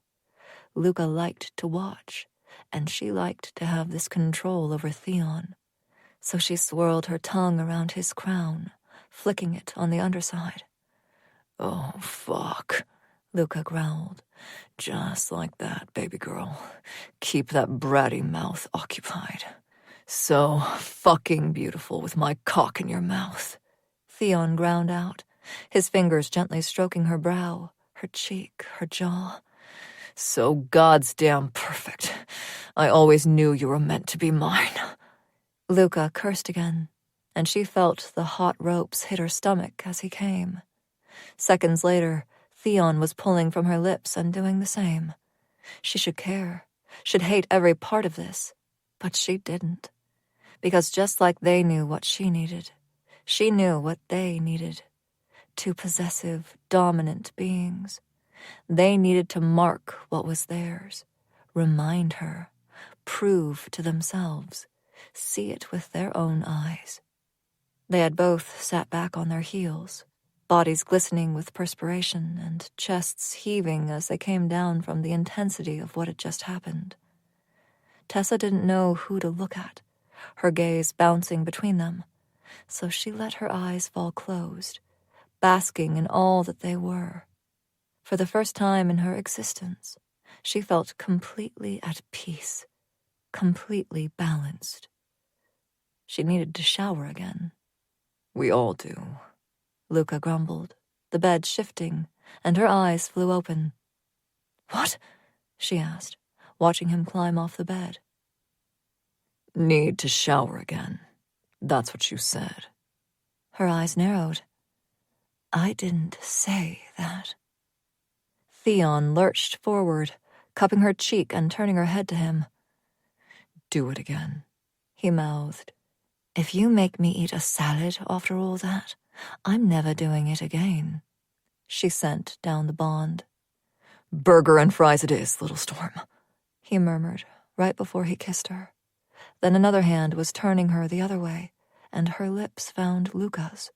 This thing between the three of them finally repaired, and as it should be. Go turn the shower on, Theon told Luca, scooping Tessa into his arms. Let's get you cleaned up, Tempest. Hours later, they were sitting in the living room. Luca had traveled to Rockmore, grabbing them a pizza when she asked for that rather than a burger, and she was on the sofa, nestled into Theon's side and happily eating her third slice. He was scrolling through emails on his phone, and that muscle in his jaw ticked every once in a while. She couldn't decide if it was from the emails or from her eating pizza. "Here, baby girl," Luca said, handing her a glass of wine before setting a tumbler of liquor down for Theon. "Thanks," Theon muttered as Luca grabbed a slice of pizza and sat on her other side. This was still something, and Tessa idly wondered if she'd ever get used to it. "It will become normal soon enough," Luca said. She sighed. She needed to get back into the habit of blocking the bond so they didn't hear her every goddamn thought. Theon suddenly stiffened beside them, and they both paused, looking at him expectantly. "What is it?" Luca asked. "I've been summoned by the rulers to update them on the status of my lordship tasks," Theon said slowly. Tessa set her pizza down, wiping her fingers as she shifted to face him, leaning back against Luca. She could tell by the look on his face he had more to say. "And?" she prompted. He hesitated before he ventured. "I've been working on a plan, but we don't do it if you don't want to." "Me?" she asked, brows arching in surprise. He nodded. "Yes, you. Not just for this, but for Dajian, Axel, us, everything." Silence hung in the air as Tessa and Luca stared at him. "I've been working it out for weeks," he added, studying them just as carefully. "But I can come up with something else if you don't want to do it." Finally, Tessa said, "Tell us everything." Part 3. Balance. 36. Luca.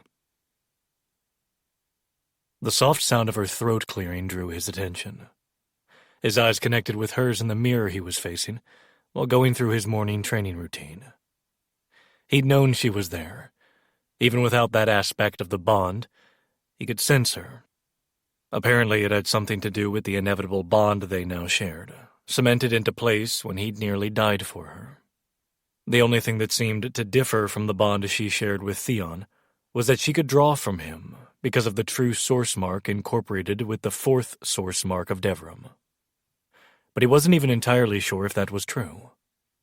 He'd seen Roehrich and Eliza combine their gifts when they'd freed Zan. They said it was part of the twin flame bond, but a part of him wondered if it was more than that. Something he'd need to ask his father, he supposed. He finished the pull-ups he was doing in the training room of his cave, dropping to the floor. She was still near the door, as if unsure if she should enter. "Those aren't training clothes," he noted, eyeing the full-length silk robe she had cinched at her waist. She rolled her eyes, crossing her arms. "Obviously." "Where's Theon?" "Making phone calls, preparing for tomorrow," she said with a shrug, looking around the room. "What's wrong?" "Nothing." "Then why won't you look at me?" That had her eyes snapping back to his before she looked away again. "Tessa," he said, the name a warning. "We just had a discussion yesterday about secrets." She huffed a soft laugh. "Is that what we're calling it? A discussion?" He smirked. "Sure. I think we should have another one today. I'll coordinate with Theon and let you know when and where." She laughed again, a little louder, and his chest tightened at the sound. It was one they were hearing a little more with each passing day.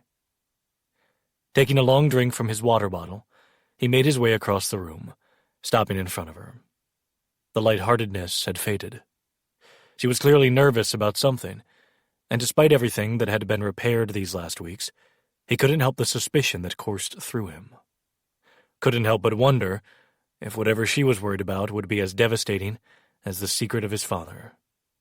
"What's wrong, Tessa?" he said again, trying to keep that distrust out of his voice. She shifted on her feet, tucking her hair behind her ear before crossing her arms once more. Towing at something invisible on the floor, she said, I need to ask you something.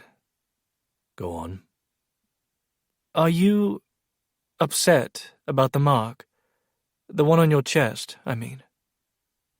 He looked down at the mark in the very center of his chest.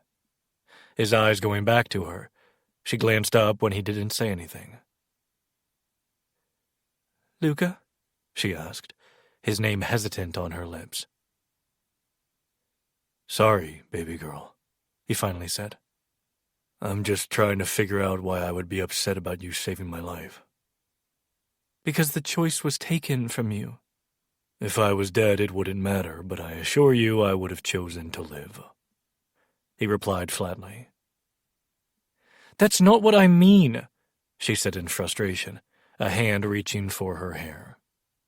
But when his eyes narrowed at the movement, she stilled, dropping it back to her side. I mean you didn't get to choose the mark. The fact that you have to... You can't... We have to be careful now. Finally understanding where this was going, he set his water bottle aside before holding out his hand to her. Tentatively, she slipped her fingers into his palm, and he tugged her to him.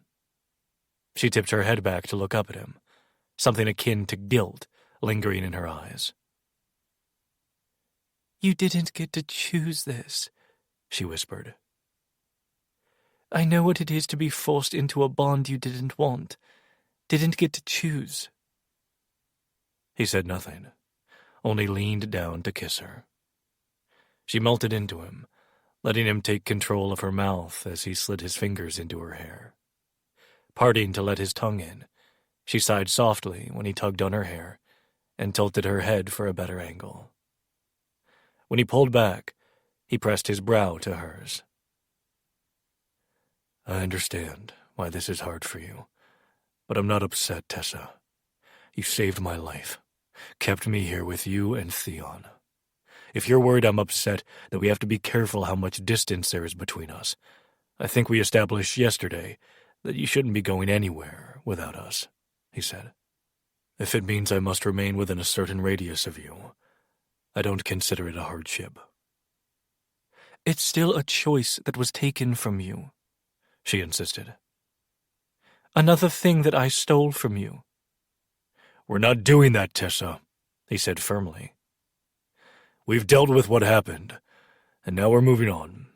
You can't tell me this is a forgive and forget situation, she argued, her powers sparking as her emotions heightened.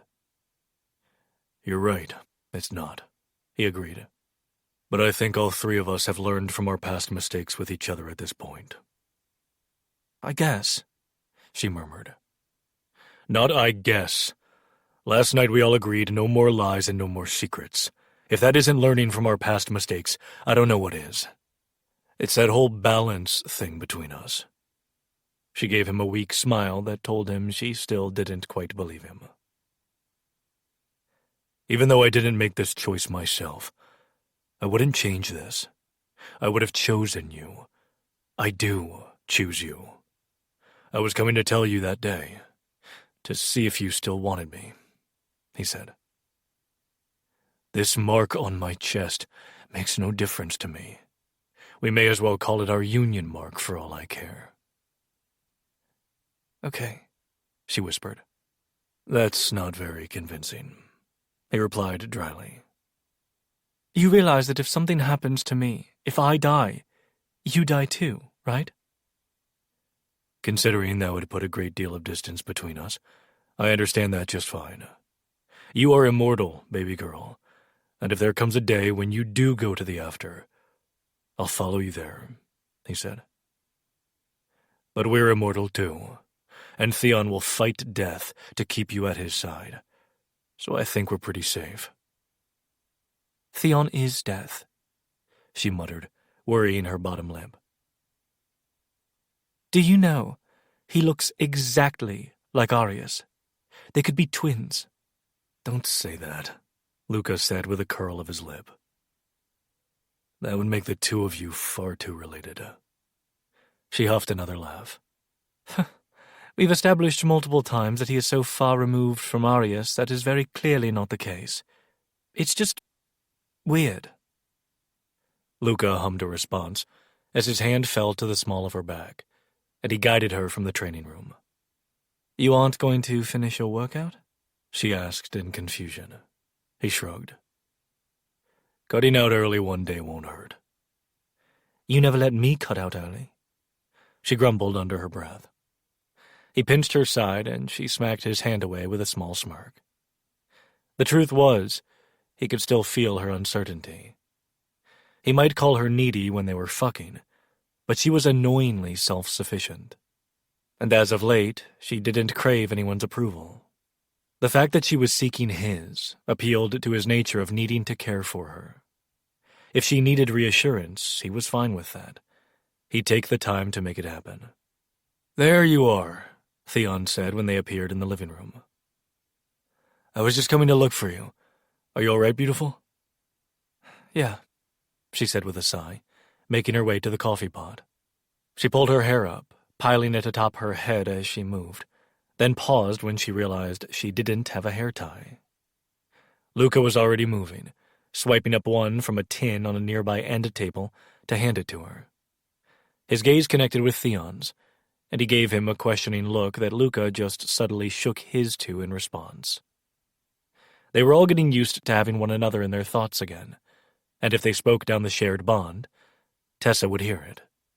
She gave him another small smile in thanks for the hair tie, pressing her lips to his jaw, before turning to pour a mug of coffee.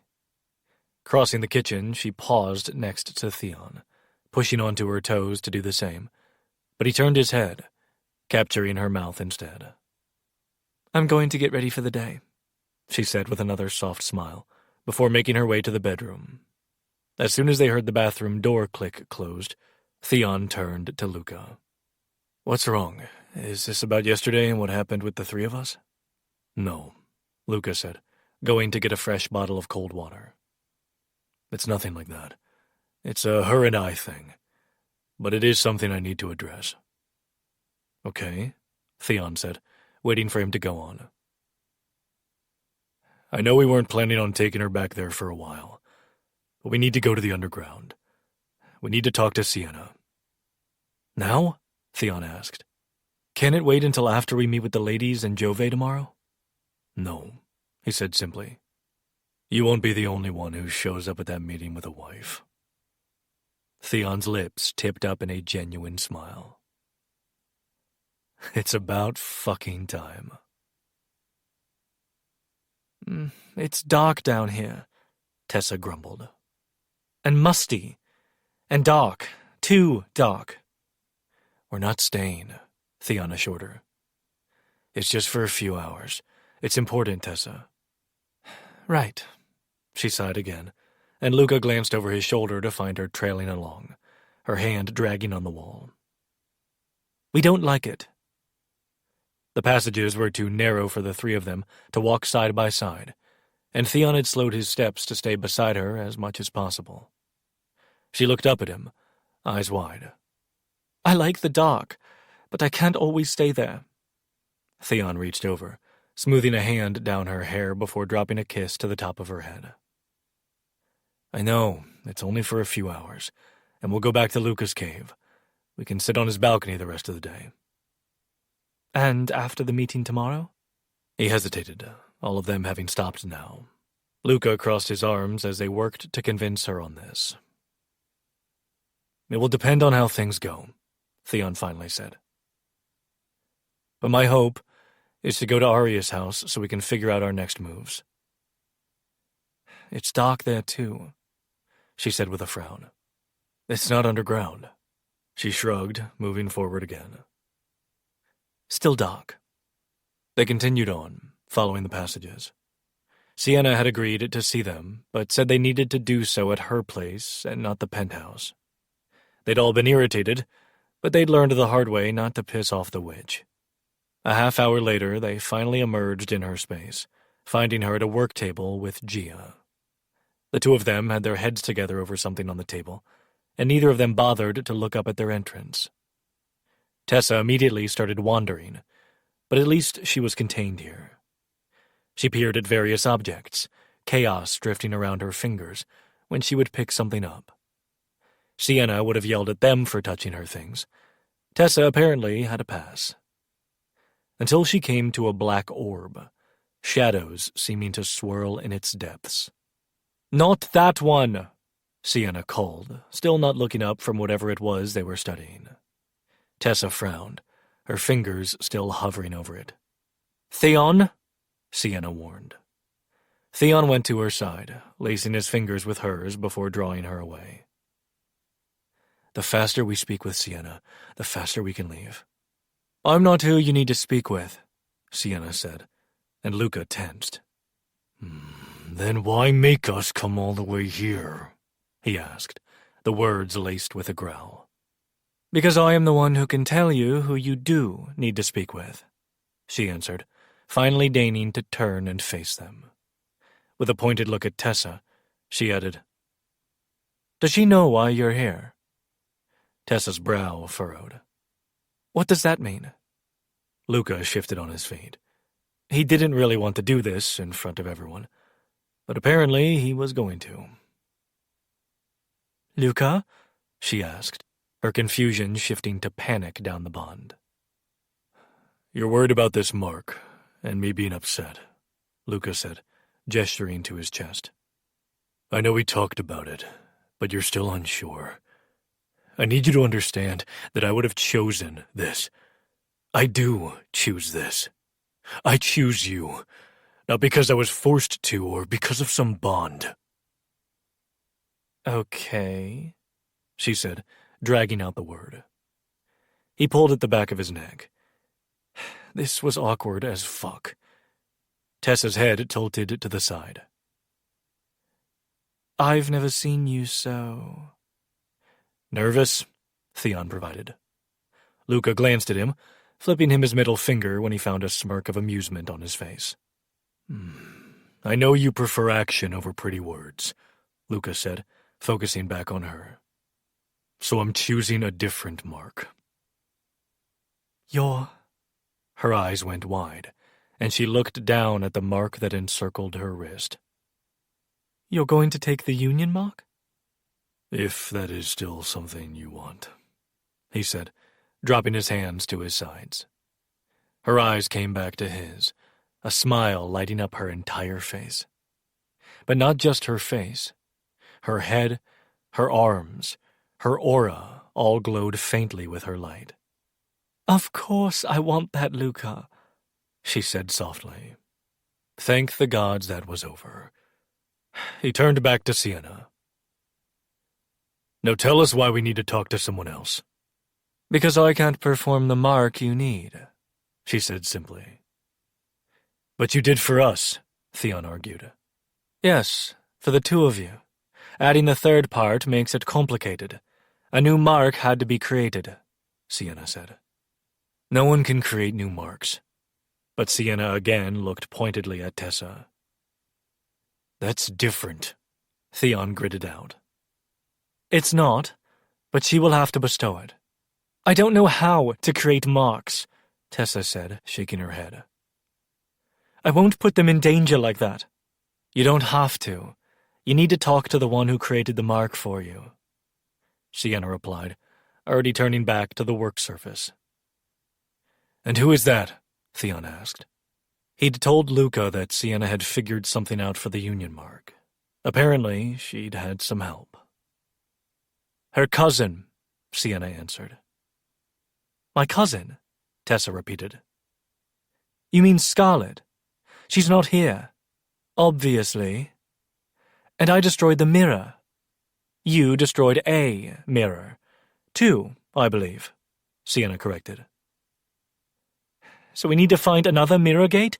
Tessa replied, her voice rising a little with her sudden panic and annoyance. "We don't have time for that." Theon and Luca exchanged a look, before Theon took her shoulders and turned her to face him. "Tessa, we know where a mirror is." "You do?" He nodded. "The Arius Kingdom Mirror Gate," she pressed. When he nodded again, she said, Why didn't you tell me? You never asked us, Luca cut in, probably more harshly than he should have. You went about scheming without us instead. She sent him a flat look. We do not need to rehash this yet again. She snapped down the bond. He held her gaze as he replied. Do you want to get married or not? Now I need to think about it a little more. Brat. Ass. The corner of his mouth kicked up before he crossed to her and took her hand. Thank you, Sienna, he called, as they herded Tessa back down the passageway. The witch just waved them off, already back to studying something with Gia. Where are we going? Tessa asked, her voice breathy. Easy, baby girl, Luca soothed. We just need to get out of this part of the cavern, and then we can travel. Travel where? Where is the mirror in Arya's kingdom? You know, now that I think about it, you already know the answer, Theon said, leading the way this time. I do? Yep. I told you about it the week classes and trainings started for the selection year. You told me a lot of things at that time, she retorted flatly. A lot of it was overshadowed by the fact that is also when you told me of your father's plans. Understandable, you don't remember, Theon replied. I really don't need you to chastise me for not recalling every mundane and stupid thing you tried to make me remember back then, Theon. So perhaps you could just tell me again, she drawled. One would think you'd be in a better mood after fucking, pizza, and wine yesterday, Theon called back to her. One would think you didn't enjoy having your cock down my throat, considering you're making me never want to do it again. She bit back. Luca huffed a laugh. Keep going, Theon. My cock will thank you every time I get to be in her mouth while you watch on. Fuck off, Luca, Theon retorted. Then he added, It's in the underground, Tessa. Look how fast he changes his tune when you threaten to take away sucking his dick, baby girl. Luca said down the bond. Tuck that away for later. She doesn't need any more ideas on how to get what she wants from me, Theon muttered. She sighed. Can we please just get out of these tunnels? The words brought them all back to the moment, and they hurried on. An hour later, they were back in the Charter District, but instead of continuing to the building that housed the penthouse, they walked past it. Continuing down a few makeshift streets, they came to another building. It wasn't as tall, and where all the other buildings in the district were onyx, this one was light gray marble, with a wall around it of the same. Tessa frowned, tipping her head back to stare up at it. What is this place? My father's offices, along with the offices of those he leaves in charge here. Axel actually has an office here. He just never uses it. None of us do. Reception is shit everywhere here, Theon said. Let's go. They nodded to the security at the wall before striding in, then again to the sentinels at the entrance of the building. When they made it to the main foyer, they went straight through, going to the end of a long hallway where onyx double doors stood. Theon placed his palm on one, letting his magic seep into it, before they clicked open. They're not warded? Tessa asked. Only the St. Orcus line can enter, Theon answered, striding in. Luca ushered Tessa through, following behind her. She looked over her shoulder at him. You've been here, though? A few times, he answered, closing the door. She paused, taking in the dark tones of the room. It was just like Arya's house, blacks and grays and reds. One wall was windows, not that they could see much other than a wall across the courtyard. One wall was lined with bookshelves, the other had two doors, one leading to a bathroom, and the other to a supply room. Where is it? She asked, rocking up and down on her toes. She was fidgety, her eyes darting around the room, and Luca could feel her anxiousness down the bond. Theon moved to the wall between the two doors. He stopped next to it, slipping his hands into his pockets. That's where you come in, little Storm. Normally, only the Arius Lord can access it. But with your chaos... You think I'll be able to access it? She asked. She'd started moving in place, small steps to the side and back. Are you all right? Luca asked, his brow furrowing. Yes. No. She lifted her hands, letting her power dance across her palms. I can feel it. The mirror, sense it. And my power wants it. Luca immediately sent a tendril of black flames to wind around her arm, and Theon did the same to the other arm with his darkness. She shuddered, audibly sighing as the power distracted her own. Balanced her out. You have to tell us these things, Tessa, Luca said. I know, I'm trying, she whispered, stepping forward. I'm trying to remember you won't trap me or use me or betray me, that I can depend on you both, but I can't change it overnight. It's okay, Theon said. We know what you need, and we'll make sure you have it. She nodded, but she was thoroughly distracted now, studying the panel before them. You've never seen it? A handful of times, Theon admitted. This is the mirror I first saw her in. Tessa nodded, placing her palm flat against the surface. Her power gathered, spreading out across it as if the panel was cracking. Then it dissolved away, leaving a wall of glass with marks and symbols carved around it. We destroy this one last, she murmured, already looking over the carvings. One of her dark daggers appeared in her hand, and Luca caught her wrist before she sliced her palm. You call Scarlet, Tessa, no one else. She grinned up at him, that eerie, wicked smile that told him she was a little caught up in her power. How do we know which one it is? Theon asked, leaning in to peer closer at the etchings. We don't, Tessa said with a shrug. Before either of them could stop her, she slid the blade across her palm and smeared her blood. Not on the markings, but on the glass itself. Tessa! Luca barked, but there wasn't anything to be done now. The mirror was crackling, swirling with gold and silver, light and dark. She stepped back, watching it all, and Luca and Theon stepped to her sides. Luca was barely breathing because what had she been thinking?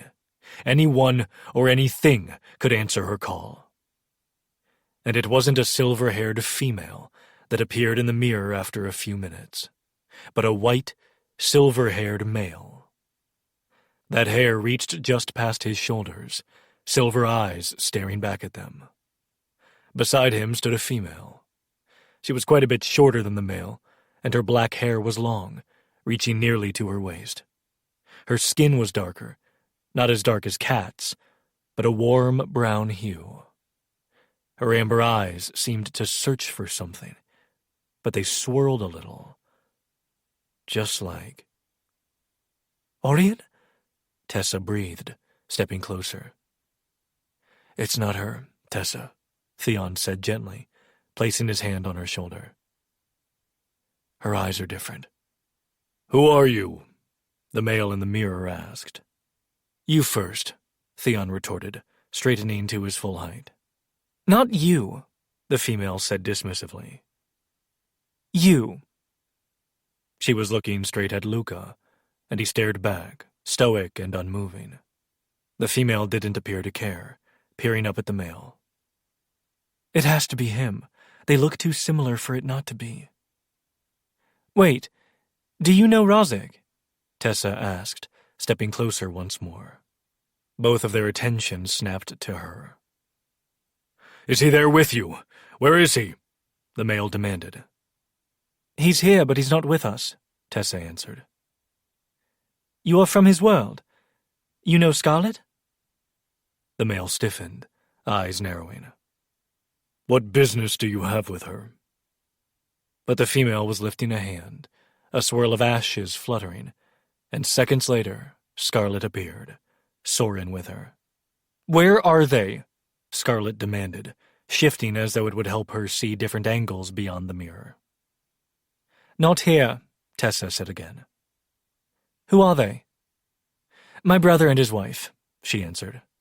They appear worried about Roehrich, Tessa said, eyeing them all. We're all worried about them, Scarlet replied. It's been months. The black-haired female stepped closer again. But he is well.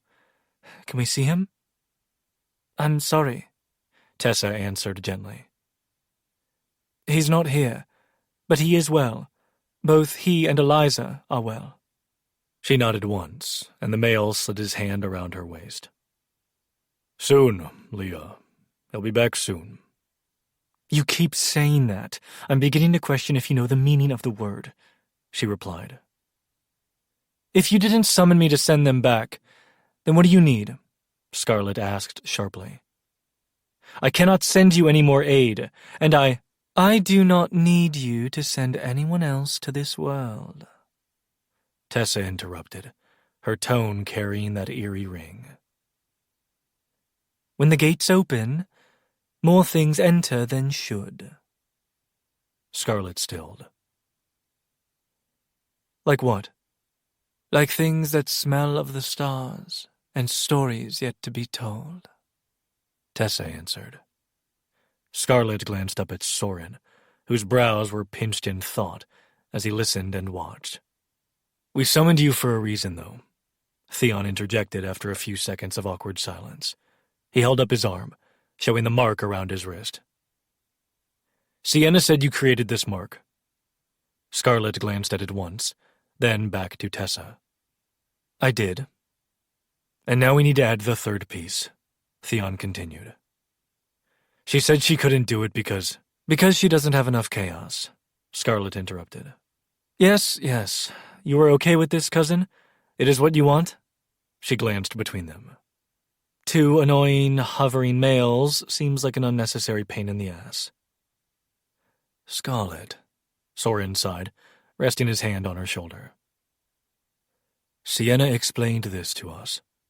Yes, but you know how I feel about the fates trying to force our path, she replied with faux sweetness. It is my choice, Tessa cut in. It was my stipulation about the mark that required a new one to be created. Scarlet smiled. I simply wanted to be sure, having been to your world. I understand, Tessa said. But it is my choice.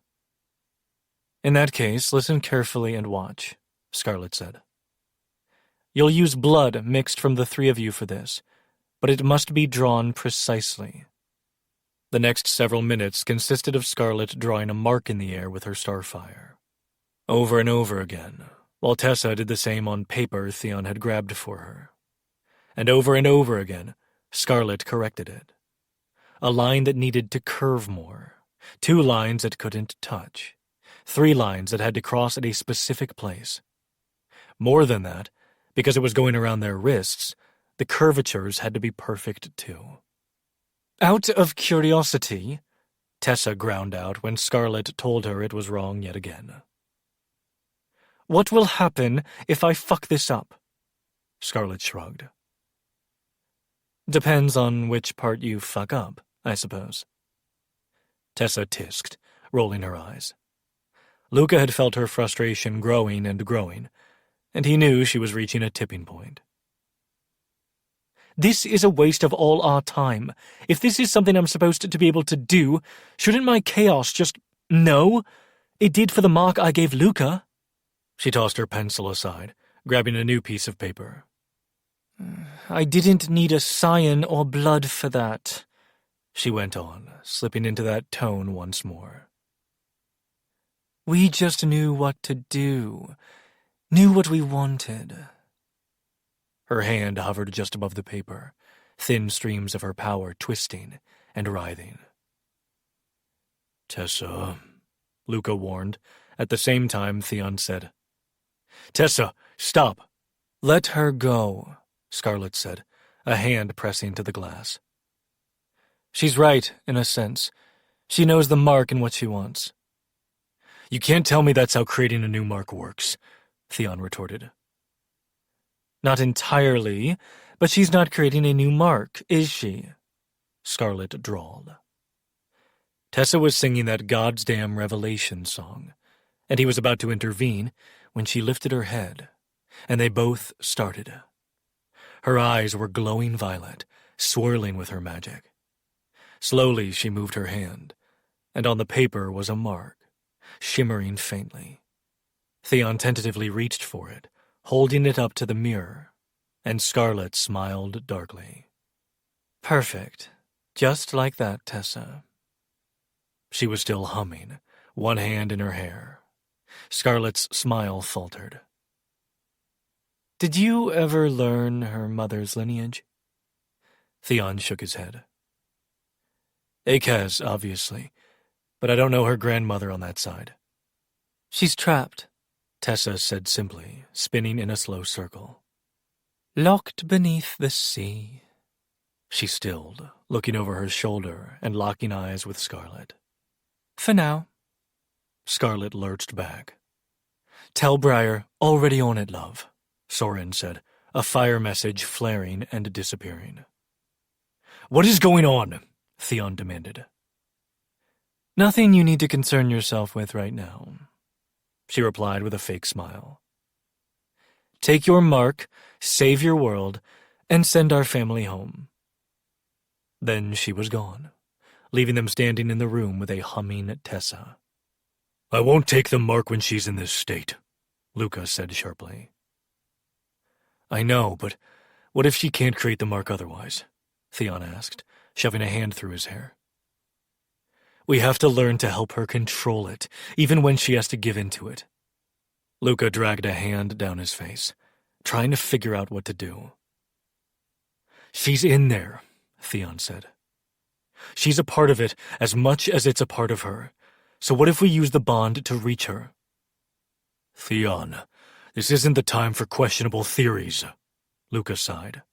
Just listen, Theon said, that excited note seeping into his tone he always got when he was figuring something out.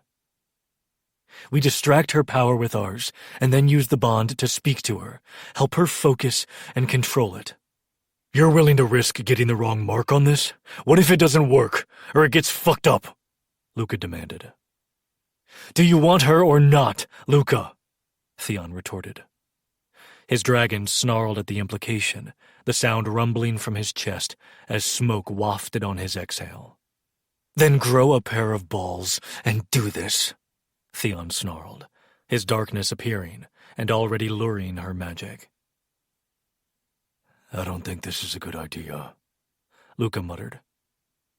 You said the same thing about me selecting her.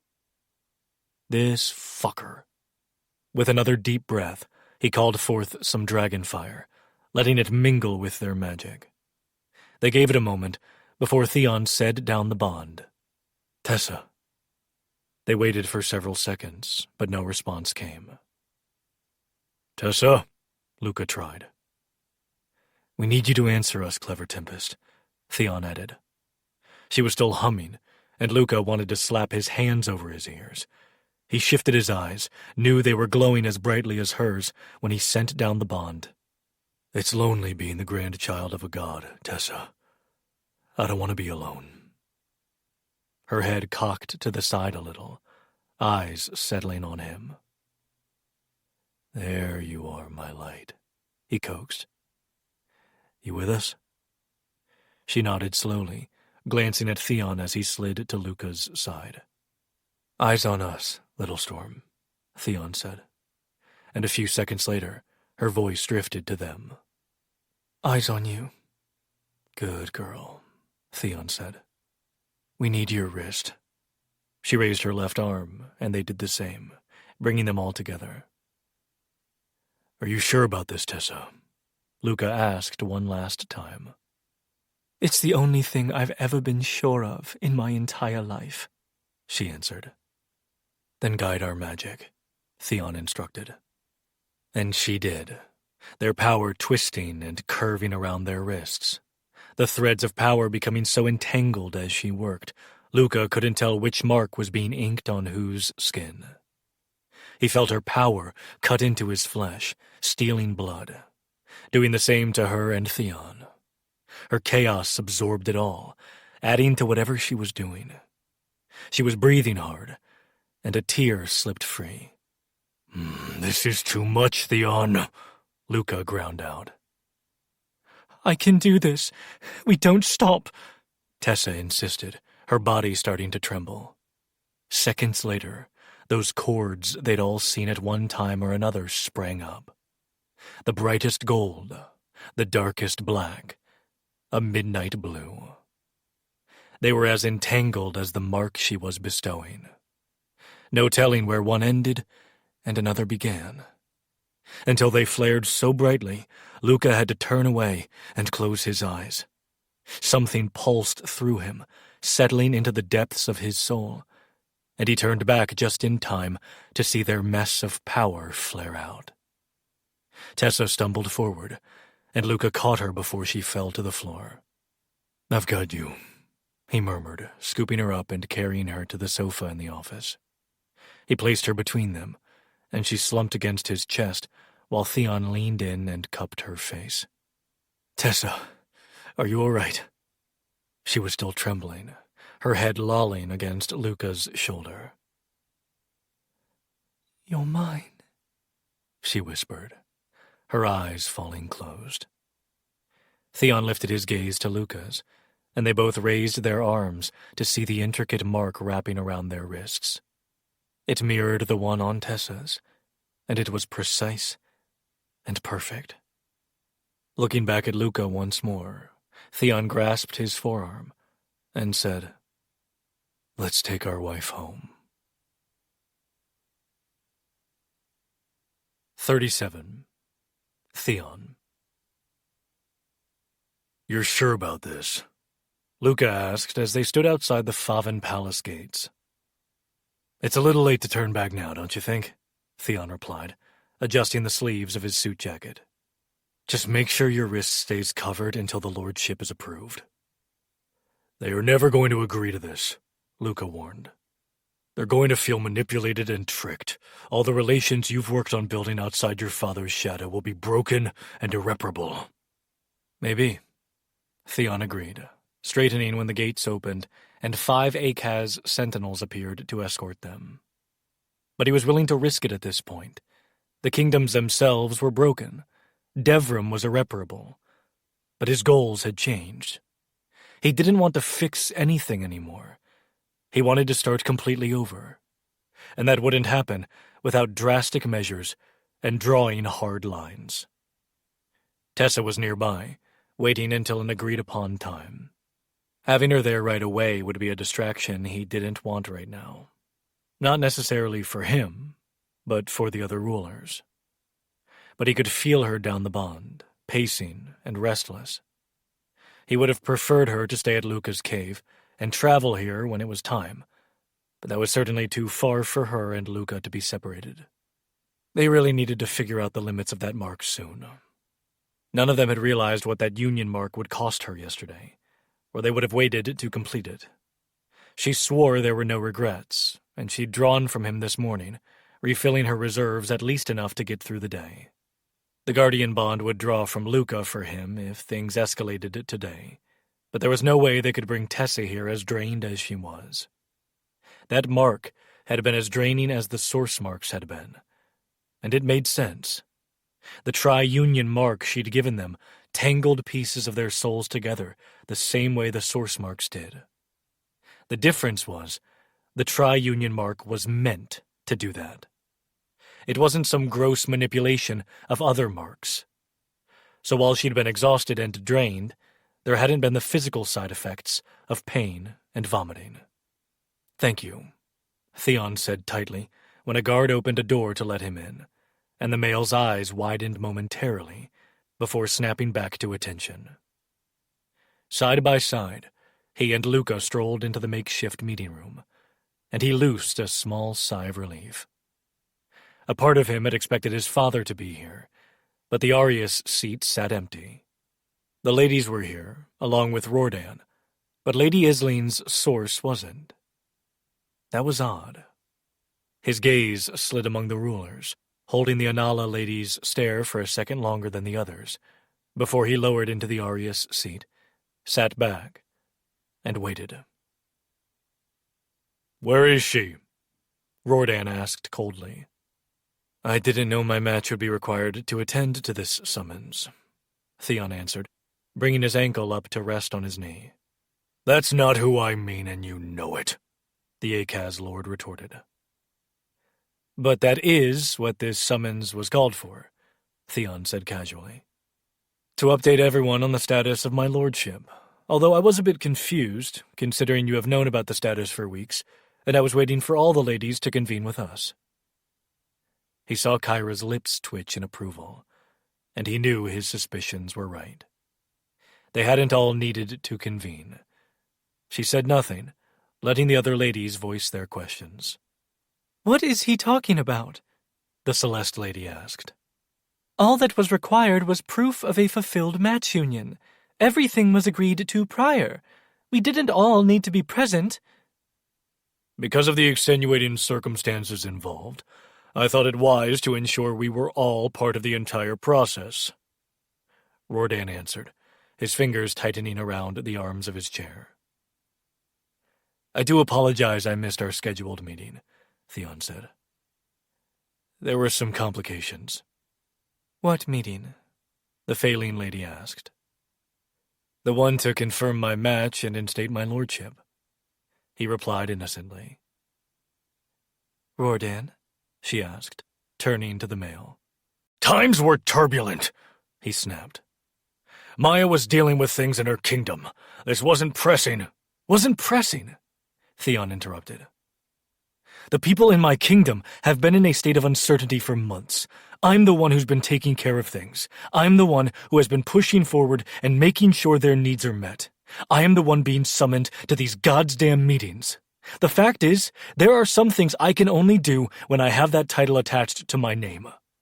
"This is easily rectified," Lady Kyra intervened. "You have taken a match, Theon?" "Yes," he gritted out. "And where is Felicity?" Rodan asked, a knowing gleam in his eye. "Unfortunately, I haven't seen Miss Davers since the Celeste estate," Theon answered, taking on an air of regret. "I believe you were away when the former estate mother appeared and attacked us.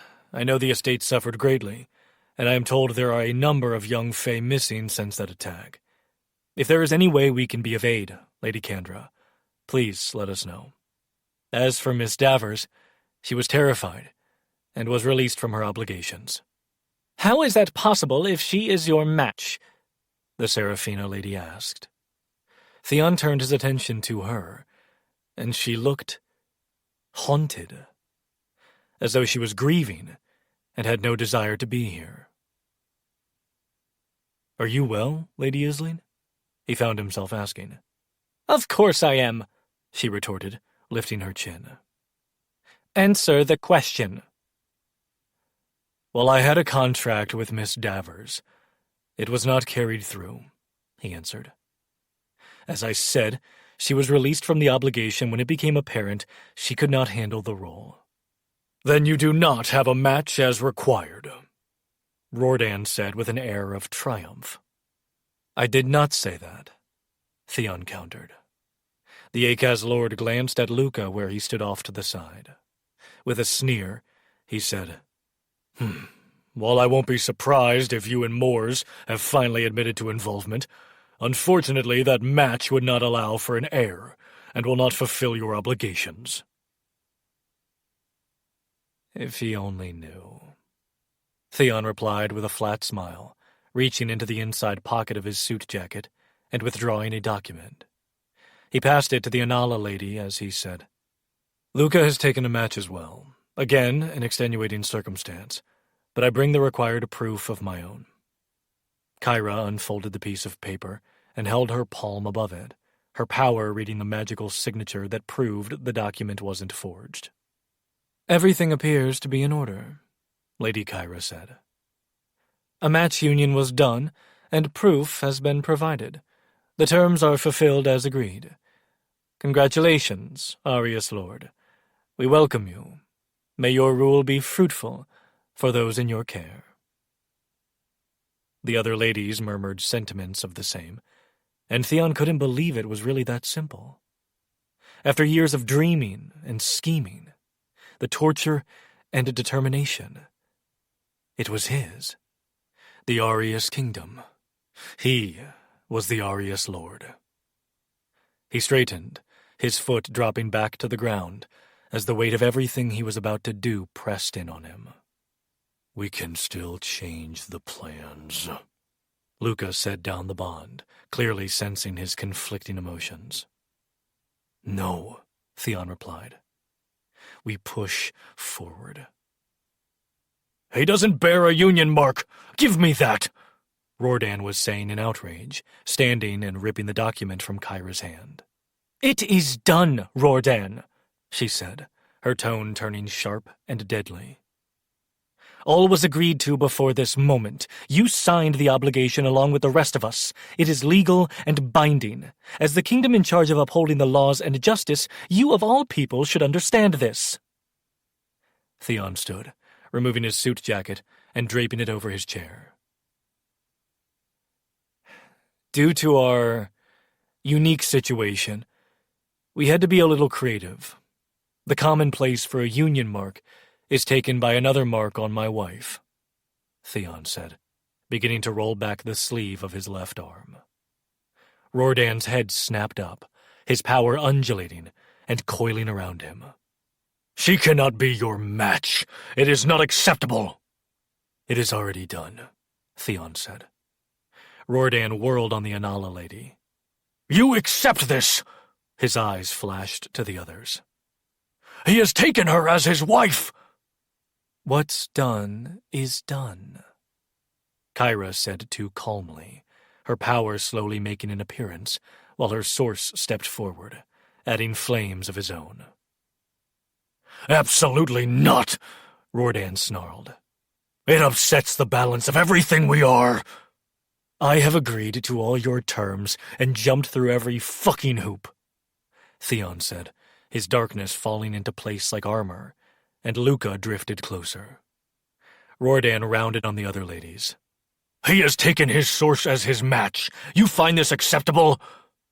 The Celeste lady's eyes went wide, while the Seraphina lady couldn't seem to find it in her to care. The Phaline lady tipped her head with interest. "Now, clever Tempest."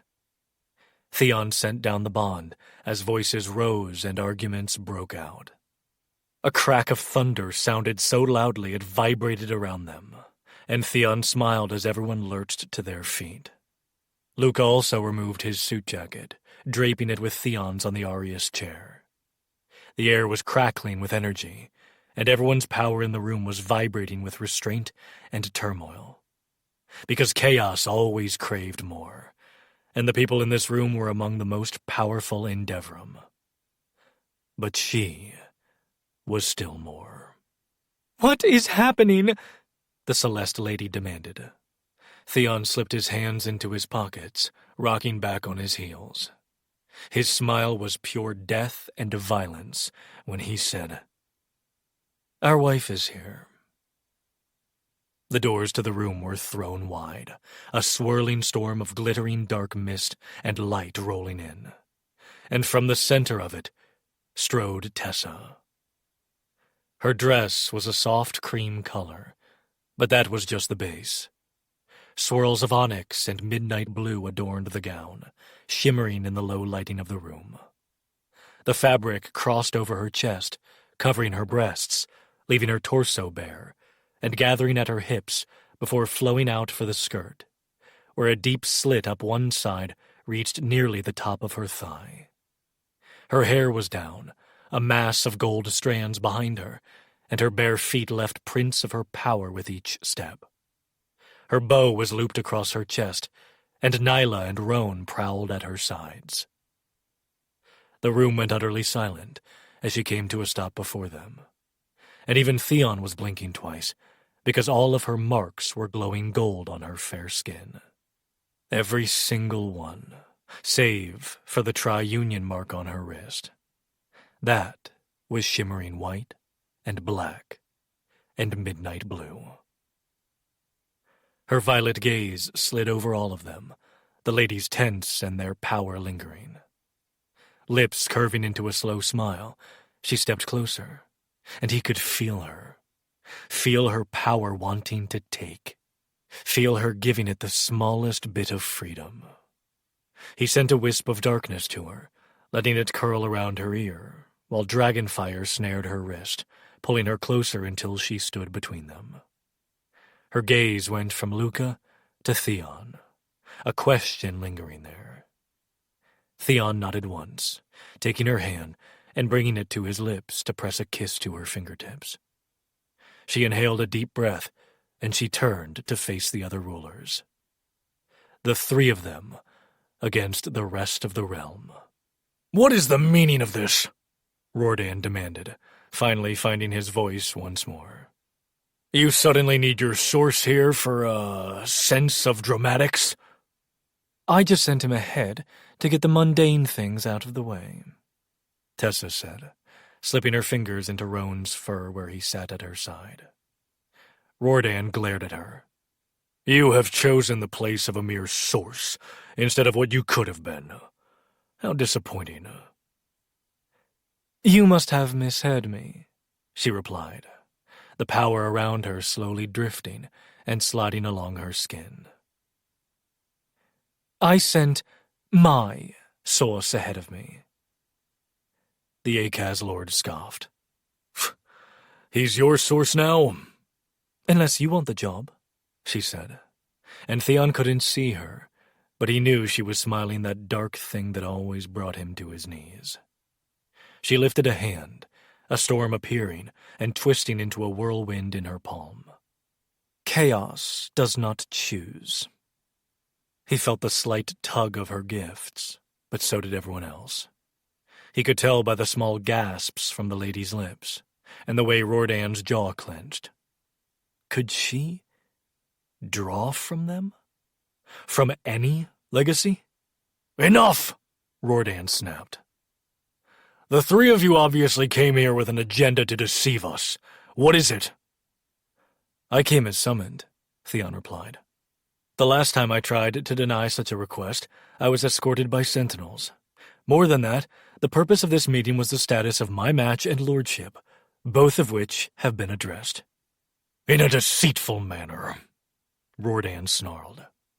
"You took your... She took her... Tessalin cannot be your fucking wife, and his...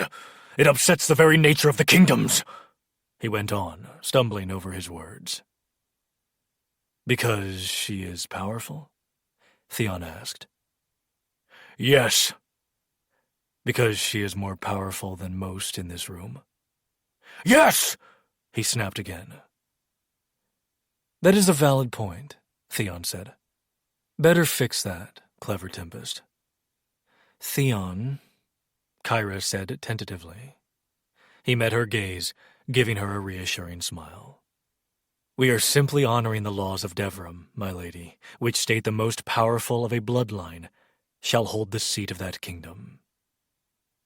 "In which case," Tessa interjected, her fingers flexing and straightening over and over in Roan's fur. "I challenge Theon St. Orcus for the Arius seat." There were gasps from a few of the ladies, but Theon was watching Roerdan. None of them knew how he was going to react, and it had taken a little convincing to persuade Tessa to do this. She didn't want to rule over anything, but she did want to see change in Devrim. He'd promised this wouldn't have to be forever, just for now, as he'd explained more and more of his plan. The room had fallen silent, and it was the failing lady who finally said, "What is your response, Lord St. Orcus? Shall it be a duel or concession?" "I concede to Tessalin Osra," Theon said, stepping to the side. "Take your seat, my lady." She spun around, her gaze locking onto his. He didn't drop his head or bow at the waist. No, that would never be enough. Theon lowered to one knee, like the Fae did for the legacy, and opposite him, Luca did the same. take the seat, Tessa," Theon urged down the bond as she stared at him. Her gaze bounced to Luca. His expression remained impassive, but his voice drifted down the bond too. "You're not alone, my light. One foot in front of the other."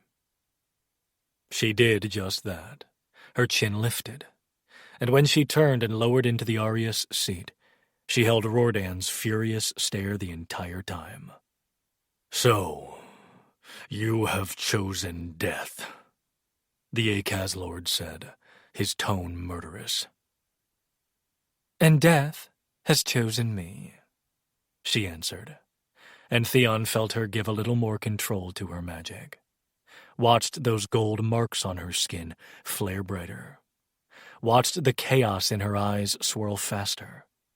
Watched her relax a little more. Watched her take what was hers. He and Luca pushed back to their feet as she propped her chin in her hand, watching Roerdan. "Would you like to hear a story?" "No," the Akaz Lord snapped. "In all things, there must be balance," she continued, ignoring him. "Beginnings and endings, light and dark, fire and shadows, the skies, the seas, the realms.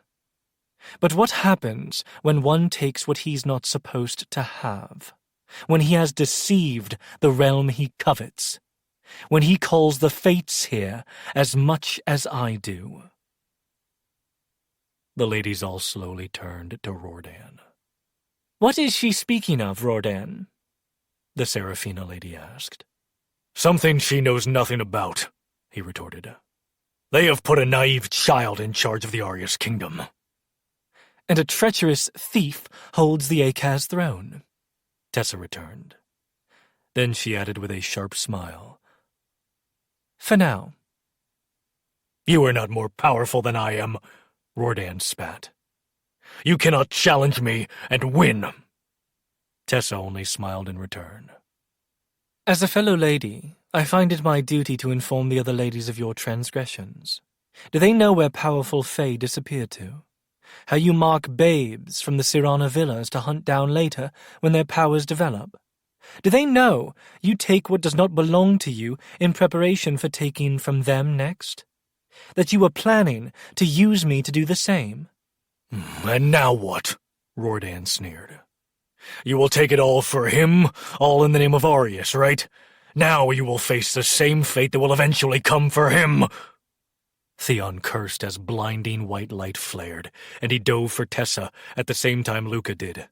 But she was on her feet, her power shielding them and the ladies. The light faded, and Theon blinked, trying to regain his vision.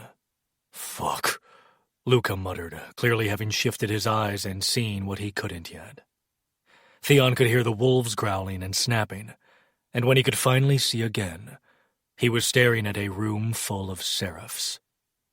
Feathered wings and weapons drawn, the warriors were in formation, ready for a battle, and standing next to Roerdan was Dexter.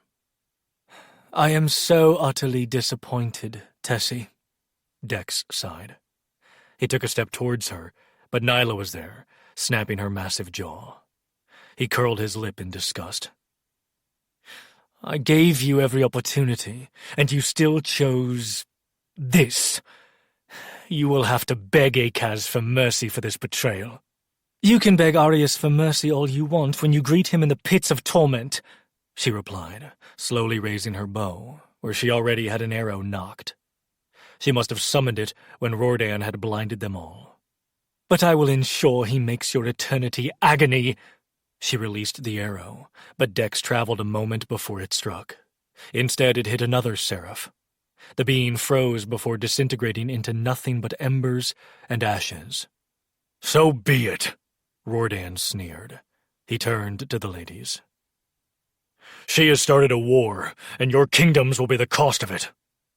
With a look at the seraph to his right, he added, "Kill them all." Then he was gone, stepping through a portal of light as the seraphs attacked. You have got to be kidding me, Luca growled, already throwing dragon fire at an incoming warrior. This is not how I expected this day to go. Me either, Theon muttered, drawing his short swords from his magic. The ladies and their sources were fighting too, but it was the Seraphina lady who left first, creating a portal and disappearing through it. She was powerful, but her source was also missing.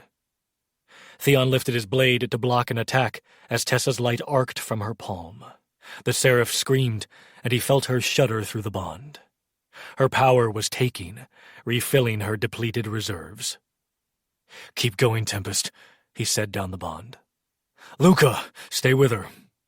Before they could argue, he fought his way to the other ladies. One by one, he told them to leave, that they would reconvene later and strategize. Kyra was last, her flames burning wings, while Theon shoved a blade into the chest of a seraph. Blazing amber eyes held his as she said, "Welcome to the revolution." Then she tugged her source through a fire portal. There were only a few seraphs left when he turned. The wolves took down one, and Luca was standing back, his arms crossed as she let her power devour.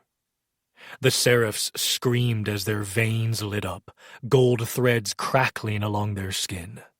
Blood dripped from their noses, mouths, and ears. Tessa's feet were off the ground, her wolves circling around her when the two seraphs finally crumpled to the ground. They were clearly dead, but Nyla and Roan pounced anyway, ripping out throats. With a glance and a nod to Luca, they each sent their power to her, letting it tangle with her magic and brush along her skin. She turned, her head tilting to the side as she took them in, eyes and marks glowing brightly. "Time to come back, little storm," Theon coaxed. "Time to go home," Luca added. She blinked at the words, her toes touching the floor a few seconds later. They stood back, letting her wrestle with her magic and take back control, ready to intervene if she needed them. Until finally, she relaxed, her shoulders rolling inward, and she sucked in a shuddering breath. Luca reached her first, taking her chin between his thumb and forefinger. "Are you back, baby girl?" She nodded, stepping into him. His arms came around her, clutching her close. Resting her head on his chest, she met Theon's gaze. "Do you feel okay? Your reserves are full?" Theon asked. She sighed and nodded. "I'm fine, Theon."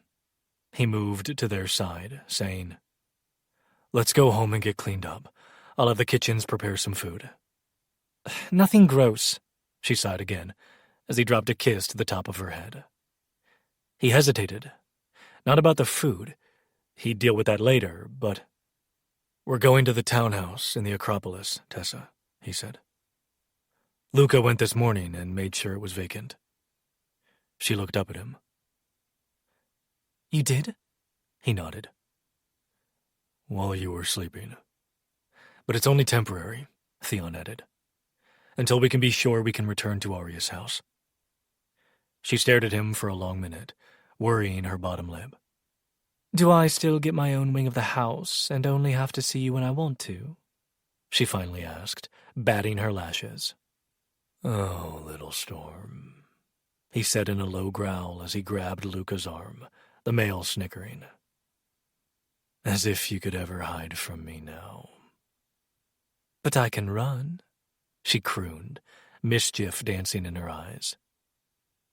"Please do," he answered.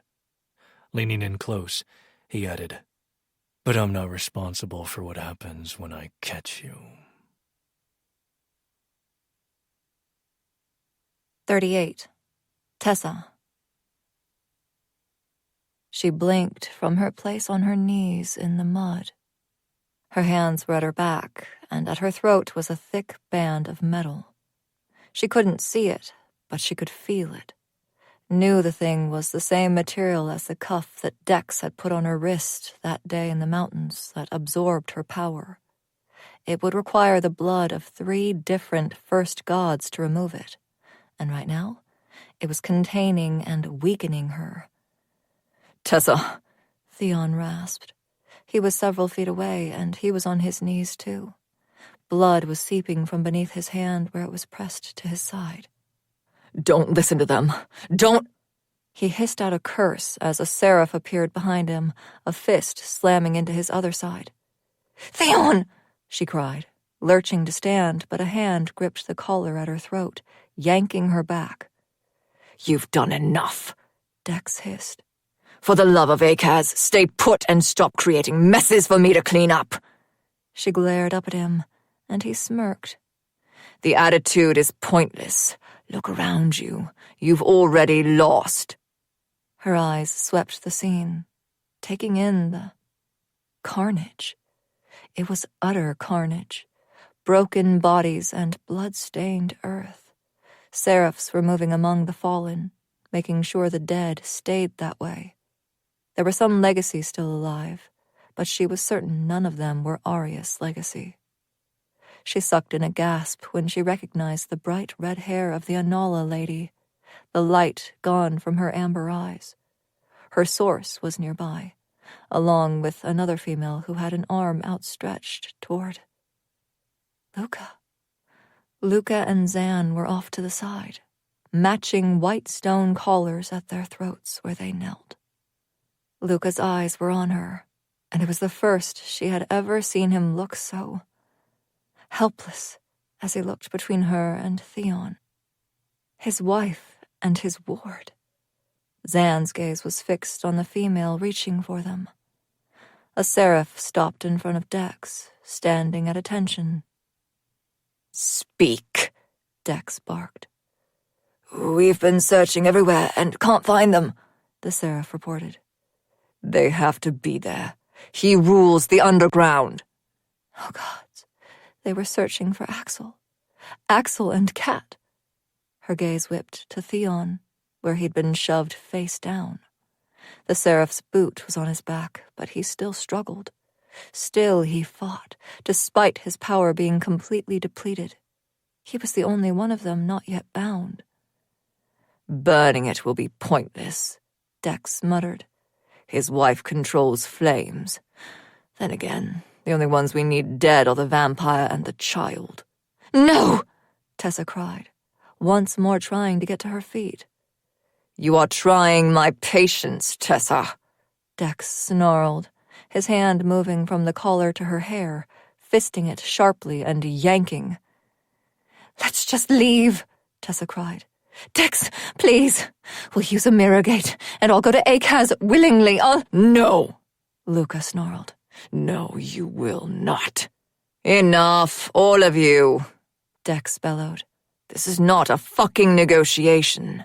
An entire first bloodline must be eliminated from this realm in order for Akaz to come here. There are 3 left of the Arius line. He looked down at Tessa. You are other and do not count, but you will let Akaz enter once this is done. She shook her head. No, I won't. He crouched down before her, taking her face in his hand. You act as if you have a choice. How many times did I try to give you one? How many times did I try to help you? Forcing her head to turn, he leaned in and whispered, And now you can watch them die, knowing it's all your fault, because chaos can never reign. And she screamed as the seraph shoved a blade into Theon's back, and he went still. Tessa, hey, little storm, you're all right. His voice cut through everything, and her eyes snapped open. Theon and Luca were both leaning over her, but she launched herself at Theon, wrapping her arms around his neck and legs around his torso. Tears were streaming down her face as she buried it in his neck, and she had no doubt she'd been screaming based on how raw her throat felt. Easy, beautiful, he murmured, holding her just as tightly. Luca was there too, his hand smoothing down her hair, and once she was able to catch her breath, she turned to look at him. Resting her head on Theon's shoulder, Luca reached over and swiped her tears with his thumb. At some point, he'd draped a blanket over her and put on pants. They'd all been naked when they'd gone to bed. They were back on the 3rd floor of the townhouse, the familiarity of the room somehow comforting, despite having not been in here since she'd discovered Felicity in it. Too tired from the day, they'd come back here. Food had been prepared and delivered as promised, and thank the gods because she'd been famished. Roasted pork, salad, rice, and bread. Everything full of flavor and nothing like what she'd been served the first time she'd been here. She'd fallen asleep on the sofa, while Theon and Luca had discussed plans. She'd tried to stay awake and be part of them, but the next thing she knew, she was nestled against Luca's chest in a warm bed. "Tell us, Tessa," Luca said softly, gathering her hair and pulling it back over her shoulder. "We're going to fail," she whispered. "It's the only vision I have repeatedly. It changes, but not enough to matter. Either I die, or Theon does, and everyone else. Never once do I see us all survive." "The future is ever-changing," Theon said, still letting her cling to him. "I know that," she said, listening to his heartbeat beneath her ear. "I've seen evidence of that. But this one is different. It's always in the same place. It always starts the same. And this time, they were searching for Axel's child. Luca and Zan were captured. I had a collar at my throat, and you—" "I'm fine," he soothed when she tightened her hold on him once more. "I'm going to be fine. We have a plan, remember? Let's get up and make some coffee. You can tell us everything." A half-hour later, she sat at the counter with her hands wrapped around a steaming mug. The guys were on either side of her, listening, while she told them how that vision had changed over the months, starting with Theon killing her, then shifting to her killing Theon, and now this. "Why does Akaz want to come here so badly?" Theon asked. "It's been centuries and centuries since Devrim was created." She shook her head. "He wants something here, but I don't think that's all of it. He believes it's his purpose to rule the realms, all of them." "You've seen him in your visions." She hesitated, keeping her eyes fixed on her coffee mug. "Tessa," Luca said in that voice that said he knew he wasn't going to like what she had to say. "Yes, I've seen him in visions, but I've also talked to him in a mirror," she answered. "You've what?" Luca demanded. At the same time, Theon asked. "When?" "When I was with Rawdon. It was the same day Luca came to the tribunal." "You were in the loft, and you left," Luca recalled. She nodded. "And I went to the Pantheon, found my way to the mirror, and called him." "By the gods, Tessa," Theon muttered, swiping a hand down his face. "You are—" She winced, waiting for it. Impulsive, wild, chaotic. "So fucking fearless," Theon finally finished, and her head snapped up. "But also, please stop summoning gods to the fucking mirrors," Luca added, getting up to get more coffee.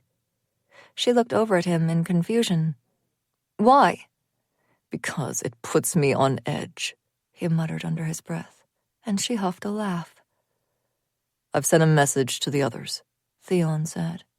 His hand was on her thigh, fingertips absently dragging up and down her bare skin. All she'd put on when they came down here was a short robe. "Oh?"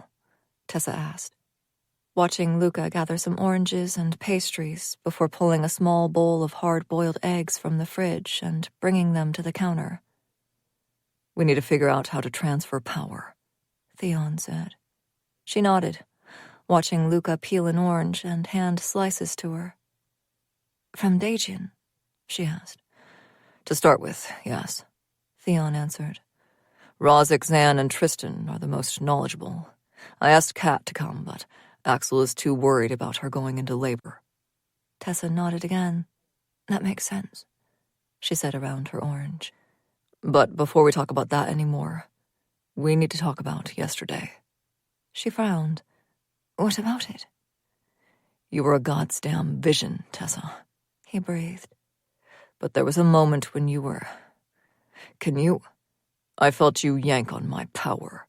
Luca provided, placing a plate of bacon in the microwave and starting it. The other ladies felt it too. So did Rorden. Can you draw from them, like you do from me, to refill your reserves? Theon asked. Tessa shook her head, thinking about it. No, she sighed. I'm chaos. We all know that's what my power is. It's drawn to power. It doesn't choose. It calls to it. And I think... She paused, trying to figure out how to put this into words. While my chaos can't take theirs, it can make them lose control of their own hold on their magic a little bit. Theon stared at her, and she bit her bottom lip, waiting to see what he was going to say. But he only sat back on his stool, his hand still on her thigh. Gods, that makes so much sense, he murmured. My power was constantly drawn to you. I mean, yes, it was you, but also... Before your power was even allowed to emerge, there were times it felt like it was fighting me for control. She gave him a small smile, reaching for a muffin as Luca slid a plate of bacon, an egg, and more orange pieces to her. Because Theon wasn't staring at her like she was wild and untamed, too reckless or too other.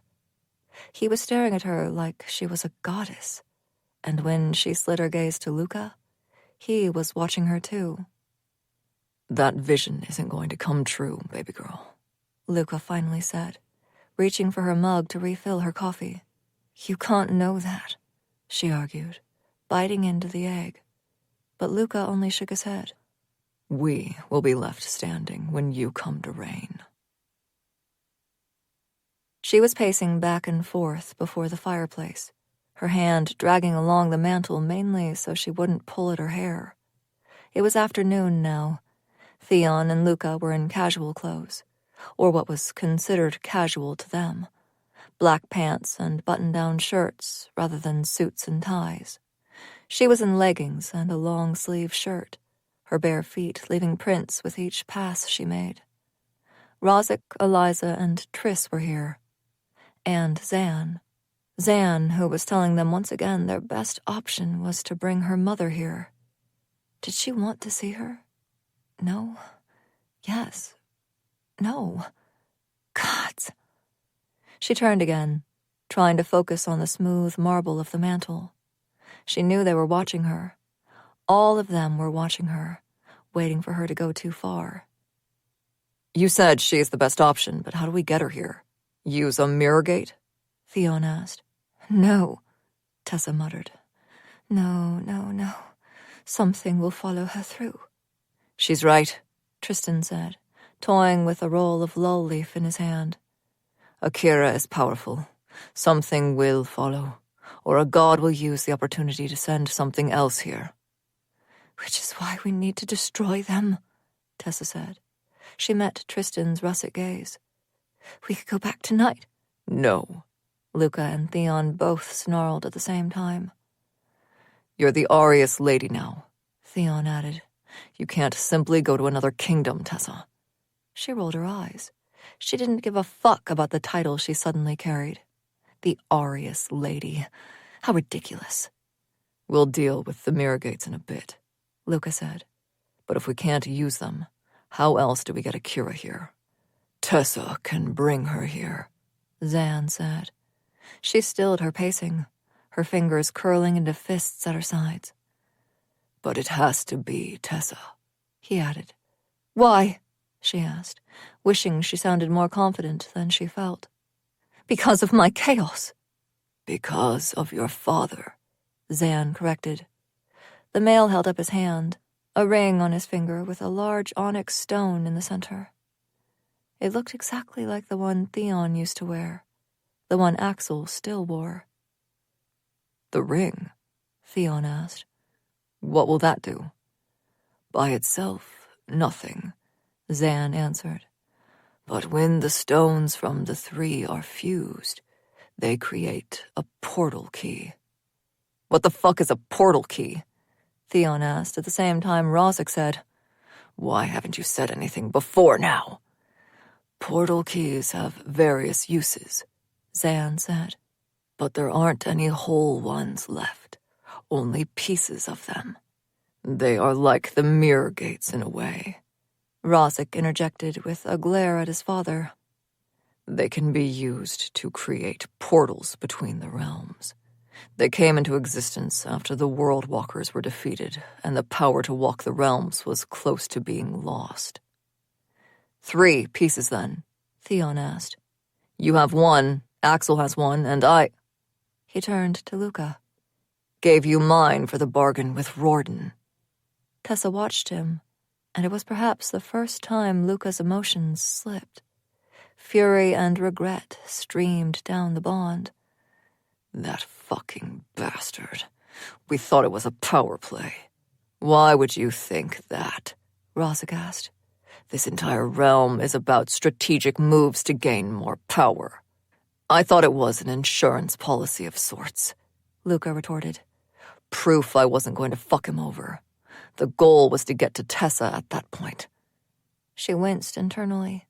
Another thing she was responsible. No, Theon said firmly down the bond. We're not doing that, Tessa.